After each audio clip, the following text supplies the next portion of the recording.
Hello, hello. Um, it's today, and the day of today is Friday.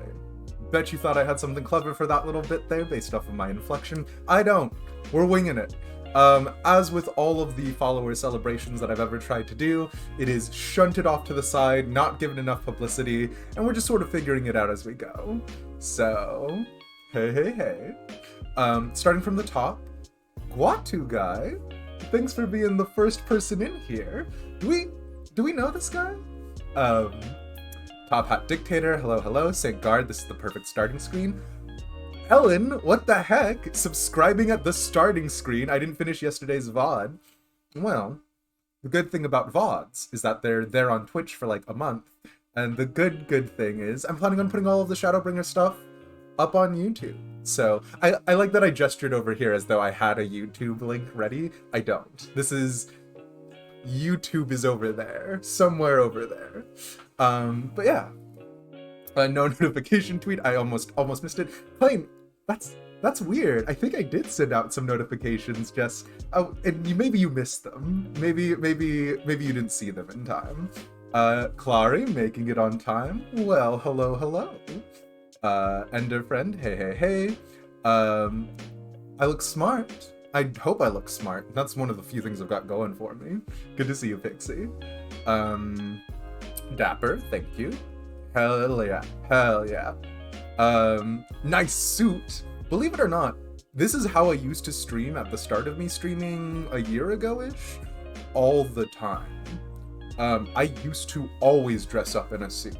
So I've just really been letting myself go. But I thought 300 followers, Shadowbringers, because, you know, darker colors, we'll see how we're feeling at the end of it. But yeah. You definitely missed them, got distracted by plate up vids. No worries, Ender friend. I definitely sent the go live announcements exactly when I started the stream. I'm a professional, and I have never forgotten to send go live announcements after the stream has begun. So, you'd invade my game, but you're not far enough in the story to have access to the places I'm in. Do not even stress it, St. Guard. It's all vibes based. I do want to go back and do some other stuff. I do want to do some PvP. Final Fantasy XIV has so much content in it that even when I finish MSQ, which we are nowhere near doing, but even when I get there, there's still plenty of stuff to do in the game. And then there's other stuff that we can do together. I've always wanted to do something with you, Saint. You'll be sneaking off for vampires soon, but you wanted to say hi? Well, hello, Pixie. We're still going to be doing our usual segment for Me Friday of Final Fantasy XIV, but afterwards, that's when Demised After Dark starts. So, I don't know how long Vampires goes. You might still be able to catch us if you felt so inclined. No pressure either way, obviously. Hey look, Demised in a suit and tie. Must be a Friday. I added the must be a Friday. Cass is just doing the shitpost. You finished Heaven's Ward yesterday, by the way. Saint Guard, I want to hear your opinions on Heaven's Ward, because Heaven's Ward was what took me from Final Fantasy is a game to Final Fantasy is a good game. So yeah, MSQ has an end. It's an MMO, right? So they release new expansions, and especially with me increasing the pace of MSQ I've been streaming, we might be getting closer to the end. So excited for Demised After Dark. I hate it. Why are you doing this? Why are you guys ruining my name? I mean, as though I say my name regularly. What if I just started talking in the third person? Demised is very excited to see you. Ooh. Demised was so happy to see all of his... Oh god, I can't. I'm sorry. We're done. Hold on. Let's keep going. It was so good you were shouting. The correct response to Heaven's Ward. The correct response to Ishgard. As shitpost? We must duel at dawn at the nearest Denny's. Choose your weapon, Rapscallion. I choose dueling in Final Fantasy XIV. I choose Paladin. And we will go ahead and just keep slapping wet fishes against each other. Then you must start anew. I have thought about how hilarious it would be to play, like, to level up in alt and go through it all over again. We'll see. not 100% sure on that one. No, we're not keeping that one rolling, Clayne. Actually successful regime change, especially after what happened in Ul'dah, where they were like, the Sultana was like, yeah, I want to step down and start a republic, and it was like, yes? Nanimo actually based? And then, anyways, we'll let all of that stuff sit. So yeah, stares at Ul'dah, exactly. Okay, sorry. So, I promise we're gonna do Final Fantasy XIV. So this is something that's been on my mind a little bit over the last couple of days, and you might have noticed a vibe change, and so that's something that I was thinking about is why is streaming it every day, does it remove some of the specialness of making it Final Fantasy XIV, or no, not Final Fantasy XIV Fridays, hold on, but does doing it every day remove some of the joy and wonder, these are the words that I'm using, some of the specialness of doing it on Fridays? And so I think in some capacities, maybe. I think I'll still stream more Final Fantasy XIV MSQ, but I don't know that I'm going to be doing it every single day. We're gonna feel it out as we go. I do really, really like Shadowbringers, but I think just posting up the VODs on YouTube would mean that if people want to follow along, they can do that, no problem. Final Fantasy XIV Fridays. Finally, he's admitted it. No! You're leveling an alt on stream, but it's mostly just Hildebrand right now? The correct choice. Because Hildebrand is the start. Final Fantasy XIV does machinima with their own models, and I love it. I also want to do just Final Fantasy XIV machinima anyways, but I've got a surfeit of free time. How about this? Have a designated day to stream Final Fantasy XIV, but not MSQ at all. Older stuff you missed and need to catch up on. That would be not a bad call at all, Clay. There's plenty of stuff I want to go back, so yeah. We have been doing Final Fantasy XIV on Fridays pretty consistently. Yeah, again, we're just gonna have to feel it out as we go. But we can feel it out as we go. Okay. And in addition to me being just the world's most prepared boy,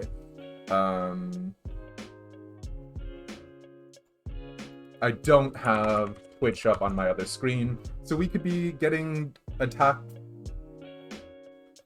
by dragons right now. That was a bit I had prepared. I came up with that one on the fly. Did you see that? I'm really proud of it too. This is my proud voice. Final Fantasy XIV is at least 3 steps from Fire Emblem. How dare you? How dare you? It goes Fire Emblem, Final Fantasy Tactics, Final Fantasy. Damn it, that's 3 steps. Hold on, wait. Okay. Because there's a ton of things you missed and need to do, like raid series, additional trials.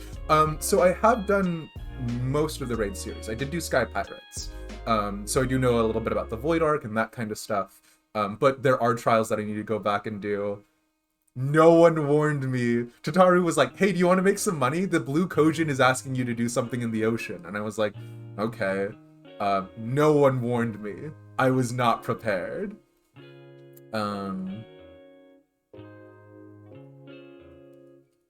Raids. Oh, pardonnez-moi. Okay. Also, Eureka Day, like Ellen's saying. True, true. Juzo. Hey, hey, hey. Yeah, I used to stream like this all the time. Not this good, because I do like black, but I used to stream like this all the time. So, just a return to form, maybe. Raids, Shadowbringers Legends? No, please. Okay. I have been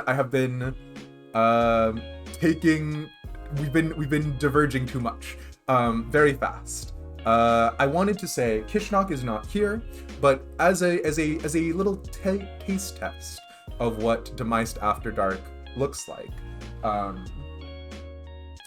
Kishnok did ask about my painted toy soldiers. And of course, in usual tradition to Kishnok asking us about something, we're now going to talk about it while he's not here. So thank you, Kishnok. Hope you enjoy the VOD. But yeah, I do have a small habit of painting miniatures. So again, super fast, gonna blaze past this. I just wanted to show off some of them. I say show off as though I've done a really good job. This is the first miniature I ever painted. He's just a little farmer boy. And then I need to fix his face and stuff like that. And you might be thinking, Demeist, I noticed that is not a little soldier boy. He is, in fact, a farmer. And that's because I wanted to get my painting chops on someone I didn't really care about. I have a couple of minis that would be just like the backdrop for A Song of Ice and Fire's The Miniatures War game. But yeah. Do you have some sensual sax to play in the background for D&D? Or for Demeist After Dark? Sorry, I just auto-translated that. I don't. So if you have some royalty-free sensual sax that you want me to play in the background, let me know. Yeah, faces are genuinely the worst. I did finish him, yeah. Although, it wasn't that hard. And also, I have not done much painting since. You totally don't have like 3,000 pounds of Warhammer upstairs in your bed doing nothing and not being used right now. Klain, I want to be there with you. First of all, I want Grey Knights to have models that don't look like dwarfs. I want to have a proper Grey Knight sort of... I don't know if you've seen those kit bashes where they use some of the... not Primarchs. Oh my gosh. This is content for no one. I can't remember the thing that I'm trying to say to the content for a very tiny targeted audience. Oh my god. Not the Stormcast Eternals. Primaris, that's what it is. Yeah, there's some kit bashes of Primaris and Grey Knights, which are just, oh, fire. He says, really liking A Song of Ice and Fire because he doesn't have to actually assemble any of the kits. But yeah, okay. Okay, sorry. Hence why all the 40Ks you painted are helmeted. I really want to get good at painting skin. It is something that I actually was like, okay, sorry. This is so far off the beaten track. We're gonna get back to Final Fantasy, I promise. But I really want to get good at painting skin because I think it's a really cool idea, and I like the idea of, like, you know, the Grey... I was gonna say the Grey Knights again. That's not it. The Grey Joys from A Song of Ice and Fire, right? Like, some of them are a little bit more Viking-based, so some of them all have, like, less armored sets.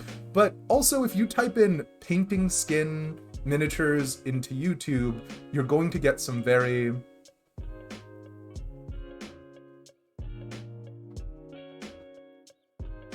You're gonna get some... Well... Let's just say Eulmore is very nice in comparison. Better paint job than you could do. I don't know about that one, Clary. I think we could do it. You have a small habit of not painting the rest of your army and pretending you don't have 2 cases worth. The pile of shame. Everyone has it.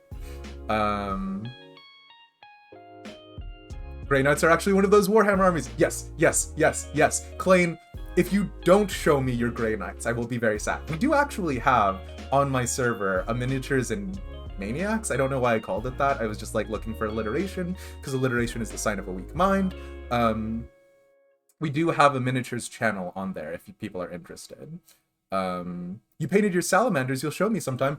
Yes, Juzo, please do it. Your chief librarian was a Grey Knight you bought for cheap that you recolored green, red, black. Oh god, yes. I love repaints. I love it when you're like, this is close enough and you just do some slight modifications and then it's perfect. Yeah. Fair enough, Cass. Always a mixed bag. Always a mixed bag. Who is this content for? Asking on a For Me Friday. For Me Fridays have accidentally somehow become the best content we do all week. And I don't know how that happened, but I'll take it. So, well, I mean, I do know how that happened. It's because of Final Fantasy XIV and all of you nerds. But, 4 hours of Final Fantasy becomes 2.5 hours of Demeist, going on massive tangents and conspiracy theories. You love it? Listen, all I'm saying is that if they didn't want me to go into conspiracy theories, they shouldn't have been littering the field with little juicy bits and pieces to draw inferences from. Yeah. Link to 2 Hour Noir for Dad in the Discord. I'll take it. Thanks, Sabada, yeah. No. Okay, so actually, this is going to the Grey Knights bits. This is nothing. I'm sorry. We're gonna go to Final Fantasy XIV, I promise. this actually goes into what I'm doing for these boys. So I don't actually have... Okay. This is... Oh man, we can't talk about toy soldiers. We'll do this for Demised After Dark. I understand your frustration painting white. I lost my mind. I tried to do... I tried to prime them in white to make it easier. That somehow made it worse. I don't understand. But anyways, we'll get to it later. Y'all with your extant armies. Ooh. Listen, I'm just saying wait, did I bring my mug? I'm just saying, when they told me that they were coming out with a Renly Baratheon army, I was very sad. And then when I found out that the Renly Baratheon army was just the Tyrell army, I was very happy.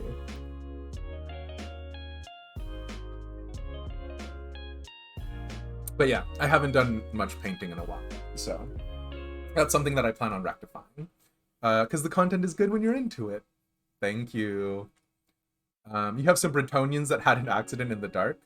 I mean, still more Bretonians than I have, and I know Bretonia is very bad, but I still love Bretonia.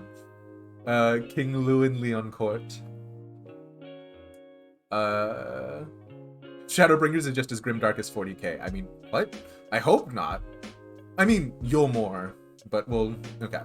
Demised after Demised. No! Okay.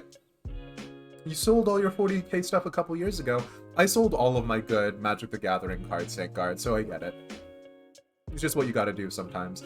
And I say I sold all of them as though I did any of the work. I actually offloaded all of them to a friend. And the friend went through the trouble of selling them. And then they were like, do you want all of the money? Because I feel like I did all of the work here. And I was like, no, you did do all of the work. Can I get like half of the money? So anyways, that is extraneous details that nobody needs. But yeah, you have a Sun King mini somewhere. Oh man, the Tomb Lords. So good. Cass is our repository for the... Oh man, my brain. Cass is our repository for... Hello? Brain? Turned off? Books about 40k. Some might even call those 40k books. Nope, that's not the word I'm looking for, but Black Library! Ding, ding, ding, ding, ding, ding, ding. Thank you, Saint Guard. And you wait for the day you decide, I may get back into Magic. The day that I was gonna get back into Magic was when they re-released Innistrad, but every iteration of Innistrad gets worse than the original. Original Innistrad, 10 out of 10. Loved the lore articles they published, loved everything they did. Shadows over Innistrad, they brought in Eldritch Horror, I was like, okay. Not my Gothic horror, but it's still Innistrad. And then freaking the Crimson Vow Innistrad, I was like, have y'all lost the thread? Do you know what you're doing anymore? But anyways, guess it's not as Innistrad. It's true. That's a good one. You've killed me. Crimson Vow was so scuffed. Yeah. Warhammer and trading card games are just too expensive of a hobby, which is why, even though Tabletop Simulator is quite expensive, it's still cheaper than the alternative. I play more a Song of Ice and Fire Miniatures war game in that than I do anywhere else, he said, as though he actually played the game that he spent a lot of time reading up on and studying. Yeah, Hasbro has scuffed up the game, for sure. Just play OG Innistrad. Boxes are only $680 a box. Of course. Also, hey, CS Mars. Hey, Demised, what is Final Fantasy XIV? Okay, sorry. We're gonna get into that, and then we'll do Demised After Dark, where you can ask me all of these other follow-up questions and everything like that. Again, it is currently my intention to go over literally everything that's posted in that channel. I've also tweeted on Twitter, the place that tweets live. Don't know why I wanted to specify where I tweeted. And so if you guys are at all interested or do post there, let me know so that way I can go over and double check it. But yeah, Twerk Redemption in Demised After Dark. Frog's Diary, you're never getting a Twerk Redemption. I don't even know how I would... No. Maybe. No.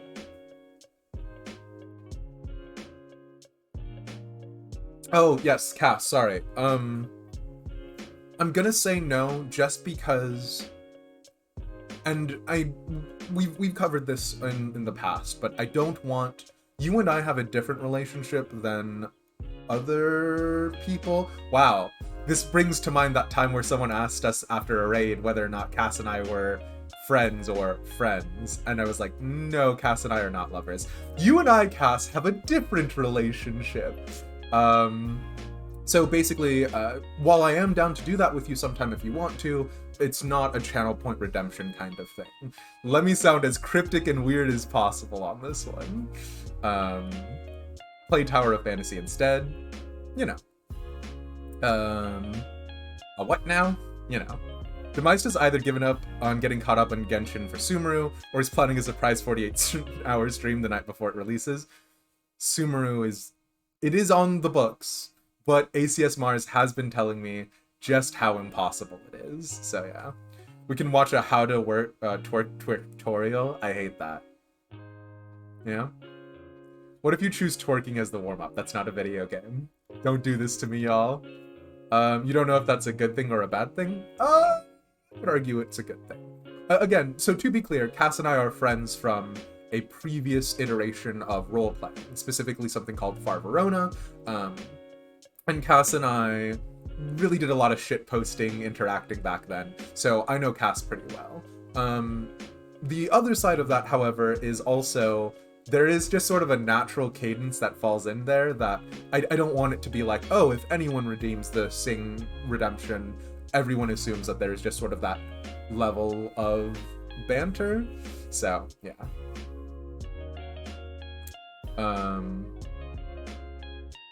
You will make me do Genshin slowly. Drag me yourself. I mean, hey, Presna. Now that there are 2 people asking for Genshin, that's 100% more than there were previously.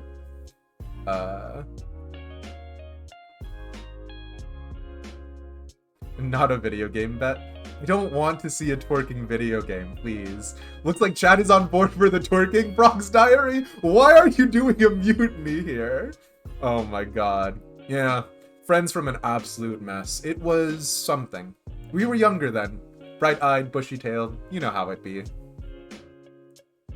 Sneaking off, hopefully back later. We'll catch you, Pixie. And... alright, you guys have riot, you have civil unrest. I'm not giving you exclamation mark mutiny. Oh god. What is this? Get me out of here.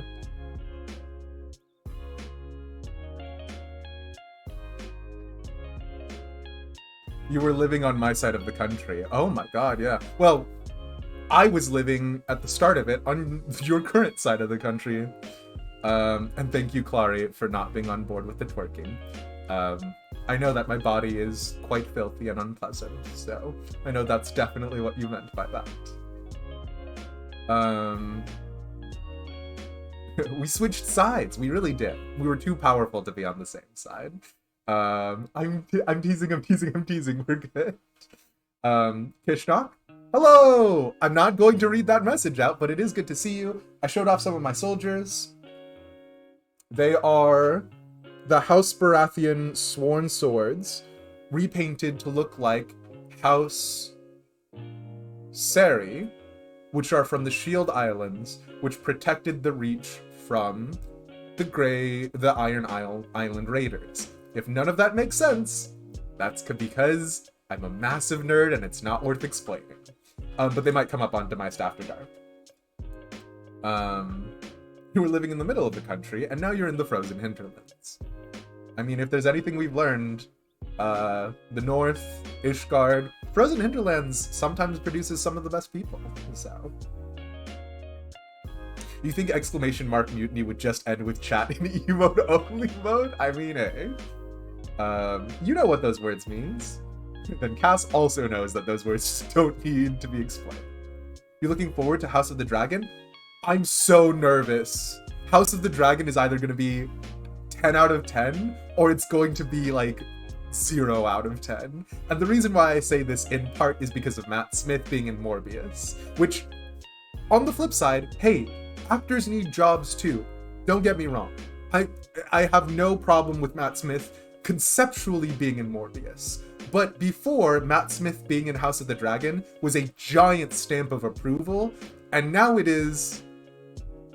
Matt Smith? You doing okay, buddy? You know? Like, it's like Bruce Willis being in 8 million different movies. And before, everyone was like, oh yeah, Bruce Willis is like the sign of a good action movie. And now it's like, Bruce Willis? You doing okay, buddy? So yeah. Honestly, some of your favorite content is just flustering Demised, which is why you're so excited for Demised After Dark. Listen, this first one, again, conceptually is going to be for everyone. Going forward, I do want to make it a subscriber-only sort of special reward, but yeah. Yeah, that's true. But, you know. Flustering me consensually. Ooh. Right. Yeah. Not... I mean... with everything else. It's kind of like... I don't actually want to get into this. But yeah. Literally not okay. Flustering me is unironically the best content on this channel. I do take that as a compliment, but I also take that to mean that I need to start stepping up my content in general. Hence, After Dark. Ooh, After Dark content. Yes. It is mainly just going to be somewhat podcasty, but it'll be whatever you guys want. It's the 300 follower celebration, just with a different name. Demised and getting too deep into things, name a more iconic duo. Listen, I just have a lot of feelings, and you guys, for whatever reason, sit through my feelings sometimes, so you know.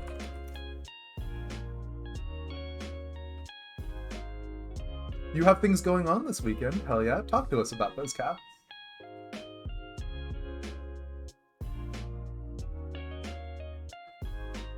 Hey, Bubbly. Good to see you. Is there Docs Force tomorrow? I forgot to fix this out. Barring any unusual developments, yes. I do need to update the mod with the rest of the crew, but other than that, yeah, it should be no problem. Going bowling with some friends from work? Hell yeah. I actually like bowling, which probably tells you something about me, but yeah. Looking snazzy. Thank you, Bubbly. It's good to see you as well. Yeah. For me Friday, little bit of Shadowbringers, lot of bit of me embarrassing myself. You know how I do. I'd be down to go bowling, for sure.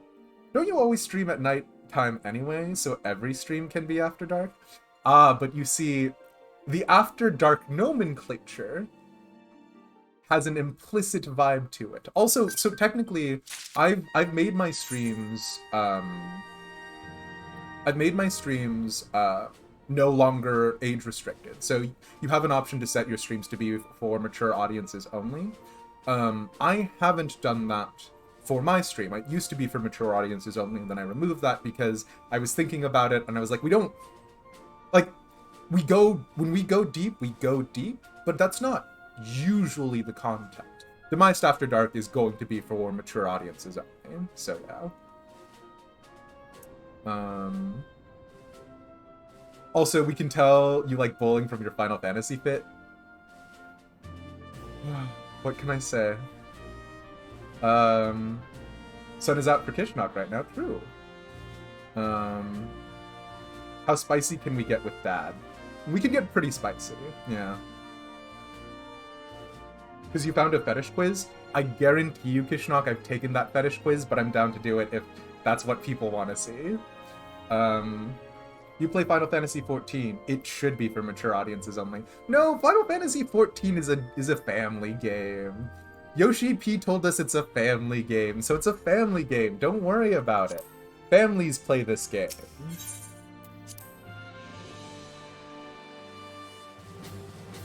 Smile. A fellowship notification. Ooh. Don't worry about that. I use fellowships for RP. It's fine and normal. Actually, okay, so I did a teeny tiny bit of Eureka, and I am kind of in love. So, nope. Let's get rid of the headgear. Because yes, I gave Elish a crown. You cannot make me feel guilty about this. And then we're going through as DPS. So everything is good to go. Let's just rock and roll.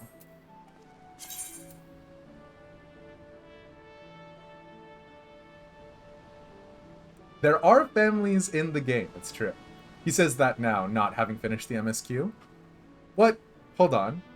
Good, now go back to the Eulmore Strip Club. Listen, it's just a nice Downs house. He tries to make it a family game, but modders have a different opinion. I don't play with mods, so I don't know what you're talking about. There are no mods in Ba Sing Se. You read that as there were families? Also true. Yeah, Bubbly. I think I responded to you directly. Final Fantasy XIV as a single-player game would be a family game. As an MMO, I wouldn't play this game with my family. Listen, it's fine and normal. Stop lying, you were suffering the whole time. I know. Alright, Klain, listen.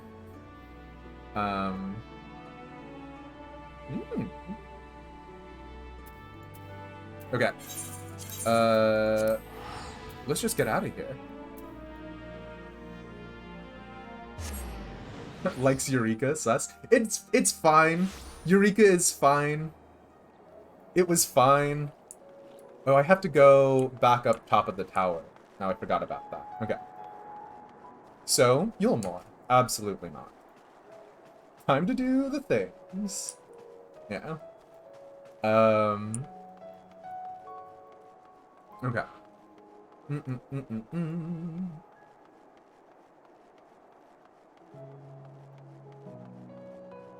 I don't know.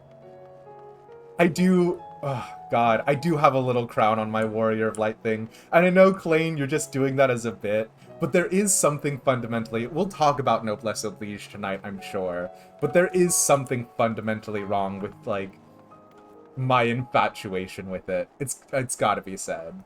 It actually goes into some of the other topics people were writing in.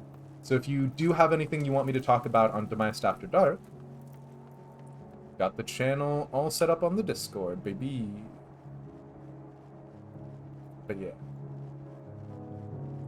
Huff, huff, huff.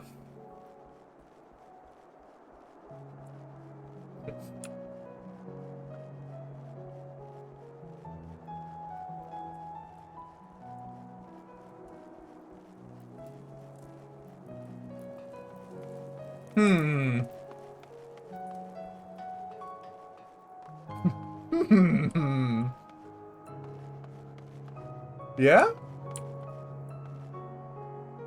Well...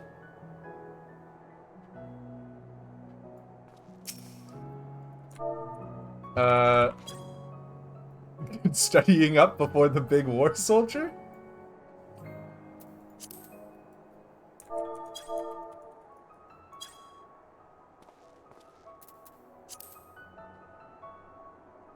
Oh, taking notes on the weather for the upcoming battle. Of course, of course. It is valuable intel. That's very important. People do not think about weather conditions. And also, actually, holy moly, because there is a night sky... Wait, I didn't even think about this. Because there is a night sky, would they be ready for how dark it is when they're flying? I mean, like, obviously it would not... they don't have to worry about traffic, but it's interesting. He's drawing the Eulmore Pepe. It's true. Alright. Well, do I have a Eulmore... not a Eulmore. Do I have a Lakeland Salute? I don't think so.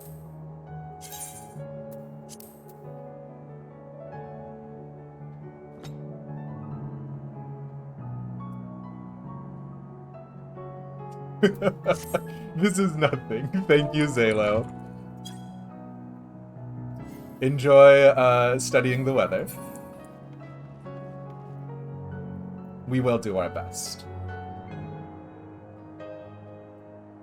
Imagine calling your territory Lakeland. Imagine calling your territory the Riverlands. The operation is about to commence. Stand ready. During the operation, some of your gear will be glamored, your attributes and abilities will be unaffected. Imagine calling your homeland Ohio. Hold on, wait a second. One of these things are not like the other.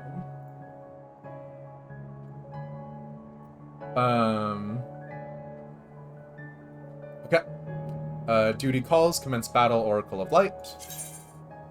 Oh. I need to be level 72, huh? Oh god. I don't have any DPS at level 72. Oh, we're just going in as Sage. It's fine. Nope. I don't have all of my hotbar set up yet, because I've been fiddling around with some stuff. We'll just go in as Sage. No, it's fine. Almost. Oh boy. We're just. It's fine.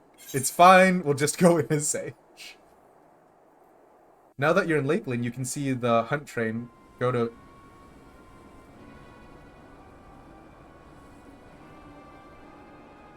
Huh.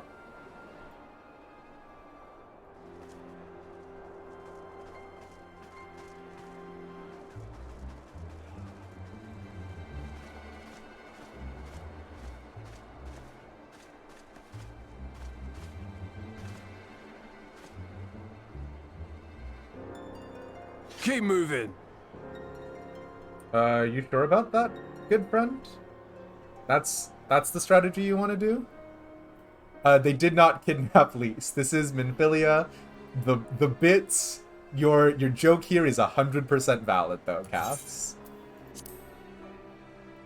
It's family friendly. What now?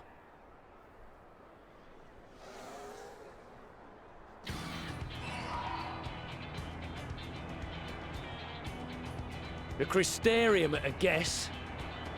Desperate fools. It'll take more than a handful of overgrown lizards to ground us.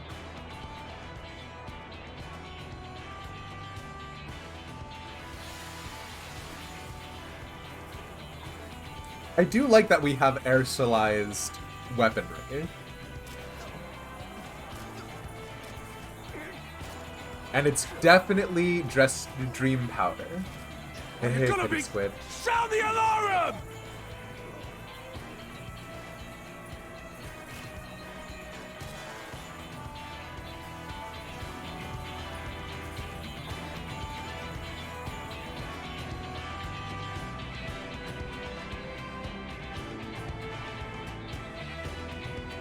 Oh, damn. I do like that Crystarium Tabard. Oh, damn, that does look good, actually, though.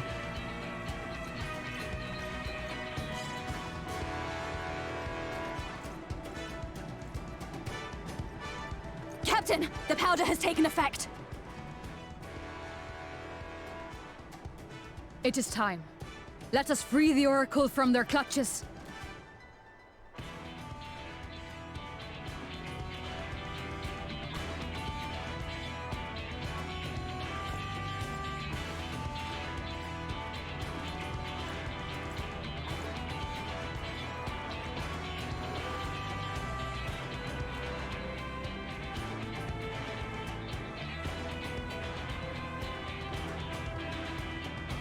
Y'all ridiculous over there. But can I say, I'm already vibing with this so hard.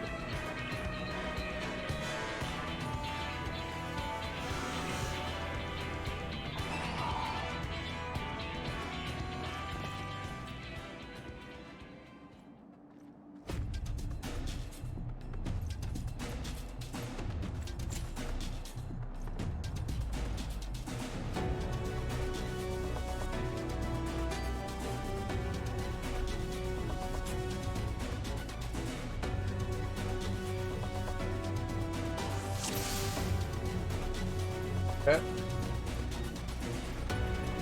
Oh, that's cute. They've added the little profiles of the people who are talking.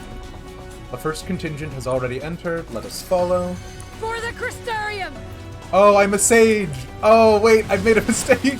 Hold on!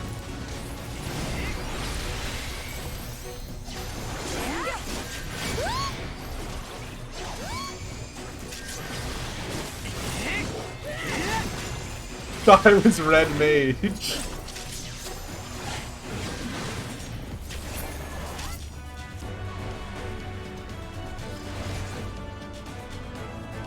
My men will occupy the enemy while we rescue the Oracle. Come, we close to the wall. Okay.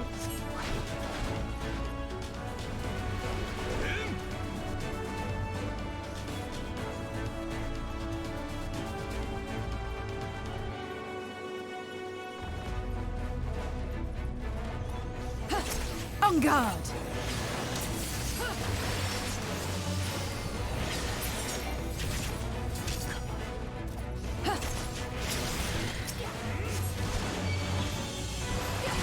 They're here too.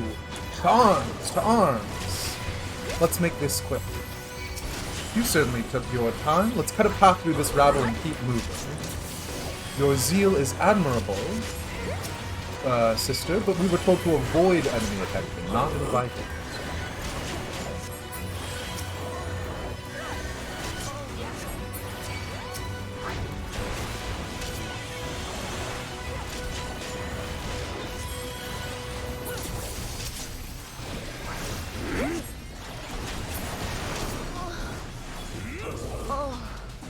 We do not have time. Leave them to the guard. Okay. Eulmore may boast the world's largest army, but woman for woman, we are no less mighty. Hell yeah. Oh.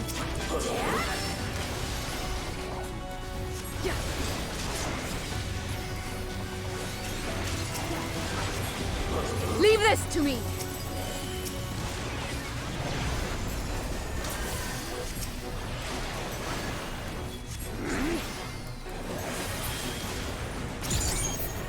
Now! How are the sound levels feeling? Because I'm a little worried about it being too loud. Ashiel, hello, hello! This is no token force. They were serious about invading. Okay. Let's give them a show!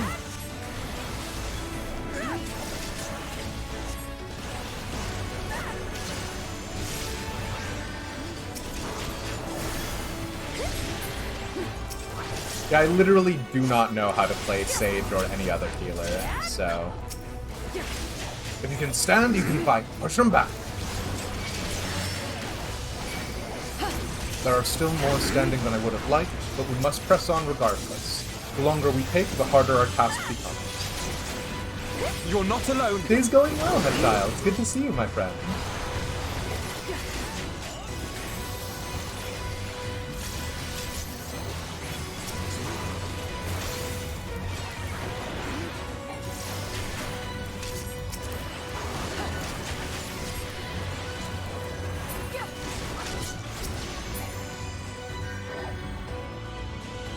Don't seem to be getting anywhere.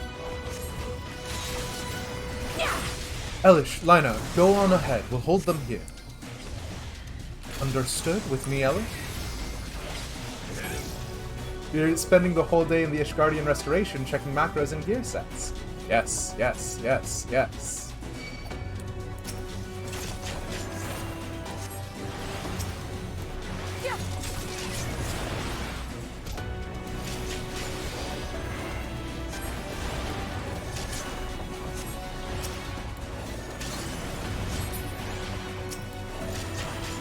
Oh, they have a wide awake?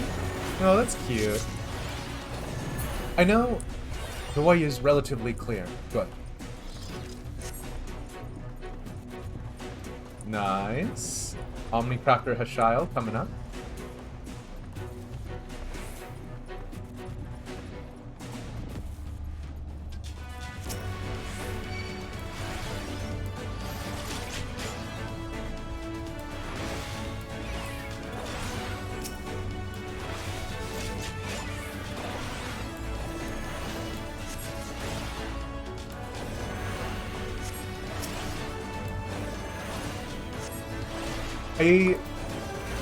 God damn. I like Lakeland. I like Shadowbringers so much. Oh, man. There she is. But where is... Okay, because this was yesterday. Where's the general? Thank you. Are you from the Crystarium? Correct. We've come to rescue you. I thought Minfilia was talking about us in that cutscene. Your weapons, made to the same specifications as Thancred's. Be ready to use them. He'll show up, wait for it. Understand. Please lead the way. I do not like being the Warrior of Darkness. Notice I did not use the Scion Traveler's outfit.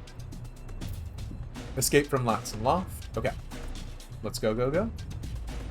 Let's rejoin the others and quit this place. I presume we just go... All this trouble because of me. I'm so sorry. Save your apologies until after we've escaped.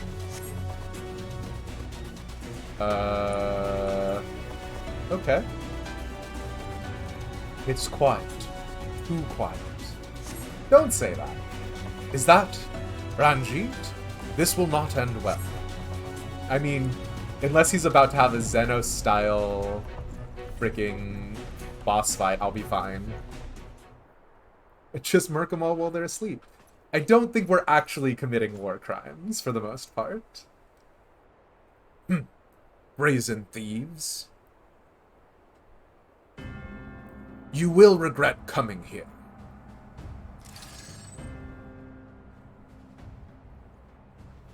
Sure? Oh, that was... Alright, fair enough.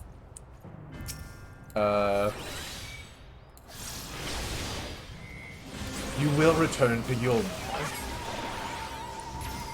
No, I won't go back to that cell. It is for your own protection.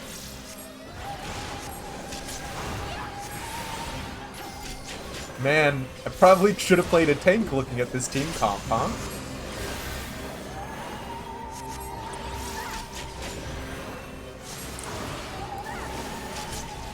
Oh shit.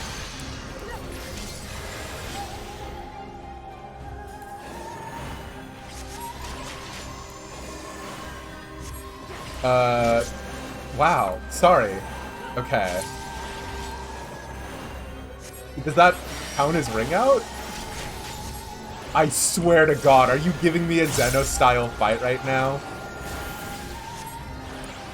Oh, please. Vanity!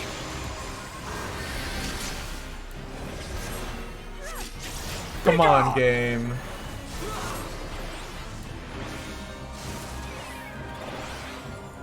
Oh wow, he's so tough and strong. If only there was some way. He's just the best.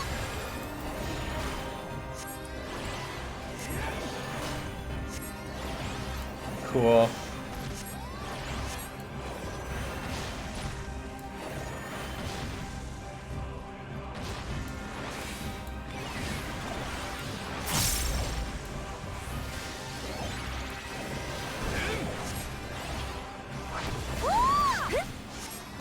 What are those sound effects in the background? Okay.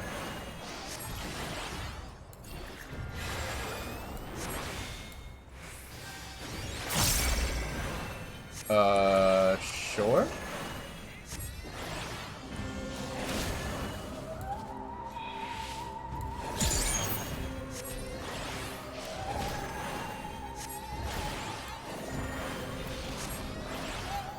Cool. Love your little eel friend.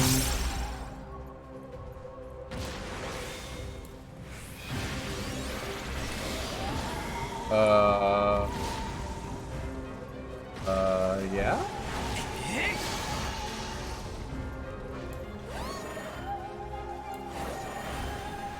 Wait, is the Wukumats? Because that's actually kind of a fun sound effect. Oh, okay. Cool. Yep.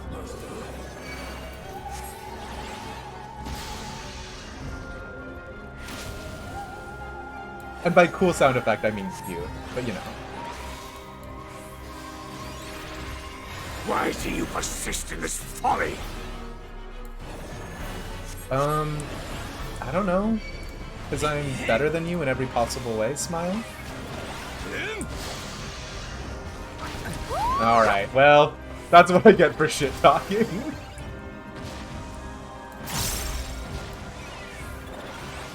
I mean, his health bar is going down, right? So, I mean, on the plus side, it's better than the Xenos fight.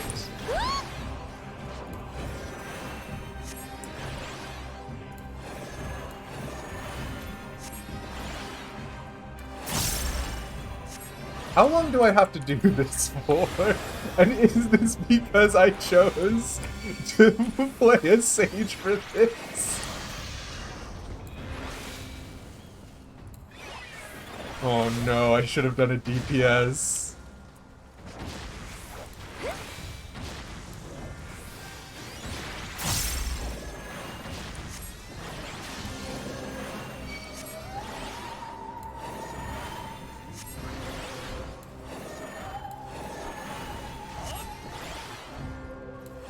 Dab him harder with your quadruple guns. Yeah, I'm realizing now maybe Sage is not the vibe that I wanted to necessarily go with this.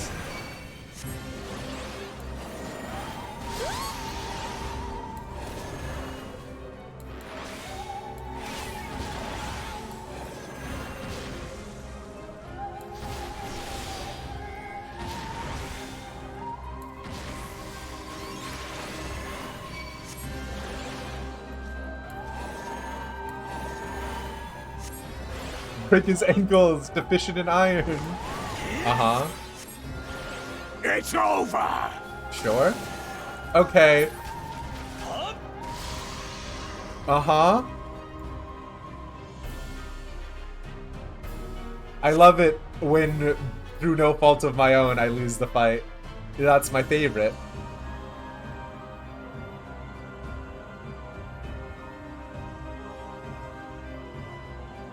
Alright. I mean, the vibes have been immaculate so far, so I'm willing to let it go.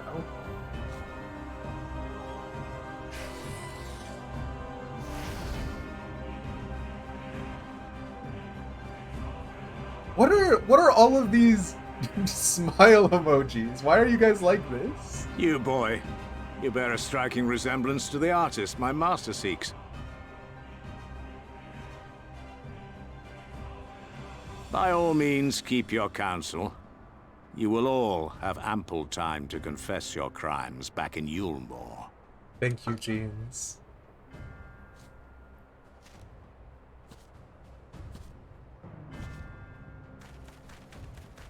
Oh, is this Thancred? Hell yeah.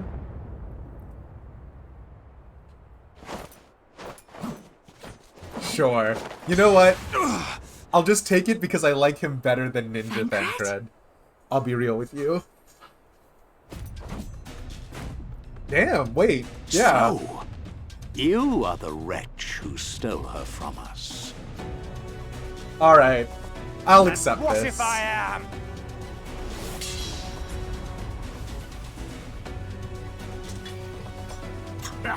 What?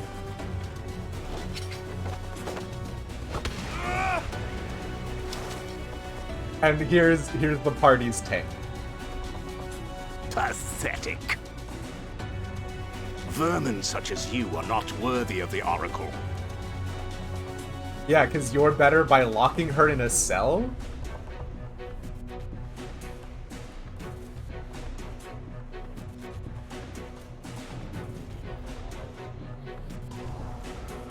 Oh? Wait.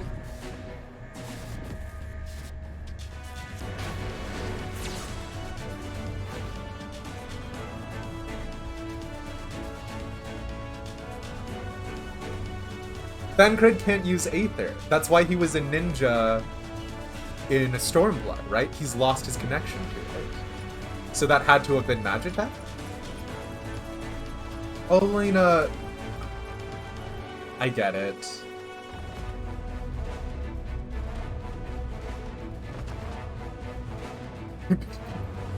break! Oh?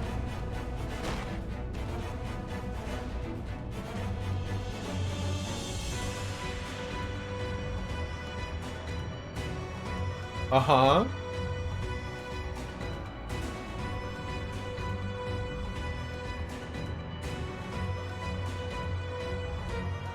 Fool! You would see your city razed. I would sooner see it razed than conquered. Suffice it to say, we are ready to receive you. 100% based off What a Dragon now, Ball Exarch? character. Will you face me yourself? I did not doubt for a second Ranjit would be able to jump the distance we just teleported.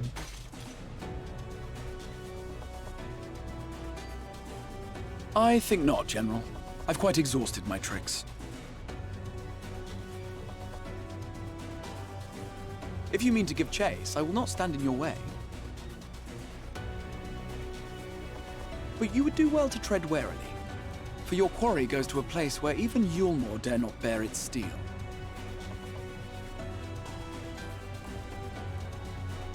Ilmeg, the Fairy Kingdom.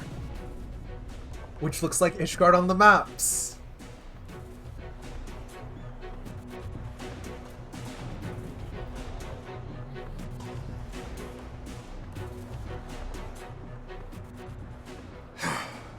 To think that mountain of indolence still had the energy to unleash his hounds. Even the most pointless of conflicts may alter a world's course. And now the plan has gone awry. But how? How did the so-called Crystal Exarch bring the hero of the Source to the First? As if I didn't have enough on my hands already.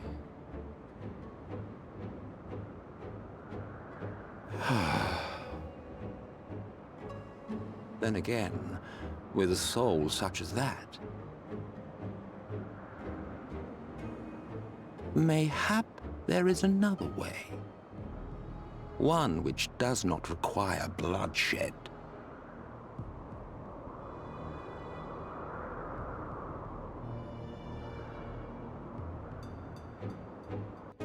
Yeah?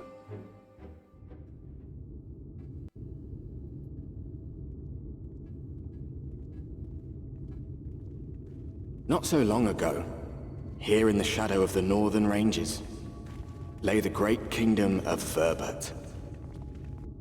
A nation with a proud history that the Sin Eaters cut short, just like all the rest.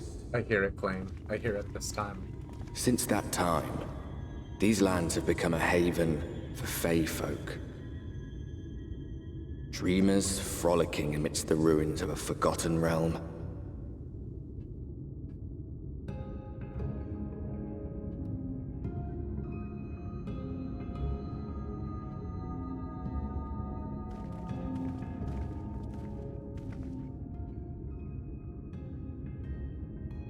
We should be safe enough here. I do like Thancred's outfit, by the by. Do we know what that is? It's good to see you again, my friends. I don't know about you, but it feels like years since last we met. Okay. 5 of them in my case. Why, it only feels like 1 to me, but long enough to warrant a more convivial reunion either way. Aww. What brought you to Laxon Loft? Minfilia, I presume. Like, what did... The girl, Okay. Minfilia. She and I were traveling together, hunting Sin Eaters. But as we were nearing Lakeland, she abruptly ran off on her own.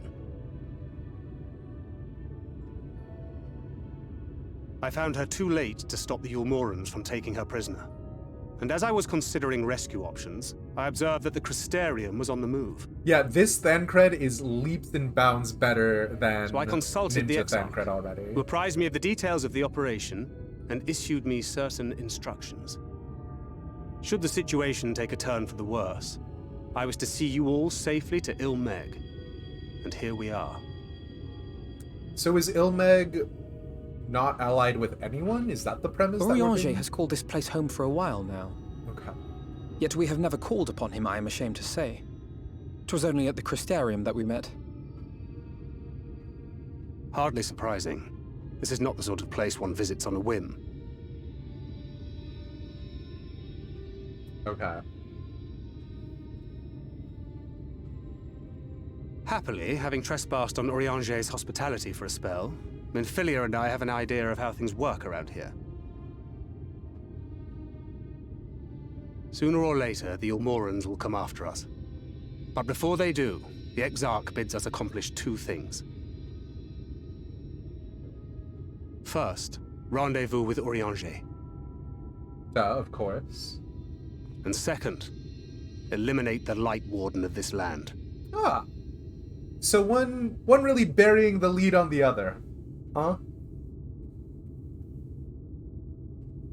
So, Minfilia. What made you leave Thancred behind, if you don't mind me asking?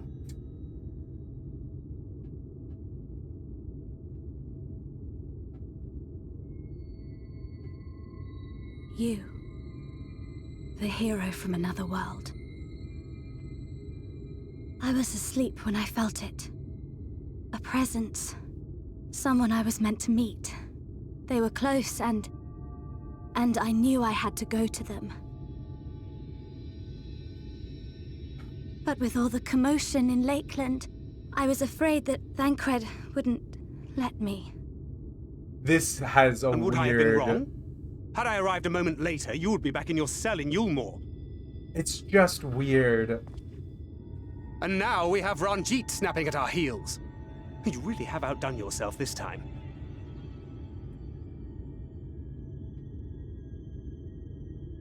I'm sorry. Thank you for saving me.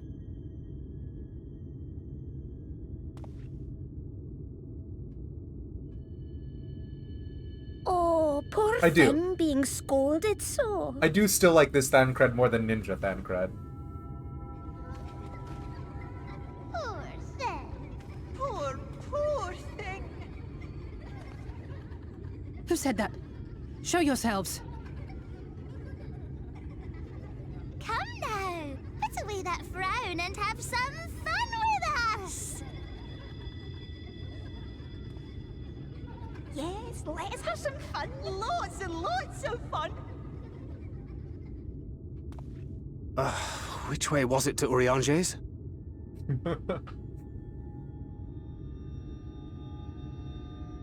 We've been there so many times, but I can't. Sure.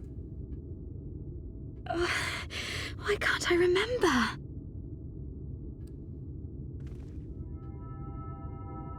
Damn it all.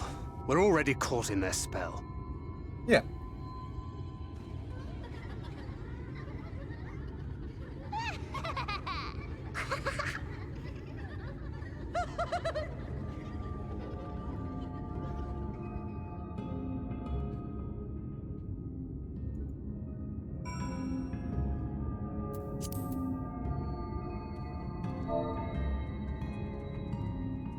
Alright, and I know I missed some of your guys' commentary during the actual thing, so we're gonna go super fast. Yeah, the dream powder or whatever it was called. Yeah. Not the world's. I mean, here's the thing. Given the context in which we were, which is vastly outnumbered, it's the thing where when the tricksy underdog does it, it's leveling the playing field, and when someone from a position higher up punches downwards, that's them abusing their powers. So we'll give them some narrative slack there. Listen. Music was good. Yeah, that entire scene was so good. And I think everything else was just vibes based, so hell yeah. Alright. Let me switch to Red Mage now, so that way I don't make this mistake again. Oh no, I've got to be level 72! Oh, maybe I do have to go through some Ah, heck. No, it's fine. Ilmeg is the fairy kingdom, and as one might expect, it is home to the Fae folk. The most prominent among them are the pixies, who have a penchant for making mischief. They use powerful illusions to play tricks on all who venture into their domain. By way of an example, they can make a familiar path seem wholly unfamiliar, or lead you to believe you're somewhere you're not. Biological weapons, though, people saying they're willing to do anything and do crimes. I don't know, man. We're not the bad guys. I refuse to be the villain. And we are now, I am sorry to say, completely at their mercy.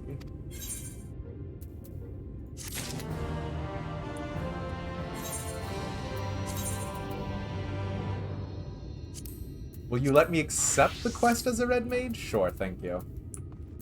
Warriors of Darkness, Grimdark. No, stop. Already Warrior of Darkness. Listen. Would you prefer they roll in and murder everyone? Exactly. Dream Powder was the best solution that was available. I was worried about the others back in Lakeland, but maybe I should be worried about us. I'm trying my best to remember, but it feels like peering through fog. So, it is fairies. Ilmeg, the Fairy Kingdom. Thancred is trying to think his way out of the present predicament. As it stands, we cannot hope to find the way to Urianger. For that, we must convince the Pixies to lift the spell. I'm just now realizing, when did we all change out of our Crystarium uniforms, hey?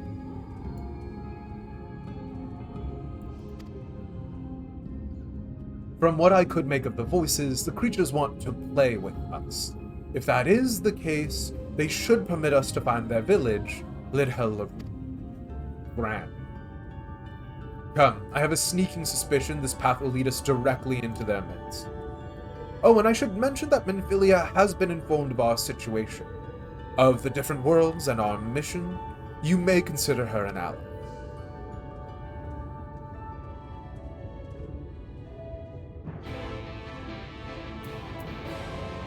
Sure. I might want to do some side quests to get my red mage up, huh?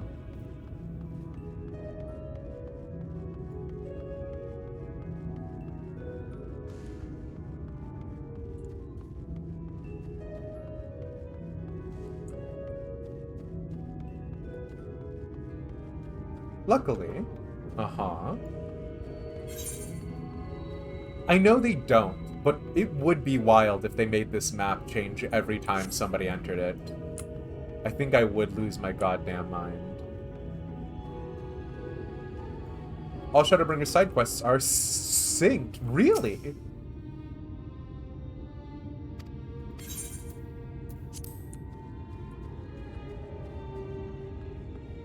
Dang, okay. Also, I'm gonna be real.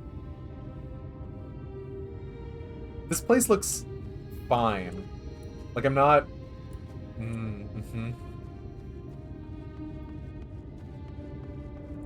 Oh, pardon me, ma'am. Do you happen to have a brother back in the Crystarium? They all have the 70+ sync option. Oh my god, that's so nice! You're gonna go finish a VOD, but you'll be back. We'll see you around, Kishna. Again, After Dark is gonna be like... maybe midnight EST, so you got plenty of time. And also, nobody has to be here for this. It's really, again, more for me than anyone else. Well, here we are. And yet the Pixies are nowhere to be seen. Knowing them, the games have already begun, in which case... So you could, for instance, go to Lakeland or the Crystarium to do quests, and they'll level to your level, so as long as you're over 70... That's actually really nice, yeah. Elish, there is a variety of plants native to these parts with a distinctive furled tip. Looking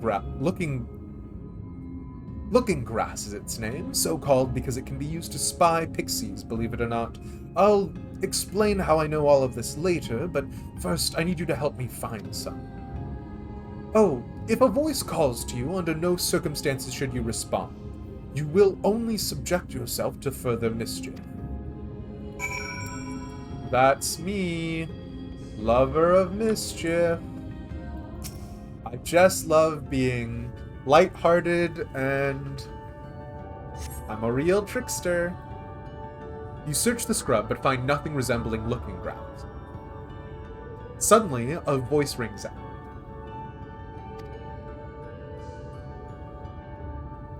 God.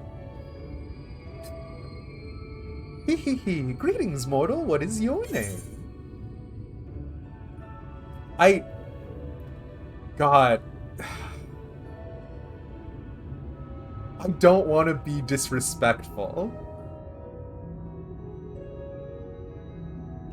But also, Thancred just said not to say anything. So I have to be quiet, right? Like, I say nothing. They love it when you play along. I know they do. Heed the warning. Yeah, same page, Clara. Oh, you don't have a name? How very, very sad. I could have had so much fun with it. Okay, weird. Don't know what you're gonna do with my name, but I'm not the world's biggest fan of that. Please don't tell me you're hesitating after Thancred. Just listen, son. Listen! There's not a soul in sight, yet I feel eyes all over us.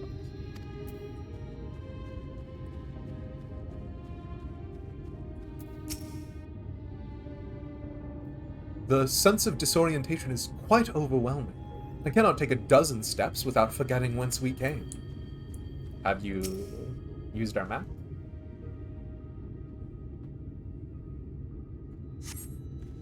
You search the scrub, but find nothing resembling Looking Grass.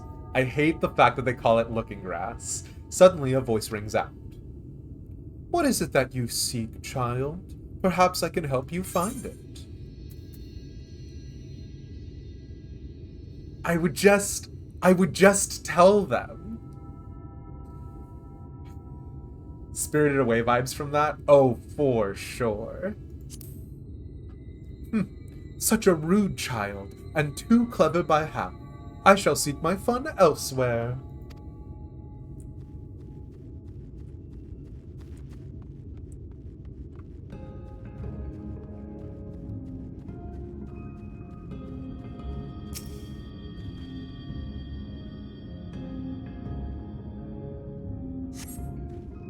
Searching the scrub, you find what appears to be Looking Grass. Suddenly, a voice rings out. Oh, a visitor. Where are you from, pray tell?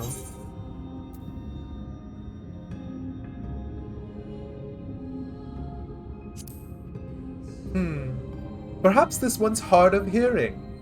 Ahem! What brings you here?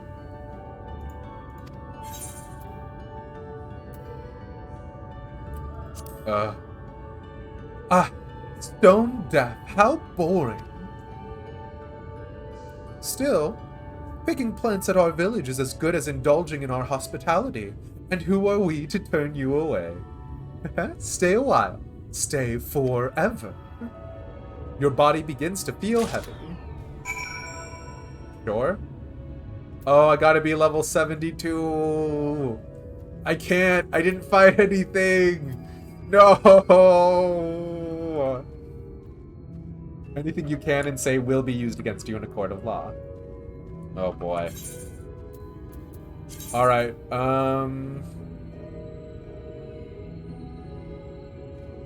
Man, do I do a leveling roulette just to try and catch up? Surely not. I guess we just keep going with Sage, and then I'll do Gunbreaker when it comes quest time. Do a front line with you guys? I don't know if that's gonna give me a level on Red Mage. Although it is tempting. I do want to do front lines on stream sometime.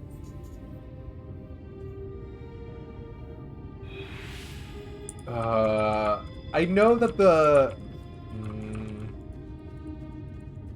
No, we're just gonna keep going, because again, a part of the problem is that I love the side quests and I get easily lost in them. It took me like 3-4 months to get through A Realm Reborn, so we're gonna keep moving, because the second I stop on stream, I will never return, so... Q is Red Mage, then switch once you're in. You will get Red Mage experience. Frog's Diary did teach me that particular trick a while ago. I have not done a single front lines as anything but Paladin. Actually, that's untrue. I've done a single front lines as Samurai. But other than that... I take it you met with some trouble. Apologies for subjecting you to that. Can I assume from your presence that you managed to find us some looking grass? No, we did. Possessed of a foiled tip, this peculiar plant can apparently be used to see hidden pixies. Sure.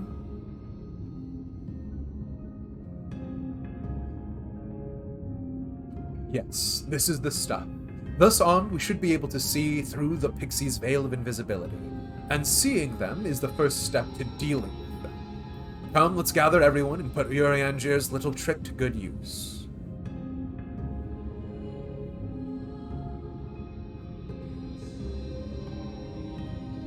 Gotta head out to tabletop. You should be back later. Enjoy Shadowbringers. We will end our friend. And we'll catch you around. Thanks for hanging out.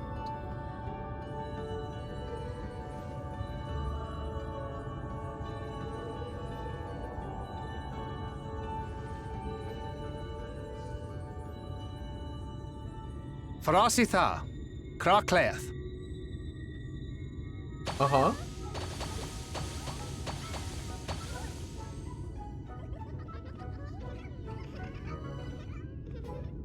Hmm? No! We're found!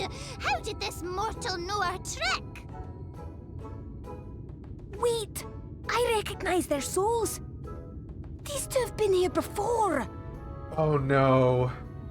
Look, twins! How adorable! They're very definitely not Ishgard, huh? Aww. Play with us! We have neither the time nor inclination to play. We have come to see Urianger. Oh yes, Urianger, the peculiar one. In return for a place in Eulmore, he agreed to a riddle contest with us for 7 days and 7 nights without any sleep. It's fine. I do like them, actually. I do like this entire thing. Oh, that was so much fun! We must do it again! I'm sure he'd be delighted. Now, if you'd be so kind as to lift your spell.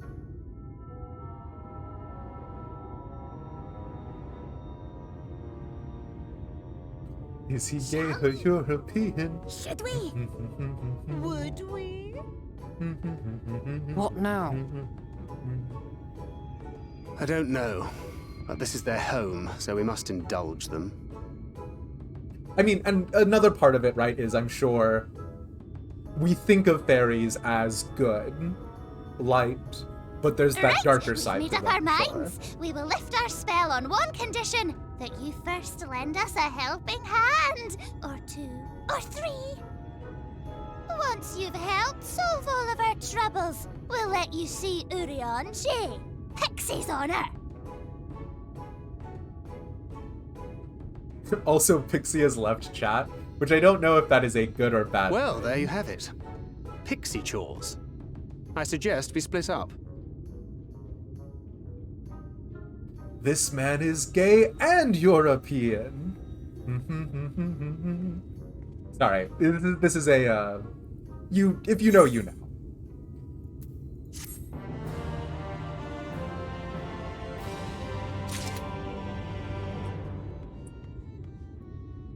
Okay.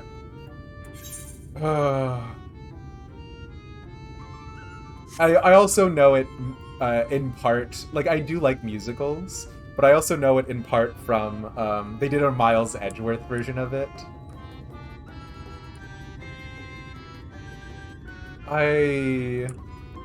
Listen, my inventory is fine. It's fine. Don't worry about it. I have 2 Prothean crystals, and I don't even know that they're worth it.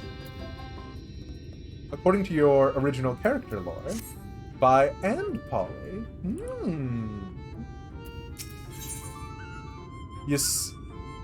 Yislala's errands. Oh boy, yep. Yislala hungers for your assistance. I'm so hungry I may faint.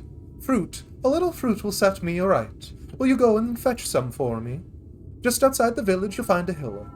2 great bell trees grow there. If you give them a shake, they should render up their sweet, succulent burdens. Okay. Yep. Literally doing fetch quests. And here's the thing that is smart about this, is that everyone is angry about the fetch quests, but this isn't tongue-in-cheek. It's, we're literally being held hostage before we can go, just like Squeenix would be doing to us. Sul Uin's request. Sul Uin aches for your attention. Ooh, look at me, I have a task for you.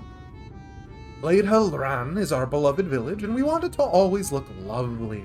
And it can't look lovely without flowers blooming, and no flowers bloom lovelier than Everblooms. So here are some Everbloom seeds. Take them and sow them here, there, and everywhere around the village. Simple as a dimple, yes?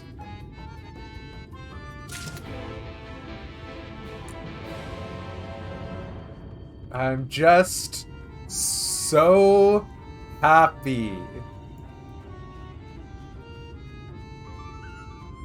I might just do Frontlines. This might just be where I stop doing Shadowbringer's MSQ, actually.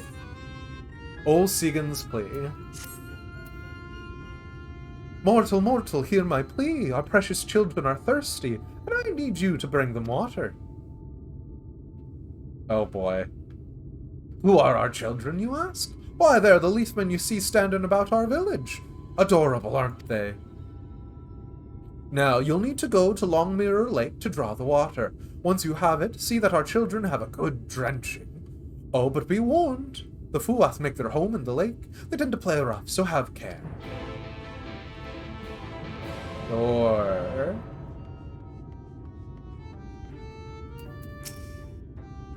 if the pixies offer to take you somewhere, take them up on it at your own peril. That's the very first thing Urianger taught me. Finding a video I need to watch? Okay. I see. Gemstone traders in every region. Cool, cool, cool. Got it. Okay.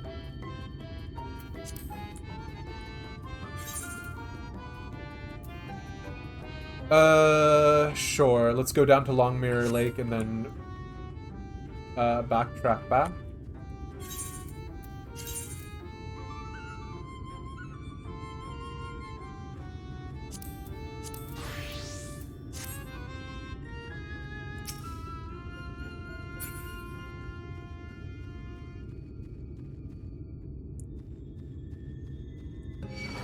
Okay.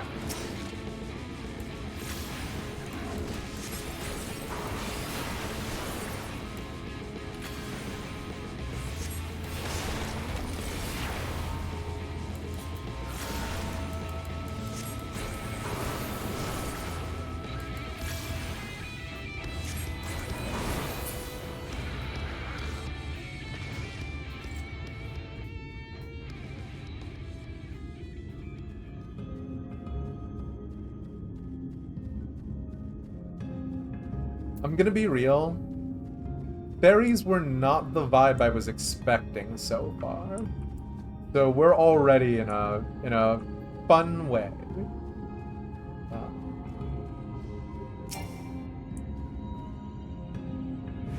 But Juzo earlier brought up a good point, which is like the Feywild.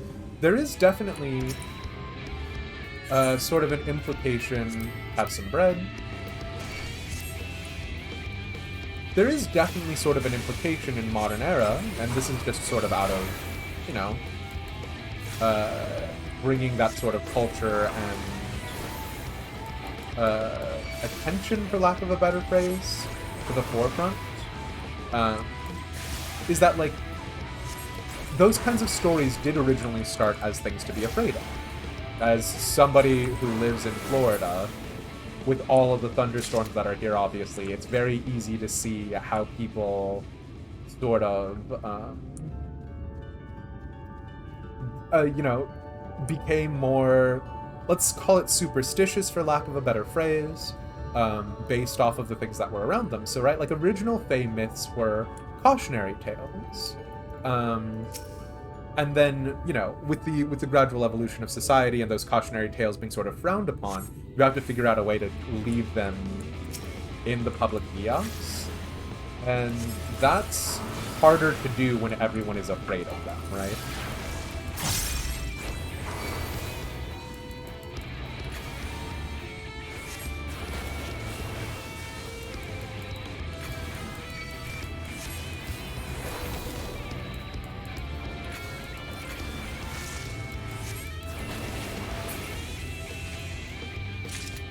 You'll learn more about the history of the zone as you go through the quest. I'll be honest, I'm more interested in the kingdom of Voabert now, right? Which is not fair, because I'm sure there was plenty of time and energy invested in the Pixies, but, you know, the Pixies ain't for me, Chief.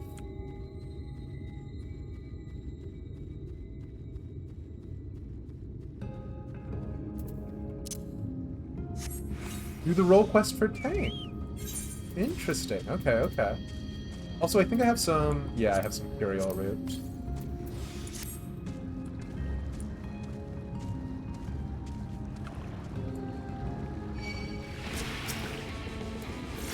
Huh.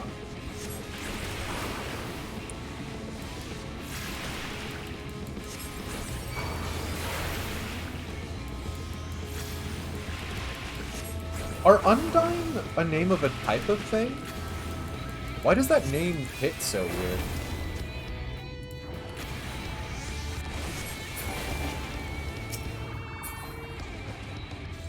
Because what I initially thought saying Undyne was a Kelpie, which I know are creatures made out of seaweed, but... Oh, you're just a B rank. Okay. Oh, but you're so cute! What the heck? You suspect Fae Tales became more friendly after films like Disney's Peter Pan, Ferngully. Always reminds you of Undyne the Undying. Oh. Yeah, and definitely, right? There is sort of a... We're gonna do something with these fairy tales. You want water? We'll give you a mouthful, a lungful, even.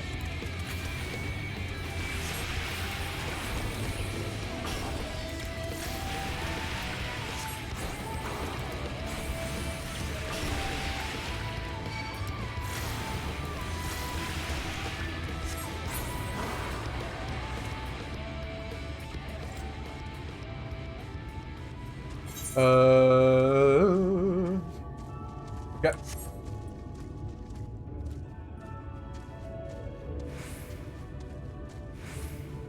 Although, can I say, I now know where the flower petal carpets come from. It is a little bit more obvious.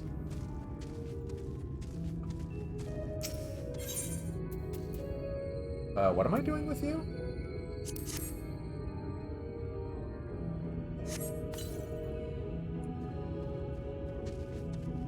These are not... Now, when they say the leaf men, these are just shrubs cut in the approximation of some sort of... Oh, hello. Some sort of living sentient creature, right? They're not actually men. Or alive, right? They're just shrubs? Right? Right?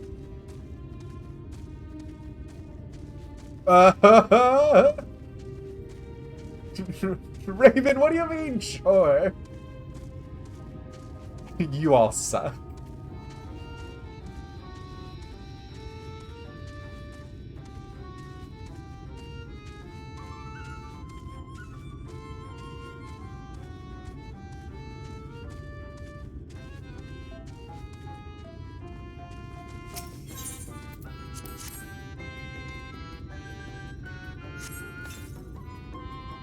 I hate it here. Although I do know, so I did remember seeing that Beastman tribes were synced to level, which is very nice as well. So it's good to see that that lesson went forward. What am I doing here? Bellfruit. Sure. No. What am I doing here? What do you want from me? Oh, Everbloom seeds. You know it's bad when I'm putting smiles in chat. Woofa doofa. Yeah, because Gold Saucer is very whimsy. Oh, I can't wait for the flowers to bloom. Mayhap I'll make pretty curtains out of them. Oh. I don't trust you, suspicious. Grumble, grumble, grumble.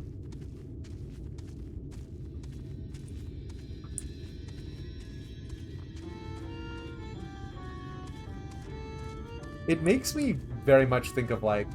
Because, like, fun fact, I do actually know how to play the accordion, which sounds impressive until you realize it really isn't. But it does give me, like, when I was learning how to play songs on the accordion as a little kid.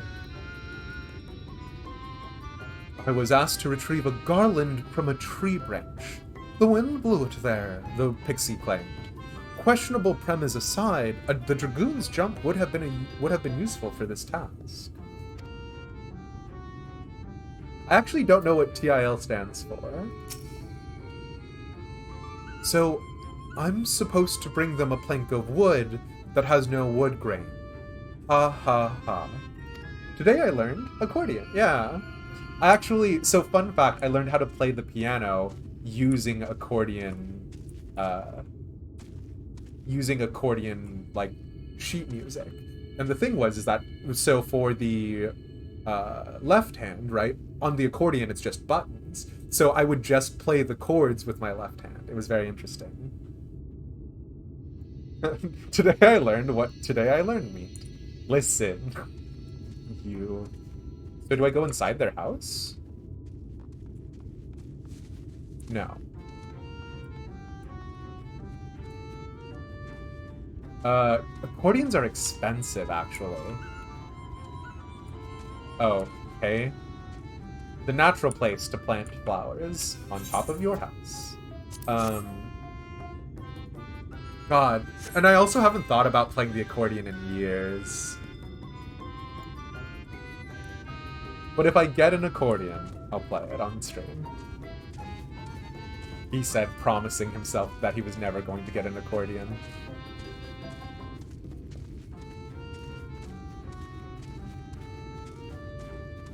They're actually a weirdly good upper body workout.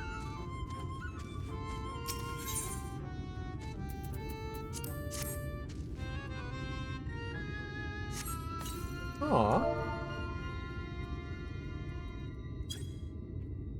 Helping us grow flowers, are you? They'll make this house look so much lovelier.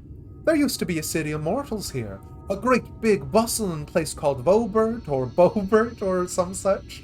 Yeah? But the Sin Eaters came and everyone disappeared.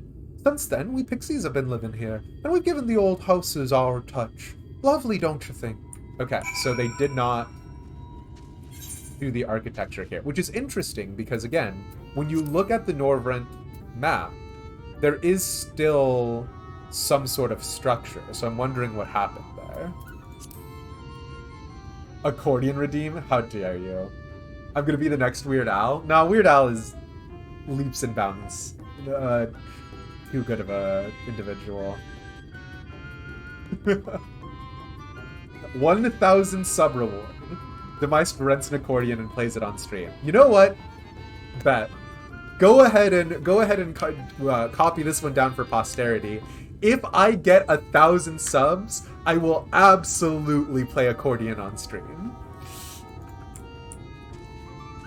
It will literally never happen. So I'm quite comfortable making that promise. Do we do this blue side quest to try and get to 72?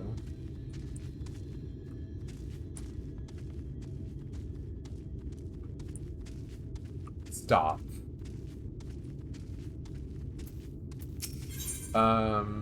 If I get 1,000 subs, I will absolutely play accordion on stream.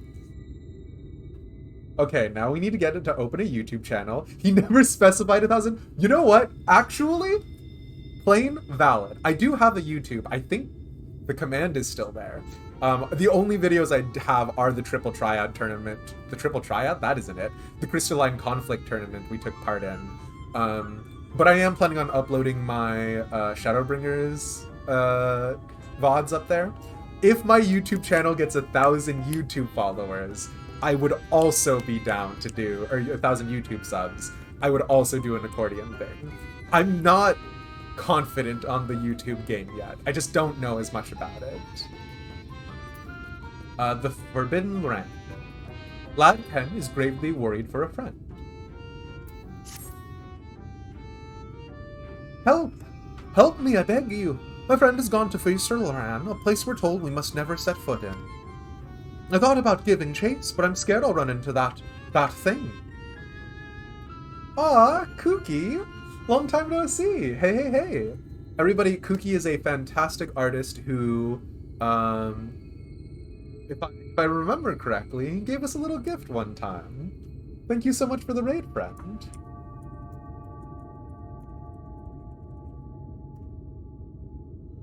I don't know why Stream Elements is still being funky, but, you know. Hello, we came to rob you. Give me your wallet. Oh no.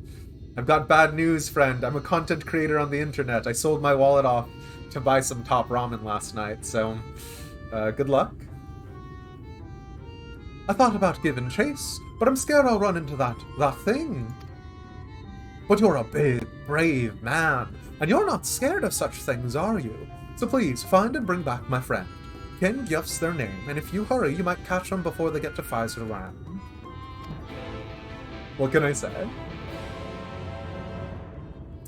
We are going to try... If I do not get to 72 after this quest, we are actually just going to do some roulettes. They're going to be the world's fastest roulettes. And by roulettes, I do actually specifically mean maybe a frontline. Because everybody in the dupes, I say everybody, a surprising number of the dupes are overwhelmingly good at PvP. Whereas I just play Paladin. Thank you for the lovely introduction, of course. It's been a hot second, but we've...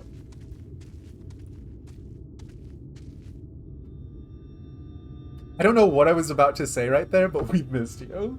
My voice did something on me. Is this the quest you think it is? It is called... The Forbidden Land. So I don't know.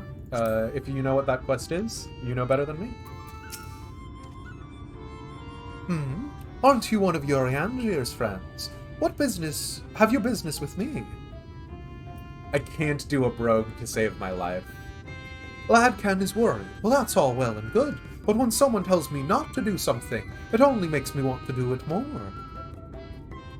Hee hee hee. No one can stop me.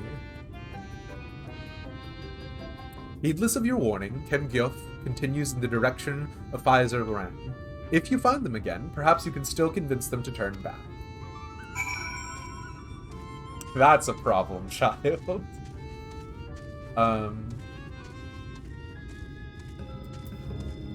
Yeah, something something something Darwin Awards? I do like the architecture. It is vaguely sort of Hobbit-esque, those sort of cone buildings built into the side. I'm very curious as to what the actual city of Obert looks like. With the chat mode in Say, use your keyboard or software keyboard to enter Ken Gyoth to call out to the Willful Pixie. I actually do really like these sections.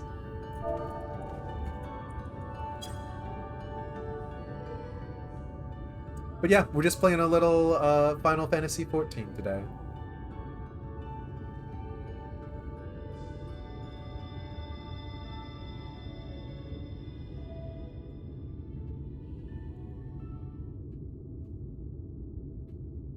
squeaking noises that I'm not going to replicate.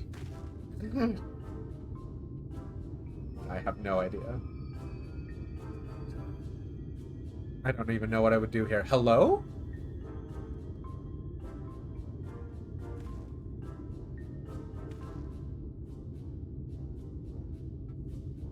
Hello? Though your beaver speak is a bit rusty, the creature appears to want milk.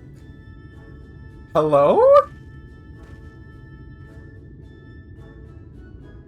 Yeah, I don't think I've seen a single cow or bovine-like creature. However, you see no signs of Kengyoth. You resign yourself to bearing the bad news back to Lad Camp.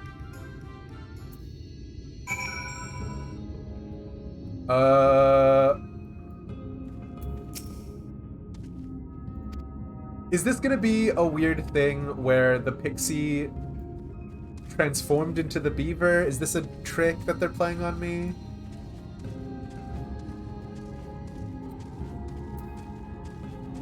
Throw back to Final Fantasy 1? Okay.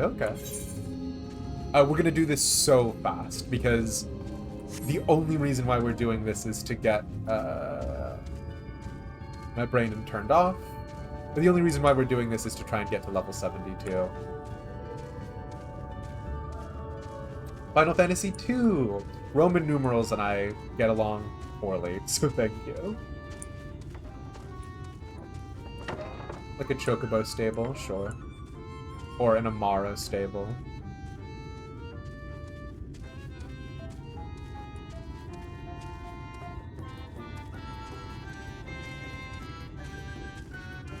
And yes, this is the quest you thought it was. Okay.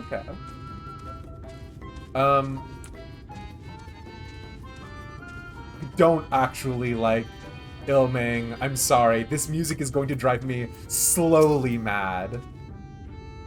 You're back. Where's Kengyoth? Please tell me Kengyoth is alright. Final Fantasy XIV is always a good time, they said, having no knowledge of the games. No problem at all. It is honestly... I've been enjoying the heck out of it, so yeah. The night music is better. I'm losing my mind.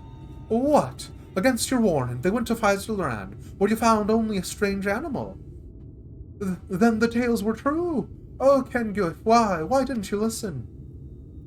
Oh, I'm so sorry. I shouldn't assume the worst yet. Maybe there's still hope. I just need to stay calm and think things through. Yeah? That gave me 54,000 XP, and I am still not the right level. Because all of the quests give tiny XP rewards. Oh, it's the Fields of Glory today? No, we're just gonna keep going. That's just one of the town themes, not the zone music. There. It is drilling a hole in my brain. So, I do hate this town's music. Although, it does sort of remind me of the Churning Mists in some ways.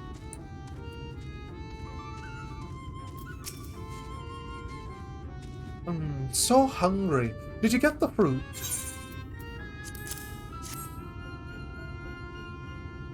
Oh, thank you ever so much. You saved me. Yes, saved me from boredom. You should have seen the look on your face when the bugs came down. Ah, you've done me a great service, mortal. If there's one thing we pixies are serious about, it's having fun. Dull and painful things? Hate them. Thin eaters are dull and painful both, so we hate them especially. Try listening to jazz for an hour straight. Never again. Fair enough.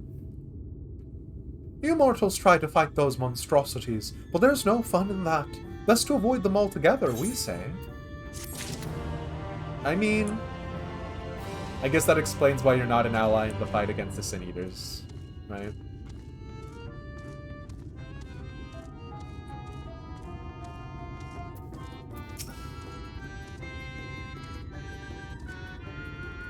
You're done sowing the seeds, thank you. This shall help Lidhar Loran live up to its name, which means Flower House, in case you weren't aware.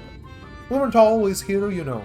We used to live deep in a lush forest. It was beautiful beyond compare, but almost all of it was swallowed up by the light. For a while we roamed, but eventually we found a place that men had abandoned. Together with our fellow Fae folk, we decided to make it our new home. The land of everlasting spring. This is our home, and it could be yours too, forever and ever and ever. Nope, that's okay.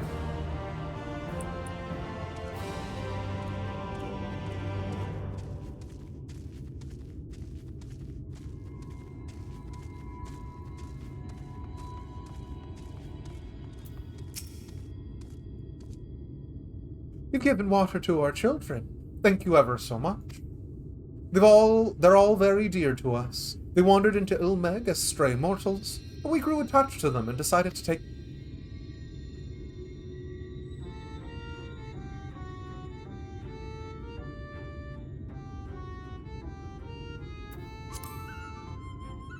You've given water to our children. Thank you ever so much. They're all very dear to us. They wandered into Eulmore as stray mortals, but we grew attached to them and decided to take them in. They're people. This sucks. I'm losing my mind.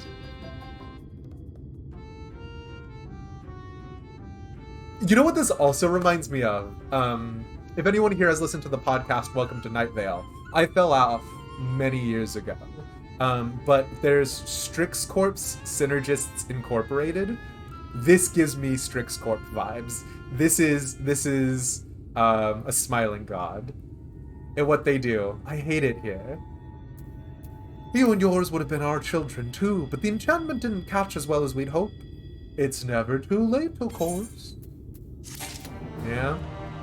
My inventory is chock-a-block full, so I really hope we find another town.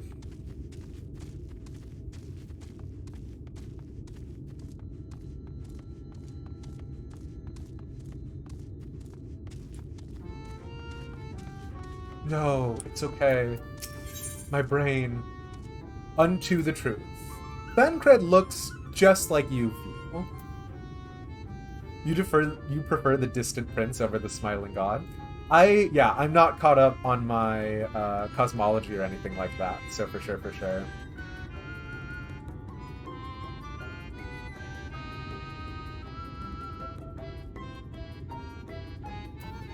Unto the truth.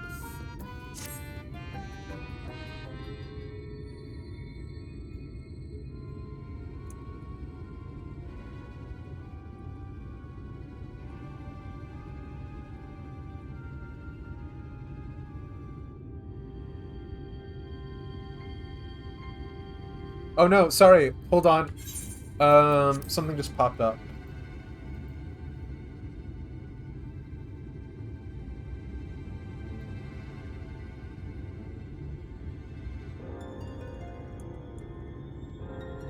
One second.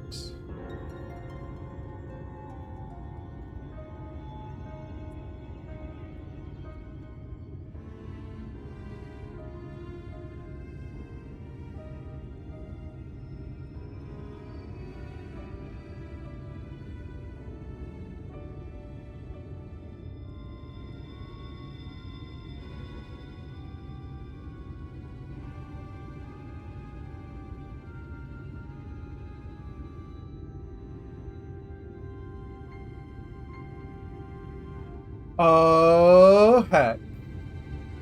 I'm gonna show these off later, but yeah. Okay, sorry. We're focused back up.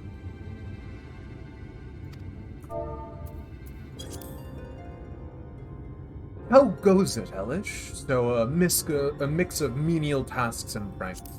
Yes, that pretty much sums up my own experience. They have no troubles worthy of that name.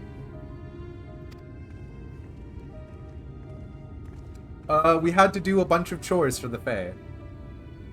How long are we supposed to keep at this? They're clearly playing with us. Indeed, whenever I inquire how much more there is to be done, the answer is ever the same. A little.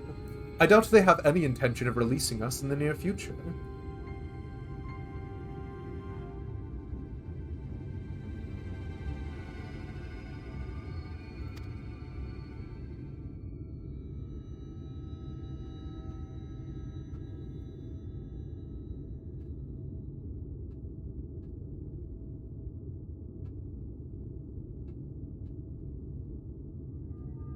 Sorry.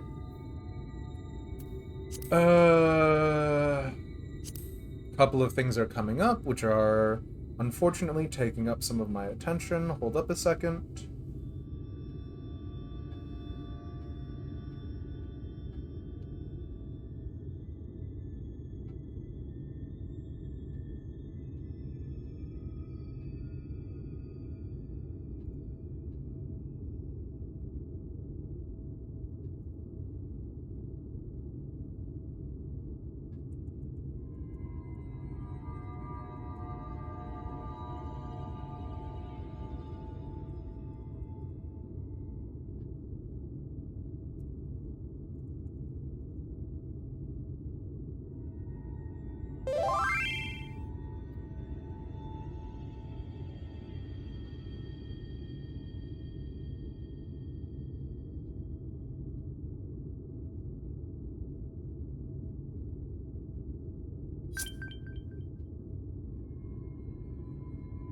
Who is this?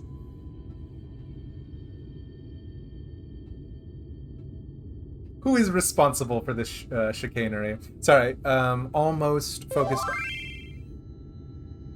on. Urianger once told me a story about the pixies. Yeah, sorry, a couple of things are happening, but yeah, we're doing all right. Cinnamon buns.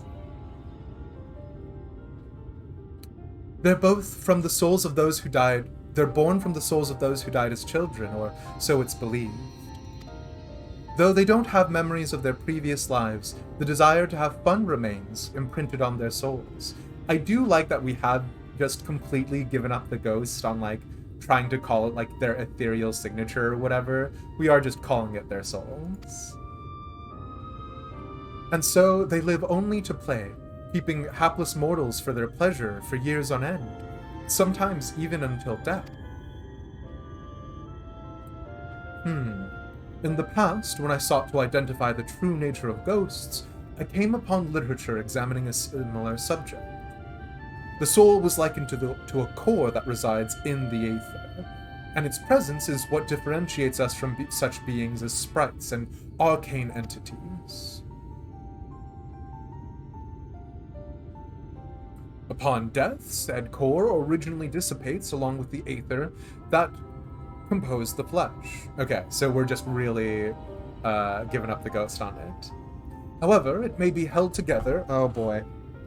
Oofa doofa. Sorry. It may be held together and bound to the corporeal realm, either by the will of its owner or by means of certain arts. In time, the soul may regather aether unto itself to assume another form, or find newly re-emerged life in which to abide. The pixie may be one such instance of this. Sorry, this is really big. Are they confirming reincarnation in Final Fantasy XIV right now? I wish I was not so desperately distracted. Obviously, a part of this is to explain Minfilia, but the other part of this is this explaining Ascians and also maybe us through the Echo? They're confirming local folklore. Okay.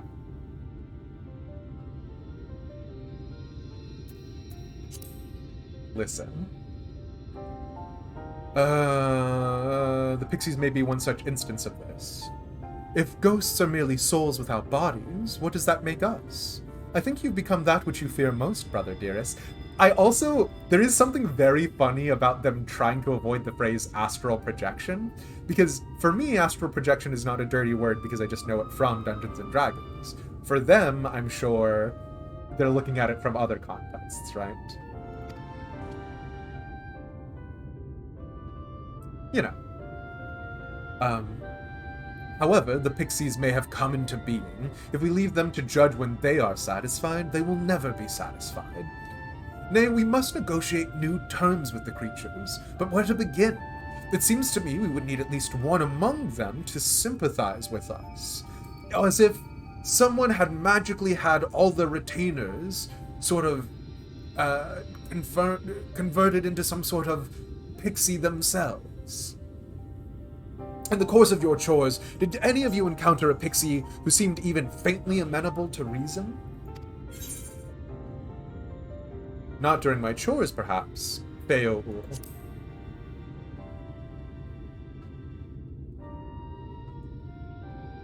What? You knew a pixie from before?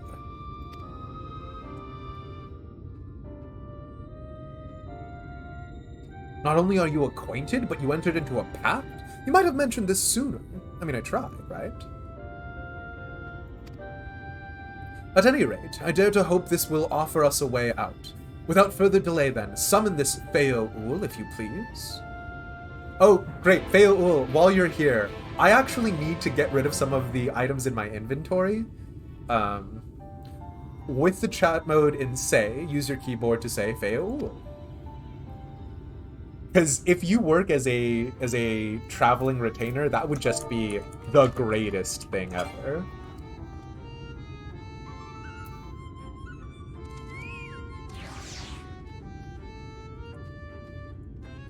Where do I have to do this? I'm too far away from the location. Sure. Only at a retainer bell. Listen. My inventory is fine. Oh, also, yeah. Who is Cinnamon Buns? Who is responsible for this? Oh. Wait, hold on.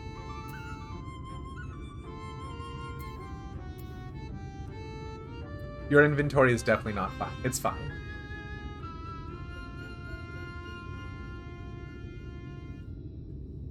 My inventory is fine! I don't know who Cinnamon Buns is, but I'm gonna say yes. Sargontus, you say? I mean, it can't be B. Because little B is up here.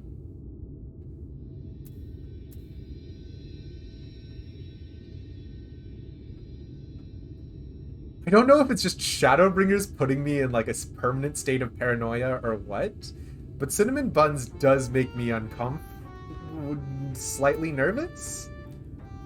I'm gonna say yes, barring future developments.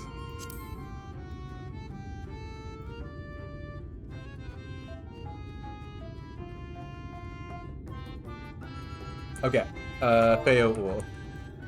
Sarg people are cool, trust. Suspicious. You would never? I don't know. It's fine. They just want to vibe. A voice rings out in your mind. So, my sapling has finally remembered about his lovely brand. But with such a half-hearted call, he may as well lop me off and cast me aside. I have no sapling.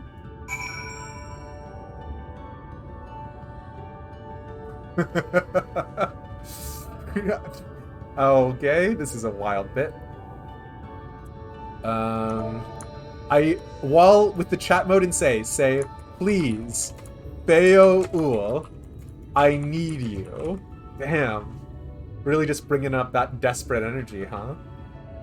Got a sweet talker, dude? I don't normally beg. But they are in the position of power here, so...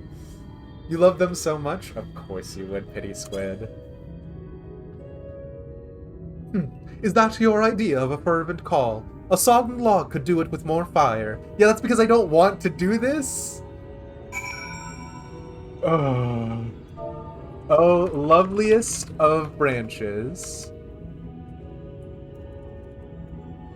Branches. Please grant me your succor. Yeah?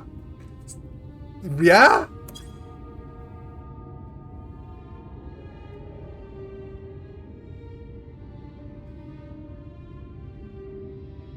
Did I misspell something?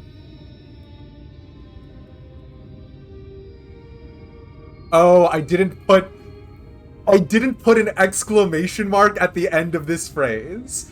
I do conceptually like this.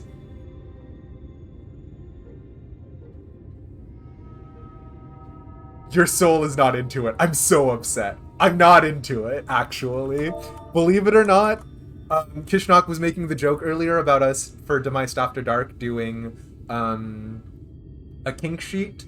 If I did do a kink sheet publicly, which I may or may not, depending, we'll get a vibe for how we're feeling at that time. This ain't on it. With fervor. Yeah, listen. How would they hear if you don't shout? I'm not using shout chat. I'm using say chat. Get me out of here.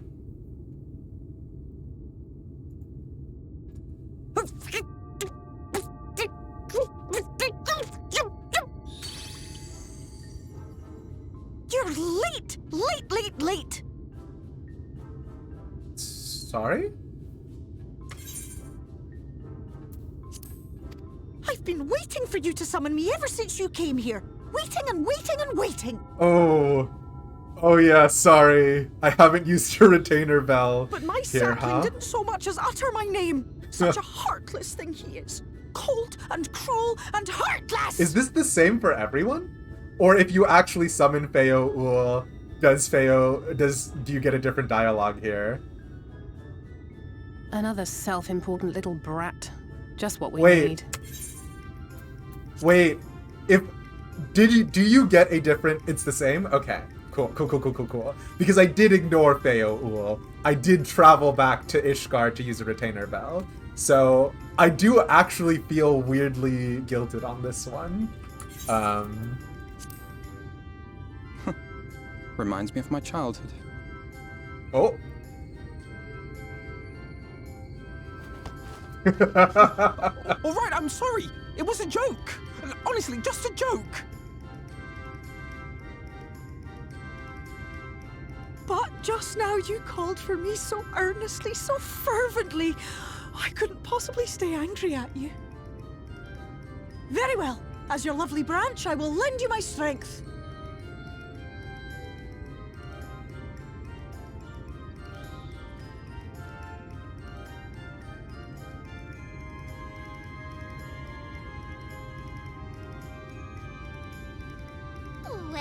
Well. If it isn't Feo the Mold Feel, it's been too long. Not long enough for you to think of any new games, though, apparently. If I were you, I'd be bored of myself. Yeah. Now let me make something clear. That mortal is mine. No matter what you do, he will never be yours. Never, ever! Oh, not even a bit. But what about the others? Surely we can keep them. No, you can't keep them either. They're for my amusement and mine alone. What's happening? And if you lay so much as a finger on my sapling, I'll scatter the contents of his bag all over your precious village. When you say my bag, do you mean my inventory? Cold, hard metal, furry, festering food, stinky, sweaty small clothes, and all manner of other terrible, unmentionable things. How would you like that, Feo is putting my retainer inventories on blast. Hold on a second. What is this? Oh my god.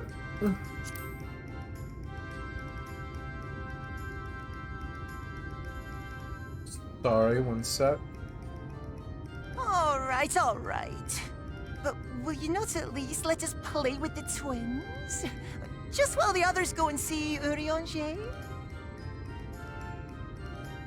Aye, that's all we ask. And we promise we'll play nicely. It seems we won't be joining you. Aye! We'll reveal the hidden Fernic to you at once.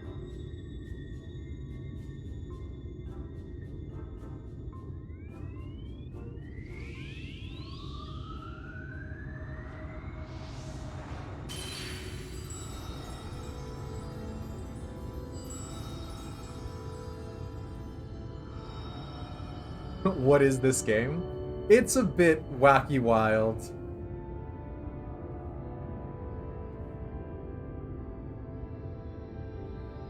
So this is the true Eulmore. Okay. It does look better already. How are you feeling? Better. I think I remember the way now. Apologies for the delay. Shall we go and see Urianger? Your lovely branch is useful, yes? So whenever you're in trouble, you must remember to make use of me! Oh, Beowulf.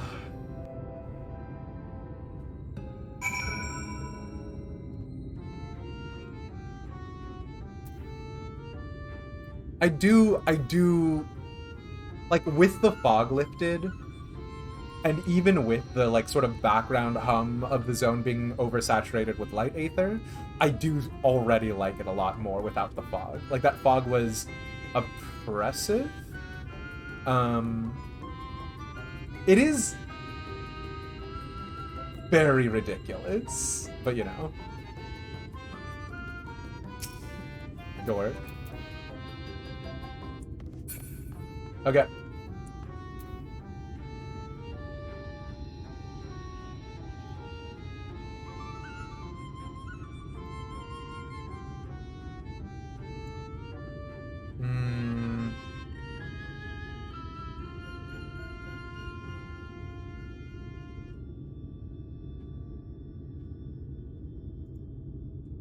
Okay.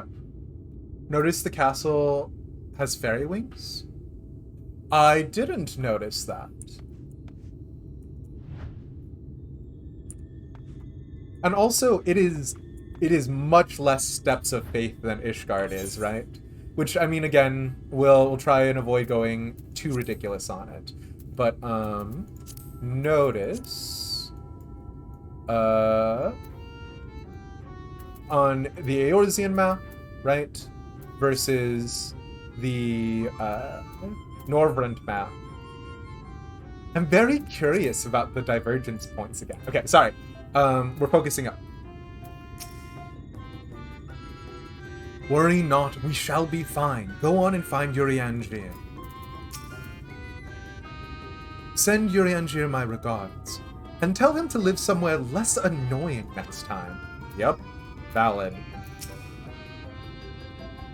Beowulf certainly has a way with the other pixies. For Alphino and Alice's sakes, let us be quick. It'd be a shame to return only to find out they had been made to play one game too many. Now, the place we seek is the abandoned manor of a nobleman and scholar. The Bookman's Shelves, it's called, after the fellow's vast collection of tomes. An agreeable habitat for our friend, I'm sure you'll agree.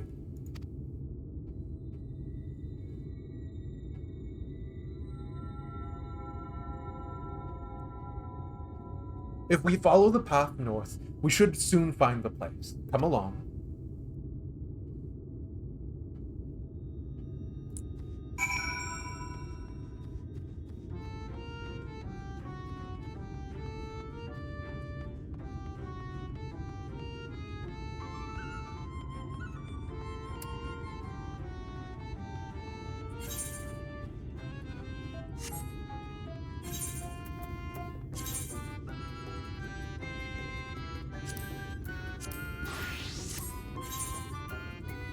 I understand the necessity of,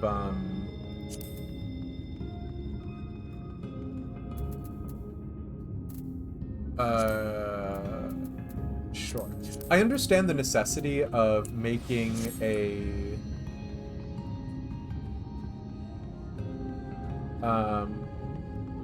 quests locked by level, but it is a little annoying.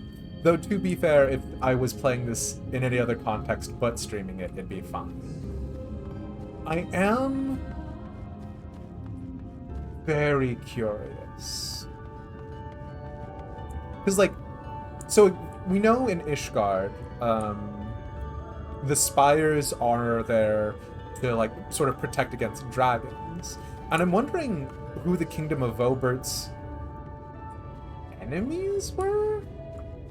Like, I mean, there are still monsters here. Don't get me wrong. I'm not underestimating the dangers of these creatures, but I don't know. I don't think the pixies are organizing a concerted effort to kill people. I think they just seem to be happy with taking whoever wanders in, right? So... I mean, you learned what felled their kingdom in the end. Sin Eaters. Yeah. But...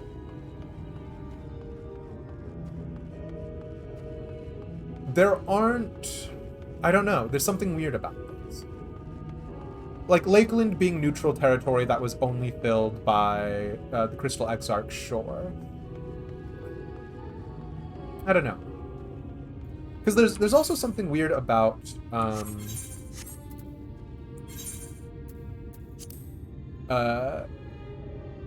I mean, I guess, right? I guess it is right on the border. I guess Lakeland has the advantage of having the Ratika Greatwood, Ilmeg, Kaluja, and Amarang sort of as buffer zones. I guess I didn't think about that.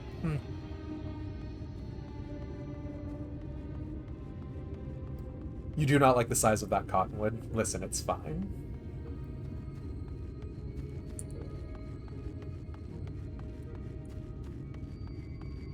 Smile.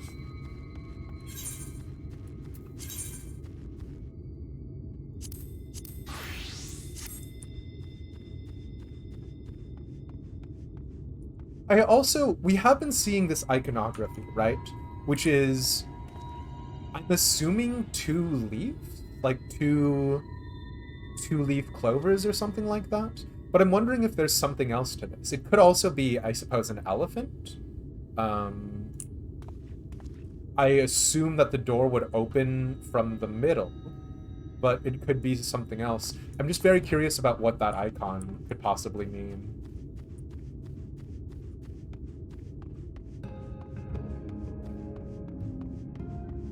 Aww. Good thing your character doesn't have the same allergies as you, Bubbly, huh? It's been quite a while. I hope Urianger is well. Looks kind of like wings. Fair.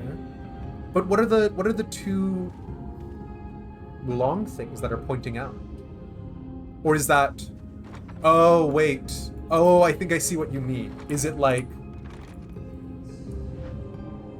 those are the wings on its back, and that is representative of its entire body? Were the people of Overberg also pixies? Maybe legs? Mothwings do have trailers. Fair enough. Okay.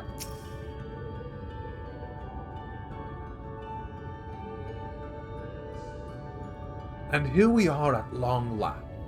I give you Urianger's humble abode. Come, let's see if he's home.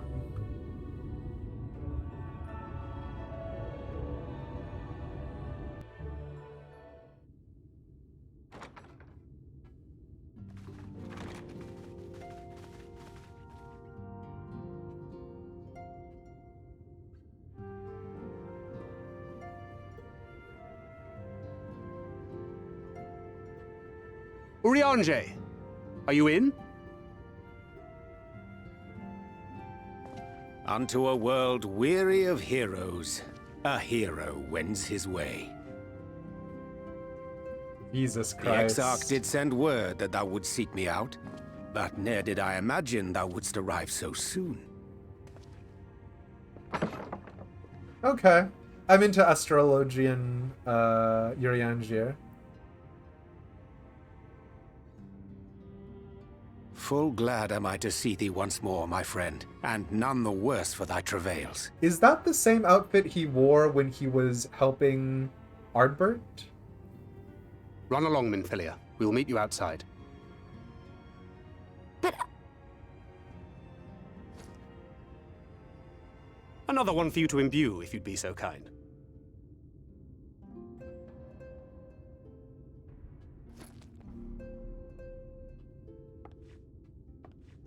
Is she a dwarf? No, Minfilia's a kid. I take it thou hast met with our other comrades already?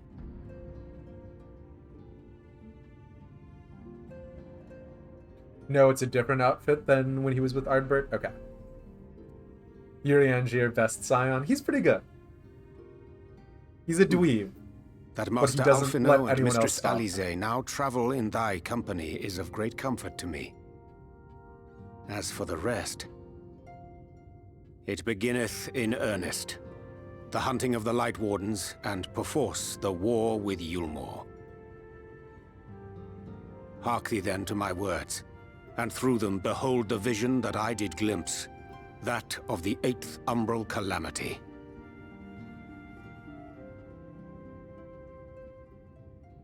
As I drifted hither to the first, traversing the boundary twixt reality and potentiality, I did bear witness to events yet to come.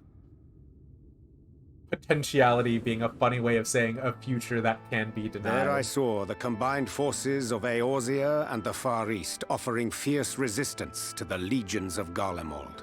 Sure. So fierce, in fact, that they did begin to push the enemy back. Yet the joy they felt was short-lived. Okay. For in so doing, they did force the Empire's hand. Faced with defeat, the Garleans turned to a weapon most vile.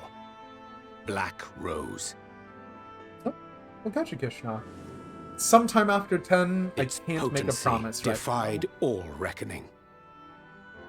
Once released, the gas took on a life of its own, wreaking untold carnage not only in Eorzea, but in the provinces of the Empire besides. From fighters upon the front lines to babes in their beds, none were spared. And as the casualties became too numerous to count, so did the fabric of civilization begin to unravel. Is this why they gave us the dream dust? Nor did the land itself escape unscathed. For spreading from the site of its release, Black Rose brought death to the very soil. Is it a situation where Prince's Kiss not only inoculates To against dream survive dust, amidst but the also chaos against Black and Rose? upheaval, men came to live by the sword, the rule of law giving way, inevitably, to the rule of might. Thus was the spark struck and the fire kindled, and swiftly did it spread as a blaze in a field of straw to engulf every corner of the world. Nations worthy of the name did then cease to exist. And those souls brave and true who might have risen to restore order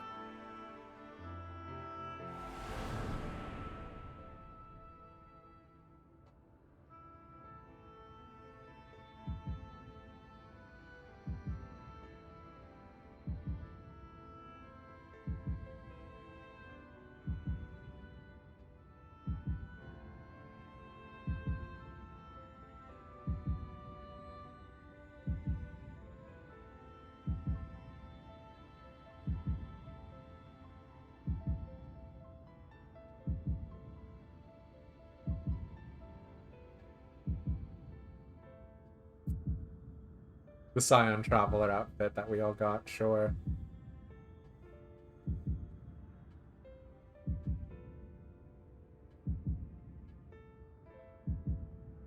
were no more. For the weapon spared not one, not even thee.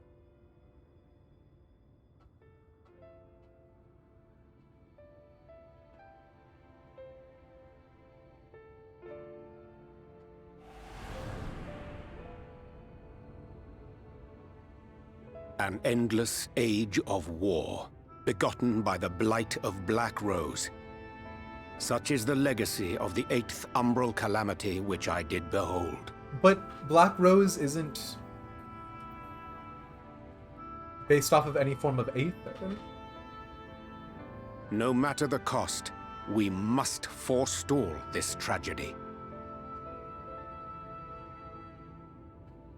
To that end, I have labored during my sojourn in this world, discovering in so doing the answer to a pressing mystery. That I wasn't of sure Black until just Rose's now. inexplicable potency. Okay. Come.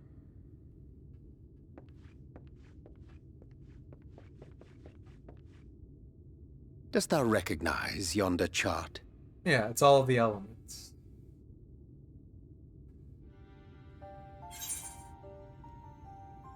It's a chart of the elements. It's something to do with magic.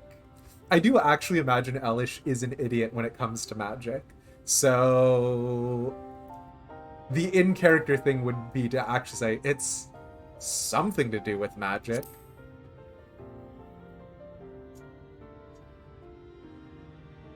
Indeed. 'Tis a rendering of the elemental wheel, such as one might find in classrooms across the source. Sure. As the chart maketh plain, our world is composed of 6 elements, in addition to which there exist 2 poles in fundamental opposition. Astral, the active; umbral, the passive. As a reflection of the source, the first naturally compriseth the selfsame forces. Yet, curiously, there is a notable divergence in their nomenclature. To be specific, the denizens of this world employ not the terms astral and umbral. Sure. Thus was I moved to inquire what names said forces had been assigned. A simple question which yielded a most unexpected answer. I presume light and dark. Surely. Upon demanding the name of the pole aligned with activity and growth, I was told that as life's myriad colors combine to produce black, the people of the first had called it darkness. At this, did my mind begin to race. Yet 'twas only when I asked what name had been given to the pole aligned with passivity that mine eyes were opened to the truth. Peace and tranquility being as purest white, unmarred by color, I was told it had been given the name of light. This is silly. That's umbral light and astral darkness, yes? I'm no etherologist, but it strikes me that the nomenclature of the first is rooted in the generation of the 2 forces, while our own appears to focus on their effects. This is ridiculous. Which makes one wonder, have we had it backwards all this time? No, because light from the sun sustains life. 'Tis indeed a compelling question, and one which beareth closer examination. Yet what knowledge we already possess sufficeth to explain the chain of events. Sure, fine. The phenomenon of etheric thinning observed in the source is the consequence of light, the power of stasis, flowing in from the first to stifle the movement of ether within the land. And according to Master Alphino, Black Rose slayeth by halting the circulation of ether within living beings. Sure. Should such a weapon be unleashed even as the first were rejoined, replete as it is with light, we would have a disaster of untold proportions on our hands. A calamity. Sure, okay. Well, at least we have a better grasp of what we're facing. Our objective, however, remains unchanged. We are to eliminate the Light Warden of Eulmore. Speaking of which, were you able to ascertain its whereabouts? I don't know. The big castle? Aye. 'Tis all but certainly ensconced within Leargear, the castle which standeth in the midst of the lake. To enter said stronghold, I was we actually must ready needs to be turn quite to wrong the on that one. pixies for aid. Fortunately, I have become quite adept at courting their cooperation. Yeah? Henceforth shall I accompany you, and do all in my power to ensure that my vision doth not come to pass.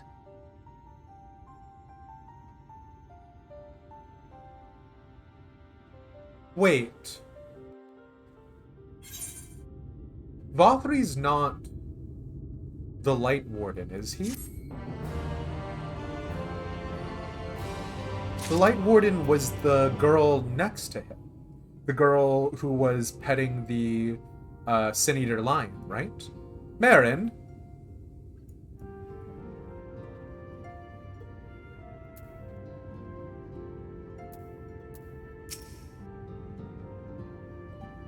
Listen. We will be much bolstered for Uriangia's company. Okay. Courting cooperation. Urianger fixes you with his stare. Ridiculous.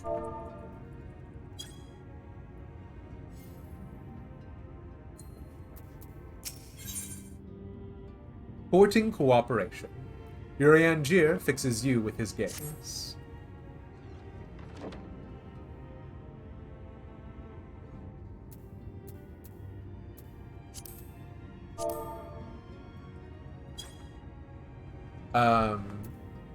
My friend, ere I speak of the task at hand, there is a question I would pose to thee. What thinkest thou of mine appearance?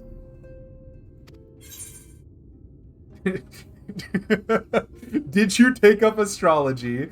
Did you lose weight? I didn't recognize you at first. He has an astrolabe on his back. I don't know, like, I guess he lost the hood, which is weight. No, I hate all of these options.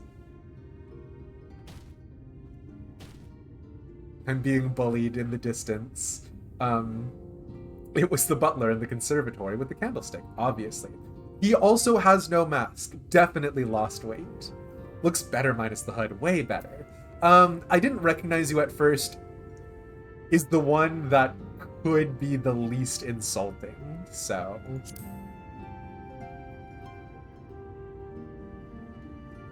Come now, 'tis scarce the first time thou hast beheld these fair features. I'm being bullied. Help. Lest thou wonderest, I have taken up astrology. My present attire better suiteth the art. Is that what it is? Or is it the fact that your dumb hood was so dumb?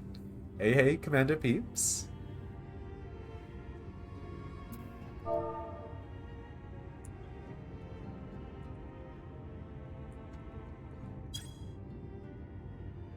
Hell of a glow up. Yeah, right? Asking if he took up astrology is a genuine interest in his life. Oh, you know what? That's fair. I mean, counterpoint, that would be like if someone walked up to me with, like, I don't know, some sort of, like an EMT outfit or a firefighter's outfit, and me being like, you taking up firefighting? Like, I mean, I guess that's me being interested in their life, but I feel like they're giving me some hints there, so. Anyways. Though the star be lost, beyond the shroud of blinding light, doubt not, but that the stars shine still. I have chosen to avail myself of their guidance. What? Ah, I see. Avail myself of their guidance, that I might navigate the sea of uncertainty that stretcheth before us. But enough of myself. Let us now speak of our task. I do like... Astrology in Final Fantasy XIV is very different than astrology in the real world, because it has been proven to work, specifically with things like the Dravanian hordes, so yeah. You're gonna be a brain noodle, and I'm gonna think about it way too much. Uh-oh. It is an obvious segue into what they've been doing. Fair, true. Astrologians use the source's night sky and stars for signs, no?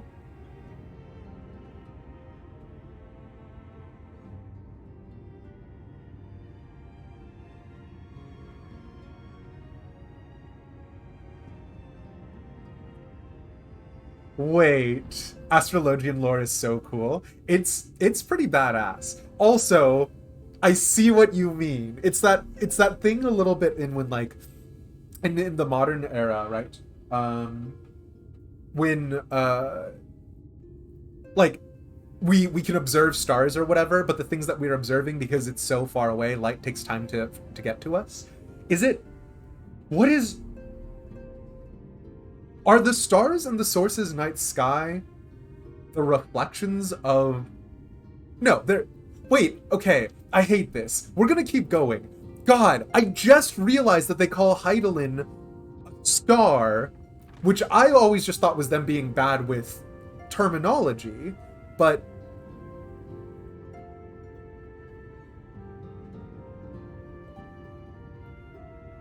I don't know. Also, welcome back, Krishna.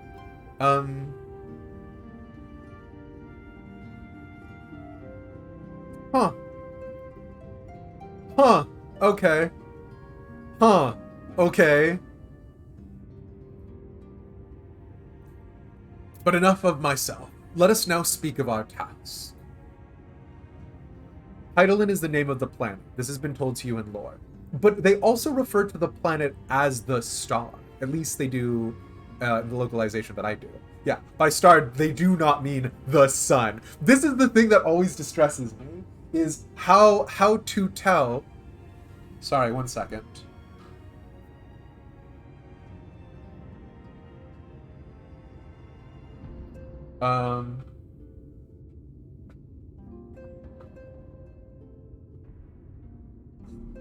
Is how to tell which when they refer to star, what they mean by that. But yeah, this is the 4th game, man. What do you mean? The sun. The sun. That needs to be a chat command. Yeah. / also sunless skies. Smile.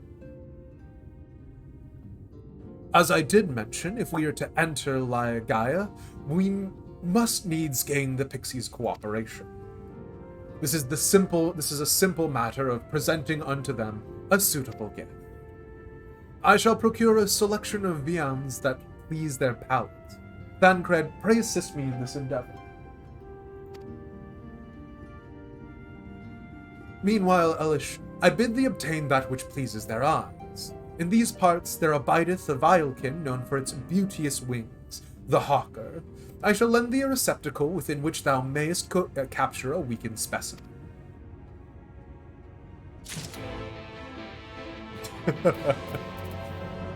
Cute, thank you. A little boost in the confidence. Also real fast, there's no avoiding chores, is there? Far better under Uriangir than the Pixies, of course. That's probably because they just started up, but yeah. What time is Dad? Probably around 10 p.m.-ish, depending. Probably after that, but I don't know how far after 10, yeah. Thou shouldst find a hawker nearby. Pray use the receptacle I have lent thee to capture a weakened specimen. And these are... These are 2 adventurous scholars, obviously. Just seeking their way to the bookshelves. Man, it has been so long since I've seen that icon on the map for, like, mobs that you need to kill for the quest. Holy moly. Also, because I keep doing this...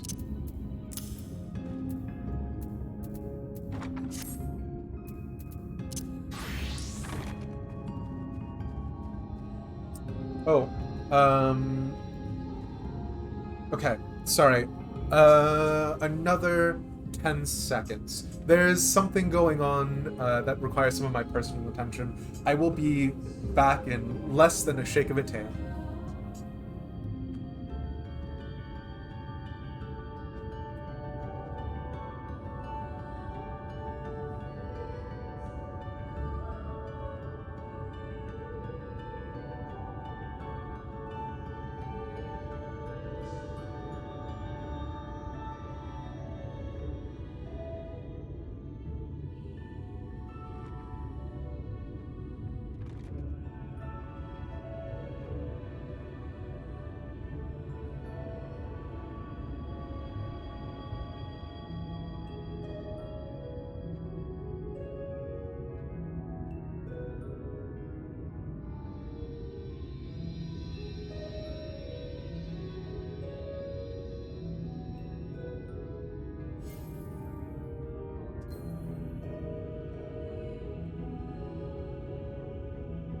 Okay, sorry about that, everybody. I'm back.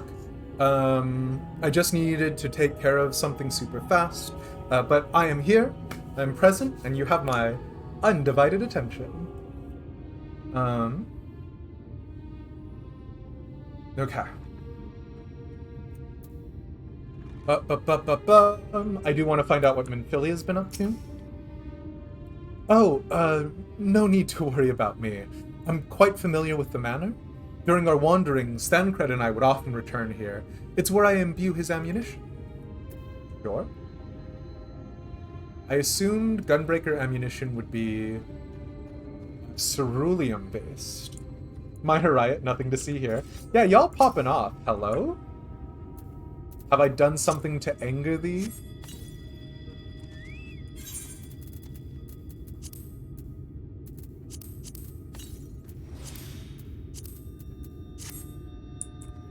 Okay.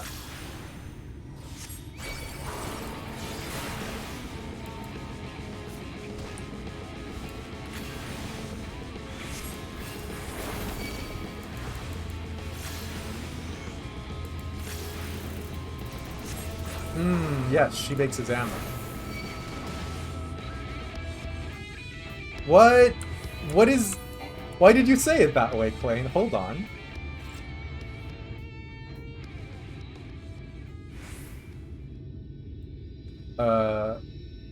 Gunbreaker ammunition needs to be imbued with Aether, something Thancred can't do. Ah, Gunbreaker ammo is clearly 45 ACP. Whoop. Mana triggers. Okay. How many wings do I need to get? Oh, use the Charlian box to capture a... I see. Whoops, that was on me.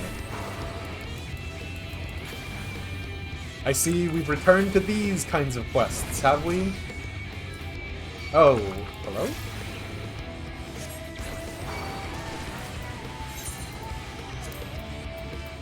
Charlian box. Please get inside my box. Thank you very much.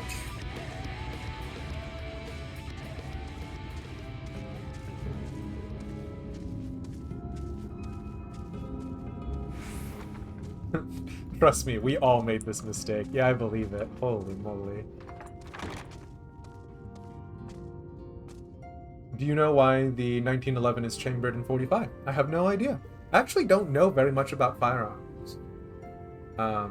They do not actually fire ammo per se, but discharge a contained spell as the blade hits. Oh, interesting.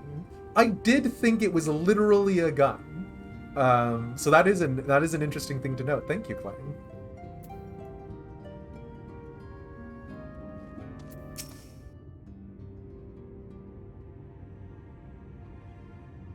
Oh, what? Oh man, that's super interesting, Marin. Thank you. They have no barrel? I mean, yeah, I just assumed that was fantasy nonsense. Thou art returned. Wert thou able to capture a hawker? Damn. Even without the box's enchantment to hold it in place, this creature has no more fight left in it. You're telling me. I would be a great Pokemon character. I just go up and beat up your Pokemon until I shove them in a bag.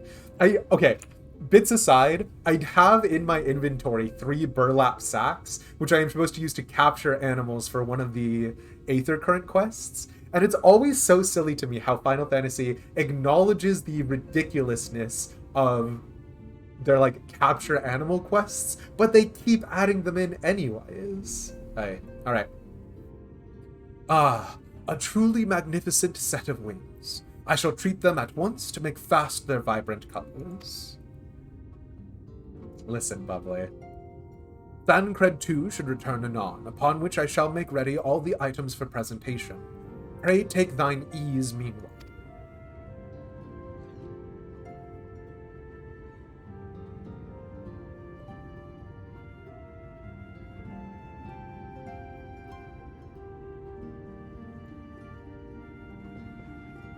"'Tis done. The pixies shall be well pleased with these gifts. Ah, lest I forget.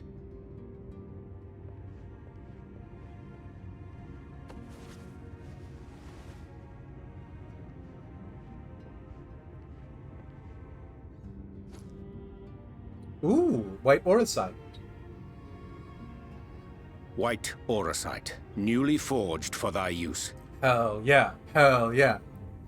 Our mission being to thwart a rejoining, we will most assuredly cross paths with those who crave the contrary. Our eternal enemies. Thus did I choose to abide in this ether-rich land, the better to fashion a trap for the Ascian's essence. Oh, that's smart, actually. Because what we had to do previously was we set up siphons all around Mordona to tap into their aether. May I come in now? Aww. You may indeed, assuming you've finished.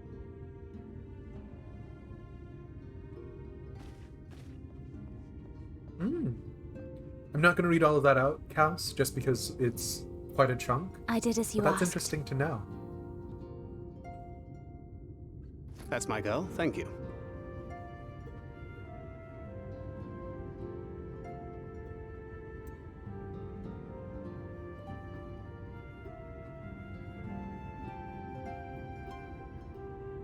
I should probably explain. Though my body remained behind in the source, its limitations saw fit to accompany me, which is to say, I cannot manipulate ether. I took up the gunblade for its defensive advantages, but on account of my little impairment, I cannot imbue the ammunition myself. Luckily for me, Minfilia has quite a talent for it. It's more... Minfilia was his adopted Once we set daughter. forth, we are not like to return for some originally, while. it's complicated. If thou wouldst choose tomes to take with thee, let it be now. Aww. Really? May I? We're going on a road trip, Of course, honey. my dear. Yet have care thou dost not add overmuch to thy burden, lest I incur Thancred's ire. Yep. Thancred and Urianger are Minfilia's gay dads, and I'm here for it.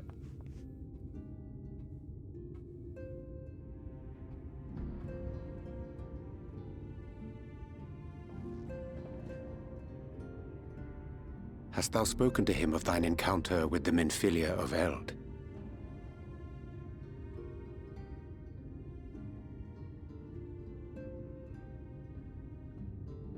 Well, I suppose now is as good a time as any.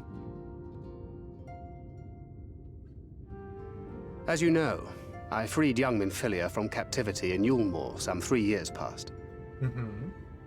Not long after, the two of us journeyed to the south of Armareng, to the edge of the Empty, where the flood was halted. Could be doting grandfather, I could see that, whereas Was there Thancred is her that she actual awakened. dad. The Minfilia of old. My Minfilia. Wait, sorry, I missed something shitposting about?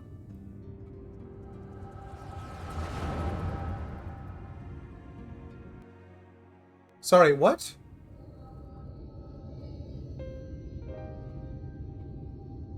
Tell me, what must I do to bring you back?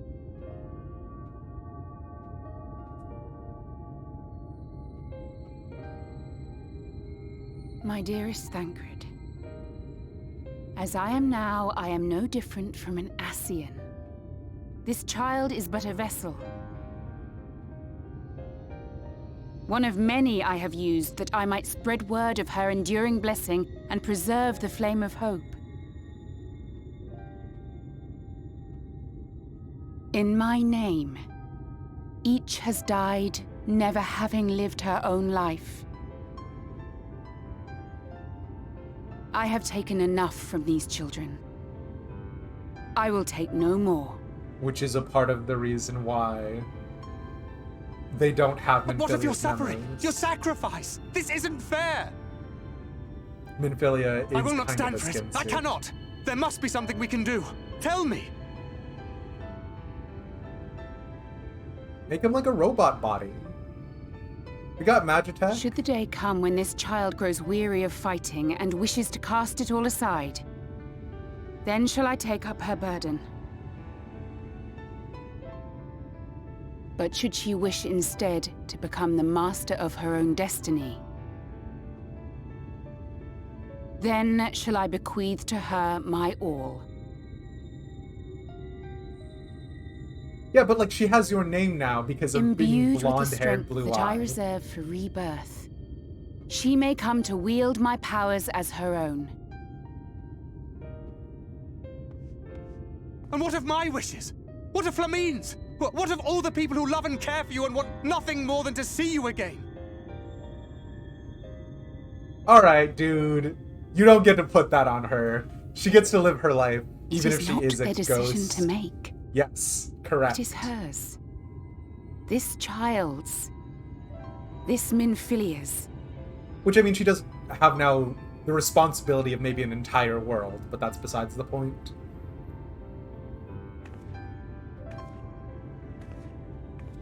You have ever watched over me, Thancred.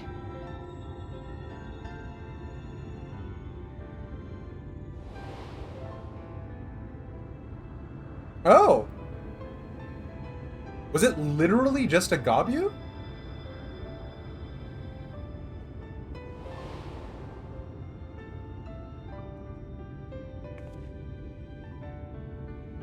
Now I ask that you do the same for her. Go back to 1.0. Protect her. Teach her. Stand by her as you stood by me. I assumed it was going to be more complicated. Like, a Gabu just There is broke much through the and more front she gates does of not know. Ul'dah? She needs a guide to show her the ways of the world, or she will never find her own path.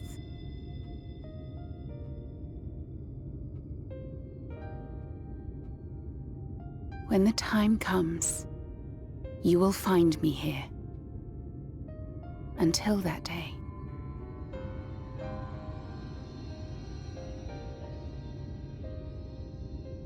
Minfilia, wait!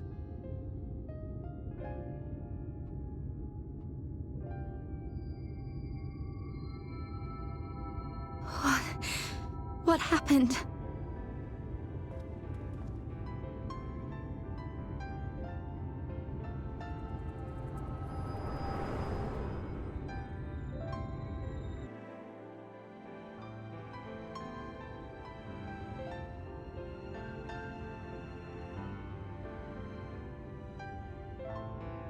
And then she was gone. Minfilia, the girl, claims to have no recollection of any of it. Which makes I sense, have told her many because things. you'd had no Where we recollection came of the from, Ascian what we being fight here. for. But of that day, I have not spoken.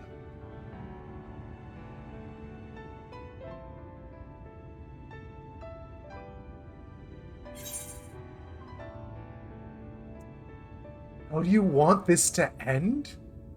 I don't...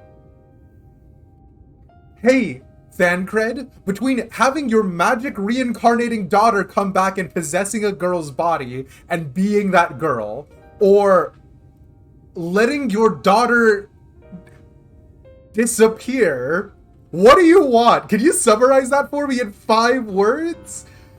Fuck off. Dialogue choices. No, I'm not gonna say anything. Right?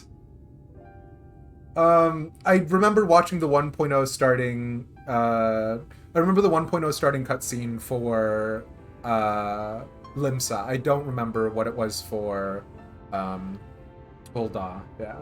Feelings are complicated. I know, but still. Like, ugh. Shadowbringers is being weird because this is giving you some major Dead Money vibes. I actually haven't played the Dead Money or any of the other DLC for Fallout New Vegas besides Honest Hearts, so yeah.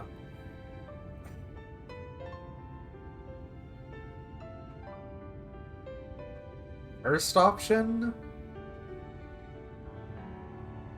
What is stupid? Sure, fine.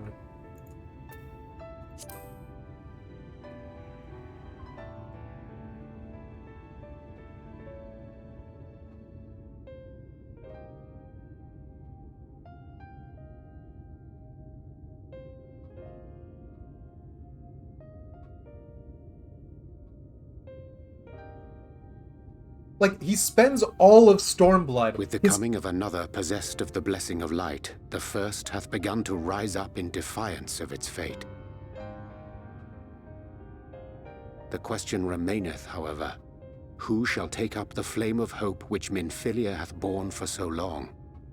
Whether we will it or no, the choice must soon be made.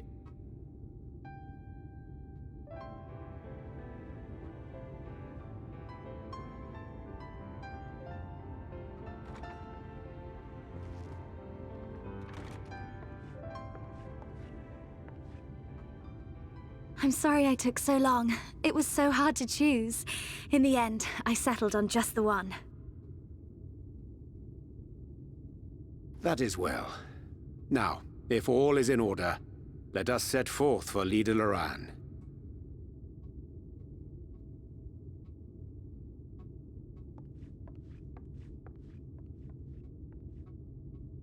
They're supposed to freak you out. It's to represent how much aether she has inside of her. It's a part of the reason why she's so good at imbuing Bancred's bullets, I presume. Because here's the thing.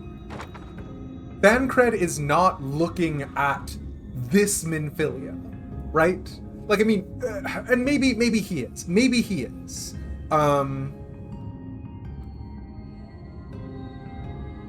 it's like they have too much aether inside of them that it's like shining throughout like all of their orifices. But like, there is something intrinsically very weird, very maybe even unpleasant about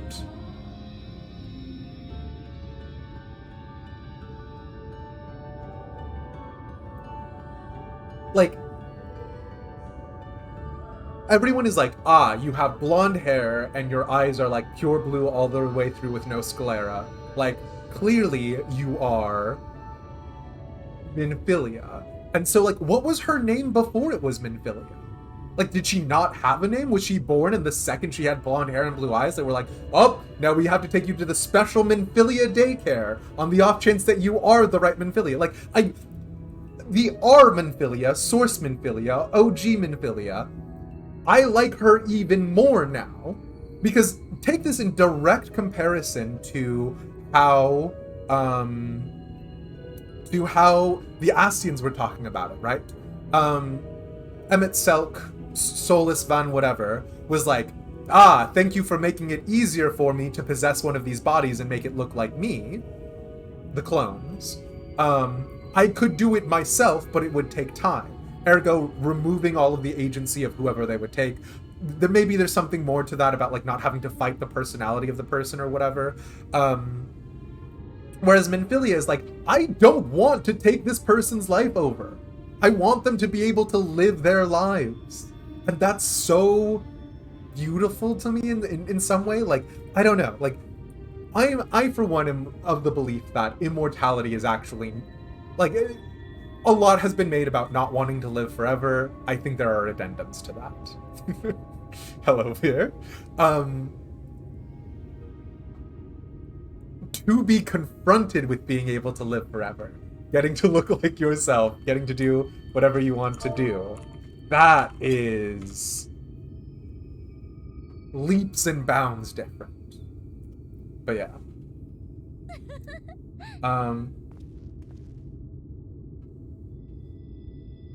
Here's a question. What combat class do you think Minfilia is? I assumed white mage during that fight. So yeah. To quote Freddie Mercury, who wants to live forever? It's weird looking in your game in my stream because it's currently night. Really? Oh my god, of course. Eorzean time is 3:44 a.m., but because the Light Warden is still here. Yeah, no, valid. Alright. I gotta go, kill a Light Warden. Which also, I do like the name Light Warden, and if I could get that as a title, I would not be opposed.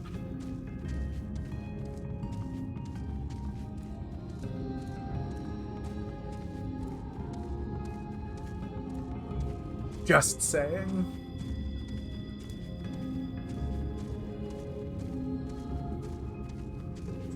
You'd wear the title of the enemy?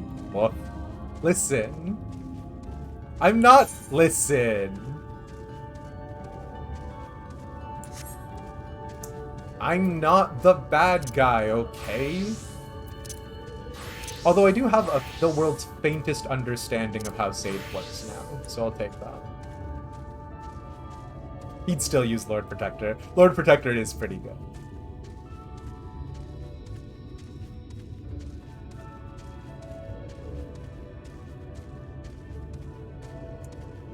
Anya made the joke about Irish, and Anya having to overthrow me, which, I mean, valid. Yeah, we had a little Oliver Cromwell discourse last night.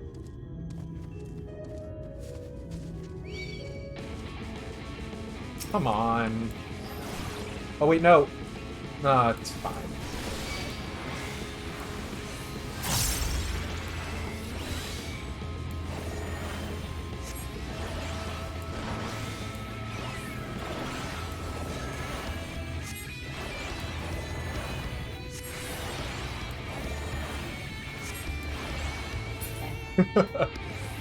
Thank you, Marin. The battle map music does rock out with no restraints. It's so good.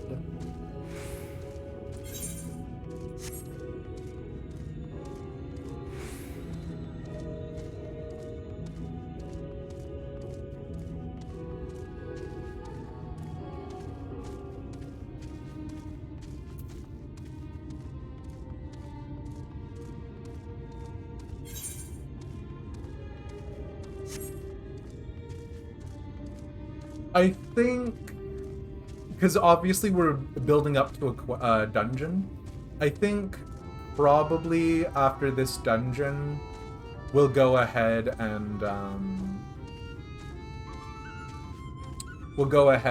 wrap up and start getting ready for After Dark. You know what I just realized?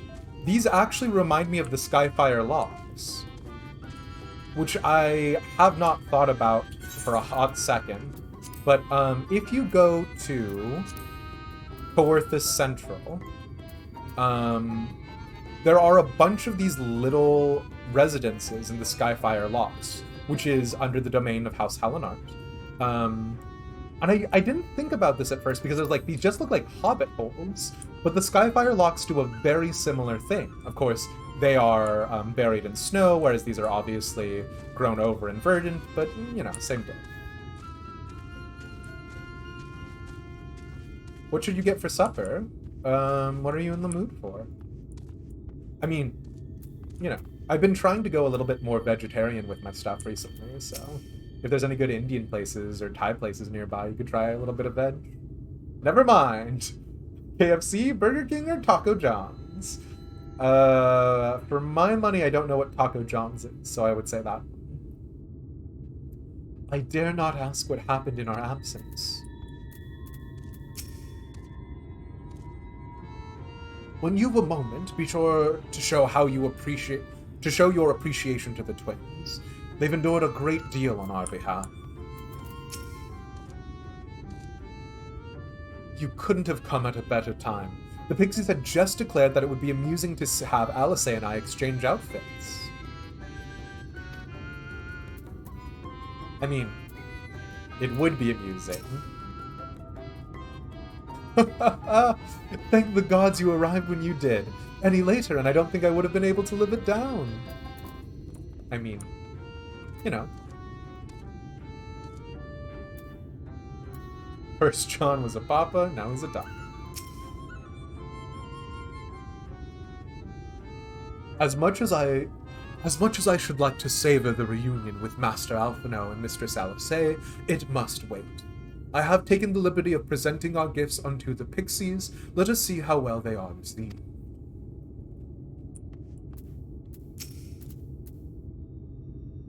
We weren't expecting you all back so soon. We had scarcely begun playing with the twins.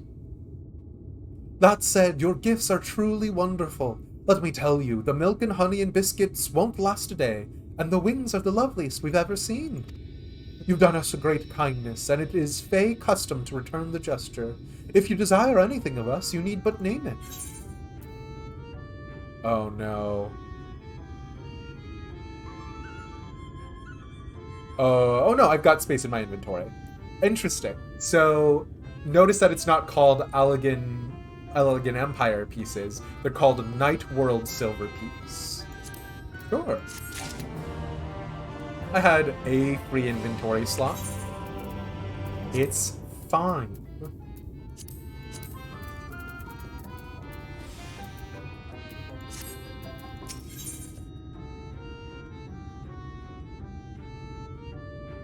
The Algan Empire never existed on the first. Are we to believe... Because I know during the first Umbral era, the Allegan Empire wasn't around, right? It was founded during the second? Or... Okay. I don't actually know. I'll go do some research and we'll come back to this. The key to the castle. Sol Yun regards you with a munificent expression. Fourth, I think? Okay. No, there's no way it was the fourth era, because I thought the Crystal Tower was made during the second Umbral era. It was founded by an Ascian? That's my worry. If we find out that the Allegan Empire was founded by an Ascian, I don't know what I'm gonna do. Demeist is still yet to learn when the shards diverged from the source.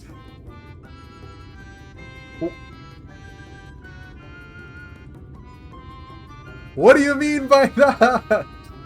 What do you mean?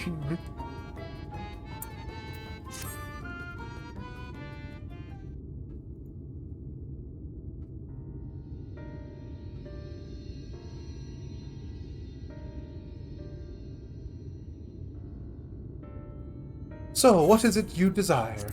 Rusty old coins like you mortals are wont to collect, perhaps? What is this menacing smile? The Allegan Empire was founded during the Third Astral Empire and was destroyed by the Fourth Umbral Calamity? It existed for only one era? It's the same Eorzea map smile. Yeah, right. Sneaking back briefly, hey Pixie, we've met some pixies. Surely they were around for longer. There's no way the Allegan Empire fell after one calamity, because what about the Emperor? The whole thing with him and the Une and Doga clones, and that whole thing, that definitely had an implication of being for significantly longer. Eras can be a very long time. I know the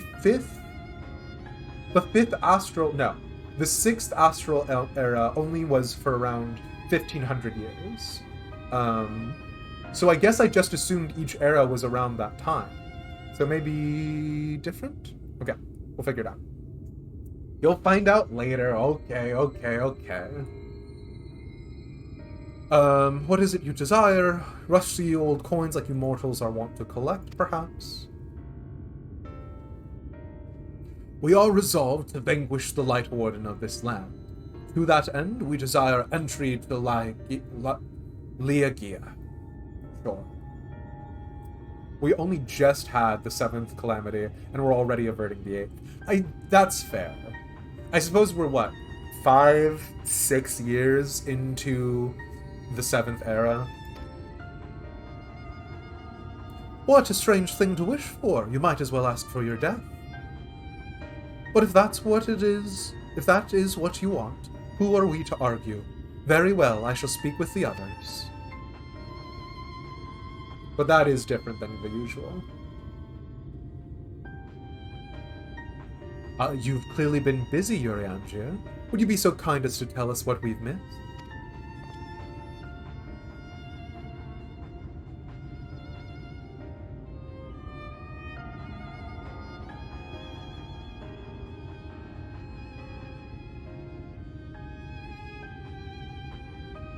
So that was the purpose of the gift.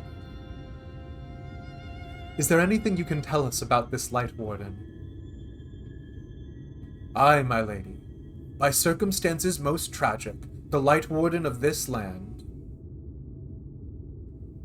is our king and ruler, Titania.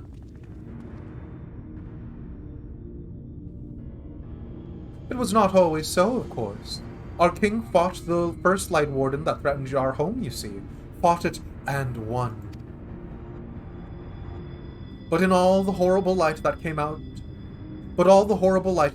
went and corrupted them, turning them into a new Light Warden. Which is kind of like the Ascian thing, isn't it?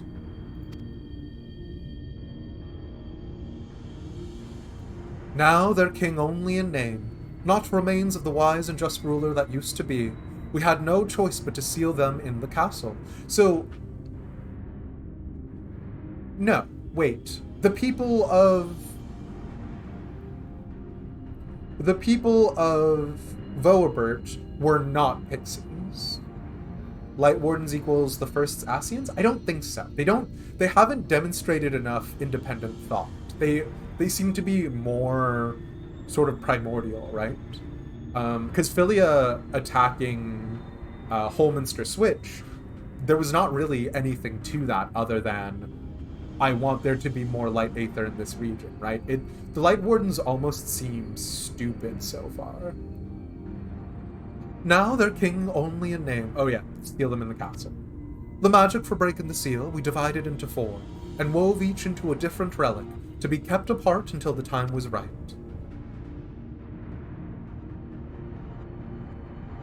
And this dress is one of them. It's been in our safekeeping for years and years, but we've decided to entrust it to you. Are you sure? Of course. Custom demands it. Though you're most certainly going to your deaths, we thought we should at least let you try. That way, we get to watch what happens. Of course, you can't break the seal unless you have the other relics too.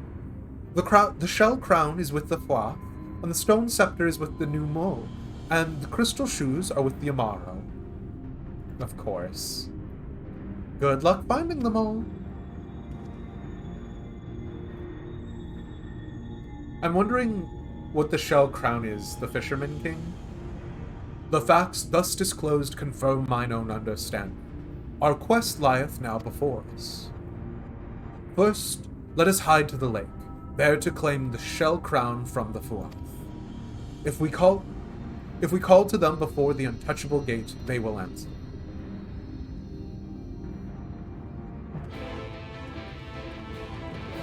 Sure. Am I Uriangir's butler? Nah, man. I'm the first's butler.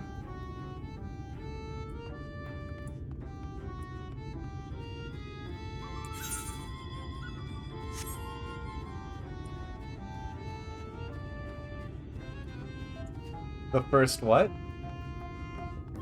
Feeling real clever, aren't you, Saint Guard? I'm teasing.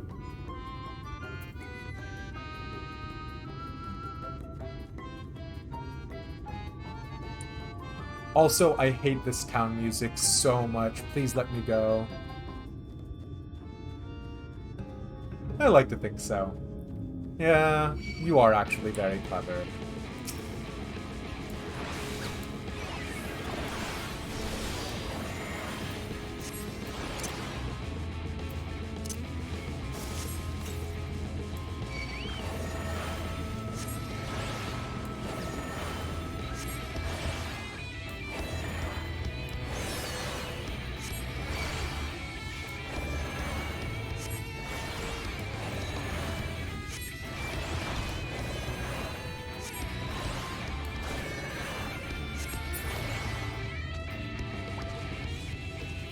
This is how he does it. Insidious in nature. He poses as a butler, gets close, and then bam, Warrior of Darkness.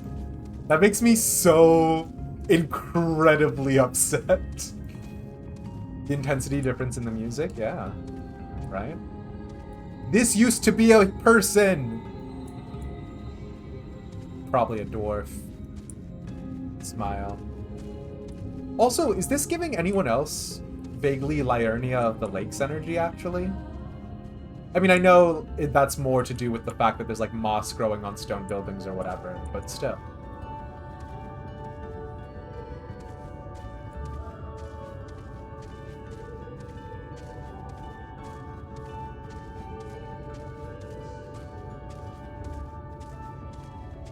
Squats?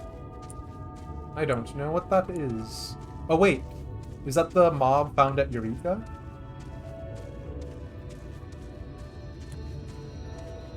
No, this is distressing.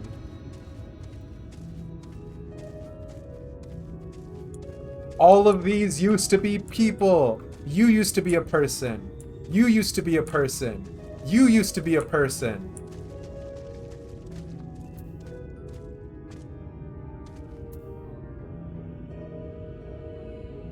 You played this before Elden Ring, so you never thought of it that way.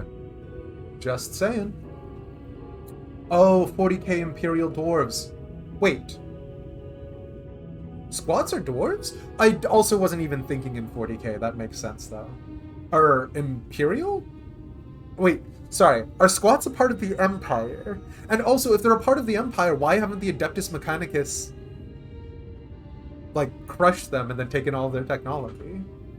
Are you the only one who really doesn't like the new squats models? I would not have thought dwarves looking at the new squats. They were wiped from existence for like 20 plus years, and they just brought them back. You love the Votan aesthetics. They're not a part of the Imperium. Okay, perfect. Just wait till you learn about the 40k orangutans that are tech wizards that fly about space on interstellar climbing frames. Stop playing. Why is there a bun inside my house? Am I going to see Howl Pendragoon inside my house, Egg? They exist? Listen. I was taught never to talk to the Fuath under any circumstances. Are you sure this is a good idea? Don't worry about it, Minfilia. A turtle blessed me one time, and now I can breathe underwater forever.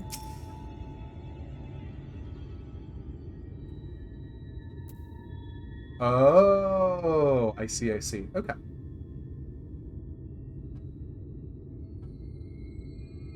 During our sojourns in Eulmore, we avoided the lake at all costs. Let that suffice to warn you of its dangers.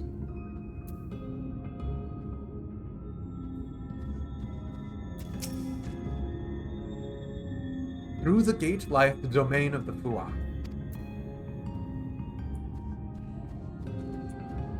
Also, I've been told...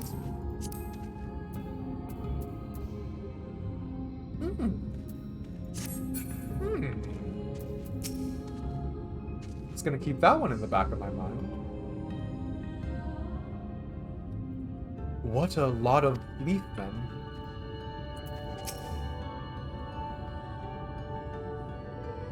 I was about to say the Fuath couldn't be any more unreasonable than the Pixies, but that's just asking for trouble.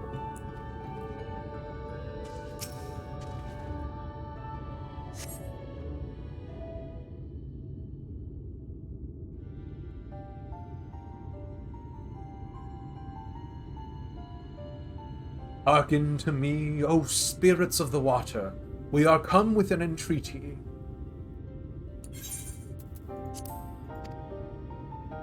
Actually, no, I don't want auto advance.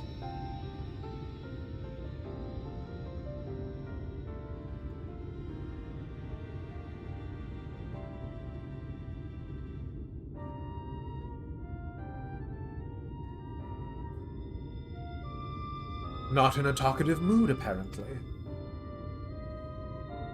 I'm not exactly sure how the gate worked. But if the Fuath are water spirits, perhaps we should take our search into the lake. Oh? I suppose a brief dip wouldn't hurt. Alphino is just learning how to swim. I opened up that Wikipedia page, Clayne, and there's a reason why I haven't said anything yet.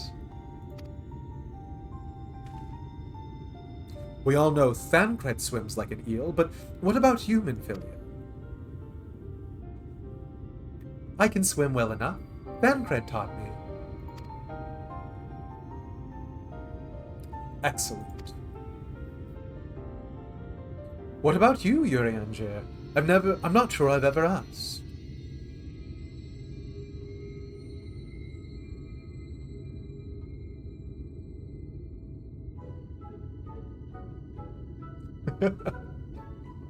Rather than swim, mayhap it would be more expeditious to walk upon the surface by means of magic. He can't swim. You too, Urianger, that you should be a kindred spirit. This Thancred is a little different. Worry not, my friend, I know some helpful tricks, and I should be more than happy to share them with you. Together we shall conquer the waves. Well, well, aren't we a lively lot? And you have an entreaty for us, you say? An entreaty from mortals, what a treat. Yeah. My comrades and I are on a quest to vanquish the Light Warden. To that end, we would humbly beg the loan of the Shell Crown, which we are given to understand is the safekeeping of your people. Each one of these artifacts feel like they're based off of one of like the major popular fairy tales. The dress, I'm assuming, is Cinderella, or maybe Sleeping Beauty. The crystal shoes are self-evident. Oh, no, wait, no. Yeah. Wait. Are they all Cinderella? Am I just bad at my fairy tales? Oh, is that all? Of course, of course. You may have it. You shall have it. Just like that. What do you want from us? Oh, no need to be so suspicious. The crown simply doesn't mean much to us is all. As a matter of fact, nothing means much to us. For we Fuath, it's over before it's begun, and we couldn't care less what becomes of the Fairy King or the world for that matter. Having said that, we do so seldom have mortal visitors, and it would seem a shame not to make the most of you. Touch the untouchable gate, and come hither to our domain. Don Meg. In your tongue it means forbidden realm. Sounds forbidden, yes? And so it should, for we are one with the water, our home wrought of ripples and waves and currents. Find your way through, give us thrilling sport, and we will give you the crown. Oh. Wow, this is not what I was expecting. I thought this was going to be a lot more just talking.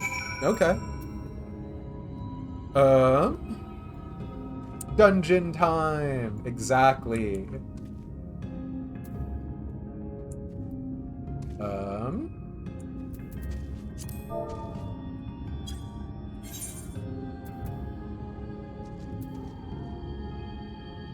Duty support for this? Interesting. Yeah, they've changed up how dungeons work in Shadowbringers quite a bit.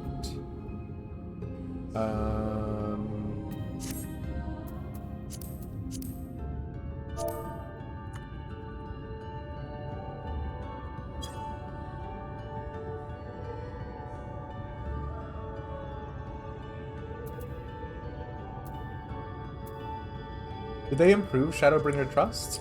I don't know, I haven't used them yet. This one is actually, Shadowbringer Trusts is going to be a special treat just for me.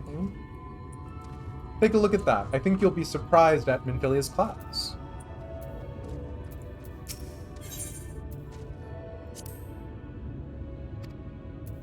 I can fight 2, I promise I won't be too much of a burden. Oh, Minfilia is a... Minfilia is a... Is that... Isn't that... Rogue?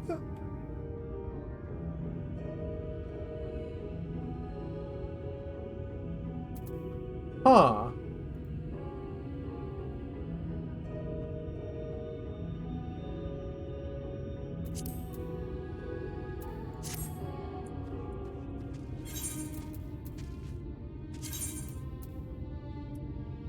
Okay. Oh, I forgot I changed my glam. I did it incorrectly, and now both Gunbreaker and Dark Knight have the same glam. Okay, I'll be right back. Interesting. Dad Cred taught her. Yeah. Huh. Sorry, I will be right back. I just need to change... I won't change my outfit. It's not worth it. Interesting. So we haven't really talked about the class gems, right? Or the soul crystals. Are the soul crystals Auracite? Am I using a party or a trust? Gonna use a party. And it's one of those little touches that is cool. It is very cool. But does that mean Minfilia only has class actions up to level 30?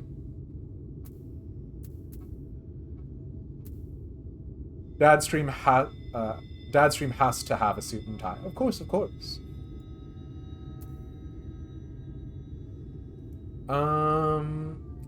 Just touching the cosmic vibes. I think we're gonna have a full party, but we'll see. NPCs have access to unique spells and actions. Oh, of course. Urianger actually has access to the death spell? Oh, what?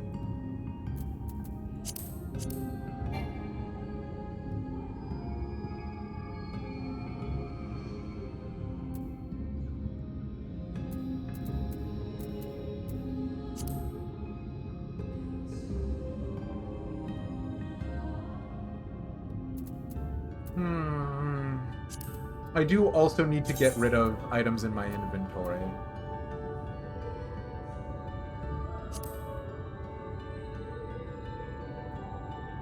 What?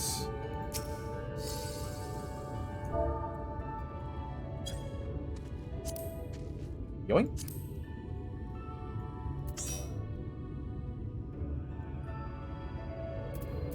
At some point, you should try Trust. They're so popular that old content is being retrofitted with it.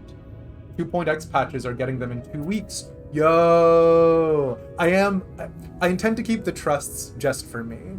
We might do lore videos with them, depending, but yeah. Although, I do want to see stuff in Ishgard with it as well.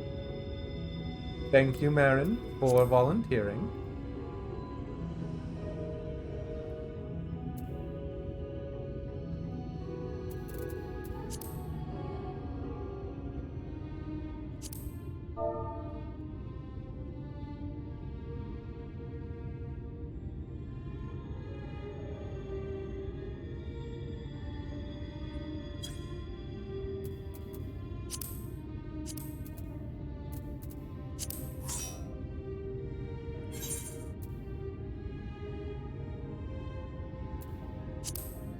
Yoink. Are you gonna try the changed things in Heavensward next patch? God, I can't. Not on stream, because if I do it on stream, I will literally never get through content.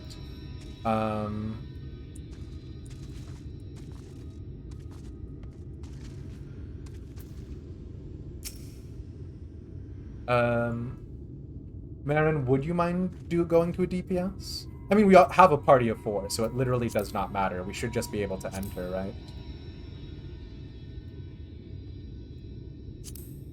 Damn, hello? I'm digging the swag. Alright, let us rock and roll. Horshafont, Estinian, and Ysail join for some dungeons with nameless NPCs, filling up the remaining slots. Don't... When you say nameless NPCs, I'll find lore about them. Don't doubt my powers.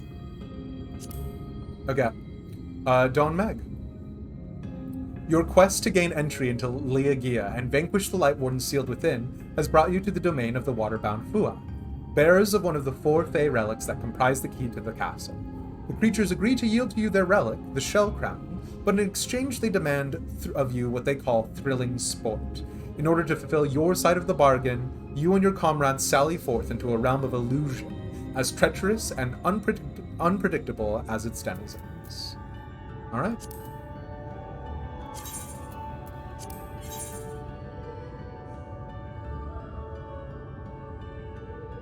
Yeah, no worries at all, Zayla.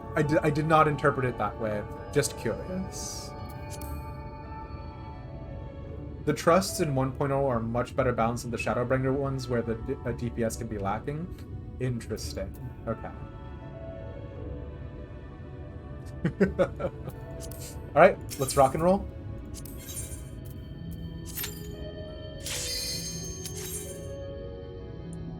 My inventory is full. I'll eat a piece of bread. But my immersion... Exactly. Oh, the Steps of Faith is being changed into a solo instance.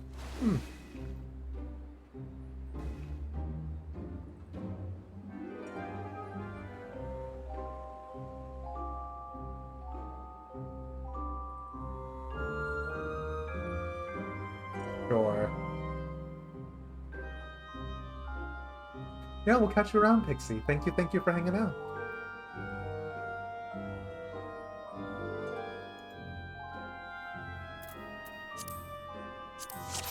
Alright, let's rock and roll. This dungeon is one of the community fan favorites. Oh.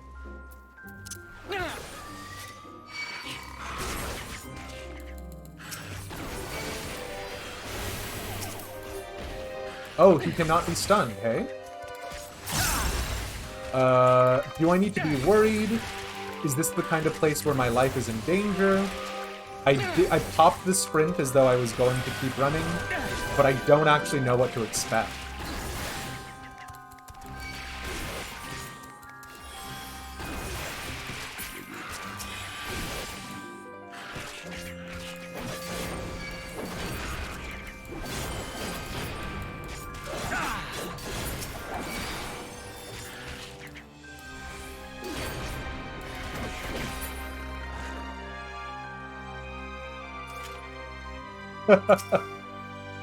I think I saw clean my inventory, which I make no promises.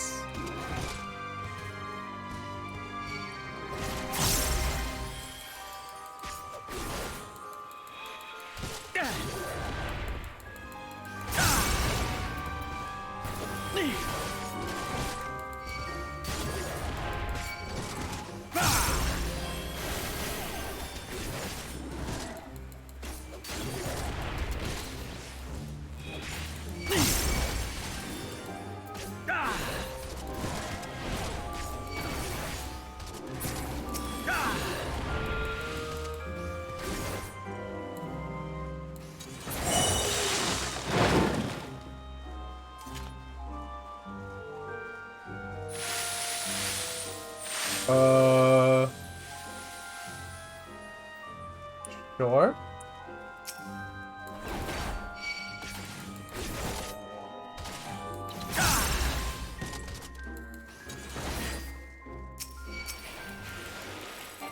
Being a little wild. Oh shit. Nope. Alright, well. Was that an early pop of me doing Super Bowl Eye? Maybe. Am I doing it? Yes, I am. Nope, I'm dead.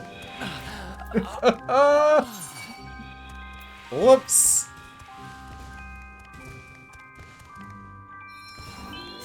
I don't think we can come back from this.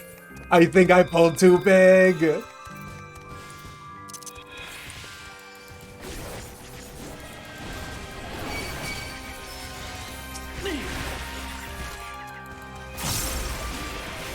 Yeah, no, that's on me.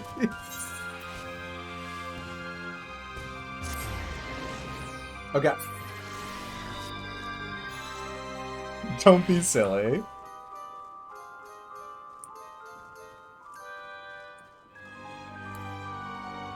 Marin. If I was picking people for their skill and ability, I don't know that I would be hanging out with Ellen and Bo. Smile.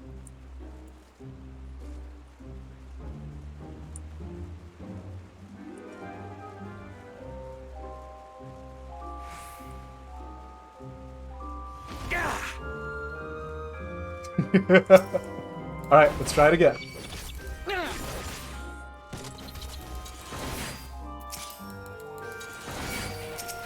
Are we trying it again? He said, not learning from any of his previous mistakes? Maybe. Maybe we are.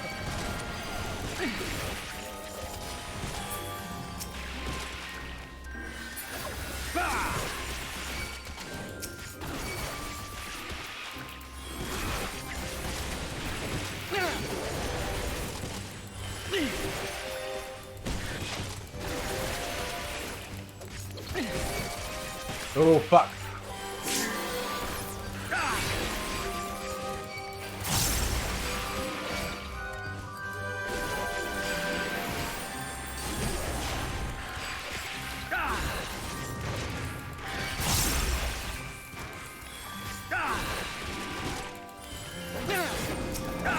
Phoenix made a baby game for easy babies. And what can I say except we're the best goddamn team of adventurers? Ready to rock and roll?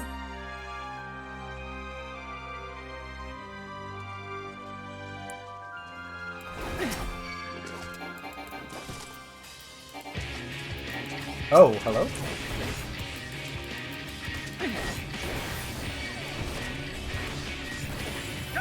Ooh, well. I don't know why I'm suddenly unable to do my rotations, because I have a monkey brain, but...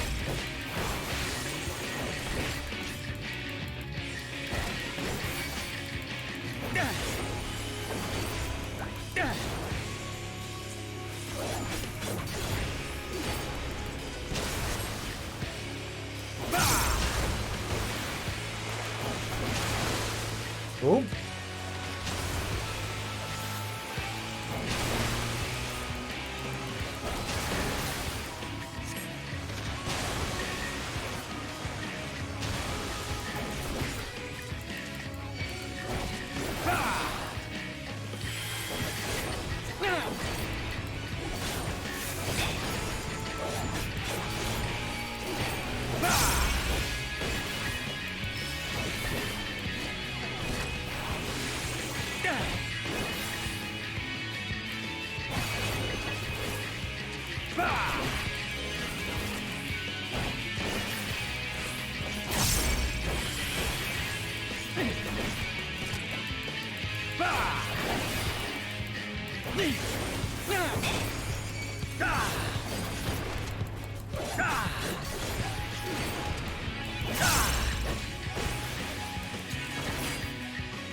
I don't know what we're supposed to do about this mechanic. Is it impossible to avoid getting hit?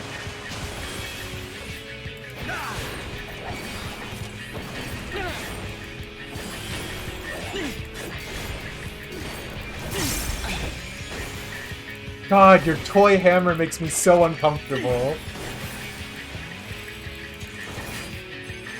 Because the sound effect says, this is a baby hit for a baby, but the actual thing that happens is I cry. Okay, alright.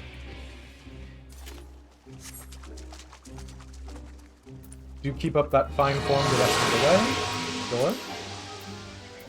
My inventory is full. Let me eat a piece of bread. It's based on the water spouts on the ground.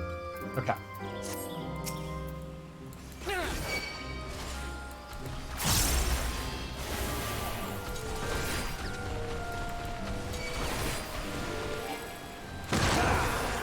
Oh boy. Well.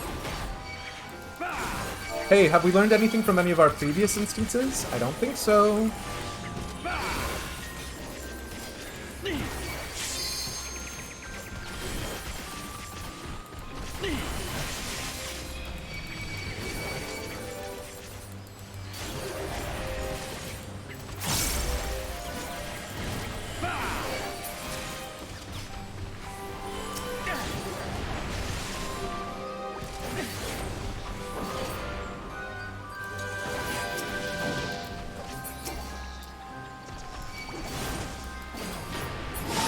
Easy, he said, sweating furiously.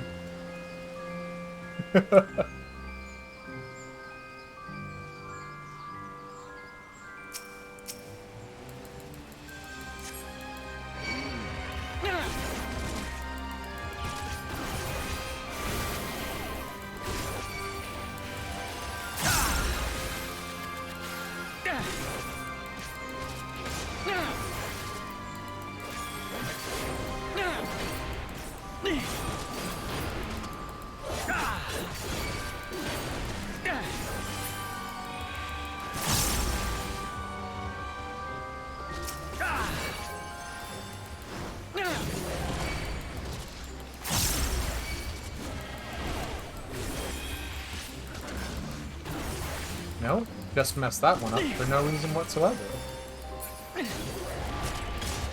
But we're good. Where do we go? Okay.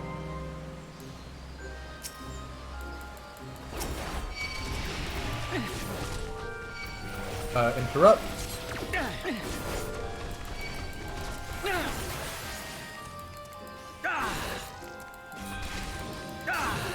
Hello.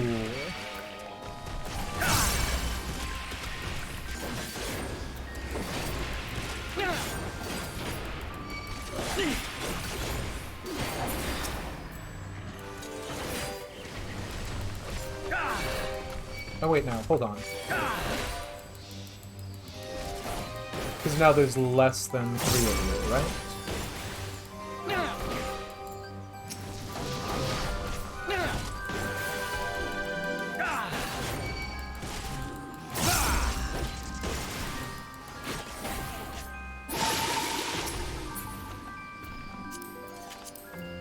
Oh, anyways, just gonna grab all of those real fast, because I've definitely earned them.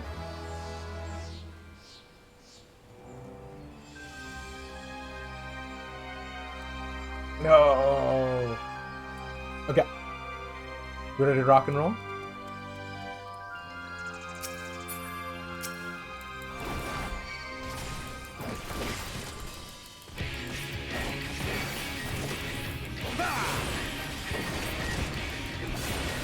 Wait, did he do a Handbuster? Or is that just how much damage he does normally? What the? Retro Fractal?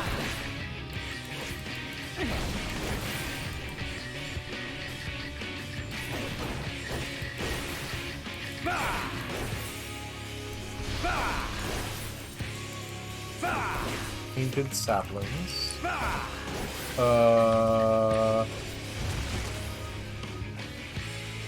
I don't understand what I am supposed to do with this mechanic.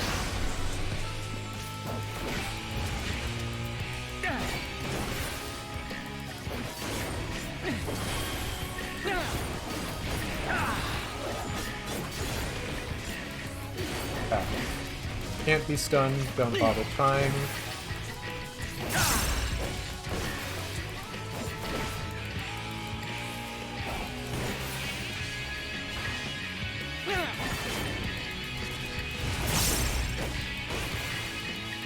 Coiling Ivy. What is this? Fetters. Oh no!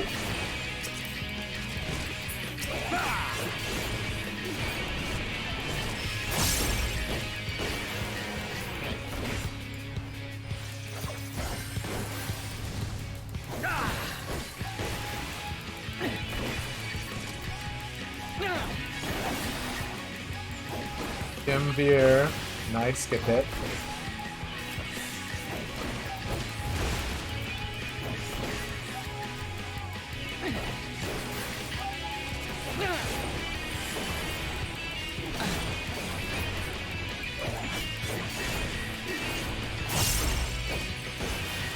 Coiling Ivy is this one again.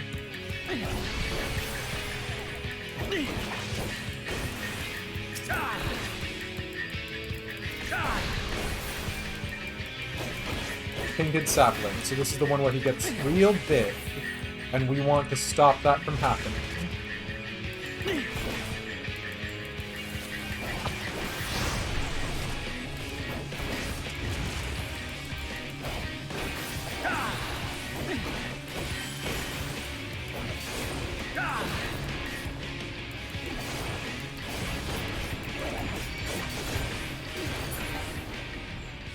Easy peasy.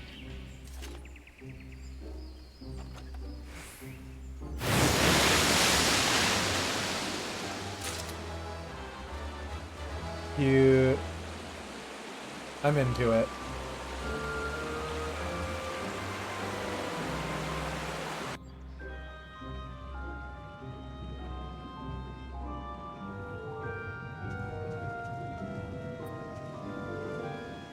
You were hoping I wouldn't figure that out so you could stand next to me as a giant Lala? What? Marin. It reminds me of that time when everyone specifically lost at What's-His-Face's Gambit. Yeah? Oh, it's a fake. You just have to keep going. Yeah.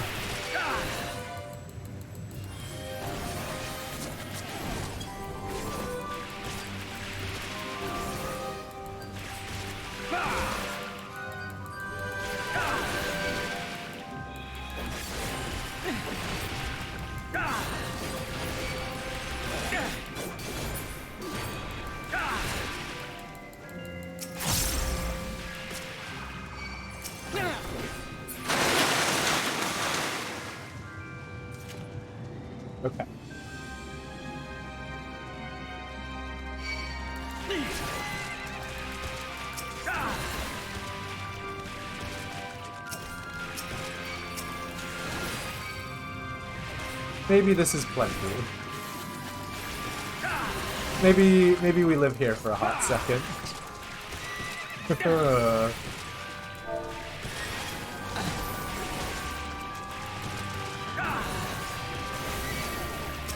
Oh, never mind.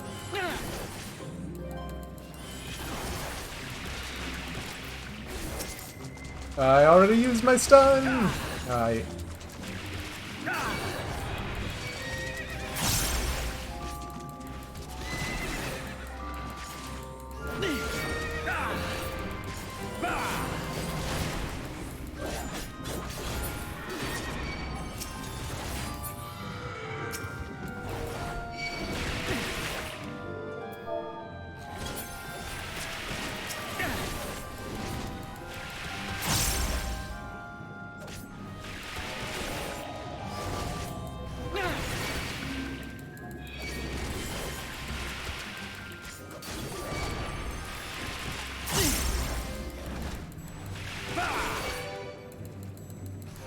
Oh shoot.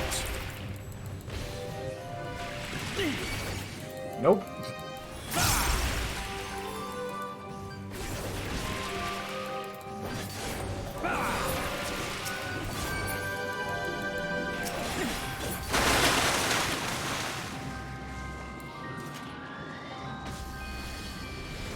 I mean, it is a gorgeous dungeon. And there's a variety of environments that are being demonstrated here, which are all cool.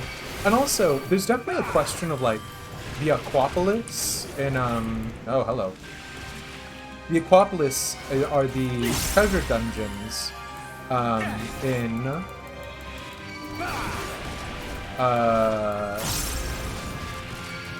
Thorthis. And so I'm wondering if there's some sort of tie between the Dragonskin maps and the Hua here.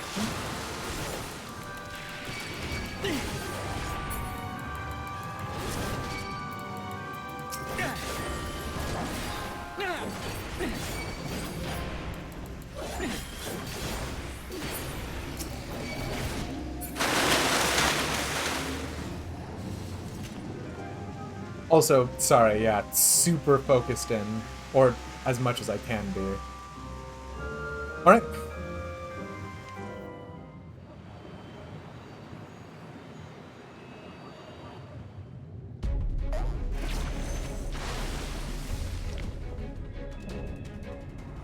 Lake Lord and Ekthon. I do actually like the little titles that they're finally giving them. It feels, I don't know, just more official that way. Dweebs. Y'all ready?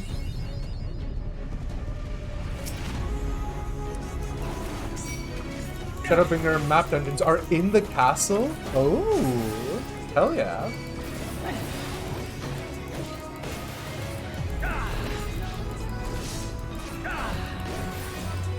Lord of the Loathsome Gate.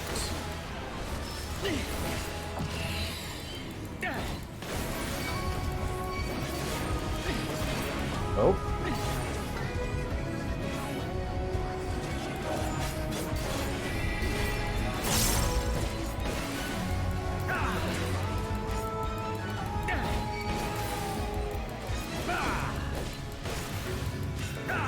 Uh-oh. Oh no!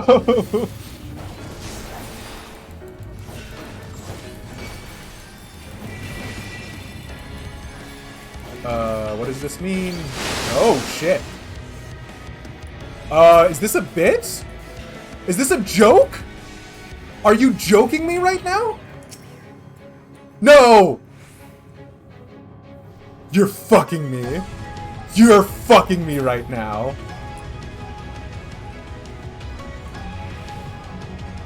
You are fucking me. No! What are you on about? This is not it! This cannot be it! Are you... What are you even...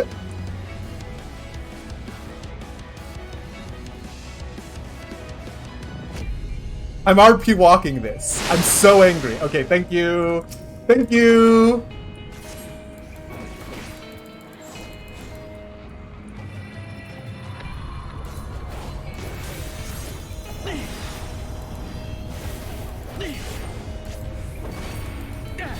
Hello? Oh, hello, beautiful. Yeah? You come here often?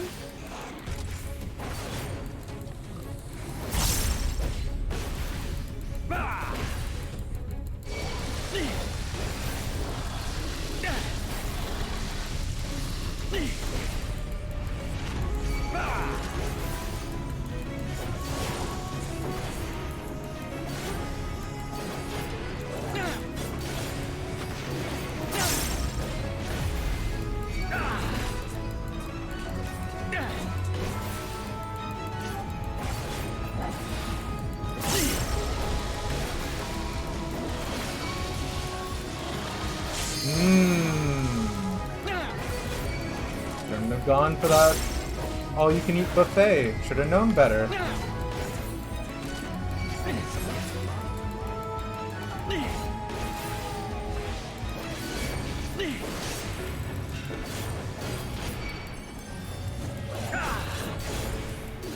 I have not used my damage buff, like, since the weird walkway thing.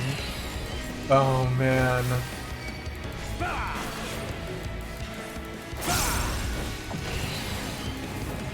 Oh, is he just gonna keep doing this? Okay, this is his thing. Sure.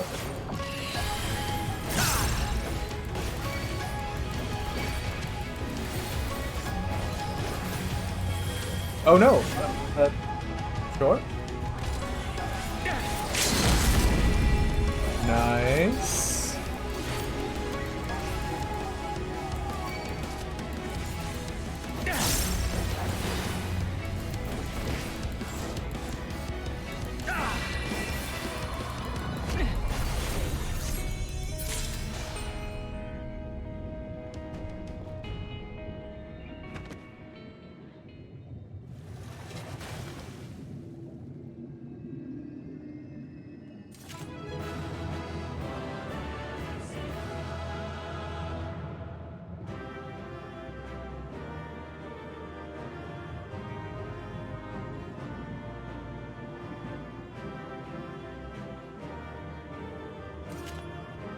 Oh my gosh! Kale and Faye, I'm so terribly sorry that I did not, that I didn't get the raid notification. Stream Elements and I have been in a fight recently. Welcome in! You dealt with this earlier today, so sympathy raid. Well, thank you very much, yeah. I appreciate the sympathy raid. Yeah, I, did lose my mind. So that's good.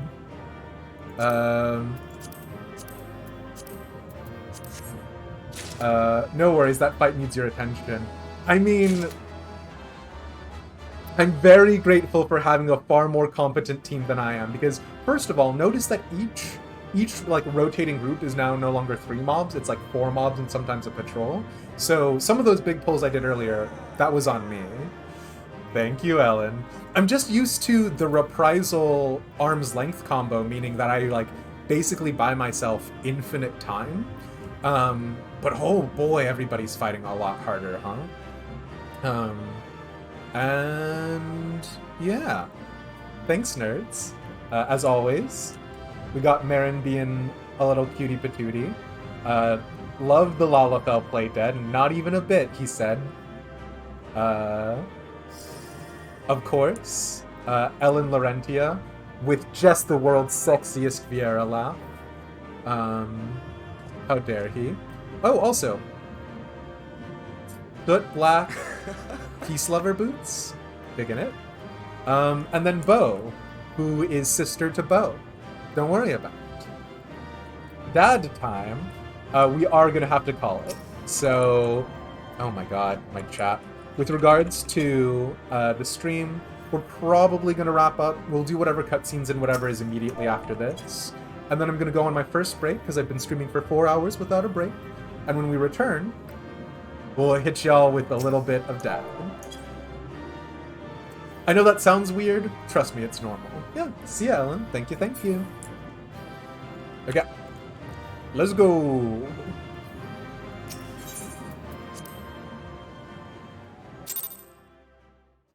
Note hydrate. Valid. Listen.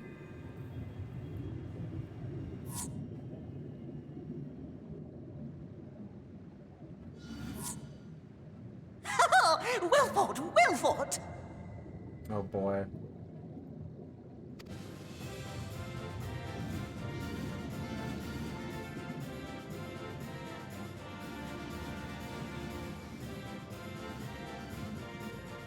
Bravo!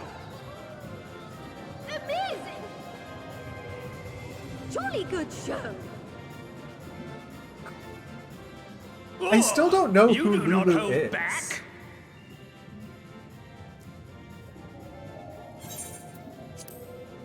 And also, why are these people like posh?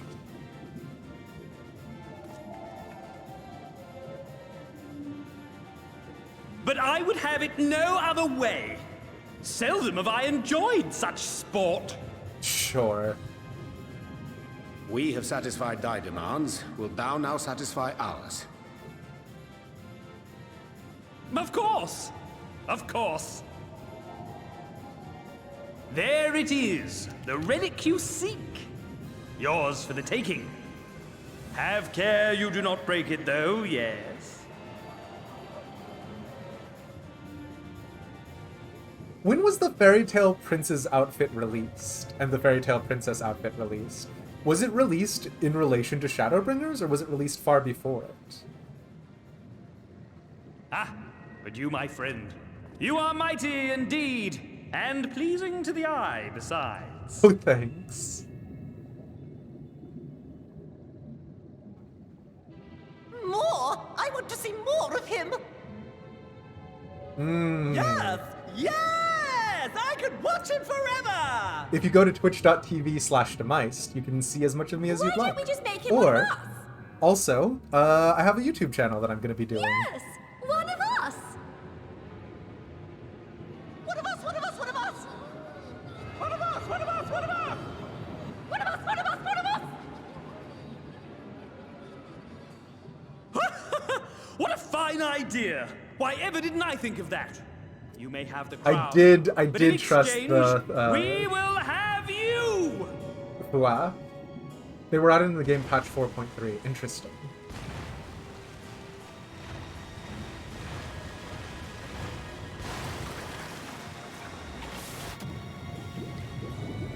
So we can breathe underwater. Alphino and LSA can? Or wait, who else can breathe underwater? Wake up, damn you! Ardbert.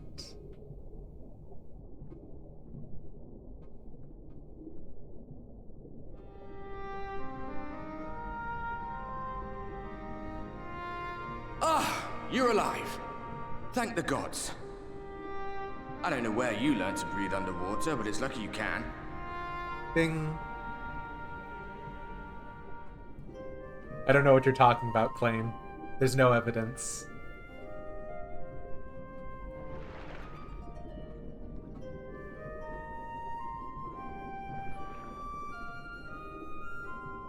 I'm sure you had your reasons, but the first rule of dealing with the Fwath is do not deal with the Fwath. It's said that they are born from the souls of the drowned. Were it not for your little trick, you'd have joined them. No evidence. Your friends are safely back on dry land, in case you were wondering. They'll be searching for you, I expect.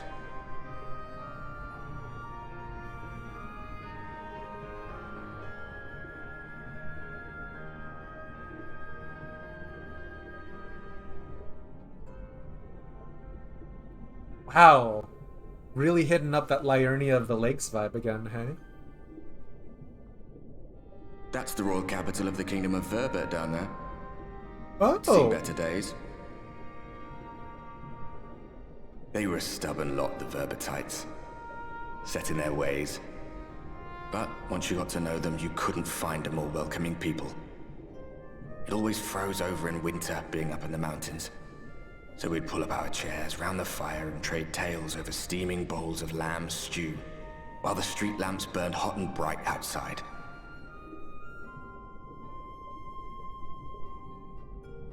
All dead and buried now.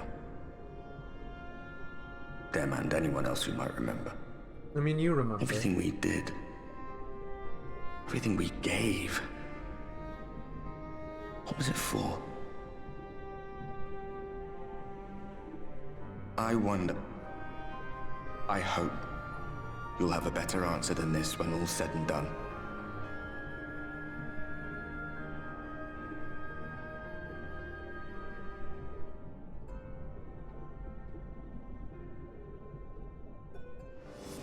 Also, Ardbert didn't save us. We already had the blessing.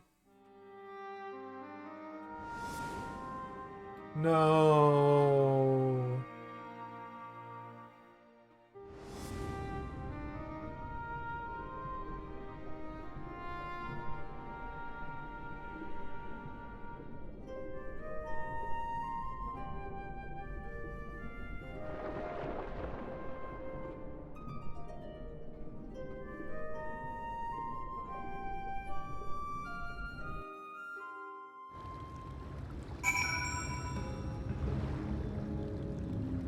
Listen. Have a nice life, Dark Knight. Okay. And this is actually where we're gonna go ahead and call it for tonight. It has been a ton of fun. I don't know how we're gonna handle future... I don't know how we're going to handle future streams of MSQ. We might still keep it sort of en masse, we might not. But for right now, we're going to go ahead and call the MSQ portion of the stream done. So, for me, Fridays, normally I stream somewhere around 6 hours of MSQ. Today, however, things are going to be a little bit different. And I'm not 100% sure where we're going to fit Demised After Dark.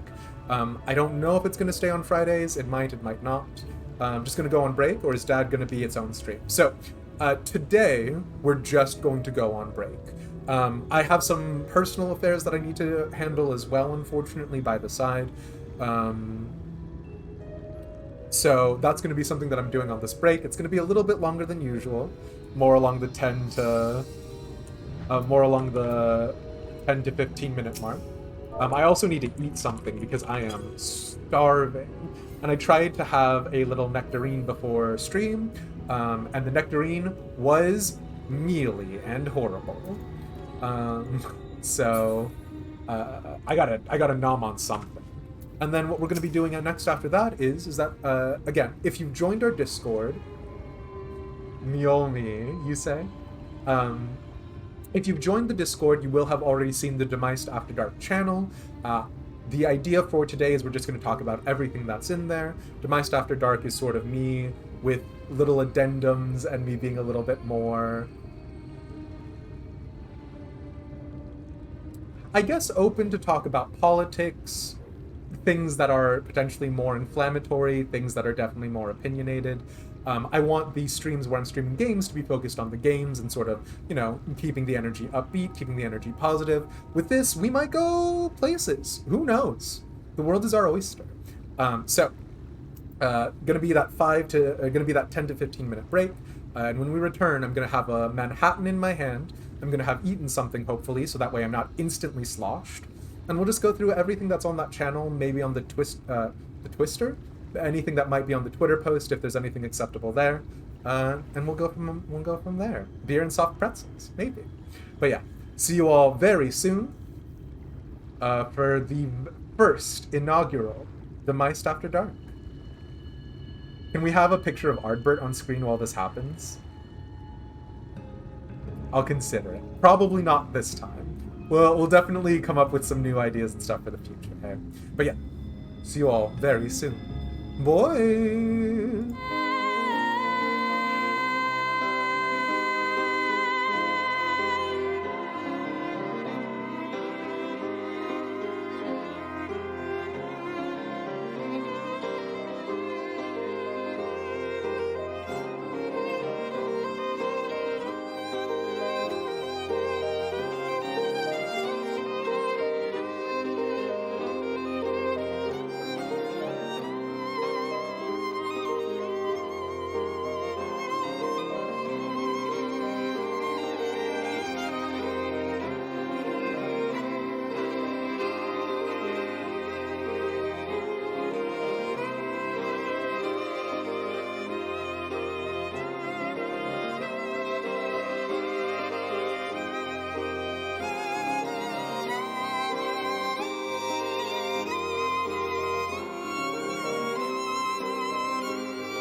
Why does everybody act like they know me? Act like we're friends and act like we're homies. They really think they got me figured out, got me convinced they're so sure what they talk about, no doubt. It's some bullshit I could live without.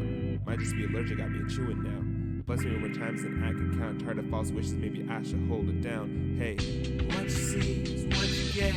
You don't need a double check. Like the Prescott Air Force Ones, I'm just about as clean as they come. What you see is what you get.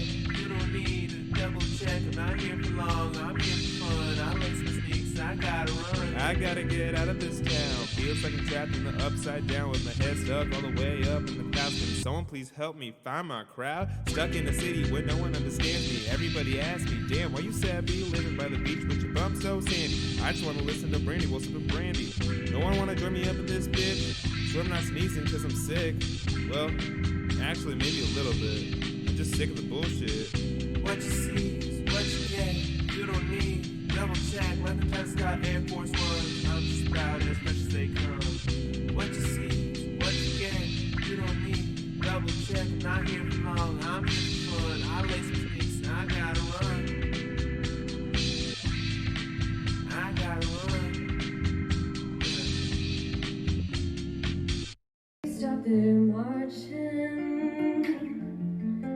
thunderclouds holding their breath, and even the birds hush, scanning the sky, quiet as death.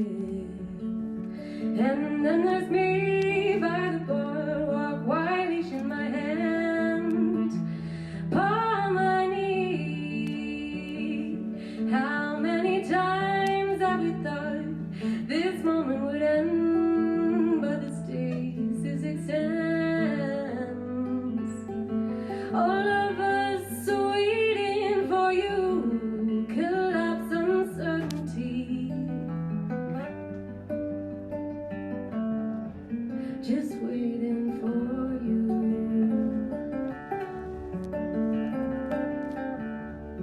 They're finding stars in the darkness. It's a certain kind of fate.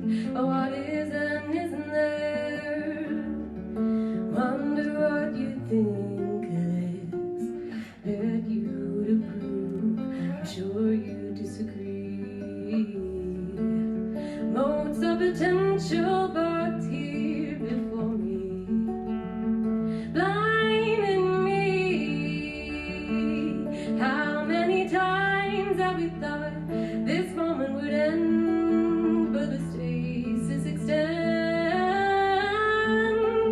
All of us waiting for you, collapse uncertainty, sever suspension, assign reality, time back in motion, release this moment, no way to choose, just waiting for you.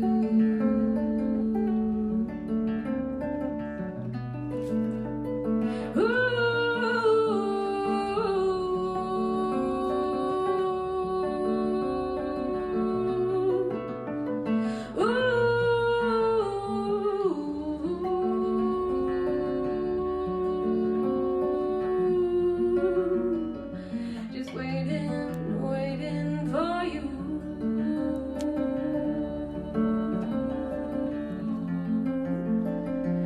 Waiting, waiting for you.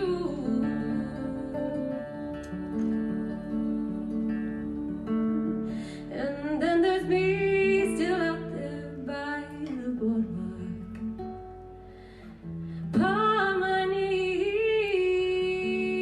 How many times have we thought this moment would end, but the stasis extends. All of us are waiting for you, collapse uncertainty, sever suspension, assign reality, time back in motion, release this moment, no way to choose, just waiting for you. Just remind him he's standing, that's nice to meet you. Waiting for you.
3 hours before daylight gives up on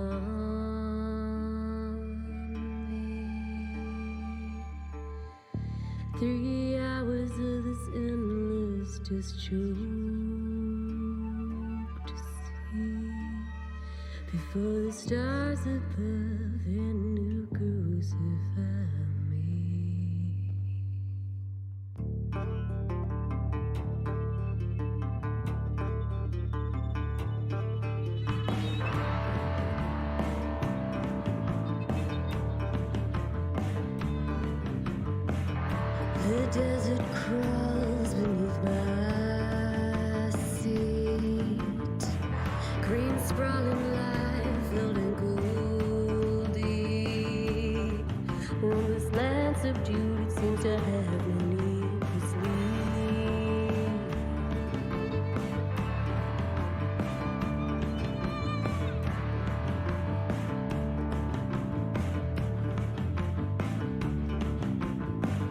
3 hours before daylight gives up on me.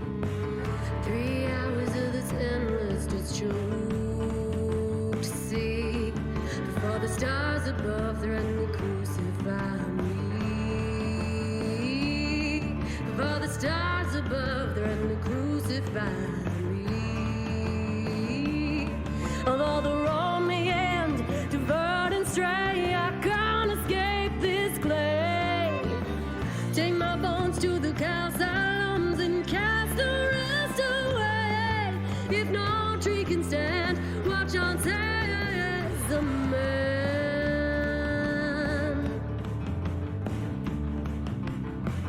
The wheels move fast, but they can't keep pace.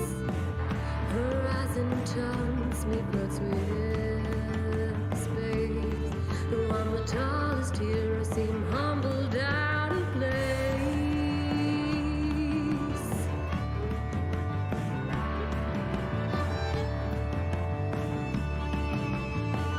3 hours before daylight gives up on me. 3 hours of this endless disjoint to see before the stars above threaten to crucify me. Before the stars above threaten to crucify me. Although the road may end, divert and stray, I can't escape this clay. Take my bone to the catacombs and cast the rest away. If no tree can stand, watch on says the man. Watch on says the man. Watch on says the man. But to eternal as the flame gets all back here again.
just before daylight gets upon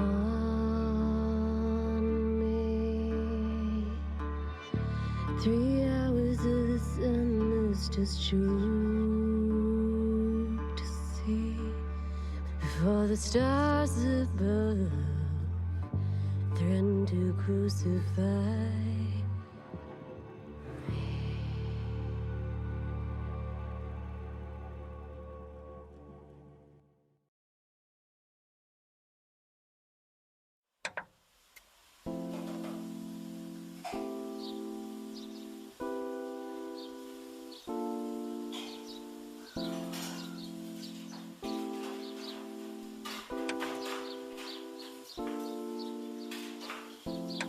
Never thought I'd grow up. Never thought they'd get in my head.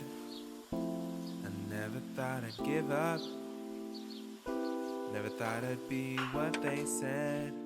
Parented by the TV screen. Pop culture is all I've seen. Raised by Nick at Night and MTV now. Netflix is the only thing that keeps me company, 'cause when I'm alone, it's sitcoms that make me feel at home.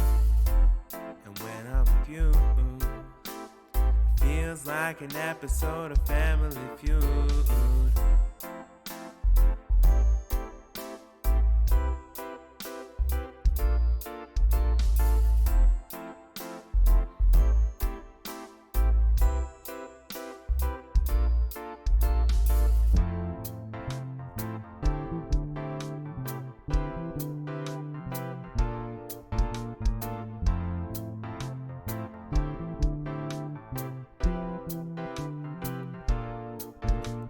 Television sing me lullabies when I'm in bed. Television help me to get out of my own head.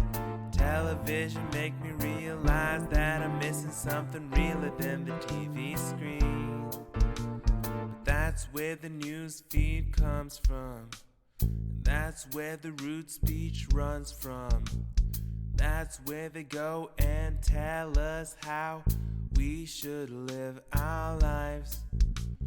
That's where the new creed comes from, where they always seem to need more funds, just to tell us it's not worth it for us to even try.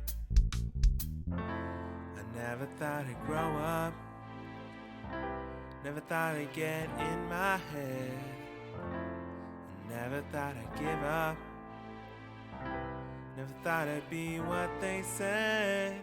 Never thought I'd be pondering life in the middle of Home Depot at night, thinking of the 90s in the back of my mind, how it used to be such a simpler time, waking up, watching Sunday morning cartoons, eating cereal with my color-changing spoon, chilling on the couch in pajamas past noon.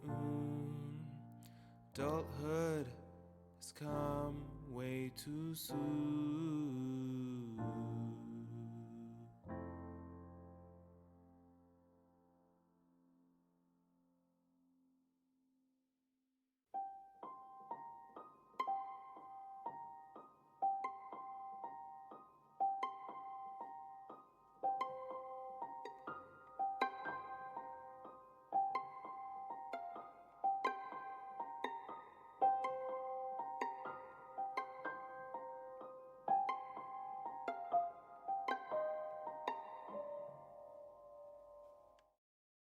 Sorry about the wait, everybody. I don't know what the 32 hertz channel on this track means, but I feel a little bad. Oh,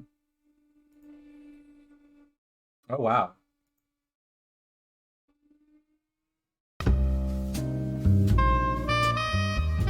I did not... Obviously, there's a lot of things I did not prep. I was not ready for sensual saxophone, even though that's what we were talking about. you know, preemptive apologies that I don't have different scenes or anything like that for this part, because this is all a working idea, and obviously I have never done a celebration with any degree of fullness. But starting from the top. Hello. Wow, this is very distracting. This is not what I was ready for at all. In the future, we're gonna go ahead and transition after we're done from whatever it is to Demised After Dark. We're gonna end the stream. I'm gonna start the stream over. It's gonna be subscriber only. But for the first time, I couldn't get the picture of Ardbert, sorry. For the first time, this is it. Now that I know you guys want a satin bathrobe and a pipe, we'll see what I can do. It would just be a chewing pipe, because I don't smoke. But, yeah. Alright. This is the dad vibes you were hoping for? You can't call them dad vibes. I know that's the acronym for Demised After Dark, but you gotta at least capitalize all of the letters or something. You gotta delineate. You were thinking a bubble pipe. Actually, a bubble pipe could be really good. Okay. Let me go ahead and just triple check. I'm sure there won't be anything on the Twitter, but I wanted to just be sure. Perfect. No one has posted anything on the Twitter. I'll take that as a victory. Okay.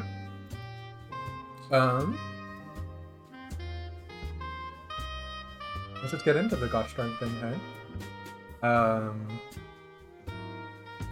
Starting from the top, I wanted to talk a little teeny tiny bit about the miniature soldiers a little bit more, because also some of you guys sent in some very cute submissions. Submissions? Is that even the right word? Uzo earlier showed me his salamanders, and damn, they're good. I don't know if there's a good way to pull this up. But I do like miniatures. One of the things that actually was on my mind at the start of me streaming was doing miniature painting on stream, which, again, I'm not very good at, so I don't know how music down by about another 5 to 10%. Okay.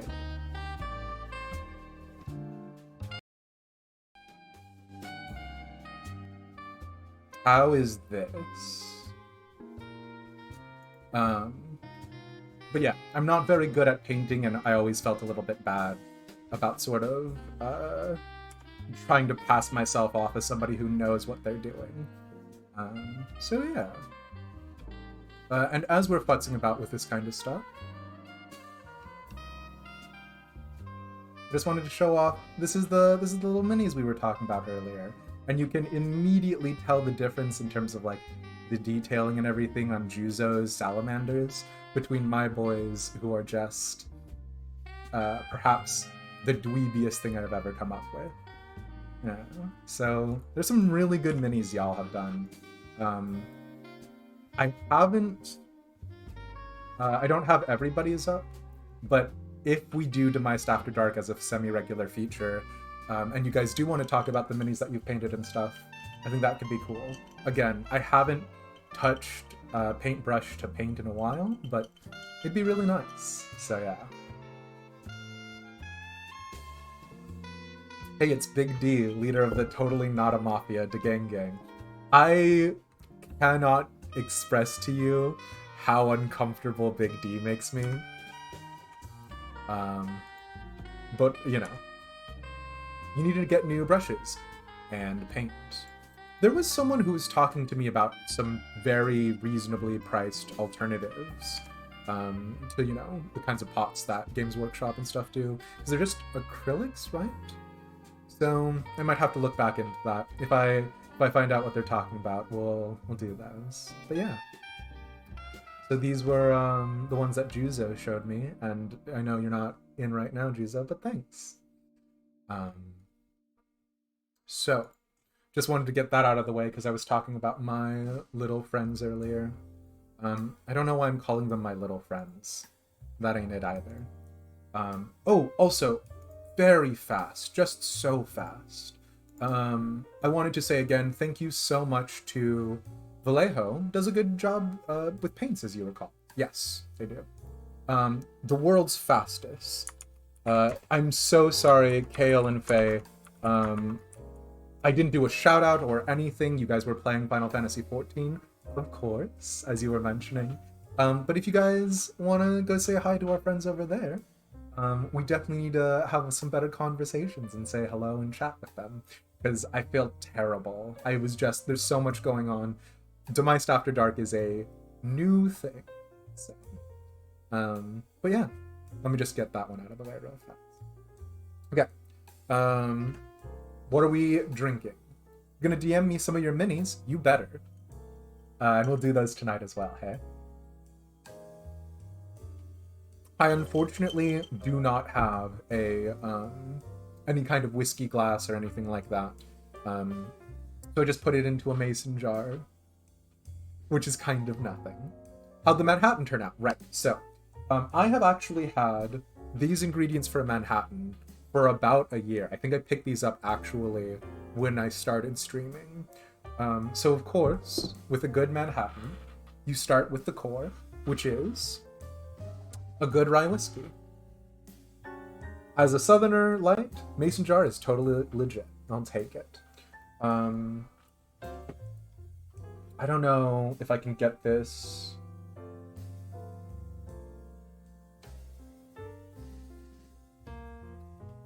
Charter Horse Kentucky Rye Whiskey.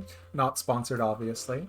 But yeah, this is my go-to both in terms of price point and taste.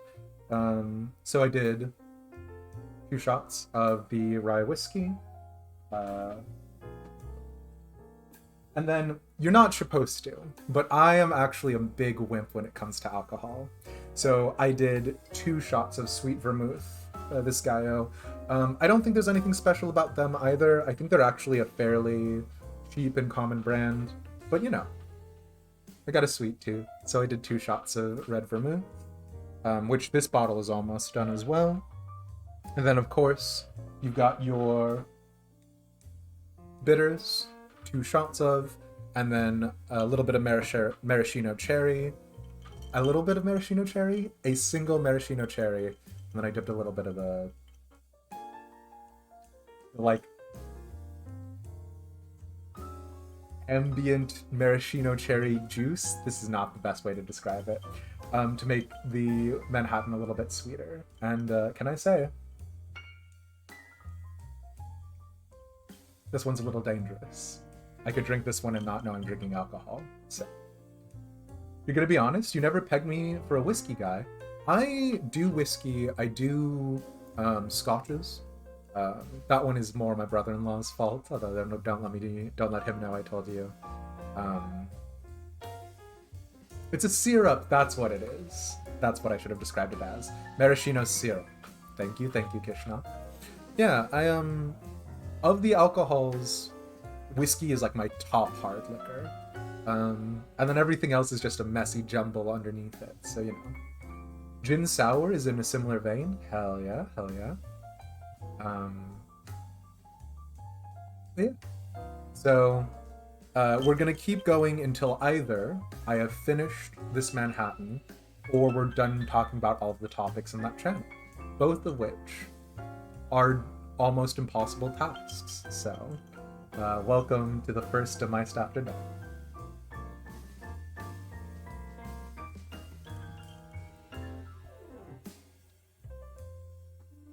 And actually,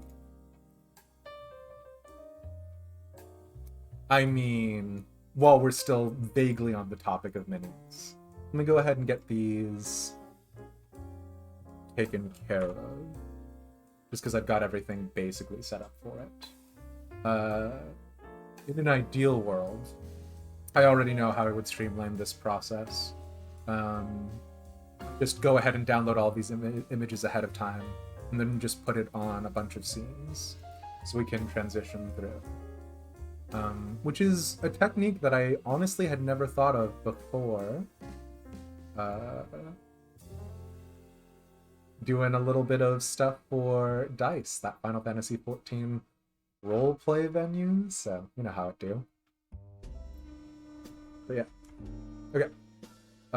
Really fast. Is this Ravensguard? I don't actually know my legions very well. I get some sort of apothecary vibe, but this might be totally false. Wait, this is... Oh, that's right. You mentioned you painted your Grey Knights all white. Huh.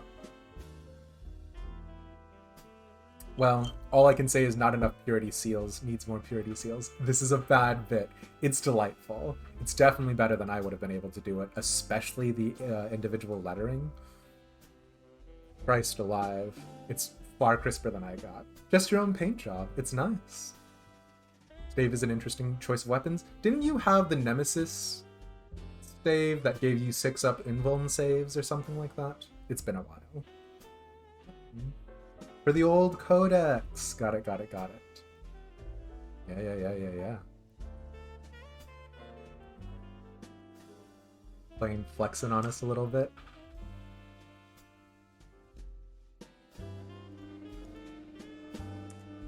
Nemesis Glaive could give 3-up invuln.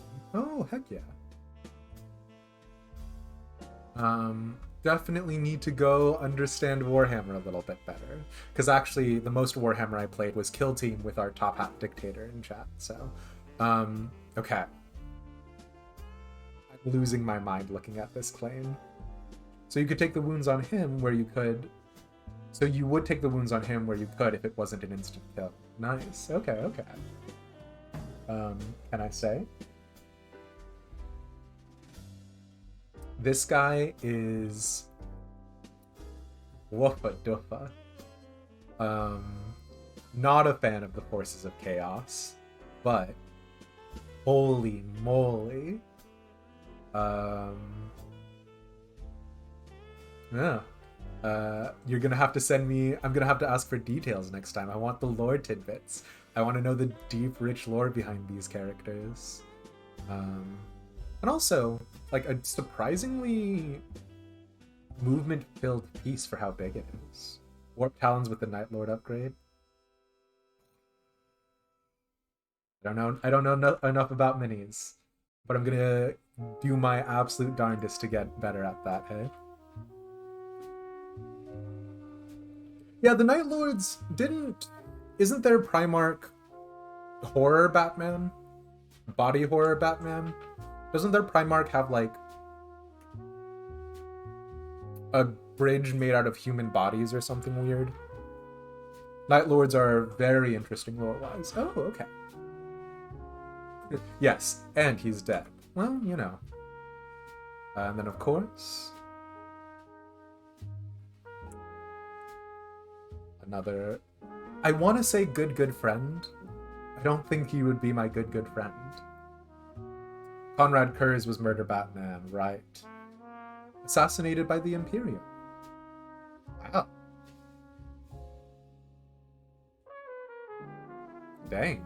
They actually got a Primarch? Your minis don't look nothing like those. Well, I mean, we'll have to ask Plane to give us some tutorials on how to paint, hey? I'm gonna let that one go, cats. But yeah, okay.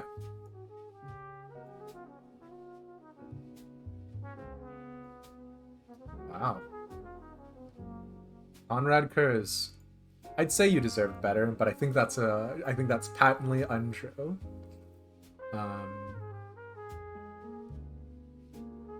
Okay.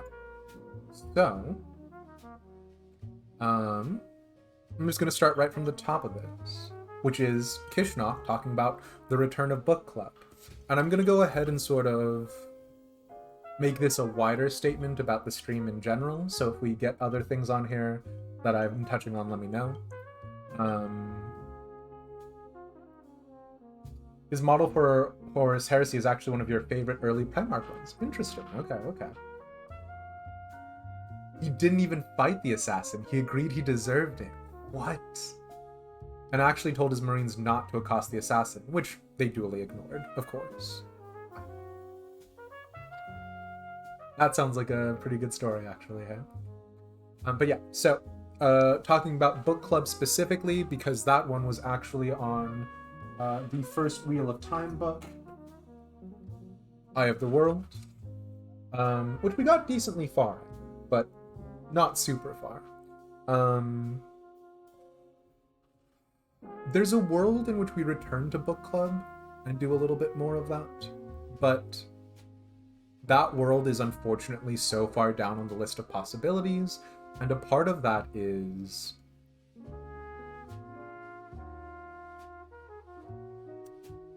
books just don't generate buzz, especially not on Twitch.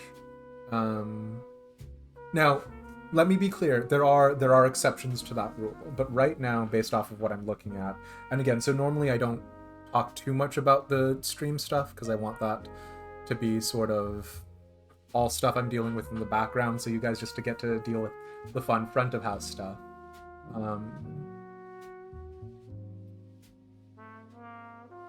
It's possible if we sort of springboard off of a new book being released or something like that, that we can get something a little bit more focused on talking about books and things like that, but I'm gonna say that's the exception rather than the rule.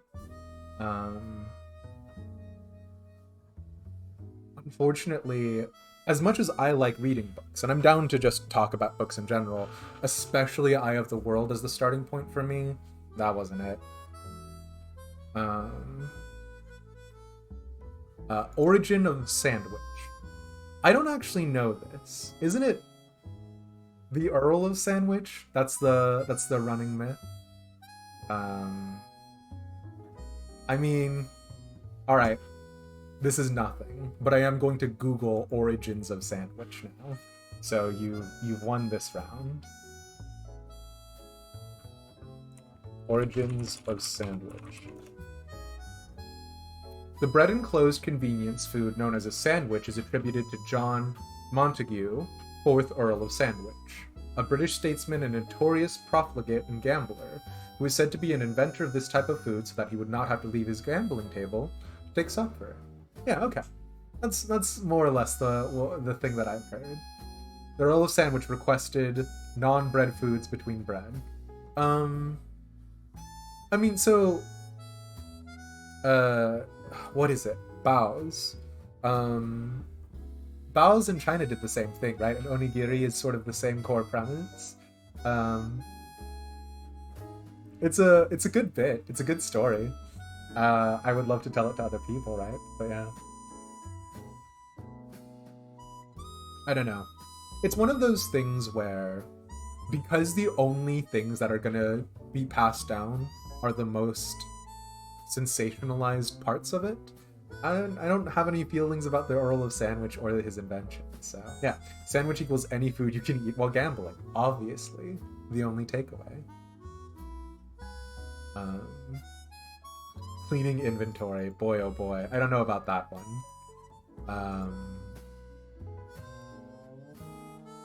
Okay, here's my problem. When I clean the inventory, I'm just thinking about how much of a hassle it is to go out and gather everything again. So there's an item that I'm looking at doing right now, which is the gazelle skin like coat of fending or whatever. It's a leather making thing. None of this is for anyone, sorry. But the point of the matter is that crafting requires you go out and you grab the individual components, and they have to be harvested from a bunch of different places. And so I'm looking at it and I'm going, why in God's name would I harvest 5 of the thing, the amount that I want, when I could just engage in tragedy of the commons and get as much of that thing that I want as possible, so that way I don't have to go back out and get it later. And the number of times where it was like iron ore, or like bomb ash, or weird little odds and ends. And so cleaning inventory for me is more of like, well, can I use this to make something else? And if yes, why get rid of it? It's very much I was raised by my godfather, who was, God, who would be, if he was alive right now, He would be 117, I think. When I was born, he was 70. No, that's not right. Yeah, he was like 70 years old, my godfather.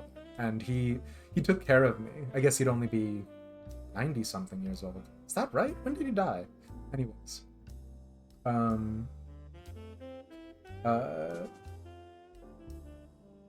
My godfather, who sort of took care of me and raised me and did all of that jazz, I think he was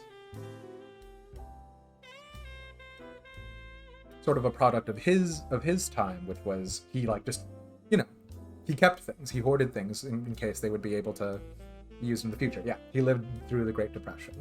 And so a lot of sort of his values and his thought processes and stuff he imparted onto me. So I do have a bad habit of being like, well, I could use this later for something. And it's like, can you really? Why are you doing that? You're just holding on to a bunch of garbage? And so I've gotten, I guess, a little bit better at being a consumer as time goes on. But even to this day, I've got all sorts of weird things that I keep for sentimental purposes. I have a piece of hardwood that was like from the first time that I helped lay hardwood flooring. I have one of my cylinder valves from one of the first times I worked on my car. So I've got a whole bunch of garbage. So is the requirement for sandwich non-bread food between bread? That's what it said on Google. We'll get back to that, Kishnok. I saw your other follow-ups there. You posted a picture of your first ever painted minis. Heck yeah, heck yeah. Because it's so easy to get again. Yeah, I mean, Clayne, you're not wrong. I like being prepared. I used to wear the worst, biggest cargo pants where I would just have random shit in there. And I was in middle school and I got in trouble. So my godfather had just passed away. And so he had this like one lighter, and it was like a fancy Zippo lighter or something. Like I don't even remember anymore. And it was one of those things where it was like, hey, do you want this? And I was like, I'm 11 years old. Of course I want something that can make fire. And I just had it in one of my pockets one day. And so I was like in the counselor's office for something or another. Like I was just going through my pockets and I took out this lighter and my counselor looked at me and he was like, why do you have a lighter on school property? And I was like, oh, it's my godfather's. And he's like, we have a zero tolerance policy here. And I was like, I don't know what that means. And so I got suspended for 3 days for bringing a lighter to school. So, you know, good times. We fuss at you about it because we care. Allow me to be abundantly clear. I do not take any umbrage with it whatsoever. I actually really, really like that inventory is a running gag. And frankly, if anything, by you guys paying attention to it, it makes me less likely to clean up my inventory. I'm gonna be real. Sorry. Yeah. That's wild of a school. My God, there are so many little odds and ends about back then that, oh man, those will be for separate dads, I suppose. Yeah, no, it was bad. I was like, I mean, I guess that makes sense. But I also went to it back then, so where I was born and raised up until my final year of middle school,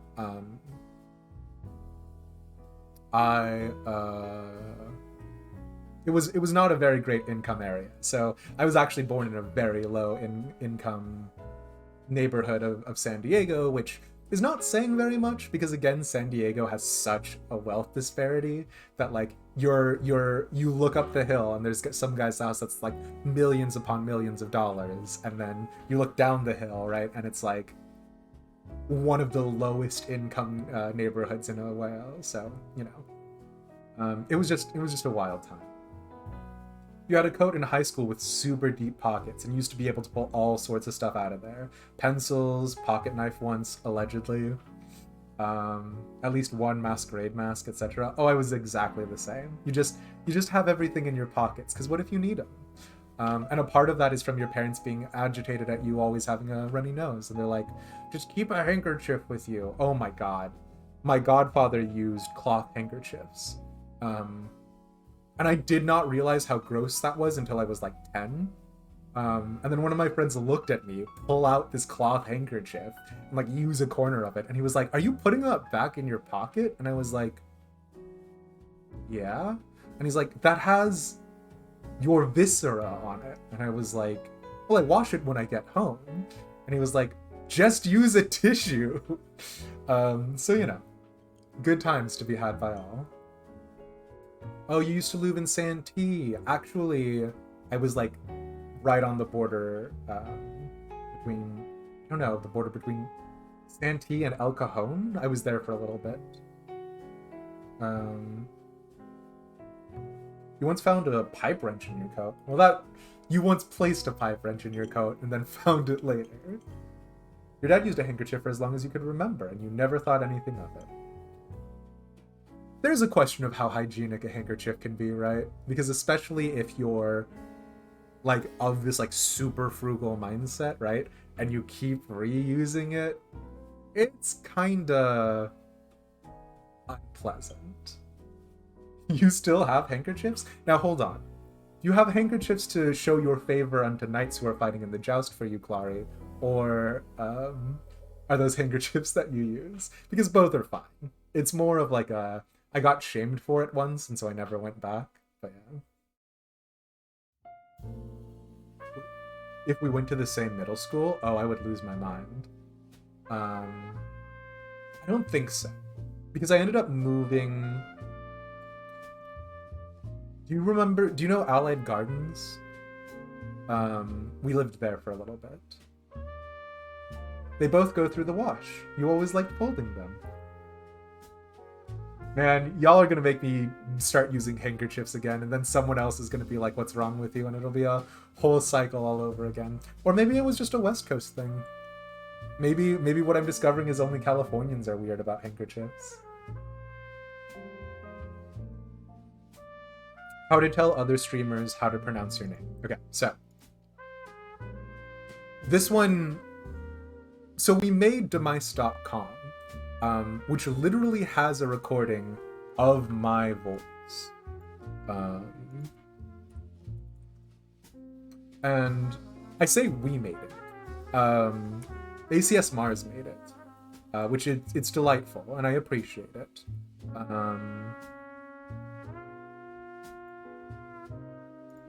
And this is going to be weird, because this is a terrible representation of it. But literally at the top, formatted as if, oh god, it's that infinite cycle thing. Literally at the top, it has the like Google pronunciation thing where if you click on it, demised. And people have listened to that and then told me they still didn't know how to pronounce my name. So, you know, if for some reason you want to go to demise.com and see the stream there, that's also an option. And it was just a joke thing, but it was like, I've sent that to people and they were like, I don't know about it. Childhood in the location where we lived.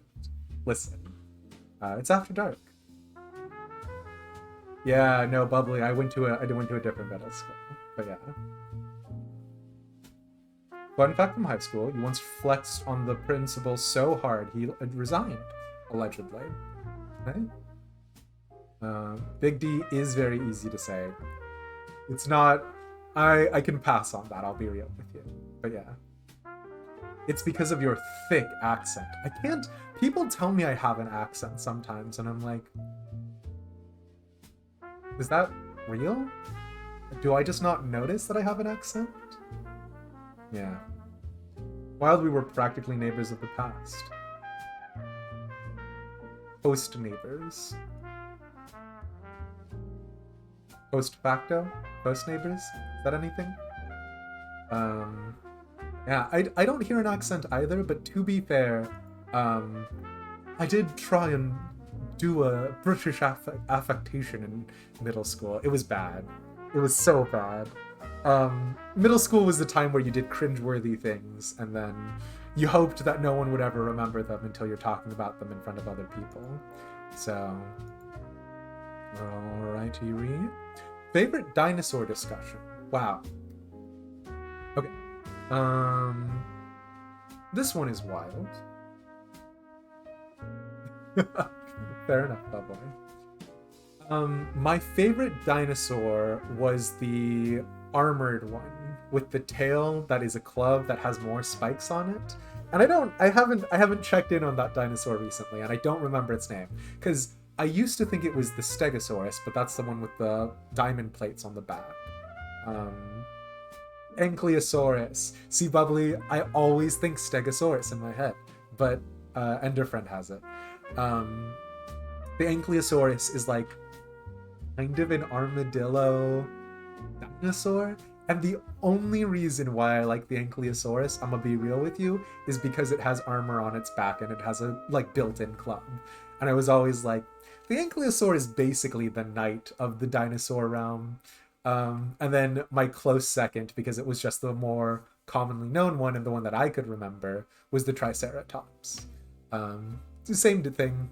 Has a shield with 3 barbs on the front. It's very silly. But I did also like that they were herbivores. I have my entire life sort of prescribed to the thought process that eating meat has consequences and problems with it. But a part of that is also, so my mom, when she moved to the US, my mom and my dad moved to the US from China, like they would tell me stories about how they had to make a half pound of meat, like cross and like through the entire family of like 12 plus people. And so I would look at the amount of meat that I had and I was like, wait, but I have so much meat in comparison. What happened? So there was always a part of me that was like, I should like vegetables more because it's a family thing, which it wasn't. It was socioeconomics. But I was like, my family used to really like vegetables. I should like vegetables. So, yeah. Ankylosaurus is the paladin of dinosaurs? Yes. Go ahead and quote me here. Ankylosaurs are the paladin of dinosaurs. Yeah. It's basically a walking tank. Exactly. The difference between cultures and societies. Ayo.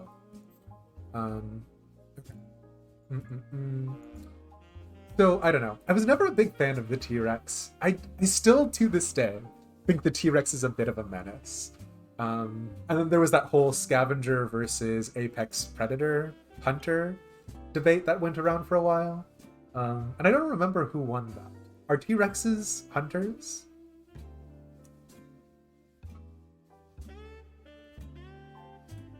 T-Rex is a way bigger deal than it should be, right?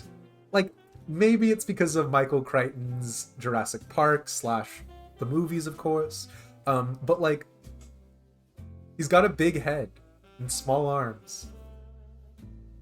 Enjoy, for your viewing pleasure, the T-Rex. So, Velociraptors is where it's at. See, here's the thing. I too agree with that, because one of the things that they talk about the T-Rex is that it's like a lone traveler, whereas the Velociraptor shows signs of intelligence, working together, all of that jazz.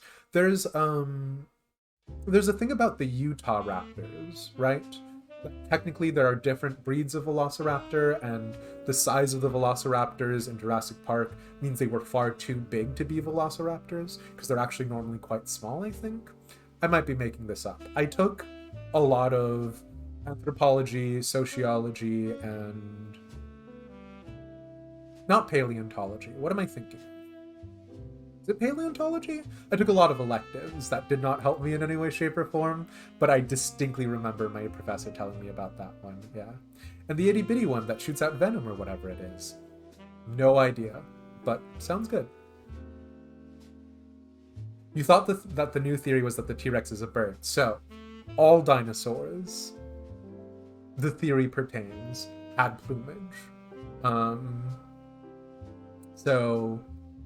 All of the sort of pictures that we have of dinosaurs in our heads growing up, they're all wrong. The modern development is that all dinosaurs have I don't even know how to describe it.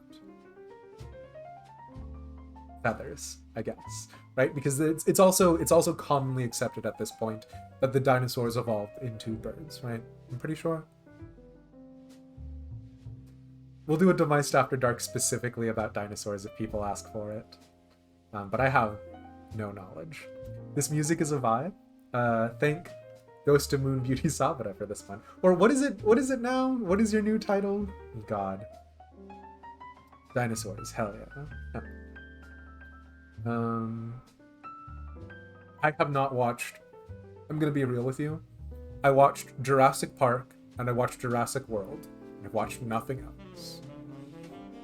Ghost of Egg Witch Sabara. God. It's too complex. The bits go too far. My top 5 Pokemon. They're all gonna be psychic. Number 1, and I know it's weird, Alakazam. He has always been the king of the Pokemon for me. Is it because he's bipedal? Maybe. Is it because he's got a delightful mustache? Also maybe? I didn't really understand the idea of psychics or people with telekinesis or telepathy as a kid. How dare not Groudon or Magikarp? Definitely not Magikarp. Oh, I was so pissed at Magikarp. There's some, I see you guys putting in some good ones, right? Mudkip. Mudkip is pretty cute. Scyther's badass. Jigglypuff, cute. Magikarp, F tier. How dare you? How dare you, Presna? How dare you walk into this stream and posit Magikarp as number 1? You really wanted Alakazam's mustache growing up? Fair enough. Are we on Pokemon now? We are. Glaceon? Honestly, oh wait, okay, I did say that all of my top 5 were gonna be psychics. Definitely a close number. No, not that close. Alakazam still has it by leaps and bounds. Eevee is number 2. And I have to make it just Eevee because all of the evolutions are so good. Espeon is good, but I also love Flareon. I just love all of them. They're so good. And Eevee absolutely kicks Pikachu's ass every day of the week. Eevee is far and away superior to Pikachu. I cannot believe that Yellow Mouse has won. What a POS. Samurott. No. God. Who is my number 3? I do like Blastoise, again, both for the shell and also because he has literal cannons growing out of him. Blastoise felt like Pokemon being like, oh yeah, Digimon, we can do that too. But yeah. Cute Pokemon greater than strong Pokemon. Very good. Hey, you know what your metric is? Suicune. Oh, yes, very good. Gyarados is strong. Is Blastoise the paladin of Pokemon? Yes, Blastoise is the paladin of Pokemon.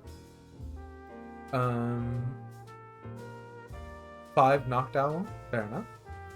Dragonair. We do not talk about Dragonite. Dratini, also cute. Snivy was your first starter. Smug Tiny Snack. I have not played much of the more recent Pokemon games. I played Sun a little bit. And then I played, obviously, Arceus on stream. That one was alright. I mean, like, again, for the Pokemon franchise, revolutionary. For video games as they exist in the current state of the Common Era 2022. But yeah.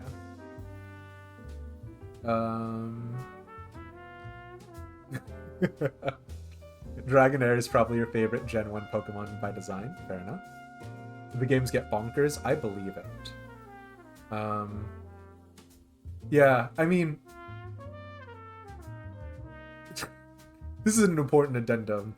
I will not specify anything other than 1NFK, Ellen, is a legal adult. Please. Please. So, you know. Am I excited for the new one? I have interfaced with it 0%.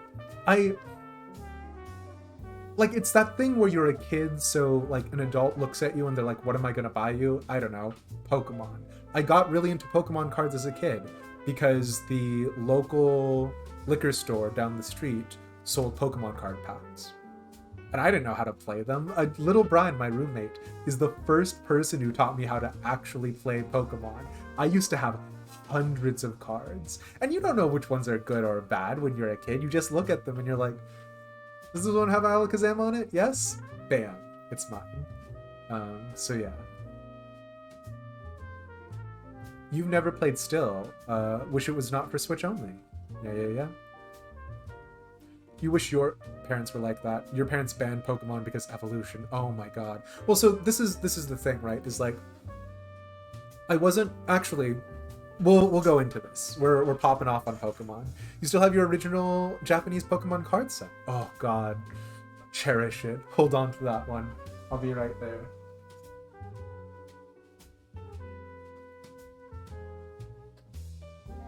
Oh no. All right. So this is the Game Boy Color that I had in my mom's sewing shop. I would play this Game Boy Color underneath her chair. I literally got underfoot with her all the time. She had this giant table in the middle of her sewing shop that like had like an underside, and she would have plastic bags upon plastic bags of scrap fabric. And so I would go in and I would jump under the table, and it had like cloth coverings on the side, so it was really dark in there.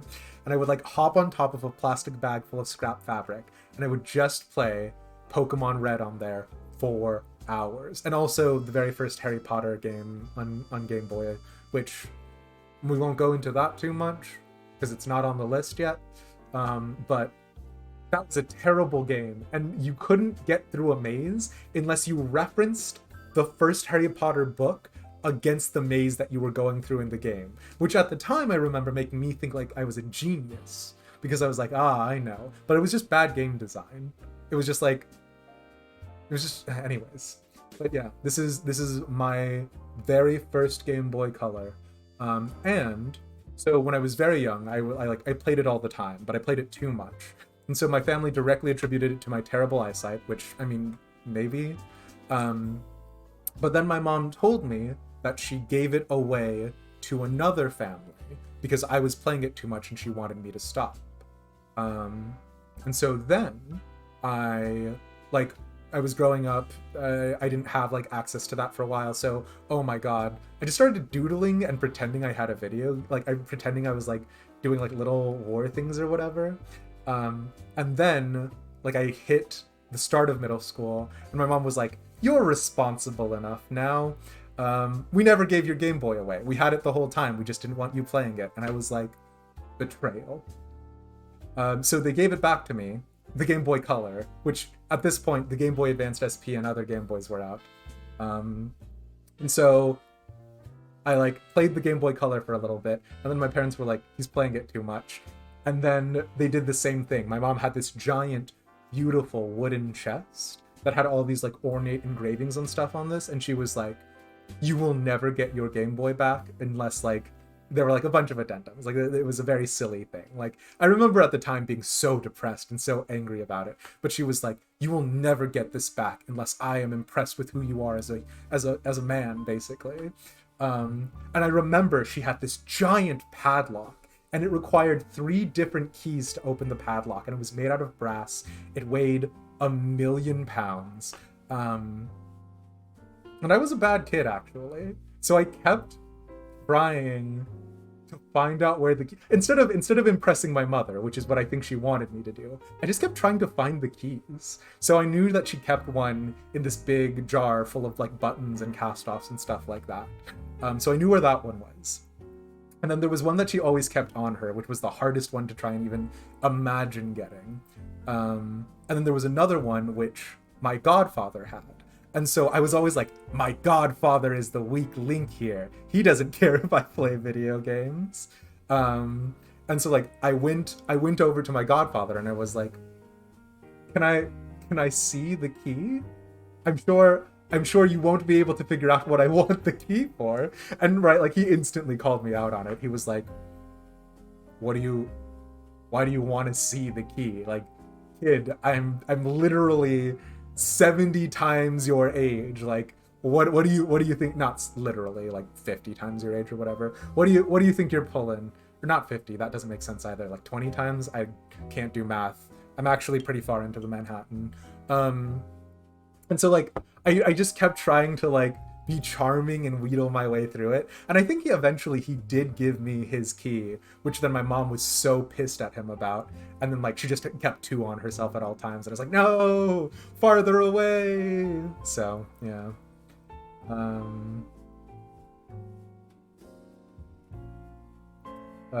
Yeah, I never played Pokemon Yellow. I thought the fact that in Pokemon Yellow, your Pikachu got out of the ball and hung out with you was the raddest shit. I was like, I want my Pokemon to come out and hang out. You feel like Pokemon has been done to death. As much as it's nostalgic, it feels the same as every game, regardless of how many new mechanics they add. I mean, that's why everyone lost their mind for Arceus, but at the end of the day, even with those new mechanics, the thing is that every Pokemon game that gets released is like a remake or remaster of the first one. So, whereas we're super angry at games that get a remaster or a remake just years after the fact, we've got so many new Pokemon games that it's just sort of the modus operandi, right? Still have your OG Red cartridge around somewhere? That one has been lost to the sands of time. I don't have any of my original cartridges. I think this one has... Yeah, this one has Frogger. You had a Pikachu Yellow of that Game Boy. Aww. I would have been jealous. As a kid, I would have tried to be your friend so that way I could sneak your Game Boy Color. That actually sounds like a really cool game design. Sabata, how dare you? I just was so upset that the game had no hints in the game. So if you didn't have a copy of the book, and it's not like the game manual that the game came with, right? You had to go out and buy J.K. Rowling's first Harry Potter, which fortunately, God, I know my sister is still torn up about it, but my sister used to be a massive Harry Potter fan, and so she had all of the books, she had multiple copies of it, she had all the visual novels, so it was super easy for me to find a copy, and then I ended up reading all of them, of course, but yeah. As someone who was not allowed to play games and had bad eyesight, it's not really a correlation. That's what I'm saying, but yeah. Your eyesight was bad before you ever touched a video game. Fair. Impress her by breaking the lock, obviously. You've been playing video games since you turned 8 and you have 20/20 vision? Fair. Oh yeah, during the time in which my Game Boy Color was confiscated, you bet I went down to the community library and just played games on mini clip and like armor games and stuff. I mean, of course that's what you're gonna do. I know, but my family convinced me the fact that that was the route that I took intrinsically made me a bad person, which, you know. One of the first ever games you ever played was a demo of the OG Star Wars Battlefront by Pandemic Studio. We're gonna talk about our first games. Well, no, we're not gonna talk about first games. I've gotten super sidetracked. Hold on, let me catch up with chat, and then we gotta go back down the list of dad suggestions, because otherwise we'll be here all night. You remember when Pokemon Red and Blue came out in the US and all your friends started playing it? Oh no. So what's the point of locking it with 3 keys if some of the keys are easily accessible? I don't honestly know. It was a cool thing at the time. I was like, oh, secret mission, but, you know. You're straight up OG Red Blue, hell yeah. She was a pothead, gotcha. Listen. So Bubbly, valid, and I don't want to tell you one way or the other. Modern discourse is not a big fan. Specifically, LGBTQIA+, and also growing concerns about a lot of things. We'll talk about first games as you add it to the channel, fair enough.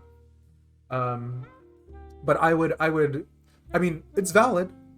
There are some people out there who, as a policy, don't want to engage with that anymore. And I mean, hey, to be clear, I brought it up, so that's on me, but yeah. Okay, sorry. Top 5 Pokemon. Alakazam, Eevee.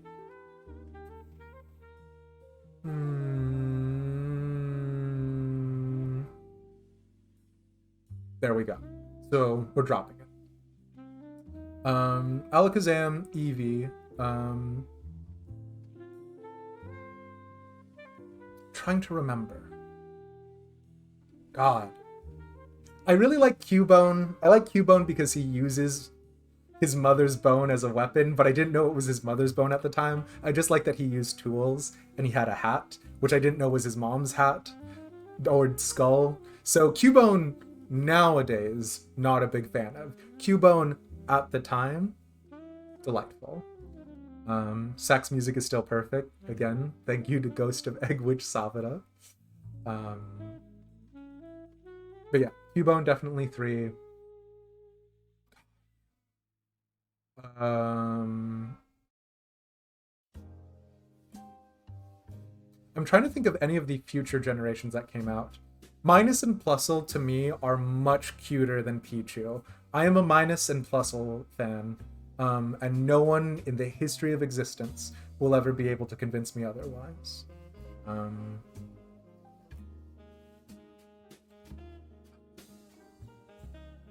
I get that, Cass, and again, I appreciate you not going specific, but we're dropping it. And again, Demised After Dark is in part where we go a little bit more loosey-goosey. Once it's actually locked behind subscribers, I'm also down for that. But more important than anything else is the way that I think of this is I think of it as handling grief, right?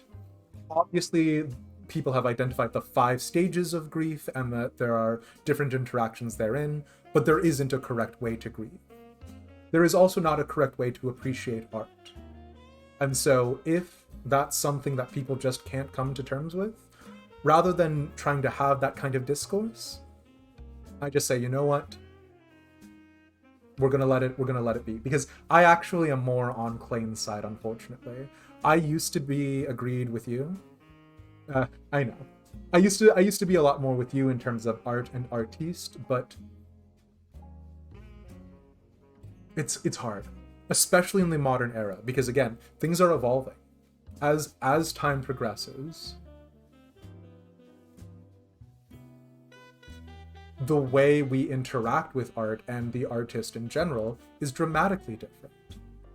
So again, we're done. We're leaving that one out the door. God, I'm trying to remember now. Okay.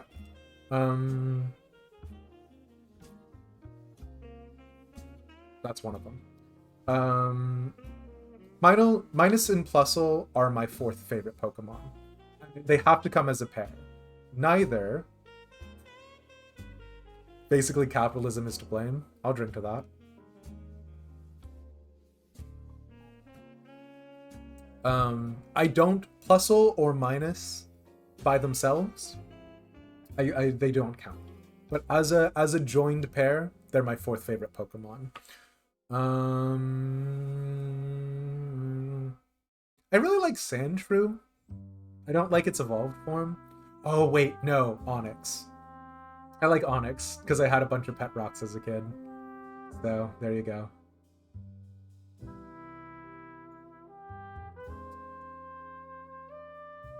Favorite firearm. Okay, those Pokemon just remind me of Mass Emenos from Teen Titans.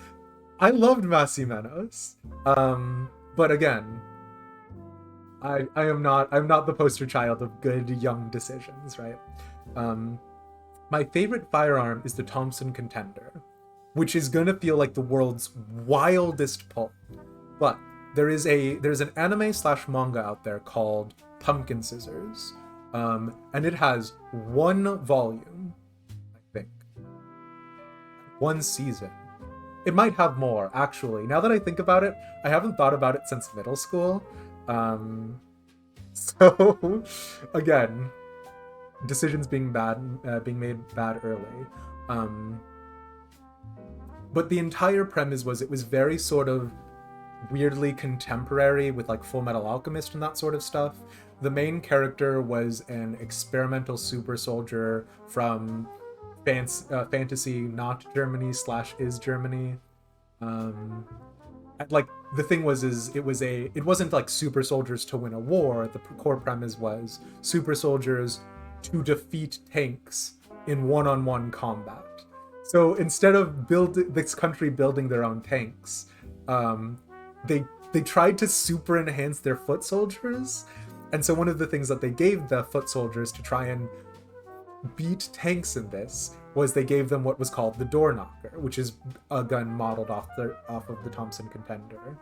And so the premise is that it was just one shot which would like perfectly penetrate the tank armor, and it was all very ridiculous. But so I read about the Door Knocker, and it was like this just like weird anime thing back in middle school, and I was like, okay, whatever. And then growing up, I remember getting into cosplaying for the first time, and I was like, what would it take? Because I never cosplay as a main character. I hate that. I love cosplaying as like minor characters or NPCs or side characters. So I was like, what kind of cosplay could I pull off? And I was looking at one of those outfits, and someone on a thread somewhere had talked about how the Thompson Contender was the gun that the Door Knocker was modeled off of shape-wise. So I don't know anything else about it. I don't know, like I know it's a hunting pistol that kind of fills the same role as a rifle, and I know it only can chamber one shot. Like, I think it comes in like a weird range of calibers. I don't know anything else about the gun, but I was like, that's kind of cool. And then I never thought about it again.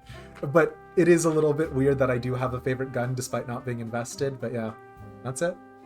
Wait, you don't want to cook a tank by punching it? I don't think I could. I think I would break my arm and my hand, and also my shoulder, and also maybe my entire body. So, oh, favorite time period in history. Oh no, wait, oh shit. Well, I just deleted the entire message because I didn't realize those were all together. So, whoops. I'm gonna try and remember everything after that.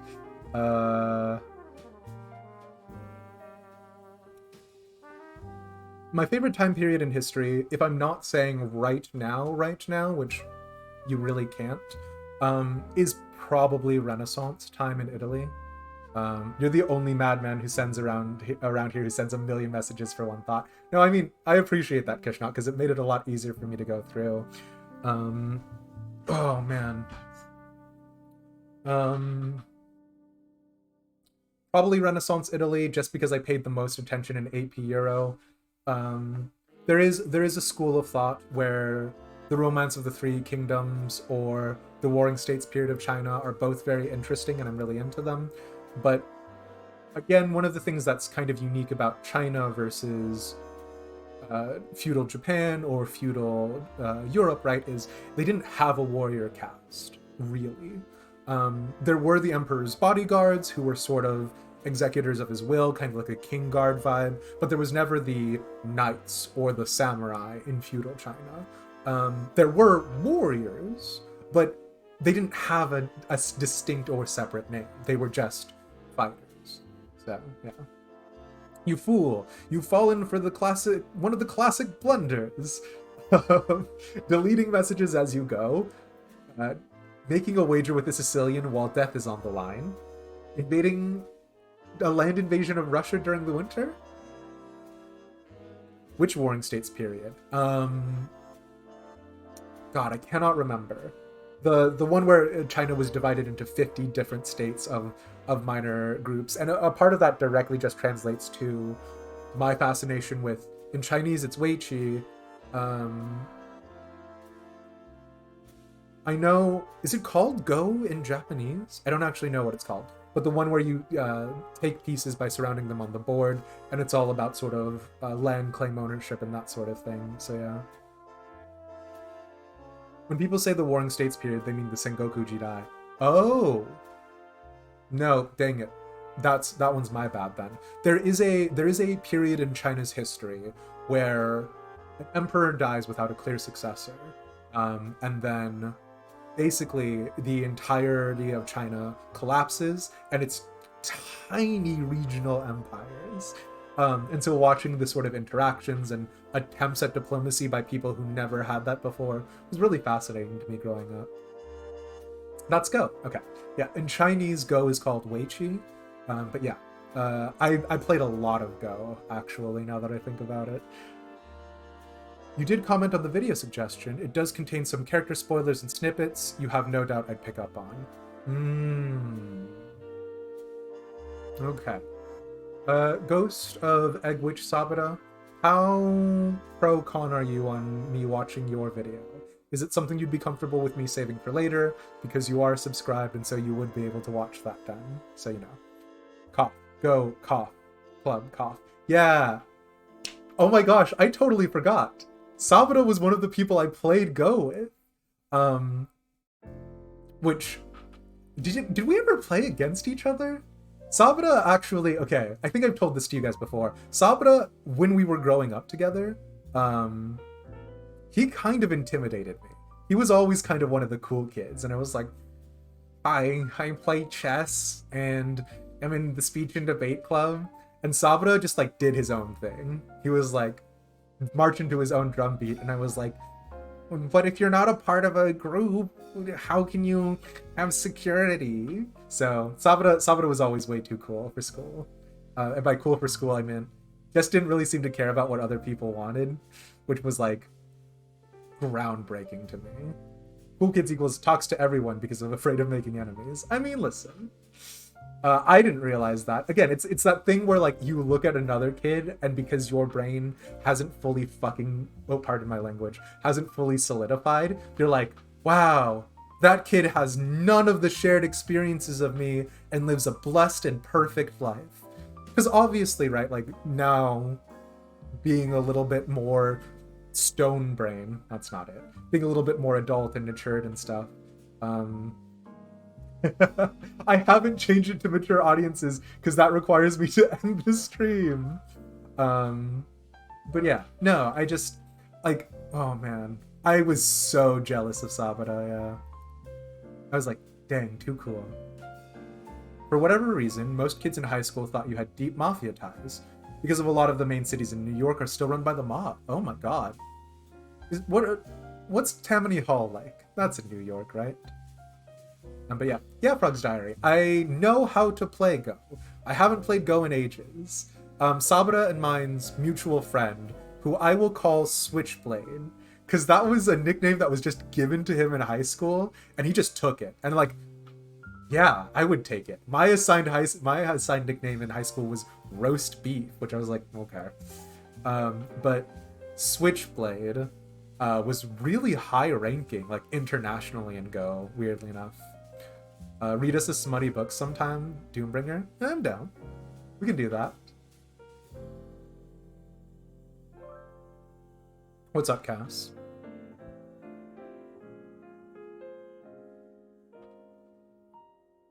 Why was I called Roast Beef? Okay. I cannot tell you the name of this individual either. You were going to say we had another mutual friend in high school that would talk your ear off about them firearms. What sort of nickname is that? Okay. Another person who I thought was cooler than life. No, it wasn't even... I don't know if it was because of the English accent thing, actually. It might have been, now that I think about it. He was much more mature and much more sort of had his shit together than me. Or he was always high. It was one of the two. But this individual, who was also in speech and debate, who didn't really intersect with my other friend groups as much, he just started assigning people nicknames at random. And Switchblade stuck because it was super cool. And I did not ever use Roast Beef. In fact, I think this might be the first time of me bringing it up in maybe 8 years, so yeah.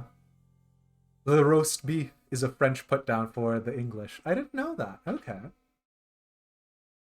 You're gonna start calling me roast beef now?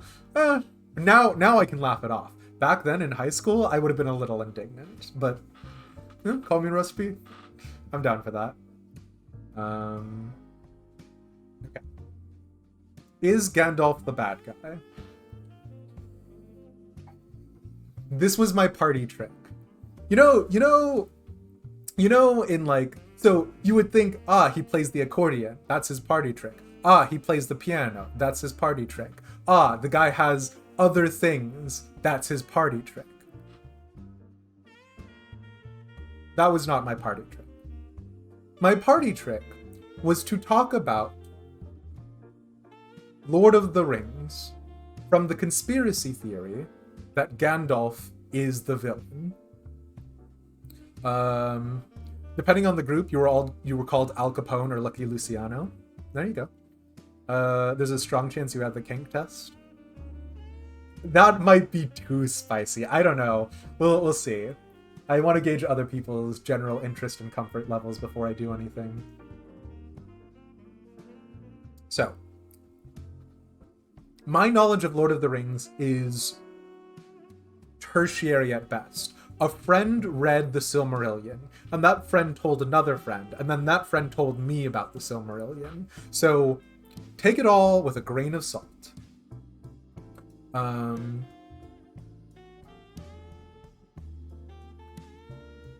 Gandalf is a member of the Astari, which is... maybe.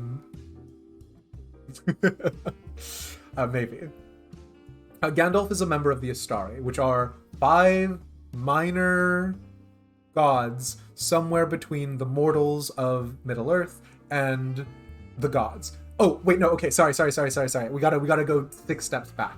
Okay, so the Silmarillion and the elf religion is 100% fixated and centered upon the elves.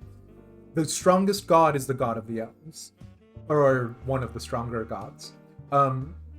It clearly denotes that the orcs, an entire species of people, are just evil versions of them that have been corrupted, and a whole bunch of other things, which, again, Lord of the Rings occupies a special liminal space, and we'll talk about why this is a silly thing later. You have to first take the Silmarillion from the perspective that it is the elf religion written for and by elves. Okay. The Astari have been sent to Middle-earth to sort of help govern and regulate affairs. So we have Radagast the Brown, who, I don't know if we count the Hobbit as canon, I don't think so. Gandalf the Grey, and Saruman the White. And then we have the 2 blue mages who went east, who are sort of never heard from. Which, if their job is to sort of regulate affairs on Middle-earth, the fact that Mordor hired that massive army and the blue mages didn't do or say anything is suspicious. So, we'll keep rocking and rolling. There's Radagast, Gandalf, and Saruman. They're interacting with the elves and stuff. Feanor did nothing wrong. Listen.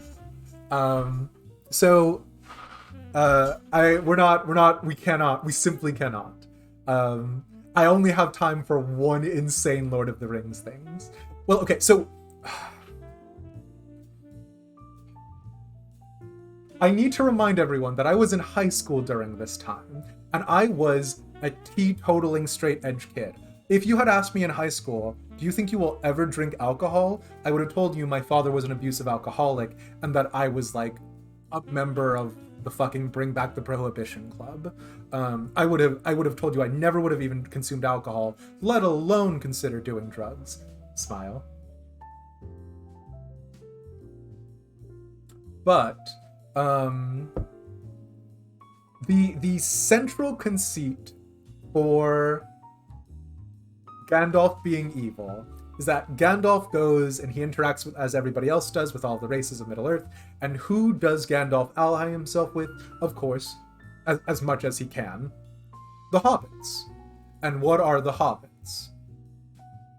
The drug dealers of Middle-earth. Because of pipeweed. And pipeweed is I mean, okay, also maybe the CIA. I don't know this one myself. But God, this is such a bad bit. This is for no one. This is for ACS Mars who isn't here. So the central conceit of the conspiracy theory is Gandalf befriended the hobbits so that way he could control the drug trade of pipeweed, which then would directly influence his ability to interact with other groups. For example, the Men of Bree, which is humans are also grow pipeweed, but this is amazing. I haven't done this bit in so long. ACS Mars bringing this up is because he and I went to college together, and of course I did this as a party trick once to be like, hey guys, look at me, I'm cool and interesting and different. Have you not seen the bit about how the entire War of the Ring was orchestrated by the hobbits to use the humans to fight Mordor? I have not seen that, but I totally am down for that. I believe it as well. But okay, so Gandalf befriends the hobbits, which allows him to ingratiate himself with the Men of Bree and some other local regions. Because remember, in the Twin Towers, once the Ents finish destroying Saruman's settlement, what is found inside Saruman's tower other than a box of pipeweed? Pipeweed is enjoyed by all of the races, including the elves, including the orcs. Everyone smokes pipeweed. It's normal. You'll have to get over it. So, step one, of course, is ingratiating himself fiscally, fiduciarily with the hobbits. Which, like, obviously there are parts there. The hobbits aren't super into Gandalf, but then again, whenever there's a festival or something like that, Gandalf comes and sells them fireworks, which only he can really operate or know how to do anything with, which is his financial way of, like, tying himself together there. We also need to then look at the Mines of Moria, because this one is an outside of left field insane thing. Gimli and all of his friends. Wow, I said that as though they were a friend group. The Fellowship of the Ring goes through, right, and they're running through, and Gandalf is like, okay, this is the path. I've charted out our path from. This is post Rivendell, and he's like, this is the path we must go. And people point out to Gandalf that it's a weird path to take. That it is maybe perhaps the fastest, but definitely the most dangerous. And Boromir points out to him, he's like, hey, why are we doing it this way? And Gandalf, because we like Gandalf, is like, yes, we have to go through these mountains, right? And remember that a part of what ends up chasing them into the Mines of Moria is the fact that there were a bunch of ambushes and things set along the way, which is kind of wild. But fine, sure. Let's pretend that the mountainous path, which they were supposed to be going through, which was supposed to be dangerous, and therefore supposed to be safer because of that. Fine, whatever. Gandalf refuses to listen to anyone else's advice to take any detours or anything like that. He leads them to the Mines of Moria, where they find, a dwarf's diary, accounting the last events that happened in Moria as the goblins were taking over and doing all of their shit. And the Balrog and stuff. So here's the thing that's weird, though, is that Gimli doesn't get the diary. Gimli doesn't read the diary. You know who picks up the diary and reads the entire full account the whole way through? Gandalf. Which is kind of funky fresh. Maybe it's fine, and Gandalf isn't modifying what he's reading in the diary, but it is a little bit weird that you have Gimli, who is directly related to the writer of that diary, and Gandalf isn't like, here Gimli, take your ancestor's diary and read it, or have it as a keepsake. Gandalf just reads it and keeps it on him. And then later, right, of course, after the fight with the Balrog, no one thinks about the diary, and it's fine. But we do know But there's all sorts of precious resources and materials in the mines of Moria, and magic artifacts and that sort of thing. So again, this is all just conjecture. I gotta go sit through this so fast. I am taking too much time for the Gandalf is evil theory. So the fight with the Balrog. Yeah, Mithril. So much Mithril, right? So the fight with the Balrog. The Balrog is ostensibly of a similar, if not directly antithetical power level of the Astari. I don't remember the name of their subsection within the hierarchy, but Balrogs are, I think, stronger than the Astari, but not by much. So there's a whole thing about how what happens is Gandalf defeats the Balrog, but he's reborn. And the question is, how did he get reborn? Because in the Elven entire religion, philosophy, whatever, in the Silmarillion and everything, there isn't sort of a clause for dying and coming back makes you stronger. Wait, Gandalf is Maiar? Not... Wait, I thought he was an Istari. Again, to be clear, I have never fully read the Silmarillion. I read short stories and bits and pieces within it, but I have never gone all the way down. Because I thought Maiar, he's a Maiar of the Astari Order. Okay, that's on me. Yeah. I know that Balrogs aren't Maiar. They're antithetical, right? They're the evil side of the pantheon, right? Istari is not his race. Oh no! Oh, the conspiracy theory starts to fall apart.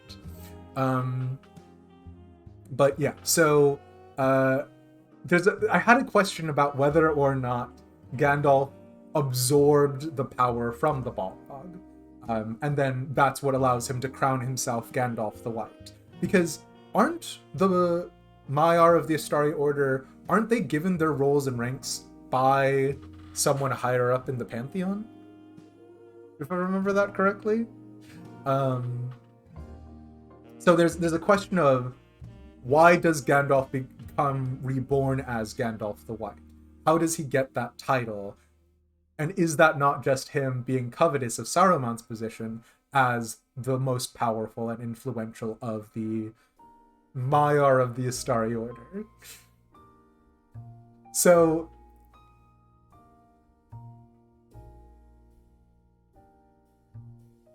bear with me here. Gandalf is... Yes, but Saruman was corrupted by the desire for power, so Gandalf is reborn as the White Mage. One of the Maiar, he is an immortal spirit from Valinor, but his physical body can be killed. Okay, so did he... Oh god, this is nothing. Anyways, my conspiracy theory is that he got a taste for killing other beings of a certain rank or power, because I think the supposition is that he could not have beaten the Balrog, but he did. And so my crazy theory, again, I have lost so much enthusiasm, and also, again, I am more willing to acknowledge the fact that I don't know any of this really. My theory was that he went out and he killed the two blue mages and took their power, because then he could use that power to deal with the Balrog, which again, now faced with people who actually know Lord of the Rings, I don't know how tangible any of this is. But yeah.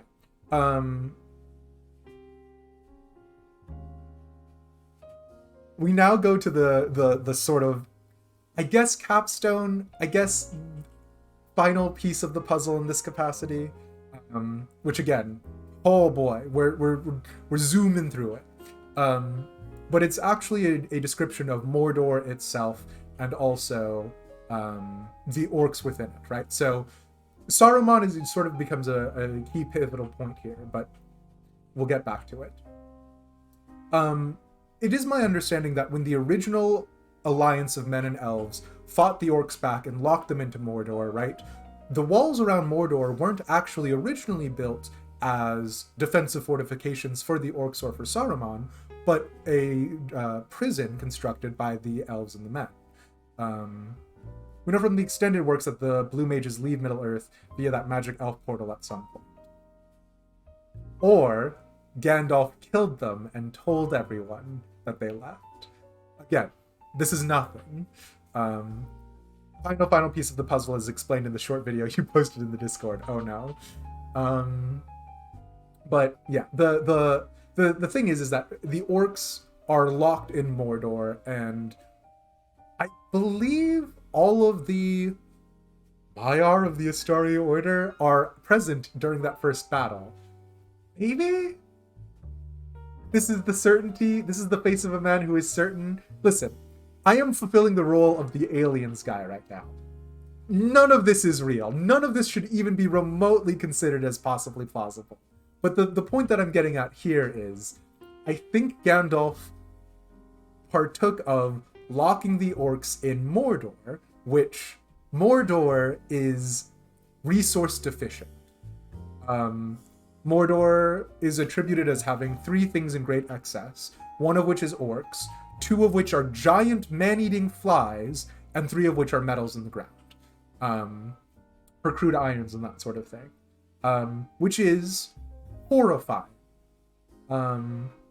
So, if you locked me in a place with giant man-eating flies and a surplus of metal, and not much else, I would also come to hate you.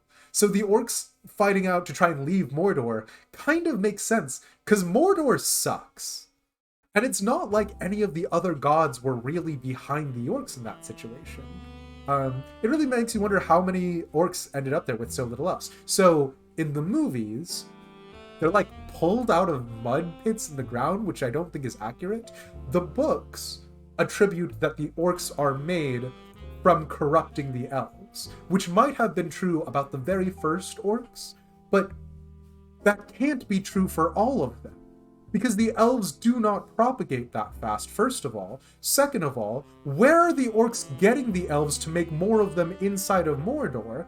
Third of all, if they are now a separate species who continue to propagate amongst themselves, maybe there was a great atrocity committed against the elves in the beginning, but now the new orcs are just babby orcs from other orcs.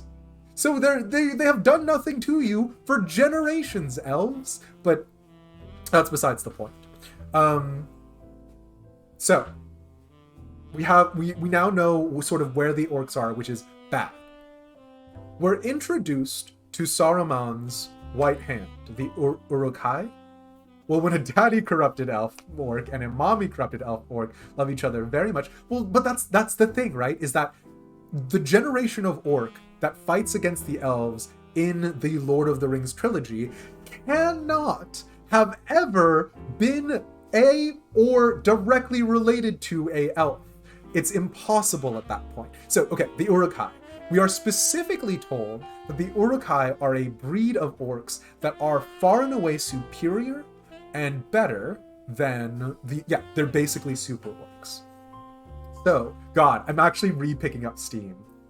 God, the orcs definitely do not live as long as the elves. In fact, the orcs are attributed to having a shorter lifespan than the humans. The Uruk-hai are bred from orcs and humans. Interesting, I didn't know that one. Terrifying. But the Uruk-hai are described as super orcs, right? So while the battle for Saruman's tower is raging on, we're very distracted, right? Because obviously the treants are beating shit up. And I'm not capable of fighting a tree, let alone a tree that is moving and is capable of murdering me. Hence why they're able to work in sunlight. I didn't know that. I didn't even think about that actually, Clayton. Dang, okay. Wow. What another... Anyways, I feel so bad for the orcs. This is besides the point. We're fixated on the trents because they're very important. But something worth noting during this entire section, of course, is what Merry and Pippin are doing, which is they're just sort of throwing rocks from the top of Treebeard, which sometimes they hit, sometimes they don't. It's not a super big deal. But this entire thing is instigated by what? And that's right, ding, ding, ding, ding, ding. It's the Uruk-hai chopping down trees, which are Treebeard's friends. Now, don't get me wrong, the Uruk-hai and Saruman are chopping down those trees to construct siege engines. Saruman is aware that the Trents are alive and have feelings and are sentient. So I'm not contending whether or not Saruman is evil here. But what I am contending is whether or not the Treants are perhaps even keel, and whether or not the fact that they are so willing to go and murder all of these orcs is indicative of the Treants being good guys, or maybe also an indication of the mass racial bigotry of Middle-earth. Because here are your options. Option number 1, if some humans and elves had done it, the Treants would also kill them, which makes the Treants, I would argue, vaguely homicidal. Or option number 2, they're specifically doing it because it's the orcs. God, we gotta move on. Oh, they're not. The debate is whether they would do anything for like a week, right? So, because they're so long-lived and because they're so slow. But anyways, moving over this part, because to be clear, none of this is establishing Gandalf as evil. This was my party trick, right? Of like, I make you take all of the characters that you love and make you question them. So by the time I start reinforcing my Gandalf as evil claim, you're just reeling because of all of the other weird stuff that I've said. It was not good. I would never release a lore video on why Gandalf is secretly actually the bad guy, because I don't think it's true. It was a trick. They're not a hasty race, fair. So Treants beating all of them up and all that jazz. Now, something that doesn't happen in the movies but does happen in the books is the Treants, the Uruk-hai, Saruman, and Wormtongue get to the Shire. You could say they're deep-rooted. It's true. So they get to the Shire, and once they get to the Shire, they take it over. There's this whole thing at the end of Book 3 that doesn't make its way into the movies. And a part of the reason why I think it doesn't make its way into the movies is because of the core conceit and ridiculousness of it. I think it's Saruman, Wormtongue, and the Uruk-hai managed to take over the Shire. Listen, you don't often come across people who have read the A to Z Encyclopedia of Middle-earth and all of the books almost religiously. But you love my theory, genuinely. It's got no legs to stand on, but I appreciate it. I'm gonna end it on this part because I have gone far over long, and if people do want this, we can come back to it later. The sort of stopping point here that I'm gonna do is the Uruk-hai get beaten resoundingly by the hobbits.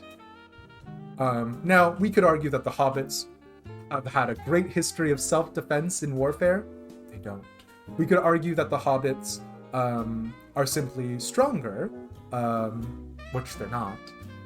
And we could argue all sorts of things, but the bottom line is that the Uruk-hai, gotta watch that video too while you're on Lord of the Rings. Okay. I'll jump down to that video. The Uruk-hai are described as being the super orcs. So the fact that they're beaten by the people of the Shire, I don't think the hobbits of the Shire, I don't think that excludes them from being super orcs. I just think that is indicative of how bad the actual orcs are. We're not talking about an elite fighting force, which is how it's being presented to us time and time again by Gandalf, by the elves, by the Alliance. I think the orcs are bad. I think they don't have any real history of conflict against anyone who isn't themselves. I don't think they have fighting techniques or generals, really, right? Think about who Sauron is like using as his lieutenants, ring wraiths, or the Nazgul or whatever, right? Like, the orcs themselves are just a people oppressed.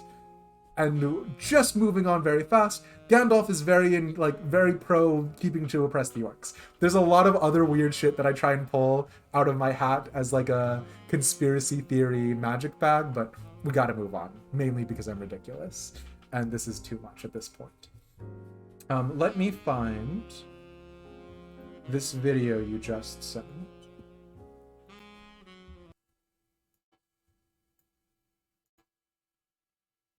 You don't think there were that many orcs that made it to the Shire? They wouldn't have been able to sneak a large group there? I wouldn't have thought they needed lots. I mean, to be clear, they were the survivors. Hey, Pixie. They were the survivors after running away from the Trents and everything else. The men of Bree, right, kicked their ass. They went to the Shire because they thought the Shire would be the easiest place to go for. I'm just saying the fact that it was, and they still got their ass handed to them, is indicative of the orcs not being very good. I did not clean my inventory. Are you kidding me?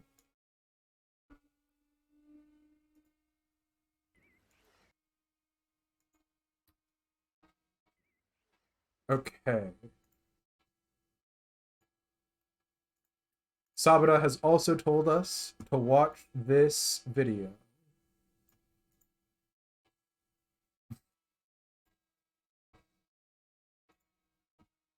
So we're going to do that real fast.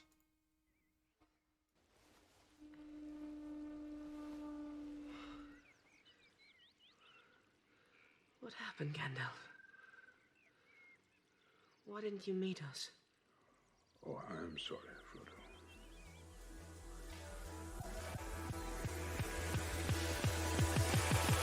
I was delayed.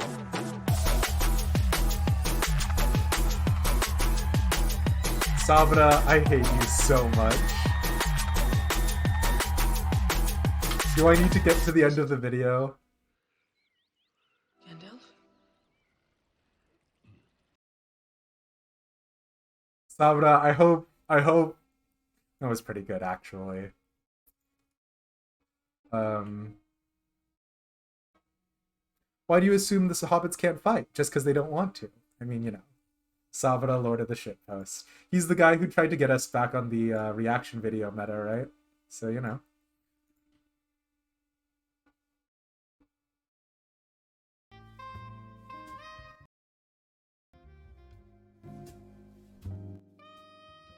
Okay.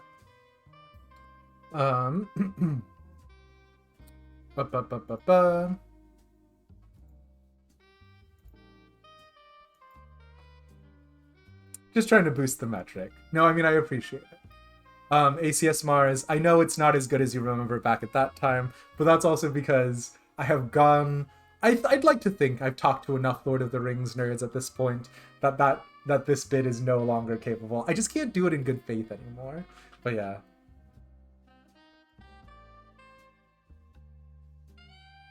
We're gonna keep Sabra's video for right now.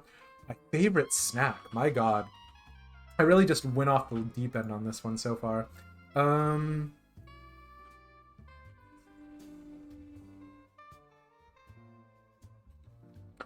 My favorite snack.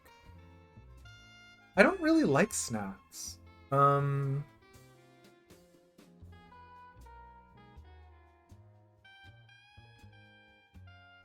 Elishan going off the deep end. Name a more iconic duo. Listen. I don't like chips. I'm not the world's biggest fan of, like, finger food. Remember the Shire thing was prophesized. I did not know that it was prophesized. Yeah, that one completely escaped me if that's the case. Man,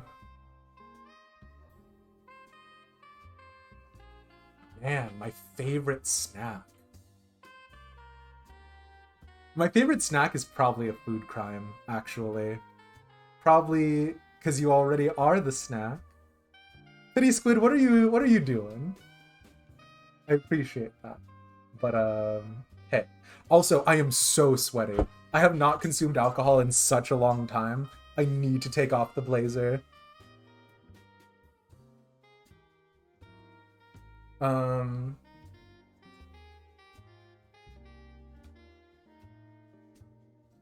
It was what Sam saw in Galadriel's mirror. Oh my god. What? I need to go back and reread the novels.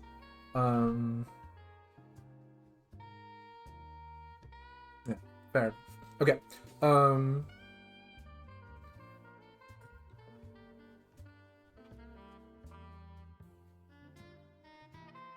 No, yeah, snack food and I don't get along very well. In part because I always overeat, and in the other part is like, I guess like fruit.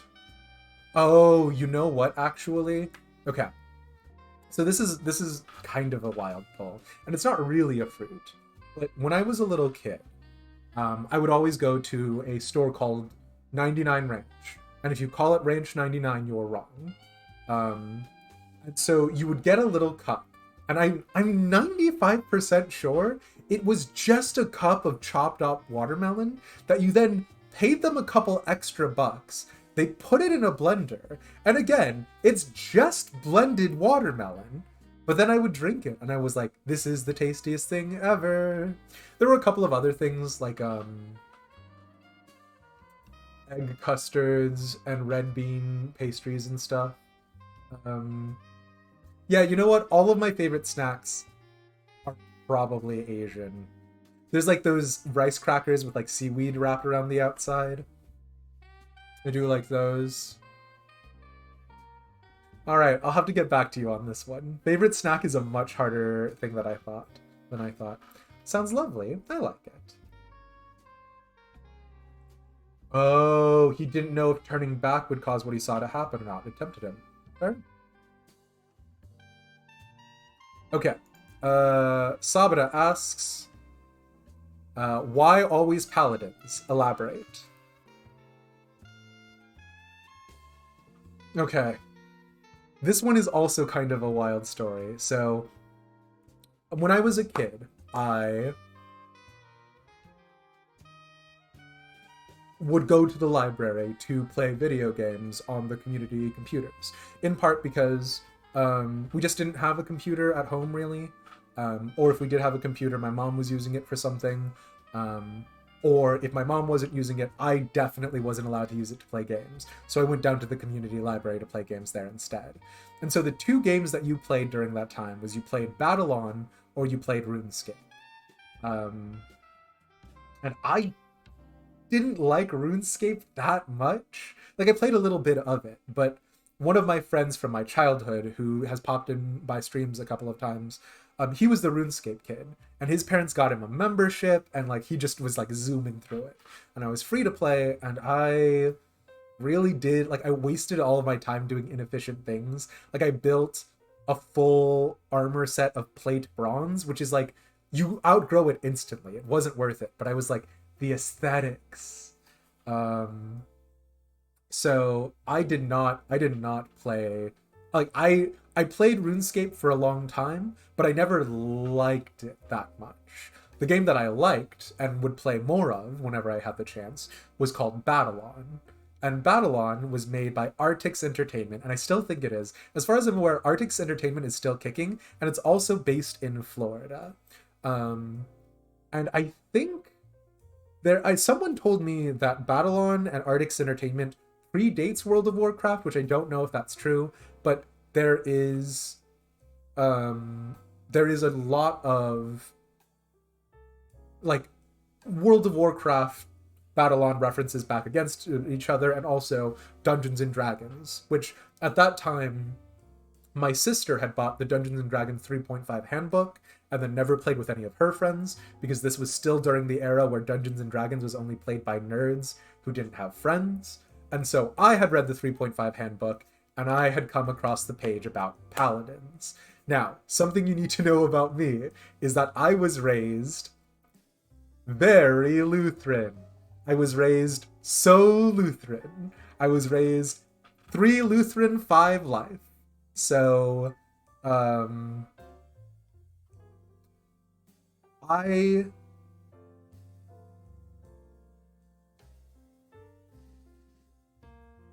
read this section, and to be clear, I was a weird flavor of Lutheran because I asked a lot of questions, and like I was never super welcome during Sunday school because I wouldn't let things go.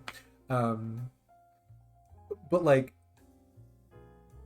I also did weird things. Like, I brought a book of astrology and palm reading to my church, and like I read it to the other kids in Sunday school, in which my pastor came over and was like, "You cannot have this book."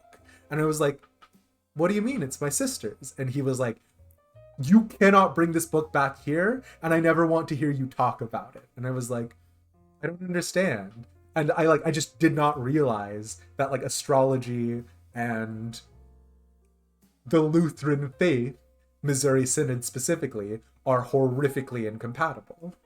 And you know, to this day, I still think there are bits and pieces about it that are funny. But long story short, I was reading the 3.5 handbook and I came across the Paladin and I thought, wow, the Paladin is really cool. And I read the story blurb first. Like, I didn't know what any of the stats meant. I was like, smite evil, okay, sure.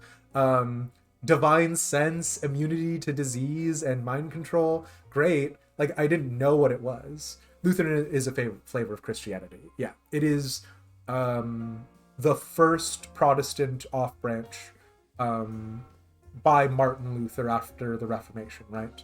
And they really harp on that because they don't have much else to go off of.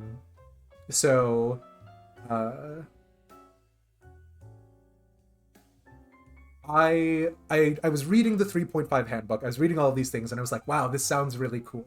Because also in my head, right, like I was super into knights. Paladins were basically knights.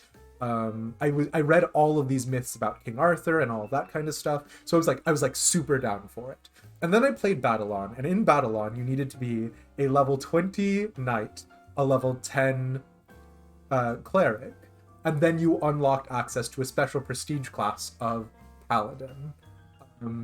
And Artix Entertainment, the main guy who does it, who calls himself Artix in all of his like press kit releases and all that stuff, was a paladin. And I don't know if there was bias on his side towards himself, or if I was just like, I'm so enamored with it or whatever. But like, I tried so hard, because Battlon was another one where it was a pay-to-win service. All of the games were back then. That's how else could you play? Or how else could you have the game as a business model? So I grinded for that, and I grinded for that, and I grinded for that in like 30-minute increments after school before my parents were like, are you doing homework? And I was like, I'm definitely not doing homework. So it went from that, and it was very hard to get to Paladin and Battlon. I don't think I ever successfully did it. Then they released two other games, one of which Enderfriend brought up, which is credits where it's due. They did a lot with their formula. You recall a mech game at one point. MechQuest is so good.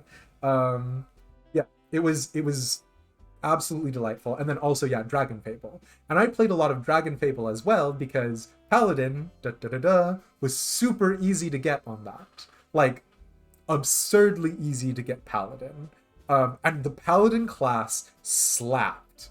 It slapped so hard. And again, this is all where I'm very young, very formative. And so I've got the King Arthur recipe. I've got the idea of chivalry being a code that people adhered to, which obviously they didn't. But, right, in my young brain, I was like, chivalry, noblesse oblige, doing the right thing, all of that jazz. And so all of that compounded with the very first video games I played in any excessive amount of time with, having paladins being like really good.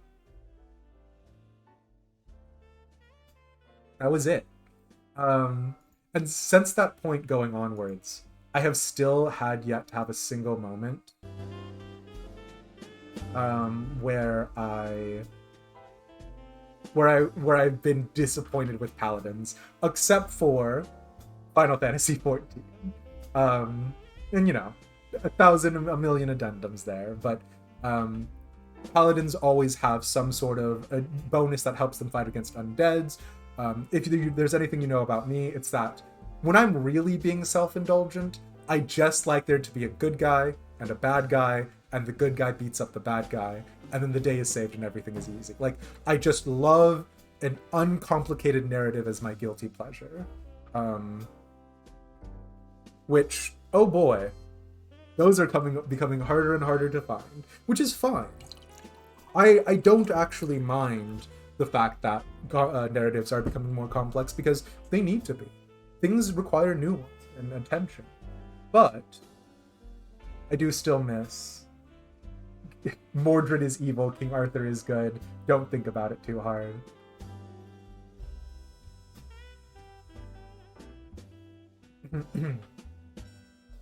you think your main reason for loving MechQuest is you simply did always love the big stompy robot? MechQuest gave you the big stompy robot because there was a side quest, very much in the Neopets vein of like, do these tiny mini games, where you delivered pizzas. And in MechQuest, when you were delivering a pizza, you could smush people's cars, and they did not give you a penalty. You didn't have to worry about car insurance or lawsuits. You just smushed their cars in your big giant mech to try and deliver pizza as fast as possible. And I was like, yes, give me my big stompy robots, please. So, you know. Your undead did nothing wrong. And right, this is where we go to it a little bit further. The idea of necromancy being wrong is fundamentally tied with, in one part, property rights, in part, spiritual identity, a bunch of other things. So there are questions. And in a world in which your body, when you pass, is just a sack of meat and bones and everything, necromancy is not that bad. And then if you go further and you say, okay, actually, this meat and bones that I've now given life is capable of both sentience and sapience, and it does things. Again, the narrative is now more complicated. It is very easy to be like, banshees are spirits of the deceased who come back and want to haunt people. Ghouls are just slavering, like, creatures that want to keep eating like any other wild animal that is like sort of losing it, right? Like, when it's this is a group that is specifically made and created to target humans and ruin humans, the narrative is easy. When it's just a different form of life, the narrative is hard. Your cousins were into Battletech, Mech Warrior in the 90s. You think at one point they got to use the mech pods that did a simulation of the battles in the books and tabletop? Oh, that sounds super cool. I love an uncomplicated story where the good guys beat up the bad guys. Flashback to Elish ranting about how the orcs are the good guys for 40 minutes. No, listen, I did not say the orcs are the good guys. No one is the good guys in Lord of the Ring, in my opinion. It's just... well... okay, next question. So yeah, that is sort of the long and the short of Paladins. We can go further into it and why I like Noblesse Oblige, specifically with things like I like the idea of giving someone power and then restraining it in some capacity, right? Like, again, the nobility was ostensibly supposed to provide protection in terms of violence, their monopoly on force, against those who disobey civil order, those who are invading the kingdom, etc., etc., wild animals. What actually happened, right, was the nobles collected taxes and they just continued to accumulate wealth over and over and over again. You had some instances where that wasn't the case, but in those instances, those people were punished comparatively because their houses were poor, they had lower social standing, etc., etc. So yeah. Sam Gamgee was a good friend, it's true. But yeah, that's Paladins. Properly explain why, even though it is not a force of nature and is just another unfeeling element of the world, you still think light is inherently good and dark is inherently bad. Plain, are you even still here? Have you fallen asleep? It's late in the United Kingdom.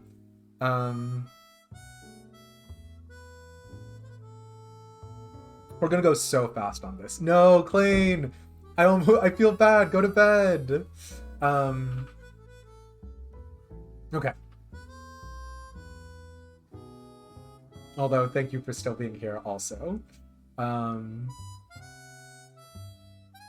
It's only 5:30. Yeah, right? Because cannot see in the dark. Okay, so...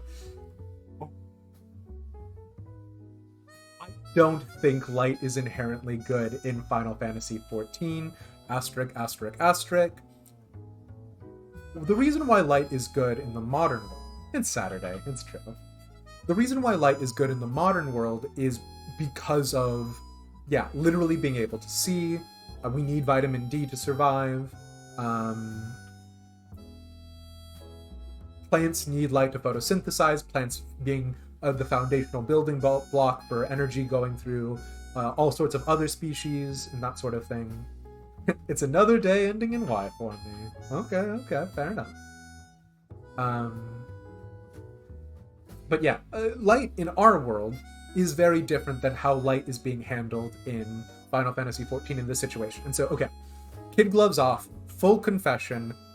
I think Elish, in character, if he ever encountered a Sin Eater, there's something about... Okay, preemptive apologies.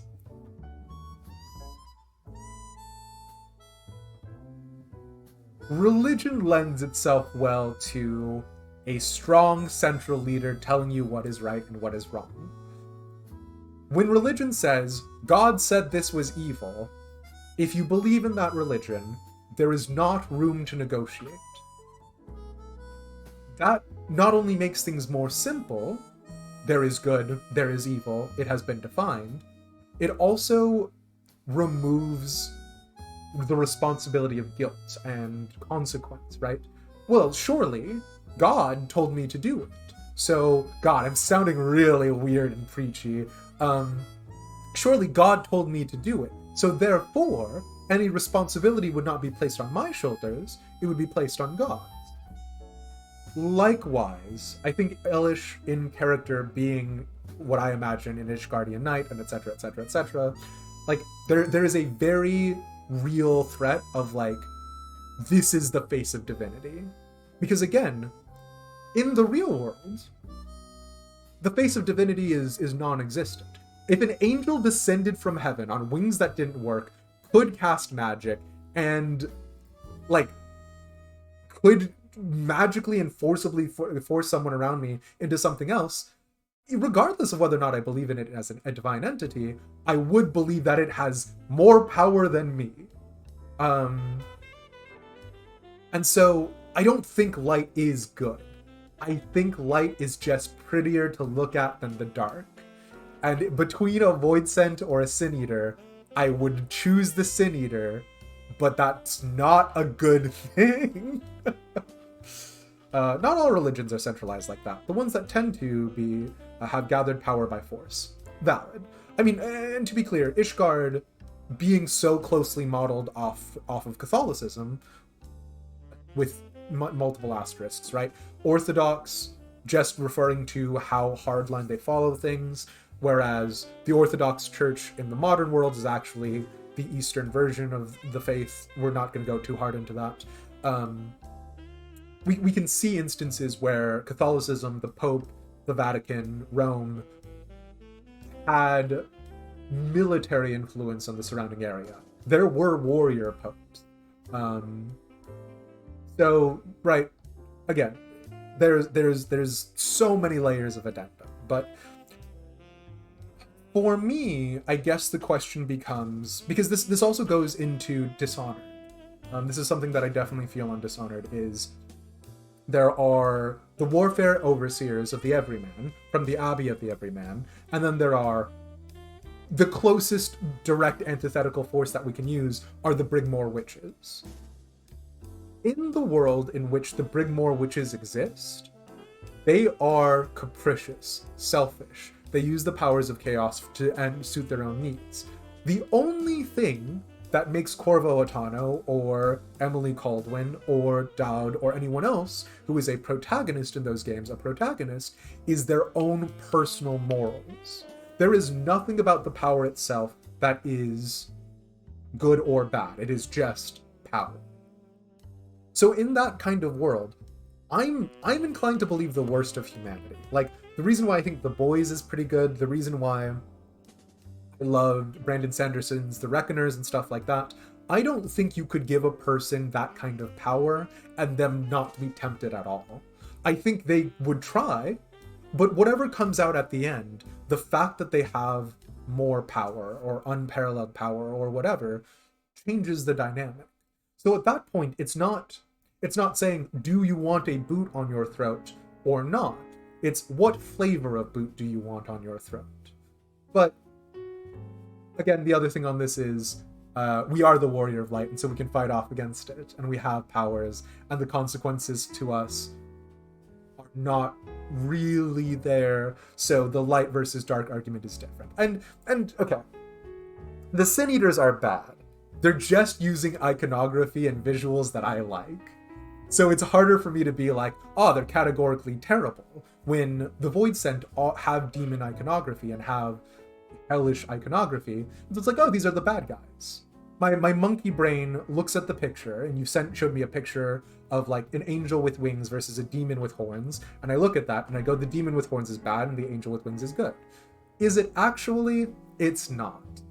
Am I playing up how like hard it is and how opposed I am? A little bit. But you know, being raised Christian left its mark on me in a lot of ways. I love Christian mysticism. I think the weird like hedge magic and all those stuff that like try and invoke. Okay, this is the kind of kid I was. Sorry, I wrote down parts of the Psalms because I wanted to have something to quote to myself when I was feeling scared or nervous or whatever, right? And I didn't think of that as, you know, this is a prayer or whatever. I was like, this is a magic spell. This will protect me from harm. And obviously it wasn't. I wanted to believe in magic. And while there's room to argue about maybe miracles being a form of magic, obviously different. One of the things that we have to conceptualize, we have a problem to conceptualize in fantasy, is that to the characters, and this is very true in many D&D games, the gods are very much a real thing. You can see them if you become a high enough level spellcaster. Since we can't see God or gods, we have a hard time conceptualizing it. True. Yeah, sorry, Clayne. Like, I mean, this is the other thing, right? Which is, I think Final Fantasy XIV, A Realm Reborn and onwards, does a very good job of changing the stakes, because even if you argue that the icons are God, which they're not, but even if you did make that argument, Eorzea has their 12. So if you wanted to go down the world's craziest rabbit hole, maybe it's a religious warfare, which again, we're not going to entertain that. That's not what I think, but no matter what angle you take on the icons or the primals, at the end of the day, every region has one that you could argue is yours to represent in whatever argument you're in.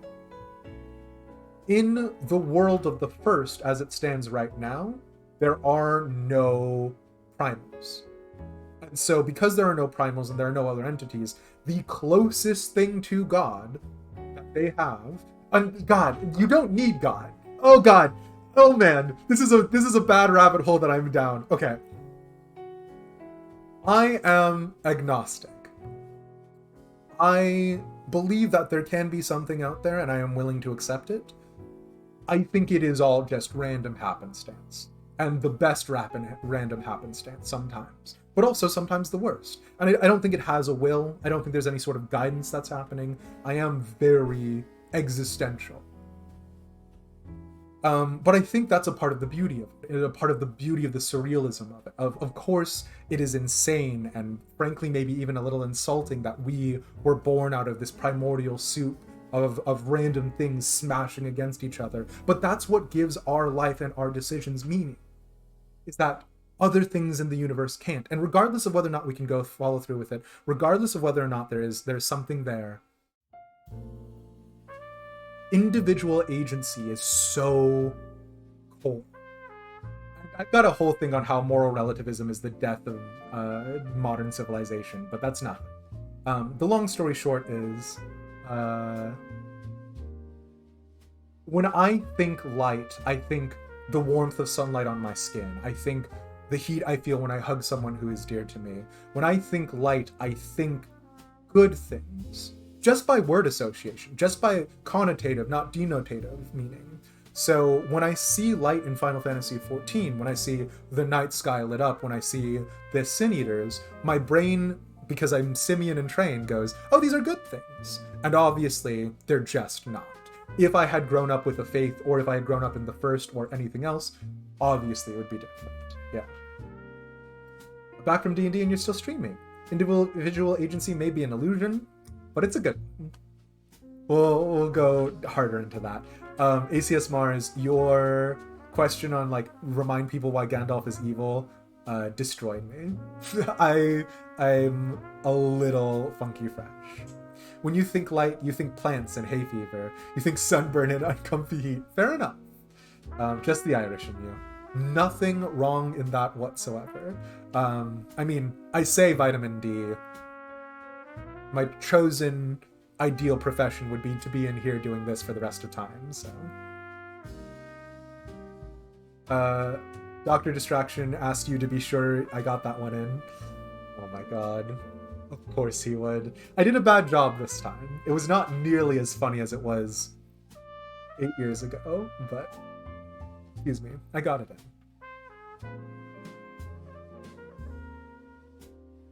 Okay.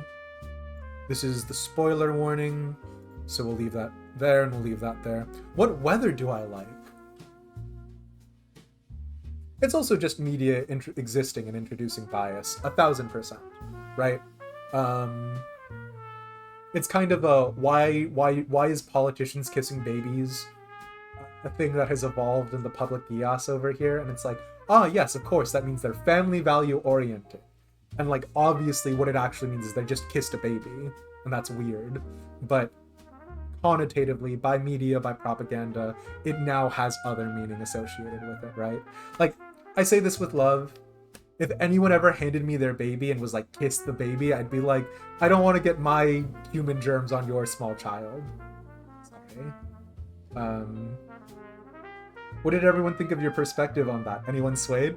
I did way more caveats and like warnings on this one than I've ever done in the past. I don't think anyone was swayed to Gandalf is evil. Humans are weird. Yeah, they just put their germy mouth near an vulnerable infant. What the heck?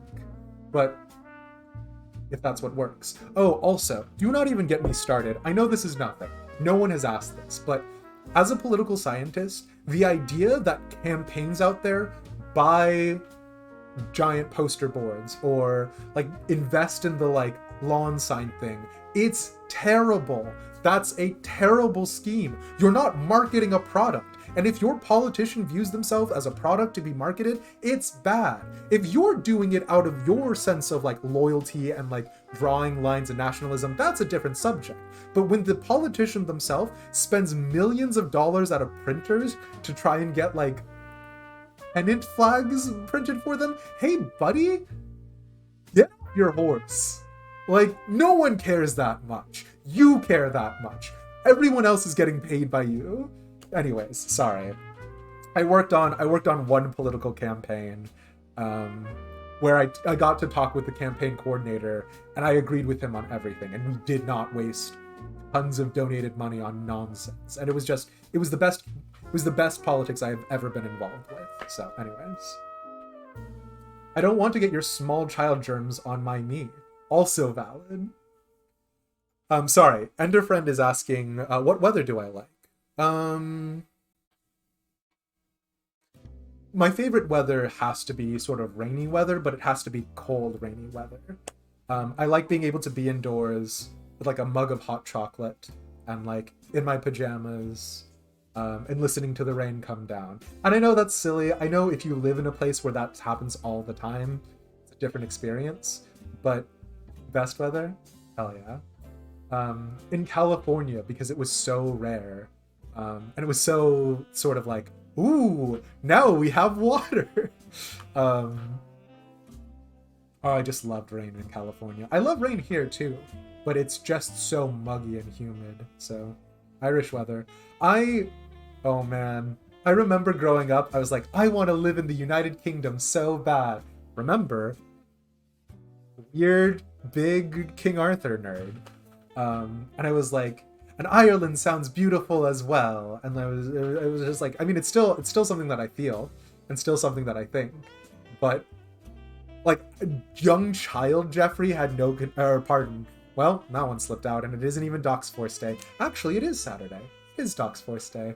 Young child Demised was like, there are no consequences. And now adult Demised is like, does that even make sense? So yeah.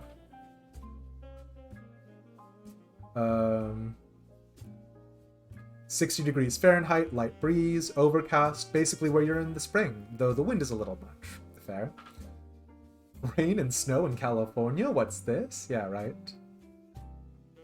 But yeah, so that is 100,000,000% my favorite weather. Oh my god. Raven, you're definitely not here still, right?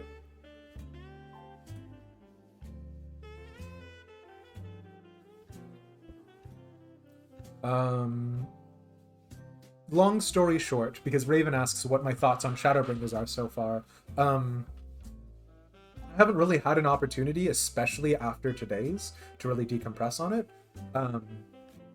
It's amazing. What are you still doing here? Also go to bed. Sorry, I mean, thank you for still being here, Raven. I really appreciate that, genuinely. That's super nice. Go sleep. You were raiding? Okay, that's fair. If that's the case, then it's still plenty early for you.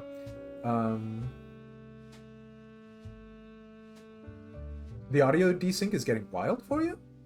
Is anyone else suffering audio desync problems?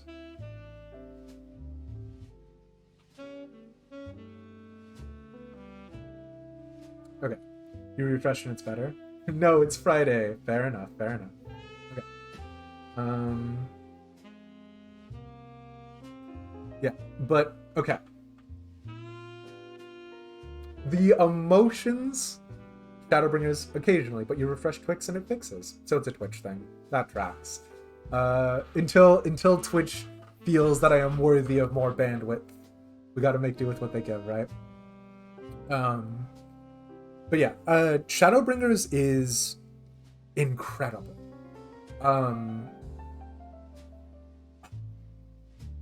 Now, here's what I will say. My resistance to Shadowbringers is just because of that personal biases that I brought up earlier, right?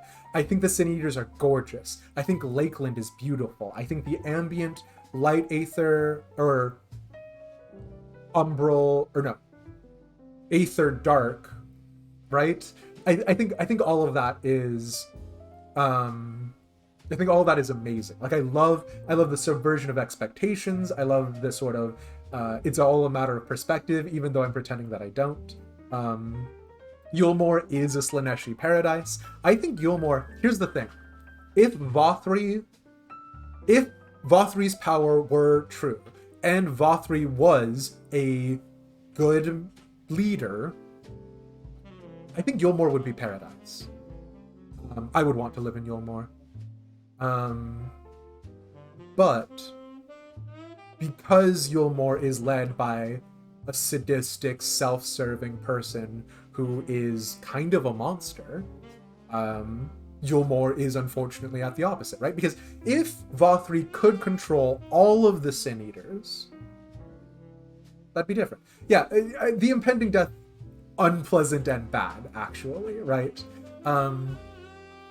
I don't think it would be, hey, you have to sacrifice yourself to ascend or whatever, right? I don't think that's anything. You'd have to get rid of that as well. Like, there's so much of Eulmore that is problematic, but the thing that I think that they did really well is that all of the nobles in Eulmore are just people. They're not more bigoted or less bigoted than anyone else based off of circumstance or birth, but what I don't like is I don't like that there's this now, like, because are they good because Vothri is telling them to be good? I don't think so. I don't think Vothri is capable of thinking that far ahead. Who are the middle bureaucrats? Are there there's so much on Eulmore that is undefined, and if Vothri is capable of commanding Sin Eaters, which we cannot believe, I just can't, but if he is, and he used that power to make the Sin Eaters fight other Sin Eaters, to do protection, to do all of that stuff, he would be effectively the Leviathan that Thomas Hobbes writes about. Like, I would not have a problem being like, sure, okay, he's my leader too, I guess. But we also have the meal, which has not been answered. And that is the other angle that makes me uncomfortable. So yeah.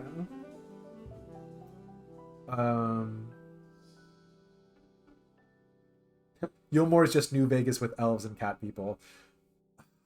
I don't know. They're just lazy and don't want to do anything. Sloth and passivity. Is that how that word is pronounced? No, I mean, I think that's definitely valid as well. But imagine that your every needs were taken care of, right? Like, I mean, to be clear, the waiting for death part is not the one that I'm on board with, but the implication, right, is like, there are still artists. There are still people who are producing. The implication is not that the people of Eulmore don't do anything, although maybe that is the implication and I'm missing something. The implication is that their concerns for survival have been taken away, which I don't want to go too far down Maslow's hierarchy of needs, but there is a already existent sociological theory, which is that a part of the problem, is that at the bottom of the line, right, it's survival, food, shelter, security. Those are the things that you need. And then once you take care of the bottom of Maslow's hierarchy, then you can work up to the next thing. Art, theater, those sorts of things. If Eulmore was a place where the bottom line was taken care of, where everyone was secure, where everyone's needs were met, and this actually goes into an increasing automation and increasing like the development of production argument that I have with ACS Mars sometimes. I want to believe that if there is a world in which food production is 100% automated, in which like all the sort of base needs of humanity can be met, I want to believe that world is world peace. ACS Mars, on the other hand, is like that world is some complete autark where if they have that, like they just control the means of production.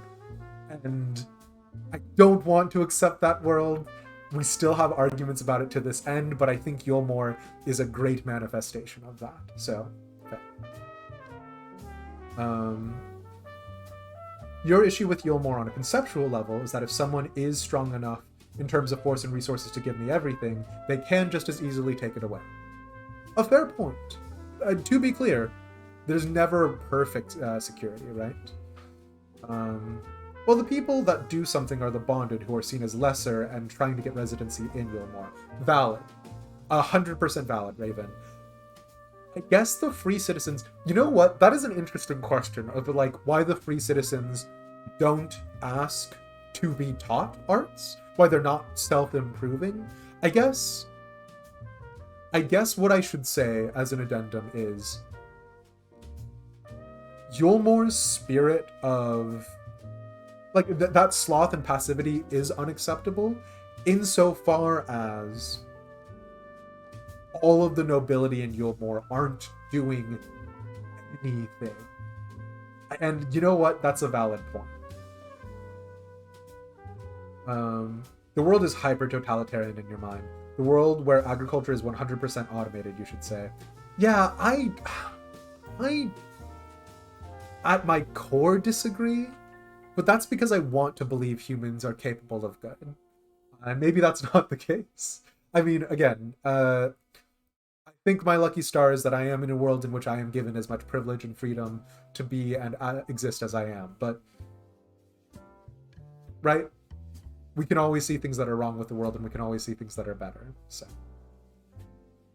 especially the more centrally controlled it is.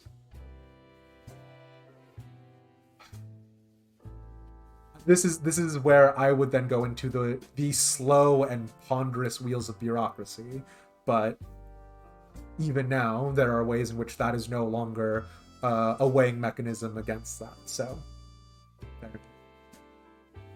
everything about human history says that if no labor was required to produce the food, a few people would consolidate the food production. Not disagreeing with you. I'm definitely not saying that I know what would happen. I want to believe humans are better than that. Maybe we're not. But I do desperately want to believe that. But sorry, we went down a rabbit hole. Shadowbringers is amazing. I love Shadowbringers. I think the beauty with which the people of the Crystarium looked up at the night sky was great. I do think there is also a degree of existential terror that could have been had there, but I just think everything that Shadowbringers is doing, like even the fight where we're going up into that place to rescue Minfilia, is leaps and bounds better than any military action that was done in Alamigo in terms of the music, the production, the representation. True, there is a certain good versus bad. Lakeland are the good guys, Eulmore are the bad guys. Don't think about it too hard. Whereas Stormblood did add some nuance, but I just like the way Shadowbringers did it better.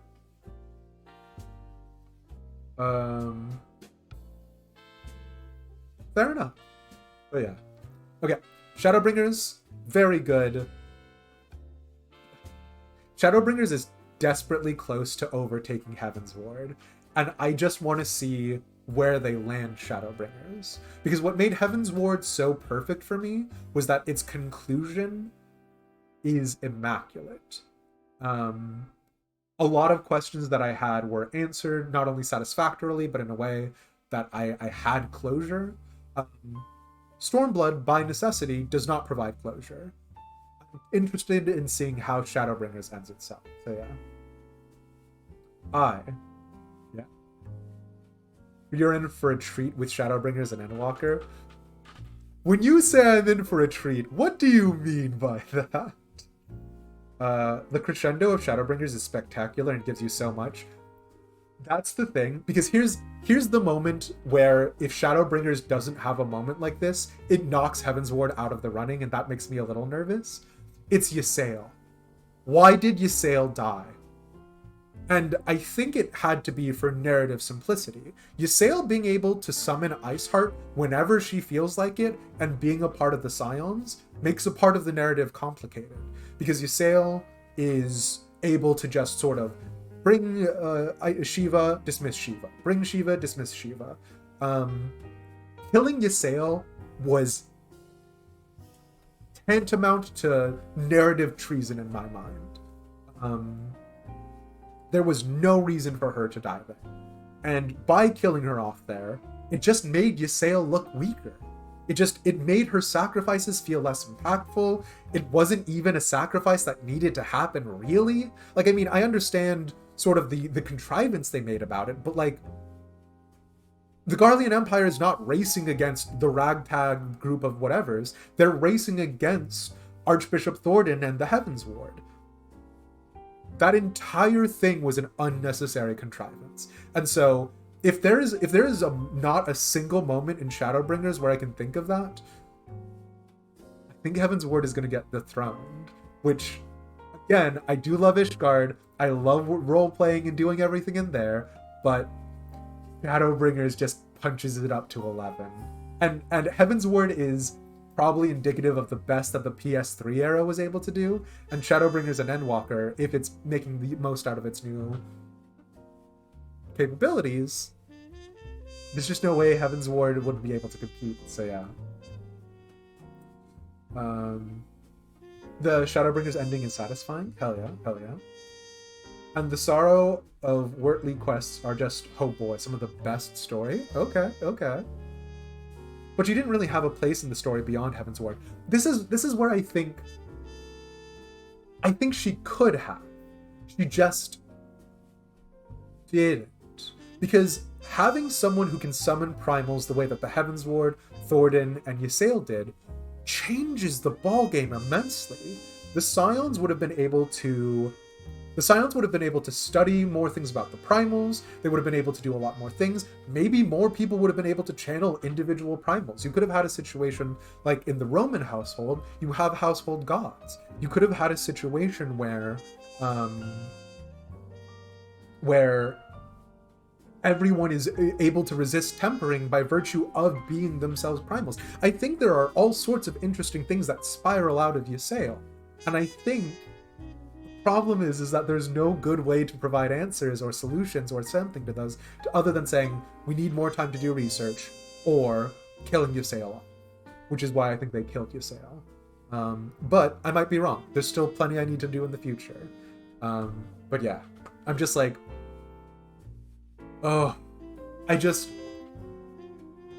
again, because of the paladin and the background that I have and everything, the idea of being able to summon a little mini primal of a saint or of your god and like you fight as that person, getting to fight in a god mecha would be cool is what I'm saying.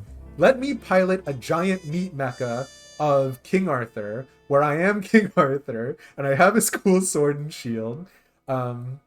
Which, okay, very quick sidebar. So what you're saying is Persona, yeah. There's a reason why every Persona game I play, I go hard down the justice, temperance, and hierarch personas, because they've got the angels. Join Starlight. Listen! Also, again, super fast. Y'all know Excalibur's great thing was that it was just an unbreakable sword, which, like, to be fair, we don't think about how often the sharp edges of swords would chip and break, but, like, Excalibur's thing was that it was a sharp sword. Excalibur's scabbard meant that King Arthur would never die from physical wounds or old age. The scabbard was way cooler than the sword. What the heck? Anyways.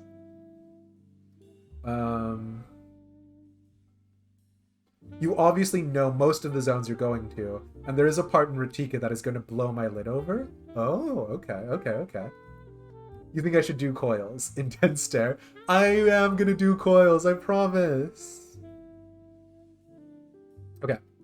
But yeah, that was meandering, and we did not... Shadowbringers is good. It still has room for even going better, and that both scares and impresses me. So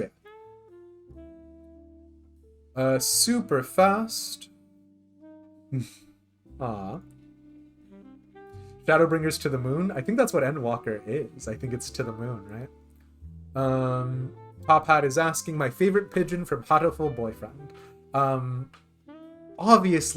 Obviously motorcycle gangster femme pigeon, whose name I do not remember.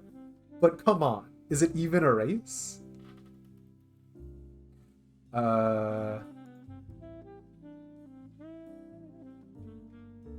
Favorite lord, and why is it Hector? From our own Cassadar the Spy Master. You're not gonna like this. My favorite lord is Eliwood. It's not even Hector. So this is a Fire Emblem question, which again, I play a lot of Fire Emblem. And this is specifically about Fire Emblem 7. Hector is a bamf. Hector is incredible. He's you do not have to worry where you are with Hector. You know how it's gonna turn out. But is your favorite flavor of ice cream vanilla? It is! My favorite flavor of ice cream is vanilla. Hector was one of the big first memes of the channel, yeah. Is your favorite drink water? I don't know if I have a favorite drink. Maybe this Manhattan I've stopped sipping. Eliwood is the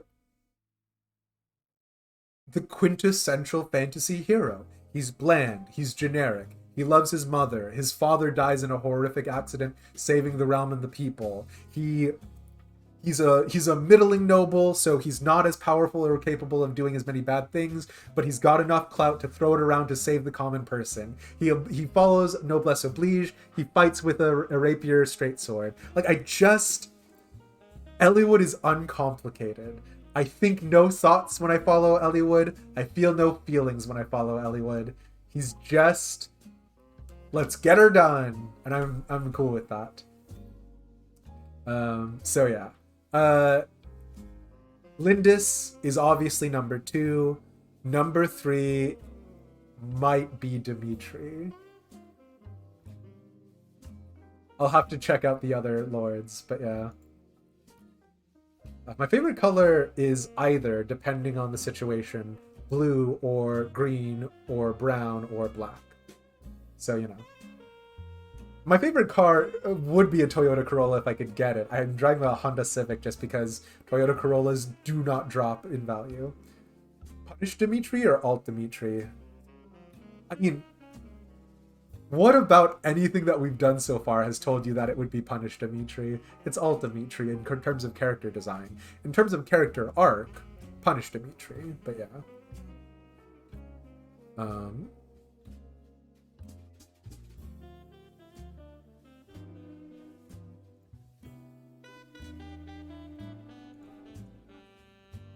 Sorry, I just checked Cass's message about the Hobbits being the CIA, and it is very good. Okay, so Dan Cole, who unfortunately has a job, and that job is not bullshit content creation, or sometimes voice acting, or maybe doing some part-time stuff for a city. He is asleep. But Dan Cole is asking me who my favorite A Song of Ice and Fire character is.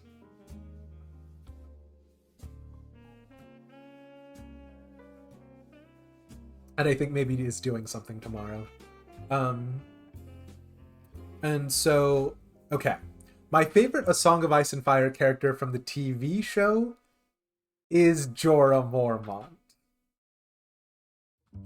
Jorah Mormont in the TV show is dramatically different than Jorah Mormont from the book. So I really like TV shows Jorah Mormont. From the books,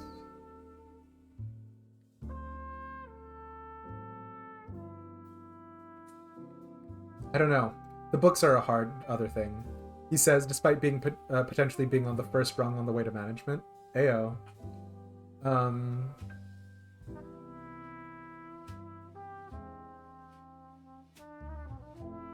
Wait. Is it Osbert Seri? No, that can't be Osbert Seri. And also, Cole does ask A Song of Ice and Fire character, not Game of Thrones.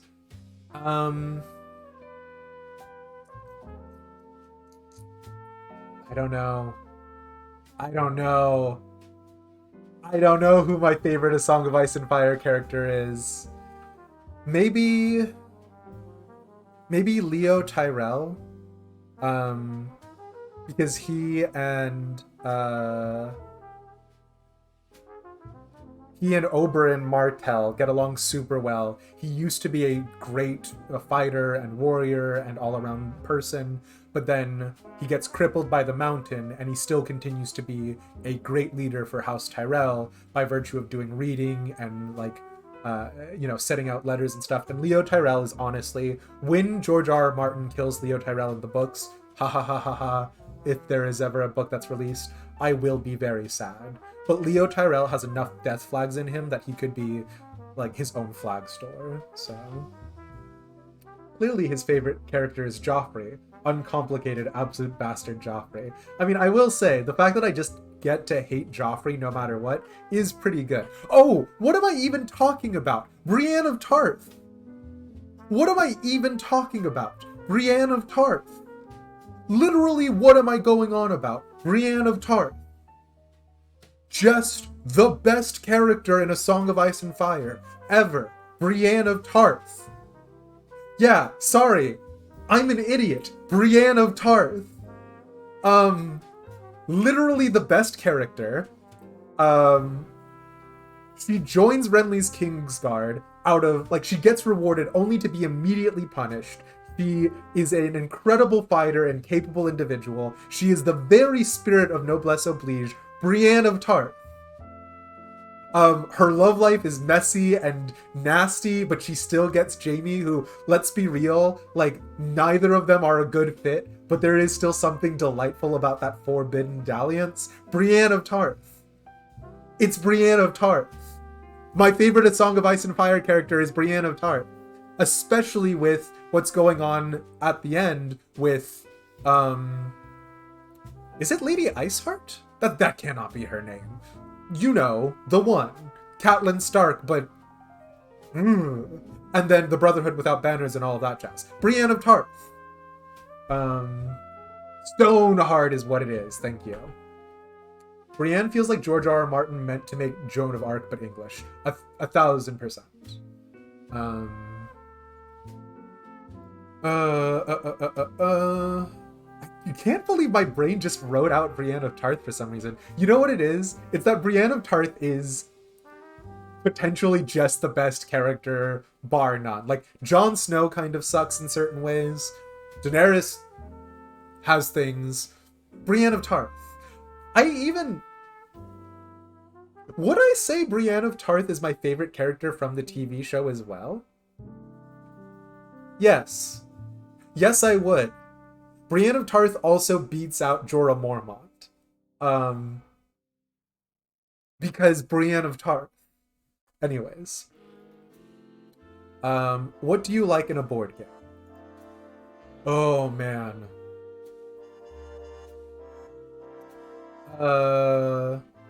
Gwendolyn Christie is just a force of nature. I was so sad that they made her the silver stormtrooper in the new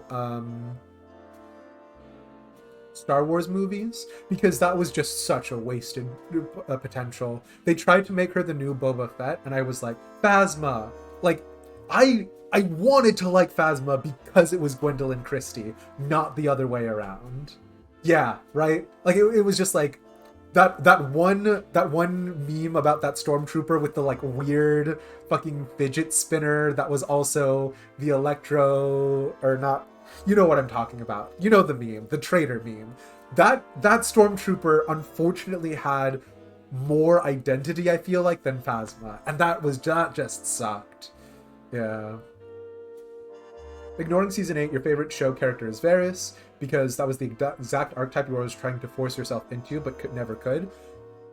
TV show Varys is much better than book Varys, because book Varys is backing young Griff, and there is a whole thing there.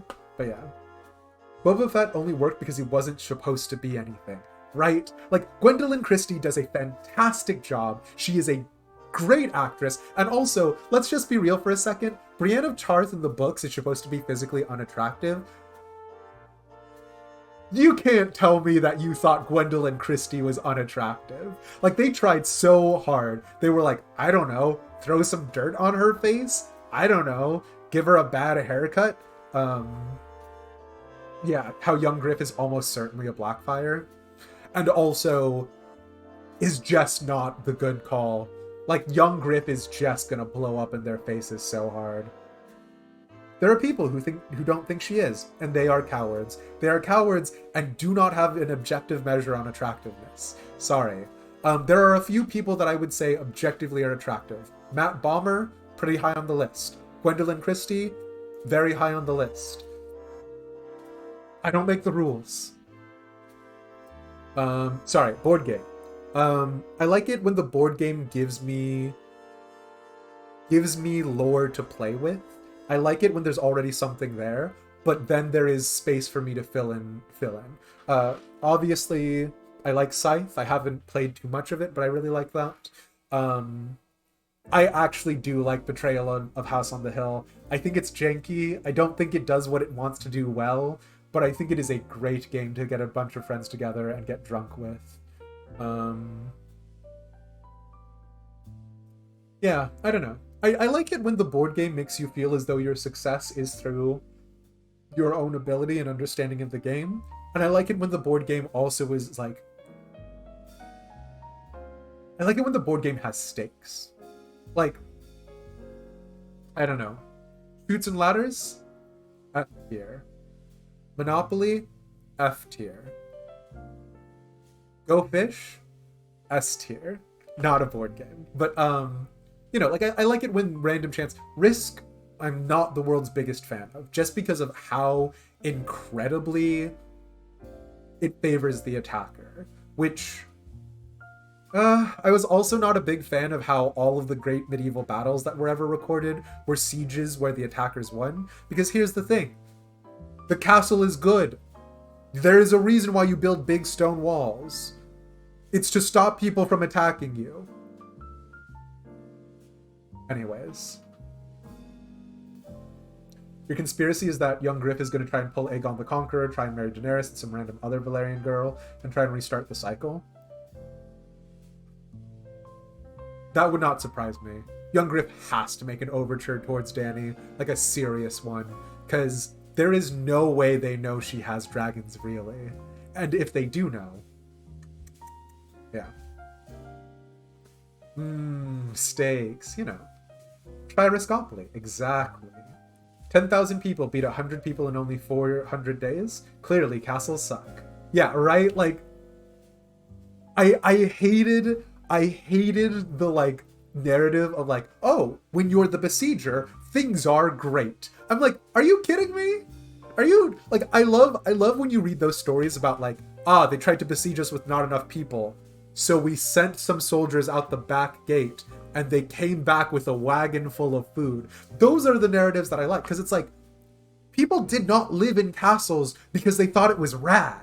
Like, the reason why castles worked was, and like, also, let's be clear, right? People did not live in the castle proper or the keep, right? They retreated in. They expanded outwards. Let's be substantive. Fantasy castles, the way that we conceptualize them now, would not work. But I do hate this like narrative that exists right now that the besiegers had the advantage. It's just insane. But whatever. But when you were already winning by a landslide, things are great. Exactly. The Siege of Constantinople, lost because a door was left unlocked. Fair. Valid and fair. You know? But yeah. Board games where I get to sort of... I do really like legacy board games. I played Pandemic Season 0 with my sister. And building on things you had already done. Oh. Masterful. Favorite Cole? Yeah, this one is, my favorite Cole is coleslaw. Smile.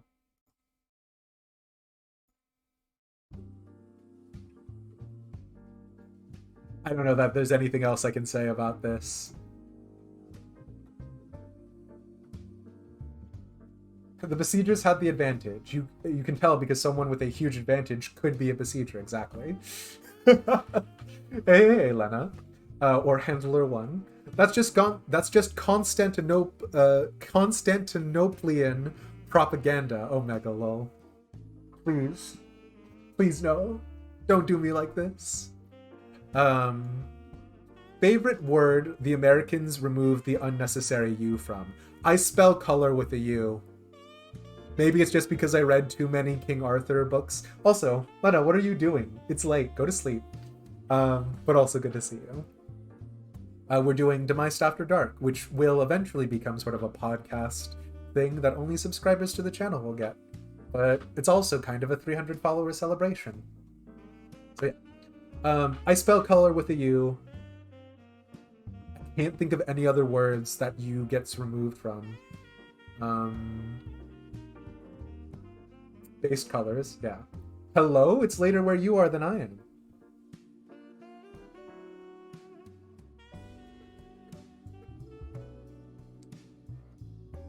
Does that mean you should get less sleep?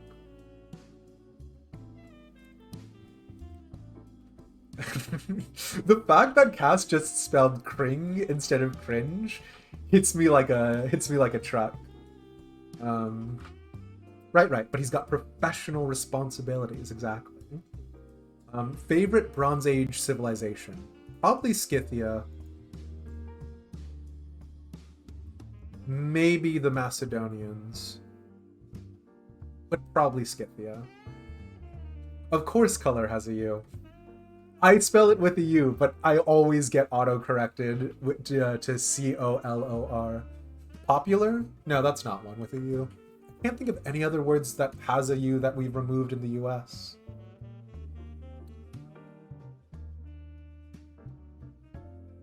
Is Scythia not Bronze Age? Probably. I don't know. I don't know any of the other civilizations then. Honor. I spell honor H-O-N-O-R. I do spell honor without the U, so probably honor. Early iron. Naruhodo, please elaborate. Are you talking about my favorite civilizations? Or are you talking about something else? Because I do not know Bronze Age civilizations then. Who? Babylon? Is Babylon Bronze Age? The Babylonians? Mesopotamians?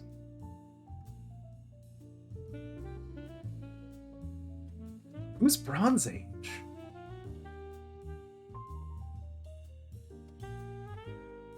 You did not catch the OU. Oh, elaborate. I'm sorry, Lena. It is your brain is too big. Your meme's too powerful. I unfortunately was not able to catch that one. Babylon was around during the Bronze Age, but wasn't a power until early Iron. I give up. We're not doing this. Thank you for the link to Bronze Age. I will read that someday. That day is not today. My favorite Bronze Age civilization is that group of chimpanzees that went on to conquer Planet of the Apes. So yeah.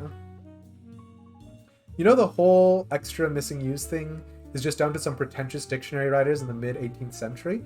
I didn't know that. What? Hell yeah. Okay.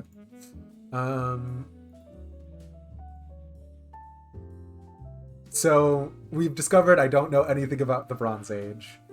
The big Bronze Age powers were Egyptians, Hittites, and the Mycenaeans. I know nothing about any of them. I guess the Egyptians because I have the world's most fundamental framework. And I like the Khopesh because I like the curved sword. Curved swords. Did you see those warriors from Hammerfell? Als. Aw. I know Als is definitely not here. What got you into streaming? And what is your favorite thing? And what your favorite thing about it is? Wow. This is a big one. Cleopatra was closer to the moon landing than the building of the pyramids. I did know that one. Well, not that she's closer, but I did know that Cleopatra was relatively modern. You can just say China, because they were some kind of superpower on and off at some point in all of history. I know, but I wanted to avoid that because I don't know anything about China during the Bronze Age.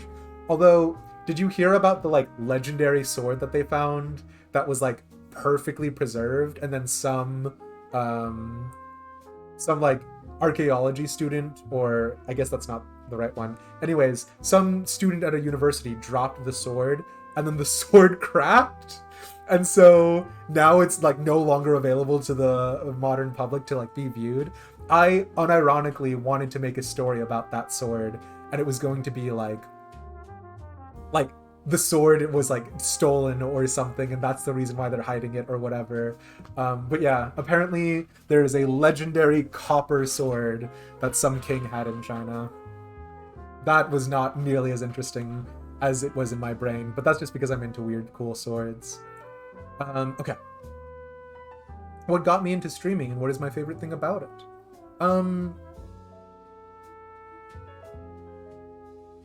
If you had asked me at any other point in my life, up until the months before I started streaming, I probably still wouldn't have told you that I wanted to do streaming. Even now, there's a part of me that's still nerve-wracked about you guys hanging out with me as long as you have. Like, again, streaming makes it easier, but like if this was a comedy club and there were all of you guys in the room with me, I would lose my mind. Like, I'd be very nervous. Streaming is also like, you need to have a skill set that I have not acquired or mastered. You need to know a lot of things about art, you need to know a lot of things about technology, those sorts of things. I ain't the guy on those. If you own a musket for home defense, I wish. No. I neither wish to own a musket, nor wish I had a musket for self-defense. The Sword of Gojian, yeah!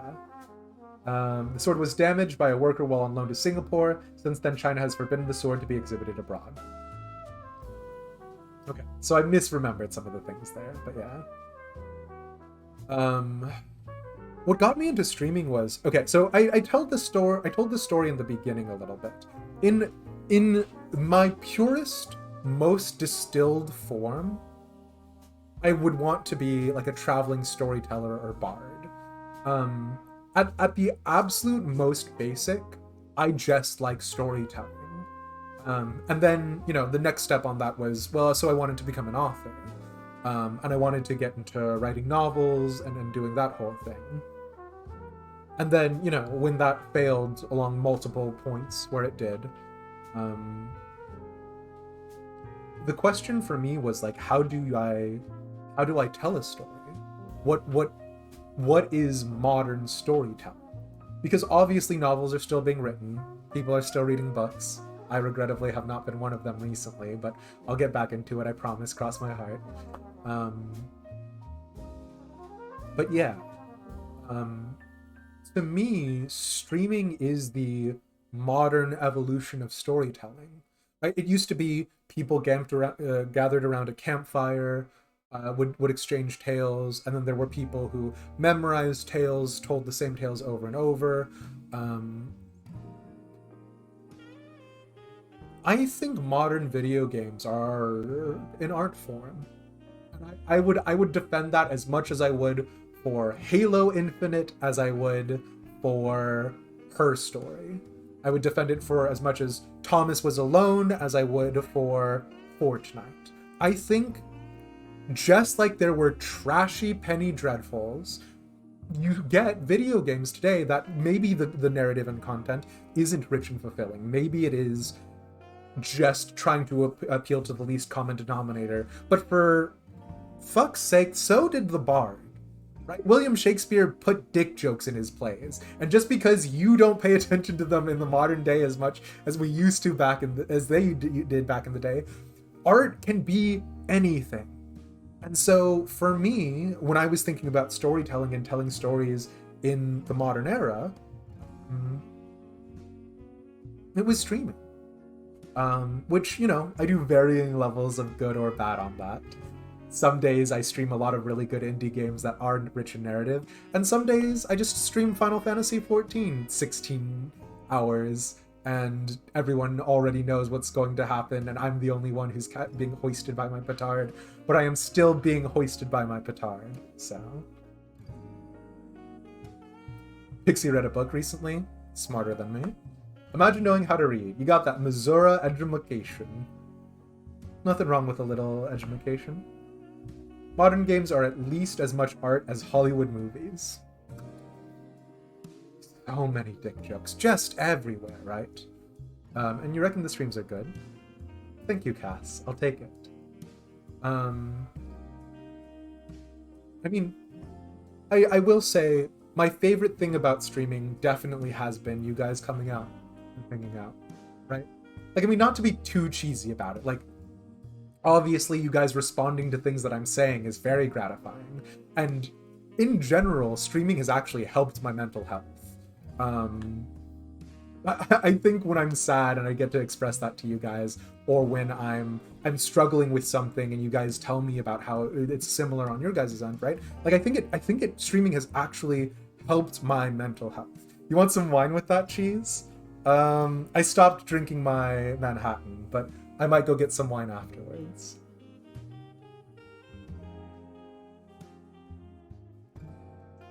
But God damn it, if it isn't getting to have these conversations, you know? Like, I was thinking about this. Like, if I was streaming to 500 people, let's say, but no one responded in chat to anything. They didn't even do the smile emoji walls that you guys do. I don't know that I would be encouraged by that. Like, having a community where you guys hang out and you chat and, like, vibe, like, that is so much more than, like, me having what I would be deemed like a big, successful community, but, like, only having one or two people I know. I don't know. And let's be real. I've cannibalized communities that I was a part of. I cannibalized the Far Verona community. I cannibalized the Final Fantasy community. I'm not a self-made man. You guys hang out with me and vibe with me, but right, like a part of that was me taking communities that were already there and being like, please come watch my streams, please, right? But you guys did, and that's really nice. And I appreciate that, because again, it makes me feel like a group of friends. And you know, obviously in my dream, in my pursuit to monetize this and make this into a profession, there is an element of that that might get lost, and that is probably my biggest hang up of like, smash the like button, check out my Patreon, go to my merch store. Like those things are nothing. I don't like those things are the means to an end. What I want is to be able to stream and talk about this stuff with you guys. Like, I don't know. The memes of this channel are so weird without the context. It is buck wild, it's true. Don't worry, you're gonna cannibalize my community too when you start streaming again. And this is the thing though, Kishnok, is that there is nothing new under the sun. Do it. Like, I don't have ownership over anyone in chat. Like, I am not your lord and master. Like, we're friends hanging out, and that's the whole thing. And like, I don't know. It's just nice. And we appreciate you. At least Bubbly does. No, I know you all do. Jimothy, he makes no sense other than a funny name. It is a funny name. Hector is of a similar vein. The smiles were just you calling it out. It's true. Love of Hector crosses boundaries. Oh, we'll see on that. You know you're being reasonably quiet, but I am just late night vibing. But one of the big parts for why you watch, for instance, is the way you think about things fascinates you, and B, your stream schedule is like tight. You know when I'm streaming and I'm always here, barring car incident. I appreciate that, yeah. I mean,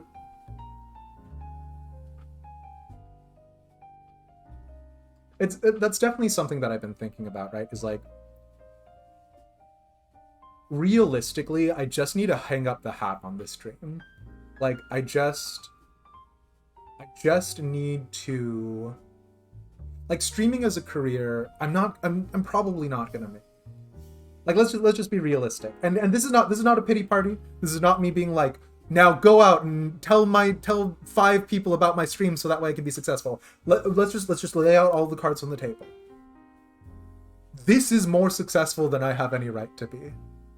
And you guys delight me and are so much fun to be around, and I appreciate you so much. And the pragmatic approach that I should be going right now, the realistic one is, hey, I've got an inroads with this voice acting gig. I've got the potential to do some things with political science, maybe. I should just abandon streaming and pursue those wholeheartedly. I should just do the right thing. But I'm just so stubborn and so selfish and so much desiring to continue hanging out with you guys and to vibe as we have, that like I can't give it up. And like there was a little bit of us like me pulling back the stream schedule actually playing, and I just increased the stream schedule again once I had a little bit more financial stability, and that's probably bad. That's probably indicative of poor decision making, but you know how it do.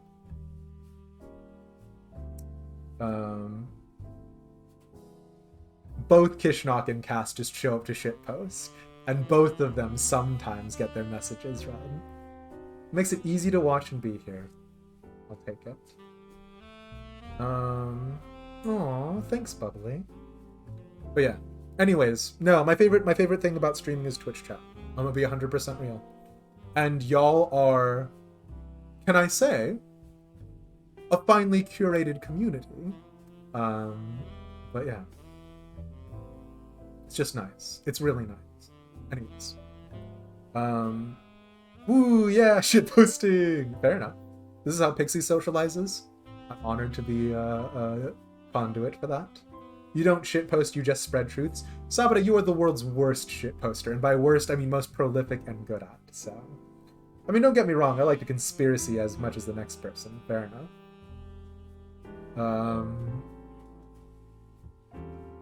Okay. Why do you disagree with the reality that Genmaicha did nothing wrong? Wow, wow, wow, wow, wow, wow, wow, wow, wow, wow, wow, wow, wow. Yeah? Okay.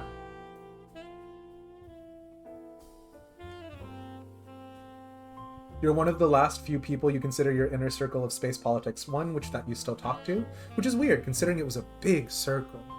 I mean, again, I am honored to be included in that because space politics was a... So anyways. Even if you didn't know, you'd still really enjoy my streams. I'm really charming and having a ton of interesting takes. Well, that's just because some of those takes line up, but I'll take it, Gothmoth. Teasing. No, I mean, same to you, right? Like, again, a part of it is from Final Fantasy XIV, which, I mean, let's just call it what it is, right? Like,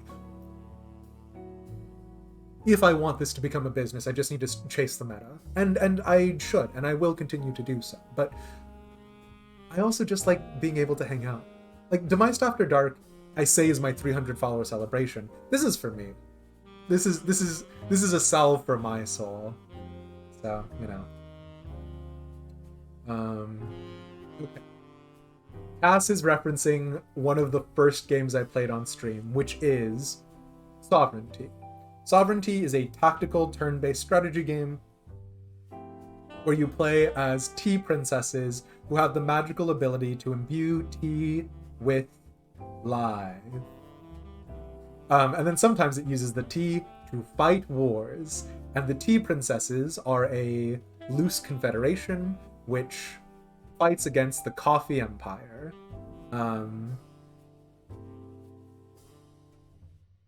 Genmaicha is a tea who was very divisive. And I think the core of her divisiveness for me, why I was like, Genmaicha is not my tea princess, is...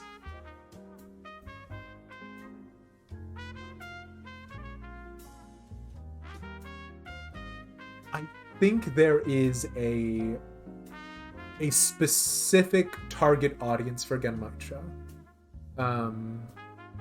And some people definitely dug her, right? And there were other people who didn't. And I think the core of that is, do you think there is ever a line that cannot be crossed to get what you want? Do you believe do you believe that your desires outweigh and are worth more than other people's? And if you do, you'll probably really jive with Genmaicha. And there's nothing wrong with that. Again, as an existentialist, I think everyone is free to choose their own moral compass. I do not value my needs or desires above everyone else's. So for me, when I was looking at Genmaicha and taking into perspective sort of her angle, it felt like Genmaicha was prioritizing her wants and needs above everyone else's. So yeah. You have to go to bed now. You gotta get up early tomorrow, but you're picking up your nephew in the morning so he can come sleep over at the weekend. So that's not too bad. No worries at all, Bubbly. Sleep tight, and thanks for hanging out as long as you did. You want to believe that such a thing exists, but you know way too many people who prove it non-existent. Okay. In my opinion, Genmaicha did something wrong. And that wrongness that Genmaicha did was she belittled and insulted others who wanted to preach caution. And again, to be clear, she was within her right to do so, but I don't like Genmaicha. Or I didn't. I know that Marimodev has gone through and done a ton of work on Sovereignty, both in play and also in narrative. And also, when we were going through it on the second time, I was way less harsh on Genmaicha. But It's complicated. Yeah. Sleep tight, bubbly. Thoughts on popsicles. Okay. When I was growing up, we were not flush with cash. So my first exposure to popsicles was toothpicks and ice cubes to help us cool down during the summer. So I thought that's what popsicles were until I was in elementary school. I think it was 3rd grade, and I got my first Otter Pop. And I was like, what's happening here? Like, what is this? And they were like, oh, it's a popsicle. And I was like, what do you mean this is a popsicle? I thought popsicles were just ice cubes on sticks. So, you know, popsicles are delightful. I will admit, whenever I get ice cream, I always get it in a cup because I don't like having like a time constraint on eating stuff. And I do actually like ice cream soup. So if I have any criticism of popsicles, it's just that popsicles have an expiration date. So, you know. Listen, I was not, hey, here's the thing. I'm well adjusted to American society now. I was not well adjusted to American society as a kid, and I didn't realize it. So, yeah. Is hot dog a sandwich? No. No. I'm sorry, a hot dog is not a sandwich, Anya, and I cannot elaborate. It's just something I know in my heart to be true. Clary, are you saying yes, it is a sandwich? Or are you saying yes as in this is a thing that you agree with? Klein agrees with me. Define sandwich. Have you guys seen those memes of like structuralist versus like, I don't even remember, but like the like sandwich alignment chart? Because I am very, yes, it is a sandwich. Clary, I've got bad news. A hot dog is not a sandwich. It's a hot dog. It's different. It is categorically different.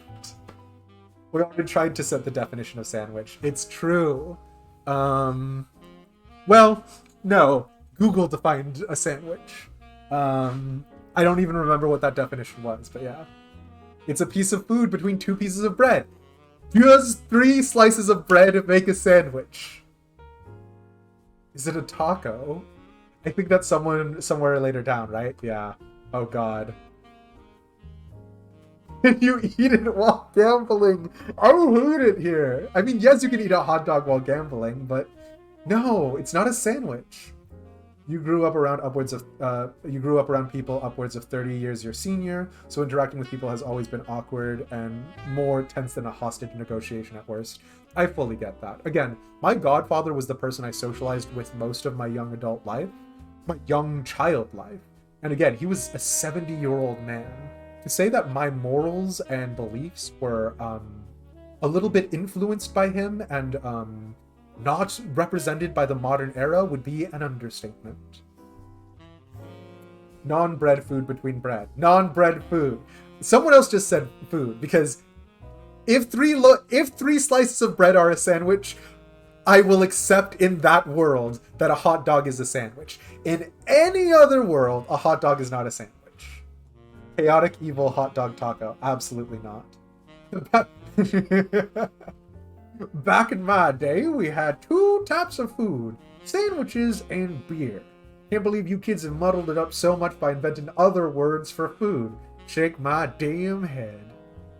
A hot dog is not a taco either. What are you on about?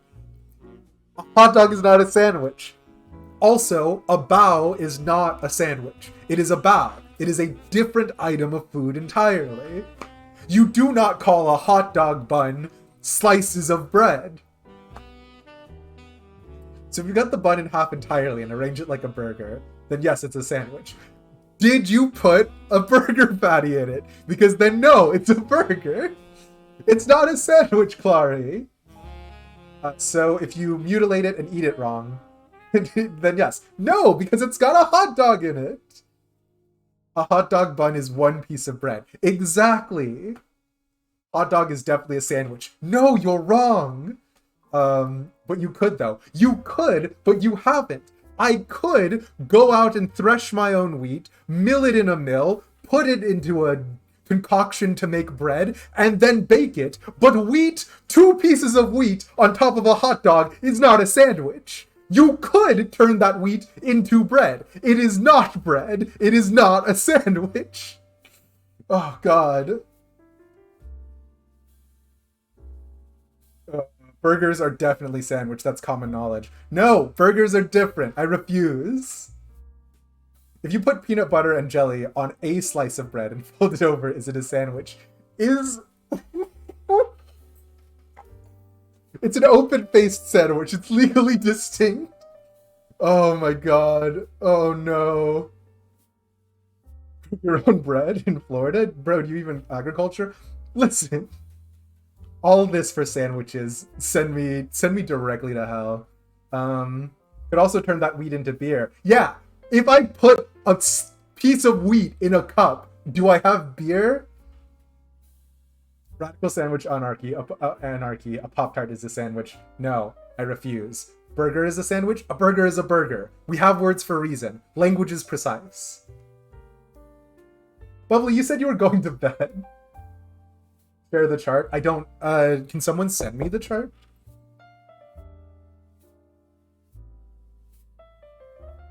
It's not open-faced, you folded it over. Oh! No, it's not! It's a Smucker's Uncrustable. Send help. Is a tortilla bread. It's unleavened. It's unleavened, though.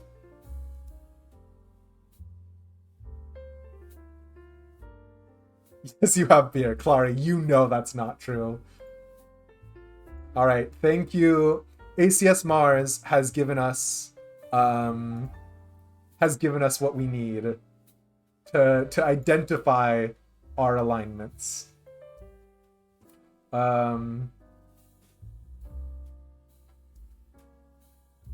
Pop-Tart is a pizza. No, please. It's a half sandwich.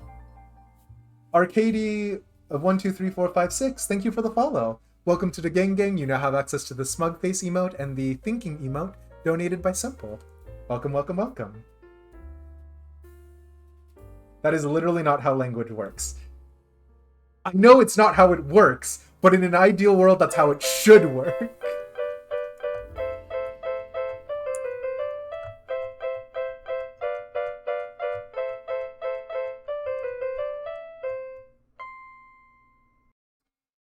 Pop-Tarts are, at best, a ravioli. Yeah.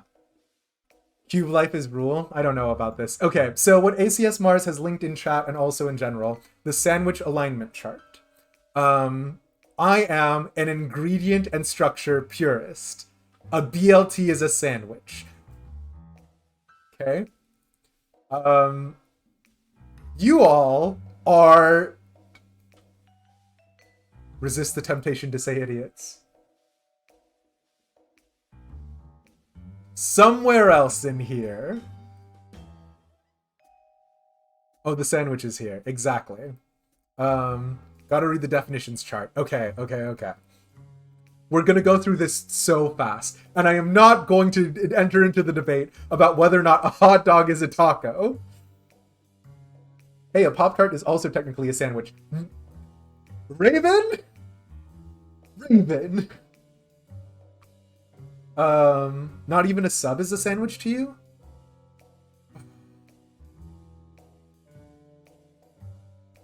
A sub could be a sandwich.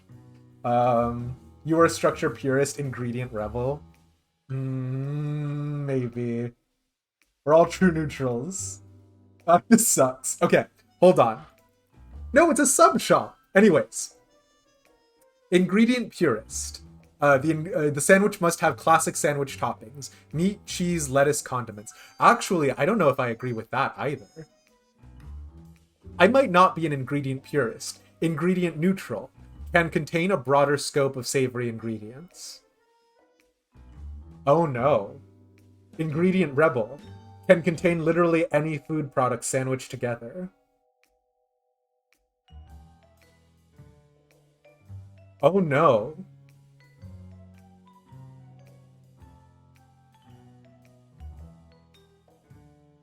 No. Anyways, would you rather be talking about this or about kinks? It's 50-50. Structure purist. A sandwich must have a classic sandwich shape. 2 pieces of bread, baked product with toppings in between. Structure neutral. The container must be on either side of the toppings, but not necessarily 2 separate pieces. Structure rebel. Can contain any food enveloped in any way by containing a food. Oh no.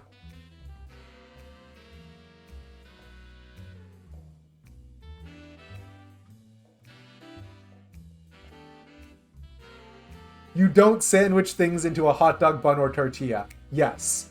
True. Yes. Okay. Here's the thing. Out of this list of options, here's the thing. Out of this list of options, it cannot be these. These are incorrect.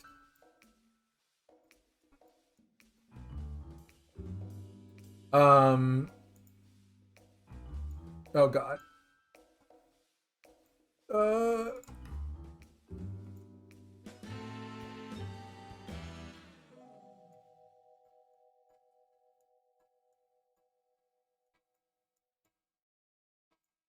These are wrong. No, it cannot. You can either be purist neutral, either way, that is allowed.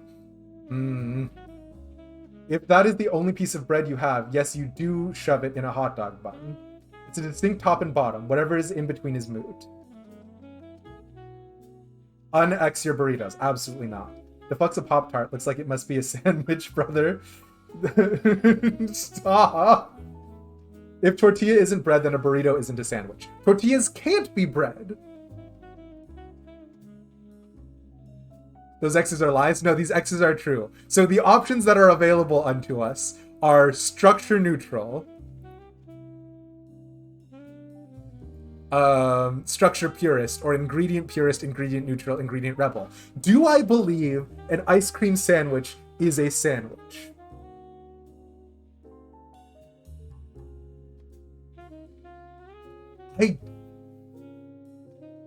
Do I believe an ice cream sandwich is a sandwich? What do I believe? What do I believe?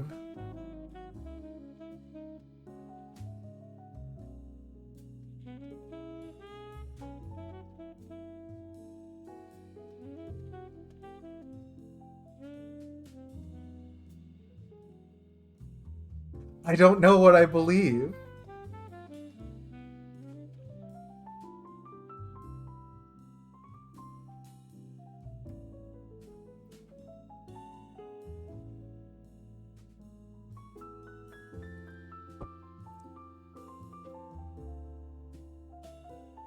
I mean,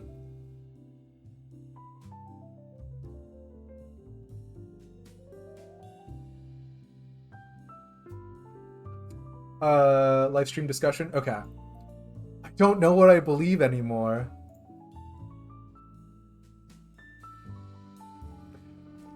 But I love those, but I don't know if those count as sandwiches. I don't know if this is a sandwich. Can I say in good conscience, this is a sandwich? I don't think it is. Because the cookie wafer outsides are not bread. It's an ice cream thing. No, because then under this core premise, 2 tortillas with things in between would be a sandwich. And I don't believe that.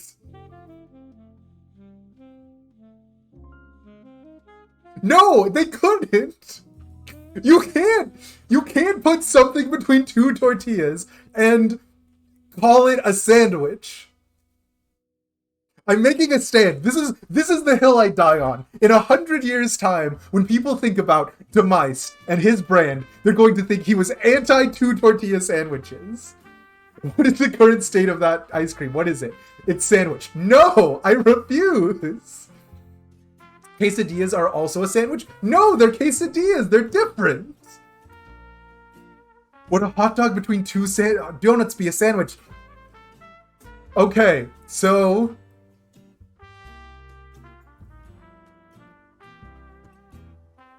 So we've answered this question.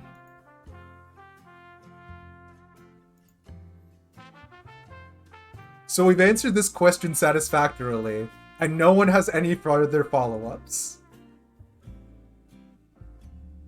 No one has any follow-ups about sandwiches. We're done. Turns out that unfortunately the most internally consistent... No! No! No! No! I refuse. Are two sandwiches stacked? No, we're done. We're done with the sandwiches. We're done. Paladins are just self-righteous warlocks. Thoughts? Yes. Well, no. Paladins believe in something greater than themselves. Warlocks believe that they are the greatest ends and that there are other means to power, I feel like.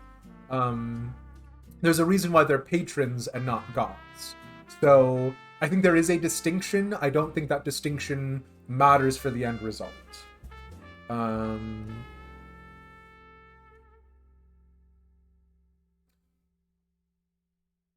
Their end product is similar.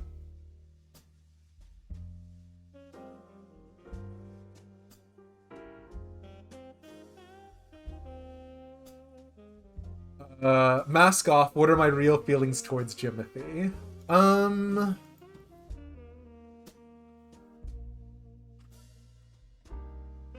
What are my real feelings towards Jimothy?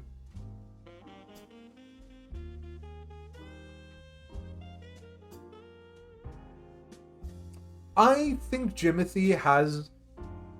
Like, I think... Have I ever mentioned... Okay. So I engaged in a thought experiment when I was back as a Christian, which is, do I believe in the triune God? And so to make it a little bit more abstracted out, I thought, what if I just change the names around? What if I believe that there's a guy called Bob, who is omnipresent, there's a guy called Steve, who is omniscient, and there's a guy called Brad, who's omnipotent? And do I believe those three individuals are capable of doing things sort of independently? And I think the name of a thing changes the efficacy of the thing itself.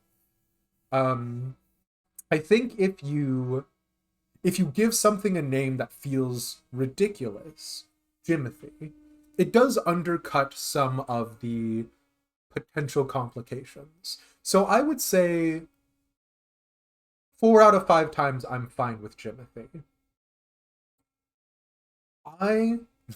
Listen. Only explanation that makes sense there, Pixie. I worry about... And this is just because I worry about things all the time, because I want to make a space that is comfortable and safe for everyone as much as possible. And obviously that's fundamentally impossible. There is no community that can be perfect for literally every person. But I want to do that as much as I possibly can. And so far, no one has had a problem with Jimothy. Jimothy is totally fine. But for me, being someone who came from a background of faith, there's something there. And again, to be clear, nothing wrong with it. I'm not offended, I'm not angry, I'm not unhappy. But there's something in Jimothy that if it had a different name, if you were like, Mask Off, what are your real feelings about Zeus, and you kept coming in here being like, you know, Zeus is the best, it would be different. So I don't know. As long as you don't canonize your cult of Jimothy, as long as you don't apply for tax-free privileges with your Church of Jimothy, we'll be fine. But up until that point, there's still room to play, I think. Jimist. Right, like, I mean, the bit is that it is all ridiculous. Once it stops having that edge of ridiculousness, that's when I would be worried. All right, cats. But no, I like Jimothy. I think it's a good bit. I think it's a bit that, in some ways, I guess I am happy that it started here. It's fun. I don't personally cite Jimothy, but I don't think there's anything wrong with it. So yeah. A holy war has already been fought in virtual space. Yeah, but see, that holy war had no consequence to me. God, actually, that was too real for a second. Woo, gotta dial it back. It wasn't real, so it's fine. Our church prefers to pay taxes, so we're free and clear to lobby the government, Fivehead. Woof. You work in the service industry. If there is cash, Uncle Sam don't need to know. Valid. Well, addendum. For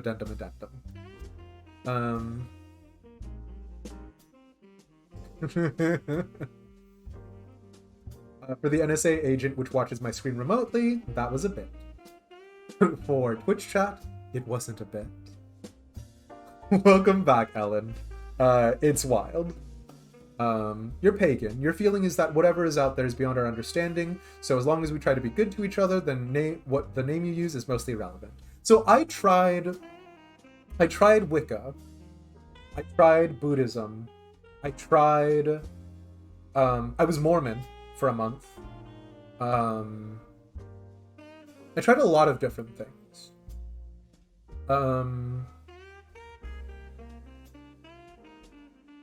And I don't know that I can ultimately, when I got to where I am, which is existential surrealism, I think it was just that people seem to be living perfectly fulfilling lives in every walk, right? I don't know. I think the presupposition that this is nothing. Jimothy is fine. Just if someone tells you to tone it back a little bit, which you would have done anyways, just do it. And as long as you respect the space, you respect me as the creator and anyone else who's in chat, pop off with Jimothy, bestie. Favorite Primarch, and why is it Rabute Gulliman? Incorrect. My favorite Primarch is Malkador the Sigillite. He's not even a Primarch, I know, but he's just so good he could be. It's actually probably Sanguinius, right? Wings. The sort of motifs. Sanguinius. And, like, he was just so good they had to try and give him something, which was the Red Thirst or whatever, right? It's Sanguinius. Rabute Gulliman could be good, but the problem is Rabute Gulliman is trying to justify 40k, and the second we accept Rabute Gulliman as a thing, right? Like, Ultramar has trials. That's fine and good. If trials were always an option, I don't know. 40k is meant to be ridiculous. Rabute Gulliman is too normcore. Like, I like Rabute Gulliman. He's not my favorite. Sanguinius is probably, is genuinely one of the better Primarchs as people. Hell yeah, hell yeah. Primarch is a cheap clothing store here, so that confused me for a second. Hello, this stream is sponsored by Primarch. If you use discount code DEMICE, they will give you 2 free tote bags. Ooh, my favorite Innistrad character. Oh. No.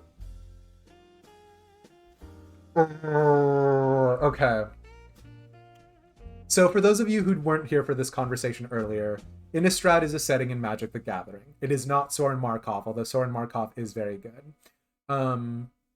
Innistrad is a setting in Magic the Gathering, and so far 3 expansions have taken place there, one of which was absolute freaking dynamite, one of which was okay, and one of which was absolute trash.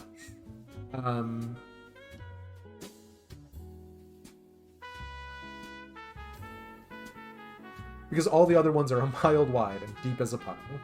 I mean, Thalia is fine. I like Thalia. She's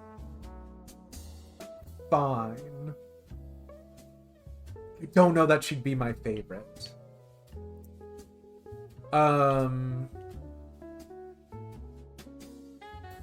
I do really like Gisa, who no one will know. Oh wait, no, not Gisa and Geralf. Is it Gisa and Geralf? No, that's not it. Greta. I really like Greta, who is the unnamed card of Odric's Crusader, I think. Greta is the name of the redhead who's like got the banner and is doing it, because Greta is mentioned on a couple of cards, and she's also sort of the number 2 of the Throbbing Lancers.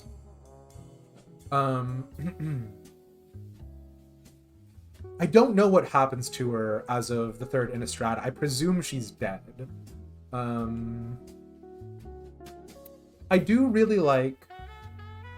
Oh god. Saint Traft. I like him a lot, because he continues the fight after becoming a ghost, and then he possesses Thalia to protect her from eldritch possession by an Eldrazi, which I think is such a 5-headed move. Yeah, my favorite character is probably either Greta or Saint Traft, so you know. OG Innistrad is regarded as one of the best limited formats ever created, so high bar, yeah. Yeah, Throbbing, stop. The Throbbing Lancers.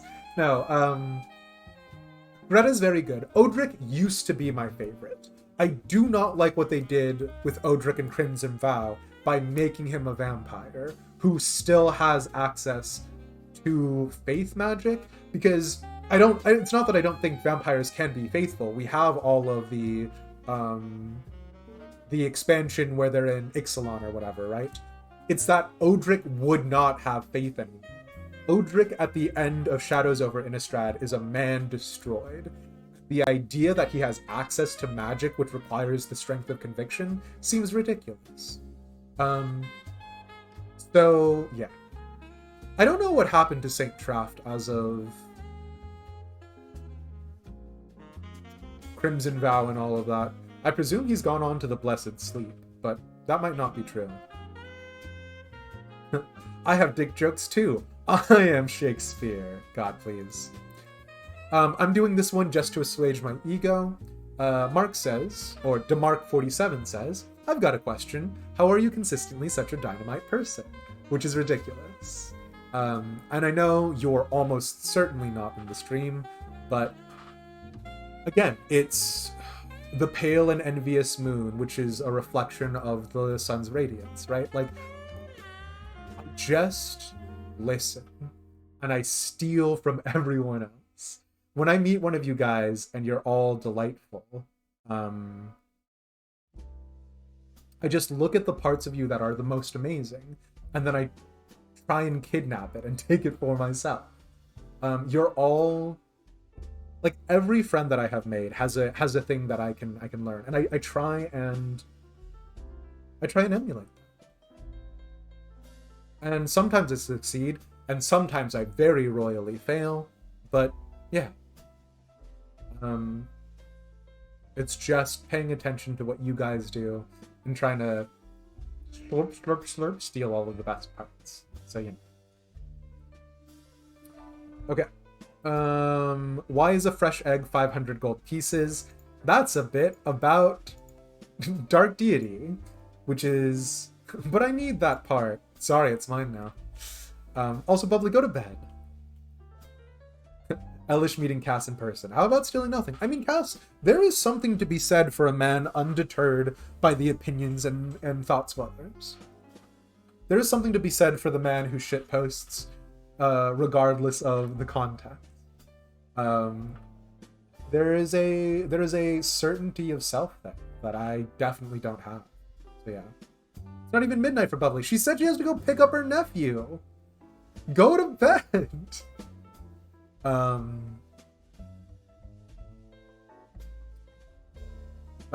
Dark Deity had fresh eggs at 500 gold pieces, and the fresh eggs were 500 gold pieces because they granted +2 to strength, baby. And I don't know what scale that I am graded on for strength, but if we're going off of Dungeons and Dragons, +2 is a +1 increase to my strength modifier, and damn if I would not pay 500 gold pieces to boost my strength in Dungeons and Dragons. So, you know. Less underrated and more undeterred and more, I'm willing to show I am wrong, but I want to be proven beyond a reasonable doubt. Fair enough. You need to go to bed, but you're refusing. Clary, the VOD will be up tomorrow. I was the one who said, as long as new things keep getting added to this channel, I'll keep going. You guys are all free to go to sleep. And you know, just check out the VOD tomorrow. Smile. So, yeah.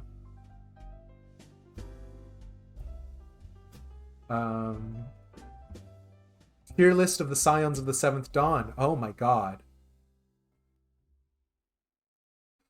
Oh my god.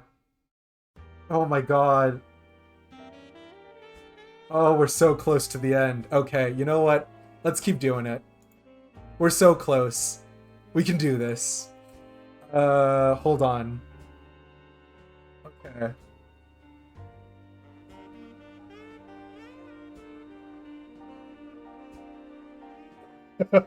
Because that's 145,000 gold, $145,000. Valid. No, fair. I did not realize. I guess I assumed it would be 500 coins. $500. Whoop.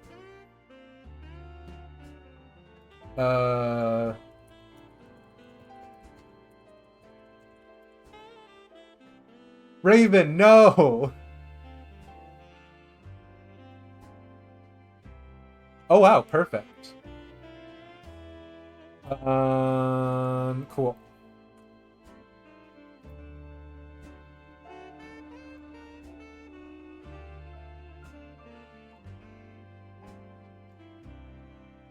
Don't know who you are. Okay. So I found a Scion of the Seven Dawn tier list on Tiermaker.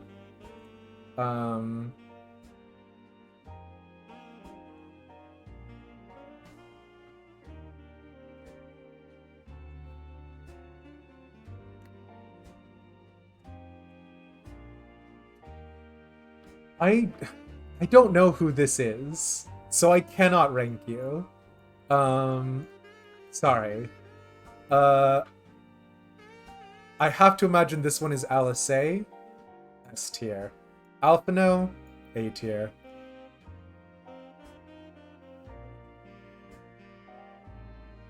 D for don't know. I feel bad. Oh god, who is this boy? This boy is... I like this boy. Ardect. Adelhart. I like this boy. Arenvald! Thank you. Arenvald is an A.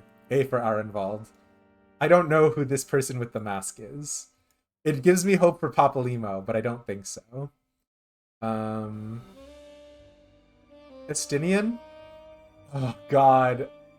I liked Estinian more in Heavensward and Heavensward Post. Stormblood brought Estinian down. I'm actually going to put Estinian right now in B tier.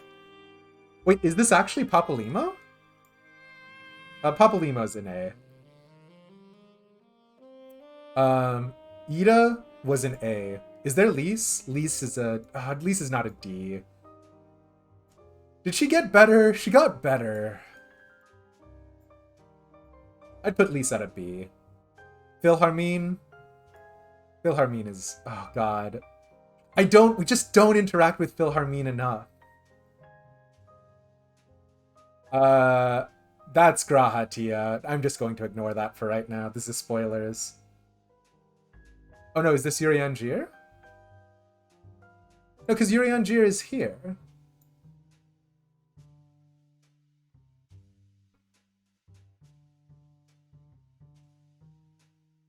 It's the Lala. Okay, so someone I don't know, actually. Yuri Angier... Oh, man. Yuri Angier is B tier. Philharmene is C tier. No offense, Minfilia Mom. You just don't do very much, and that's fine. Hori Boulder is C tier.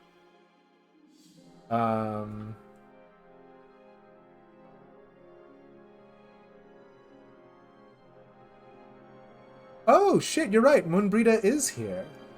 Moonbrita is B tier. Papalimo was A tier. Kryl? Oh, man. Kryl's B tier. Minfilia does not deserve this, but back tier. Listen, Moonbrita, listen. She's obviously not that S tier if she died. You know who I am gonna put at S tier and definitely does not deserve it? Minfilia. You cannot change my mind. Oh my god, these the Sylph. C tier. A spear to your heart. You'll get over it. Is this Gunbreaker Thancred? Because Gunbreaker Thancred is A tier. Okay. Oh, man. I actually really like Riol. Also, obviously, Tataru is S tier.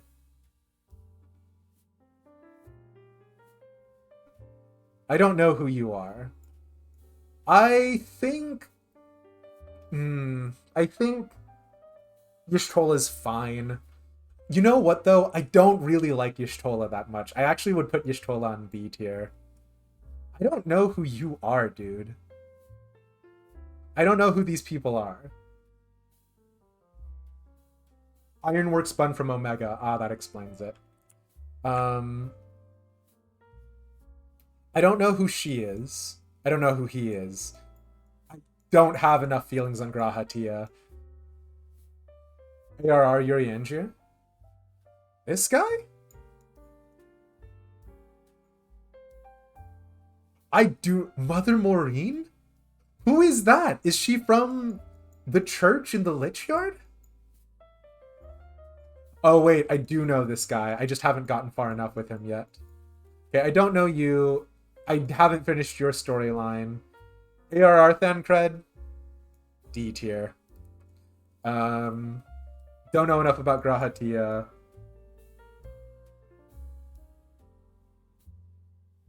Yeah. Oh wait, no, that is A Realm Reborn, Yuri Angier. C tier. I don't remember Mother Marine at all. Oh wait. Is she the one who works the counter? When you're doing the MSQ for Gridania? She's the Adventurers Guild representative or whatever? She's in the Scions? Or is this to represent all three of them? Does this also represent what's their faces? The other two.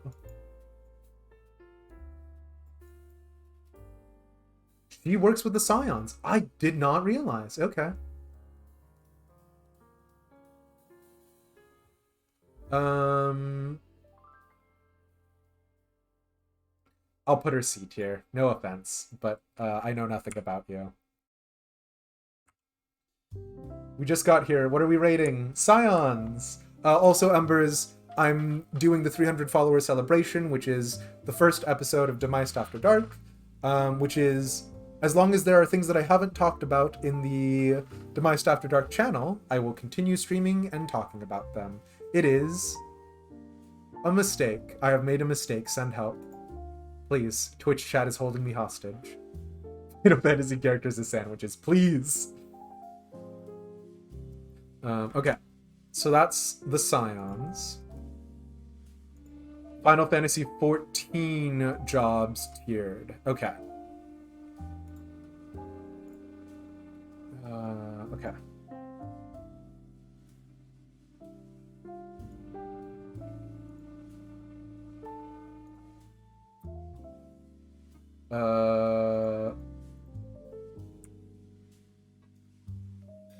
Final Fantasy 14 jobs.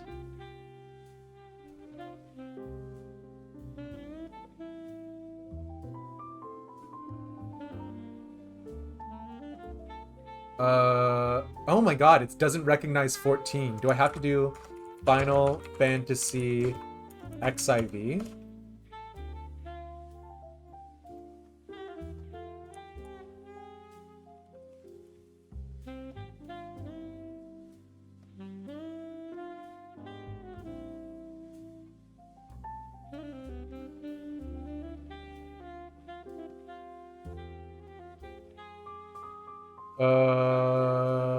Sure.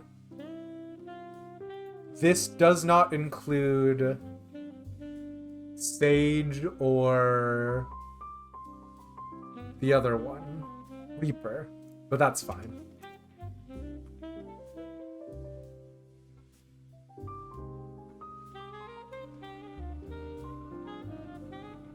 The VOD is going to be legendary. I have to separate this from the Final Fantasy. Oh, playing with the save. Damn. All right. Okay.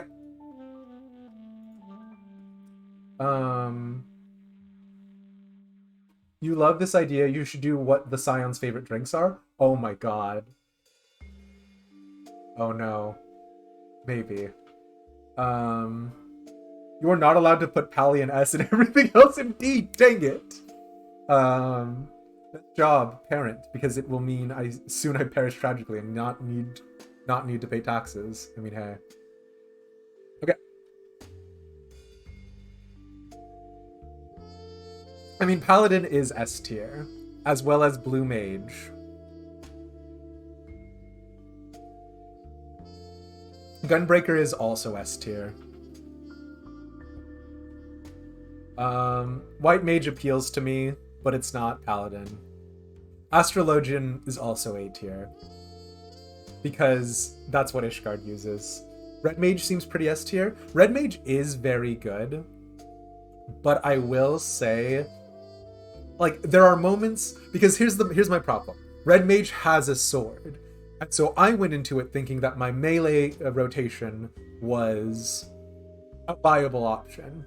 Red Mage is so squishy. Red Mage should never willingly be in melee combat with anything. It should pop in, get its rotation off, and then escape. And then never be in melee range again as it rebuilds its gauges. Black Mage? D tier. Yoshi P, come at me. I hate Black Mage. Red Mage gets that empowered melee, but yeah. I've never played Black Mage. I'm sure it's fine. I'm sure it'll be fine. I have a friend who loves Black Mage right now. Dragoon? A tier. Summoner. This might not be Summoner. What is this? Is this Ninja? This is not Summoner. This is Summoner. Unsubbed? You'll get over it. Correct Black Mage ranking. Thank you, Clean! You spam spells and help healers in alliance raids when one of them dies, then run. Yes! Bard? E tier for Bard. It's fine. Would I put Dancer in the same tier? No, I would put Dancer one lower. Dancer's fine. I play it sometimes, but I only do it to level. Warrior, D tier. Does not deserve D tier. I'm just putting it there. Because I hate that Warrior has so much healing. Ugh, I just want... Listen, I just want Paladin to be the best tank, but it's not.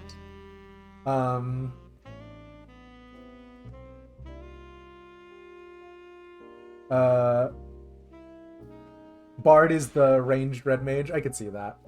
But Dancer could be as well. Samurai, B tier. Reaper, I'm also putting it on C tier. Dark Knight, I have to give it B tier just because Dark Knight is fun and he does also use a sword. Sage, fine. Monk? Sure. You need to pass out, so answer one thing before you go. What's up, Caps? Reaper C tier? You have a weird soul contract with a void scent. C tier is me being positive about it.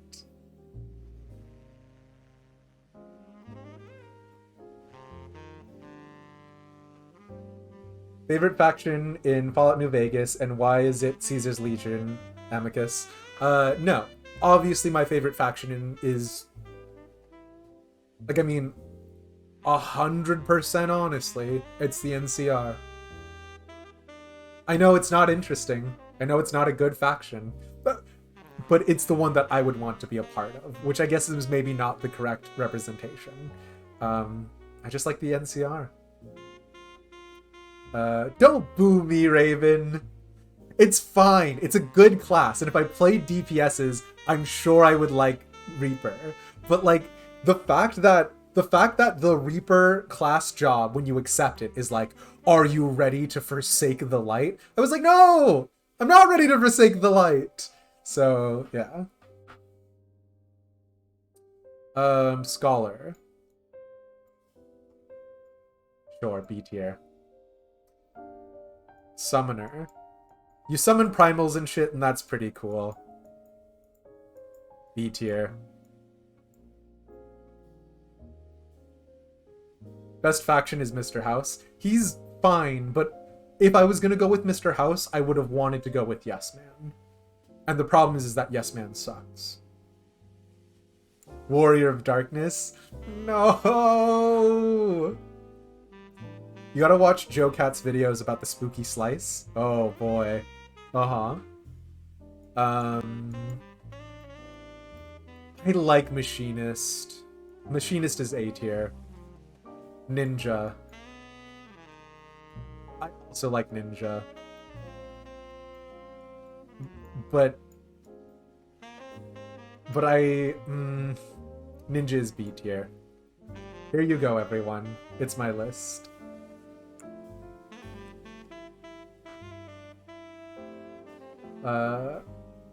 Obviously, Paladin is S tier. Blue Mage is actually, like, okay, if I was being 100% accurate, Blue Mage should be the only S tier. Like, all of the jobs are good, but, like, nothing makes me feel like Blue Mage makes me feel. And then I haven't played White Mage or I've played a little bit of Astrologian. It's fine. Realistically, Astrologian should be B tier, but it gets A tier because it's Ishgard. Red Mage is actually A tier. Red Mage deserves that. Dragoon, just because the glams are fire. I'm so upset about how good the Dragoon glams are. I don't know why I put Summoner in A tier. I know nothing about Summoner. Go down here. Machinist, Ishgard, also. It's just fun. You just literally have a gun. You just have a gun. Will the Jimst ever S-rank the Pope? Maybe. We might do it. We'll go back to Fire Emblem, I promise. B for Bard, because it's funny, and also Bard is actually, like, fine, but I've never felt anything powerful about it. Sam... I like Sam, but there are times where I'm definitely like, I can take it or leave it. Dark Knight might actually be A tier, but I'm shoving it down to B tier because I, again, am not a fan of Darkness. Monk, You fight with your fists. That's pretty cool. Scholars read books, IDK. Ninja. I never really liked Naruto. I was more of a Bleach fan, so Ninja is in B for Bleach. As a former summoner main, it deserves the C rank. Oh no. Dancer. Yeah, Dancer's good. I actually like Dancer.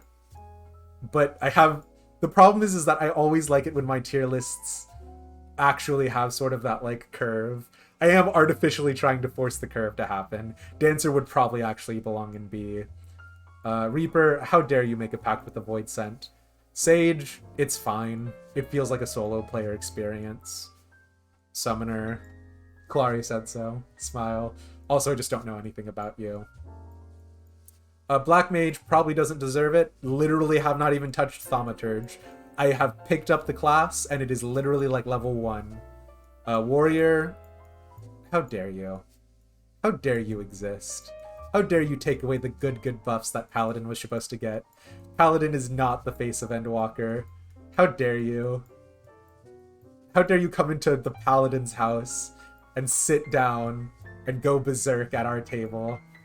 Anyways, Final Fantasy XIV shitpost. You reach Heaven's Ward and want a new job. Oh wait, I think you sent this to me, maybe, Clay, or somebody did. I do like this one. I don't think I've ever looked in this drawer. Wow, a gun! Correct.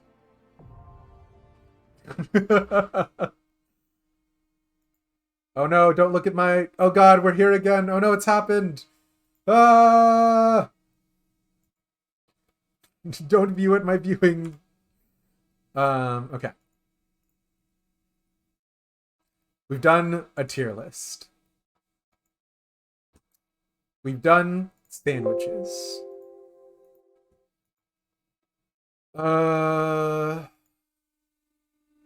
Bubbly sent us some delightful minis. If you guys are at all interested, we will go so fast. Oh, these are actually mad cute. I'm into them.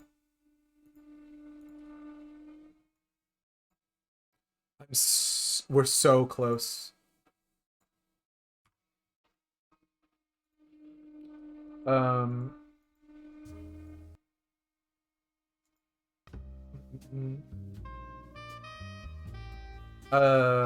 These are Bubbly's minis. Very cute. I'm into it. I like adventuring parties with a color scheme. Cute.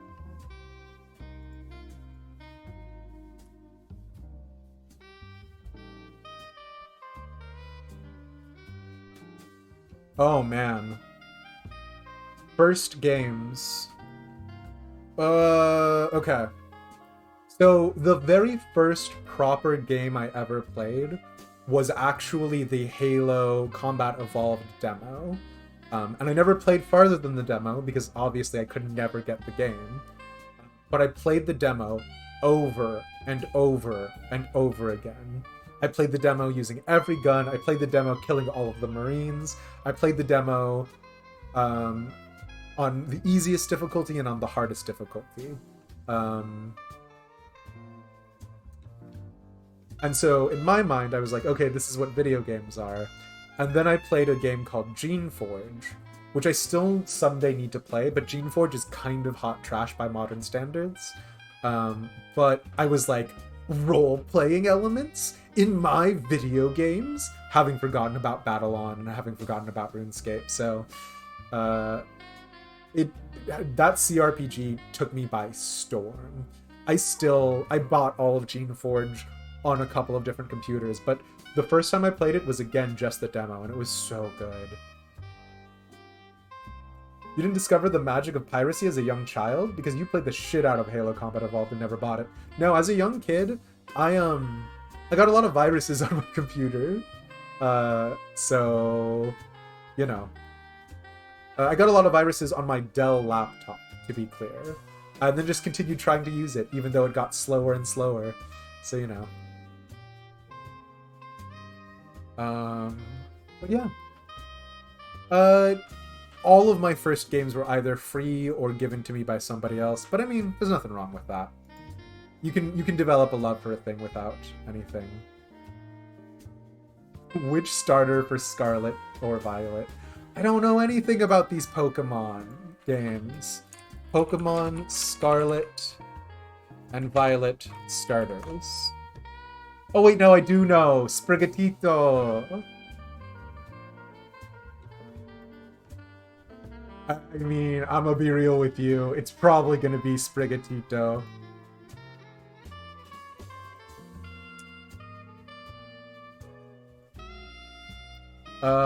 There is no world in which it is Water Duck.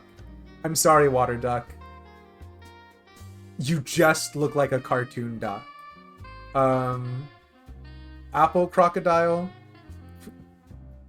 Crocodile? Crabdile? I don't actually know what your real name is. You're cute. But Sprigatito is just a green cat. So, of these three, Sprigatito. 1000%. Watch Water Duck have the only good final evolve. Winter, I would lose my mind. You kidding me? You hate them all? Oh, I mean, they're all terrible. But Weed Cat is at least a cat. I mean, I guess Water Duck is technically a duck, but... Oh, okay. Oh, man. Alcohol was a good idea for the top, but,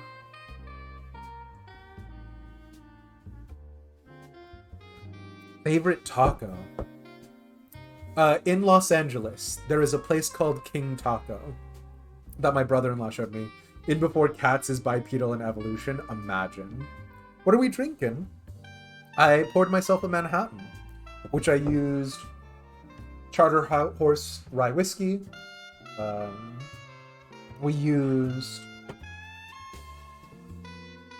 Gallo sweet red vermouth. We did some bitters.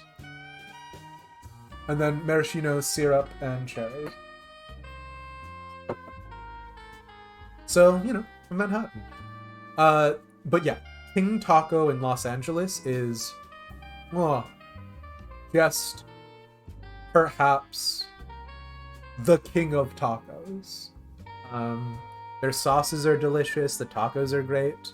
If you are ever in LA and you have a chance to go to King Taco, it's gonna feel like you've gone to like the world's most generic fast food place on the inside, but the fact that they don't spend money making the inside look posh should tell you that all the money is going into the tacos, because goddamn, hole in the walls in California sometimes really pay off. Hole in the walls in Florida never pay off. They're just a hole in the wall here. Why maraschino instead of Luxardo? Just because maraschino is cheaper and easier to get. King of Tacos, the thing you wish you had been called in high school. Someone's in a good mood. Favorite pizza. Okay. If I am allowed to get whatever kind of wild zany pizza I want, Alfredo sauce, cheese, Philly cheesesteak topping. And then jalapenos. I don't know why that pizza has indelibly ingrained itself into my brain. It is really good. If you say dip and ranch, I'm leaving chat. No, just like that.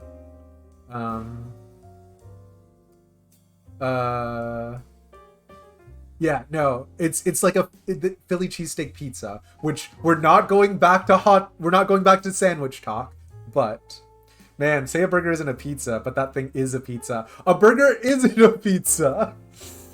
It's delicious. But like that's like, again, depending. If I'm like going super basic, like I don't trust the pizza place or whatever, this one's gonna be weird. I ask for mushrooms and sausage. I don't know why. I just really like mushrooms on pizza. Isn't a sandwich. You know what I mean. Yeah, you know. And then,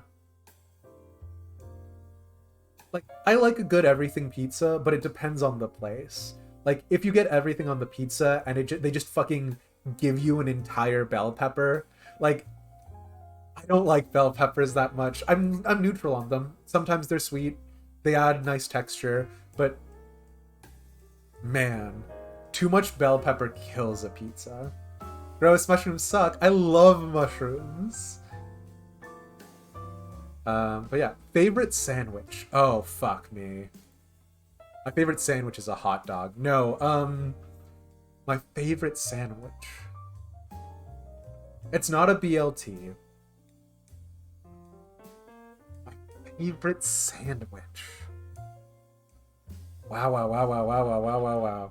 If I went into a sandwich shop and it was like, one of your finest sandwiches, please. If you asked for my favorite sub, I would have to, fully ashamed, tell you the meatball marinara. My favorite sandwich. No one clip that. Watch it be PB&J with no crusts and a heart shape. I would love that. Honestly, you don't even have to remove the crusts. If you just cut it out in a little heart, and of course saved all the rest on the side so I could still eat it, that would be so cute. Mushrooms are good, Clary. Thank you. I like paninis. I mean, still, even with the cookie cutter, that'd be nice. I like paninis. Oh, I don't even know what it's called. I had a provolone cheese, tomato, and bacon panini. And I know that might not sound appetizing to anyone else, but like, it was so good. We had it on a picnic. Is that a Monte Cristo? Okay. We had my high school sweetheart. One of our big dates was Monte Cristos, and while I was like, it sounds similar. We'll call it a Monte Cristo. Like that was their like signature sandwich, and I was like, I am in love with this. And then when she and I broke up in college, and it was all like butthurt about it, I was like, I'll never have these sandwiches again. And then I went back to them after I got over it, and I was like, yeah, it's just a good sandwich. Like, I mean, it's a good sandwich. I like it. Favorite burrito, the California burrito. Put fries in my burrito. Put carne asada in my burrito. Put avocado guacamole in my burrito. The California burrito is the fucking king of burritos. Favorite game from 2000 to 2010? Probably Dishonored. If it came out then. I don't know much about the early 2000s games. Maybe Dragon Quest. Who are the good guys in Lord of the Rings? I prescribe to the theory that the Men of Gondor are doing their best. I mean, obviously the actuality is that the Men of Gondor probably suck, but I think Boromir and the Men of Gondor are trying, right? I am not a fan of the Andolians and Duriels. The men who fucked elves and are magic because of it. They're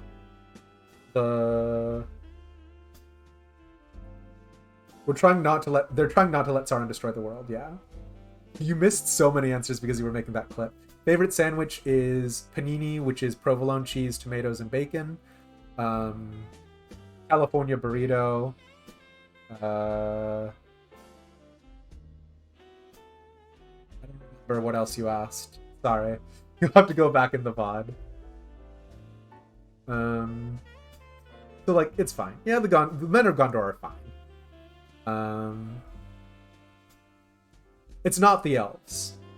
I refuse to give the elves the credit that Tolkien wants to give them. Maybe the dwarves, but the dwarves are greedy. Yeah, favorite game from 2000, 2010. Did Dishonored come out during that time frame? Because if Dishonored did, definitely Dishonored. If it came out post 2010, I don't know. It did? Perfect. Dishonored. Easy peasy.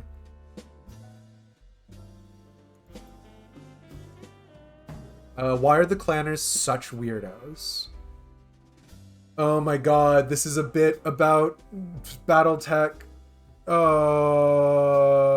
don't know, dude. Anyone who's willing to call themselves a clanner is a weirdo. Just don't do it. I mean, like, it's fine, but don't, actually. Like, it's not that bad, but, like, I'm just aware of it. Oh no, Dishonored is 2012? Dang it. When did... Oh, man. Well, the camera one. The camera one where you played as a girl named Jade. The camera one. To be fair, the dwarves never broke the ban of the Valar. Fair enough. Dishonored is not 2000 and 2010, yeah. Pokemon Snap? No, it wasn't a Pokemon one. You were stopping some sort of like cyberpunk steampunk menace. But you had a camera.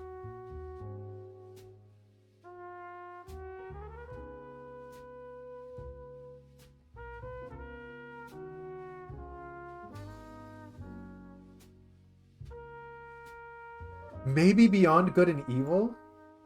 It was not on the DS. I think it was on the PlayStation. Beyond Good and Evil. Yes, definitely Beyond Good and Evil. When did this come out? 2003! Easy. Beyond Good and Evil. The elves also didn't break the ban on Valar, but that's because it was dropped for them, because they're so perfect and awesome and naturally better than everyone else, and because God said so. I hate fantasy elves. You know yours, Jet Set Radio, Future, best game. I don't know. I know the name Jet Set Radio, but I could not tell you why. Why is the biggest threat to Americ another Merrick? Unrelated note, glory to Merrick. I mean, hey. House Merrick's pretty good. I'm not going to talk about inflation, Sabata. That is simply too much. I cannot cover the topic of inflation. I'm so sorry. Favorite faction, we already answered. Tacos are hot dogs. Raven, watch yourself. You're treading on dangerous ground. Future was a release title for the original Xbox. Oh, I see. If everyone in Twitch chat was a sandwich, what kind would they be? Alright, everyone who wants to be personified as a sandwich, raise your hand. Okay, bedtime for you. Gonna go look at more cars tomorrow morning. Clary, I wish you the best of luck on your hunt for cars. And seriously, thank you for hanging out the whole time. It means a ton. See you tomorrow. God. No. Okay. No, Frog's Diary! What? You're not an idiot, Sandwich. What kind of sandwich would Winter be? Winter's definitely spicy. God, all I can think of are the shitpost sandwiches now, like ice cream sandwich. I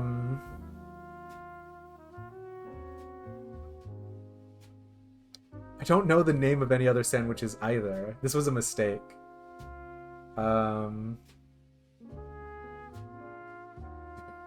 Klain gets to be the ice cream sandwich. I feel like Kishnok could be a BLT. I feel that. Oh, man. God, I should not have asked everyone to raise their hands. Oh, no. Okay. Jeans is like... Jeans is the bagel that's cut the wrong way with the peanut butter and jelly just on like the 2 circles that are there. No. God.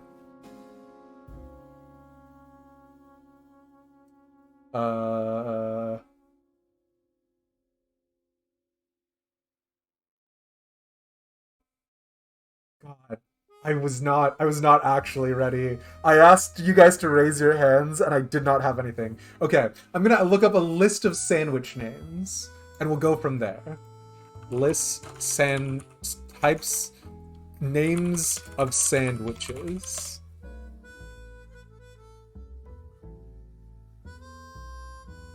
Chicken sandwich. That cannot be the name of the sandwich. Who would be the chicken sandwich of them?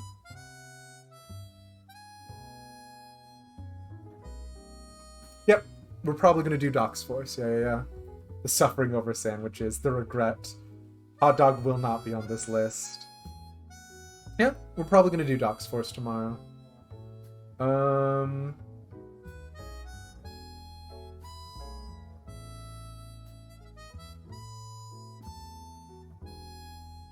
Here's the thing.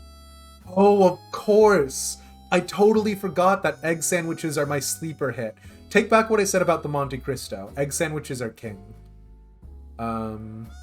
Seafood sandwich? That's not even the name. Ooh, grilled cheese goes really good with tomato. Fresna, you're a grilled cheese sandwich.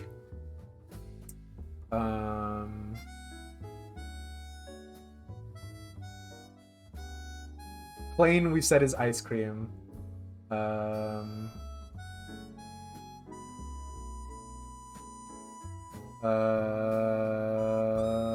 Ooh. Oh wait, Frog's Diary. You're a Nutella and banana sandwich. Yes.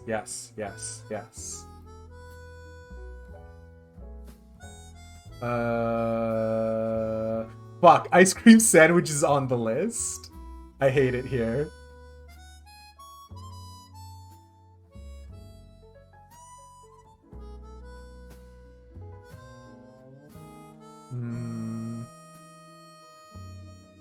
None of these are names.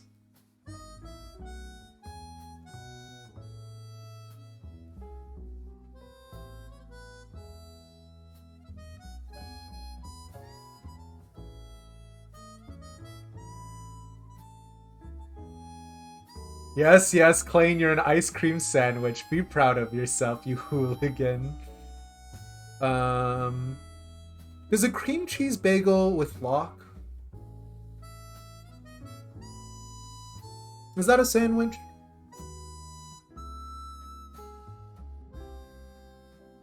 I'm gonna count that as a sandwich. Clary, you're a cream cheese bagel with lock. Salmon locks.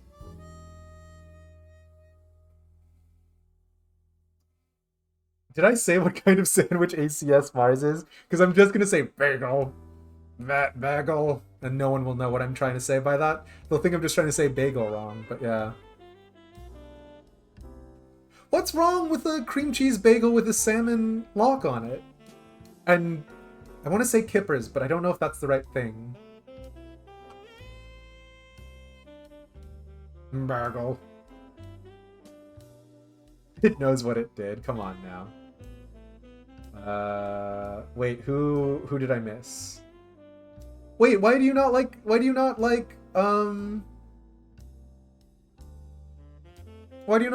grilled cheese sandwiches? Hey, Dada Yum Yum. Or for the question we answered earlier, which is, Genmaicha did nothing wrong, that is in part inspired by Morala changing their Discord username to that on the server. So yeah. Bagel and Lox is good. Yes, thank you. Bagel and Lox is god tier. Yes, thank you. You and the cheese, man. What? Listen. Brie is good. Figs are good. Brie and figs are good. I don't have to defend myself to you, Presna. Okay. We've answered if everyone was a sandwich in Twitch chat, what kind would they be? If I didn't answer the question inflation, Morala, I am not going to answer the question why. Because. There you go.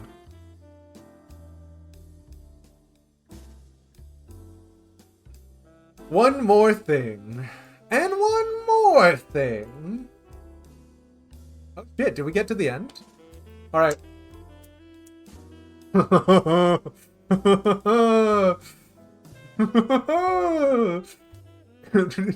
I'd ask someone to ban that man, but that man is my mod on deck.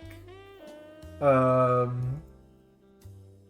me triple check just to make sure there is nothing on Twitter.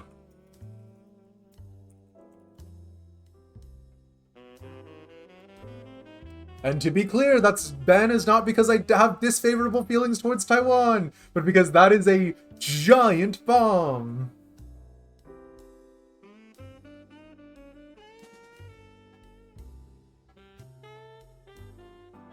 The questions are done. Yeah. But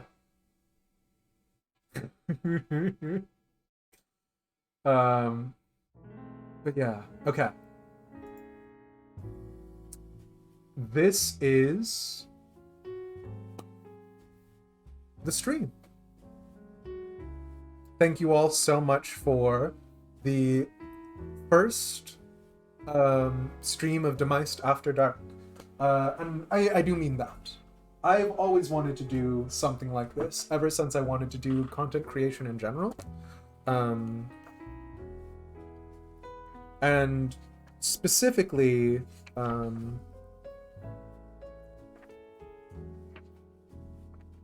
I don't know. I've definitely thought of like doing some sort of memoir or some sort of piece like that. And there's something like tempting about the idea. The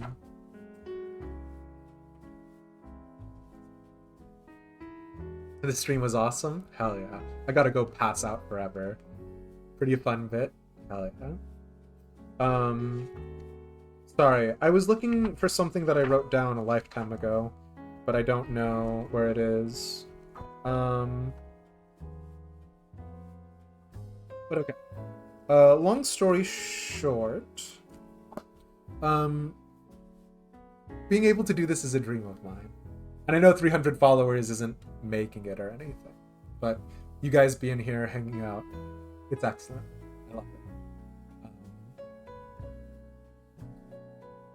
And I don't know.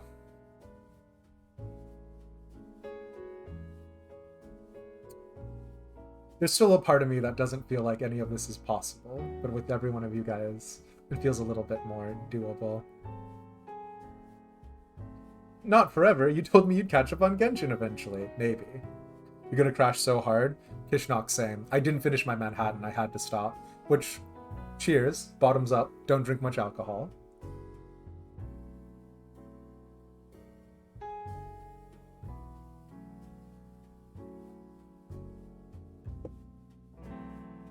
But yeah. Going forward, Demised After Dark might be a little bit more focused. It might be a little bit more, we might do guests, we might do a thing. It is probably going to be subscriber only. It is definitely going to be mature. We might even do the kink quiz live, if that has any interest. If not, I'm down to do literally anything else. But we'll figure it out as we go. This one was just me reading everything out and being silly, so yeah. But yeah. Thanks, everybody. I'm all out of juice. My brain don't talk good no more. Let's see who's still streaming.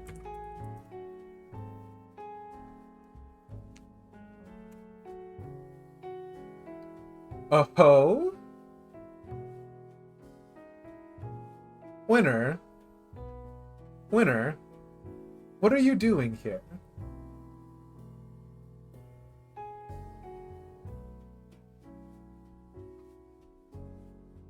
Explain yourself.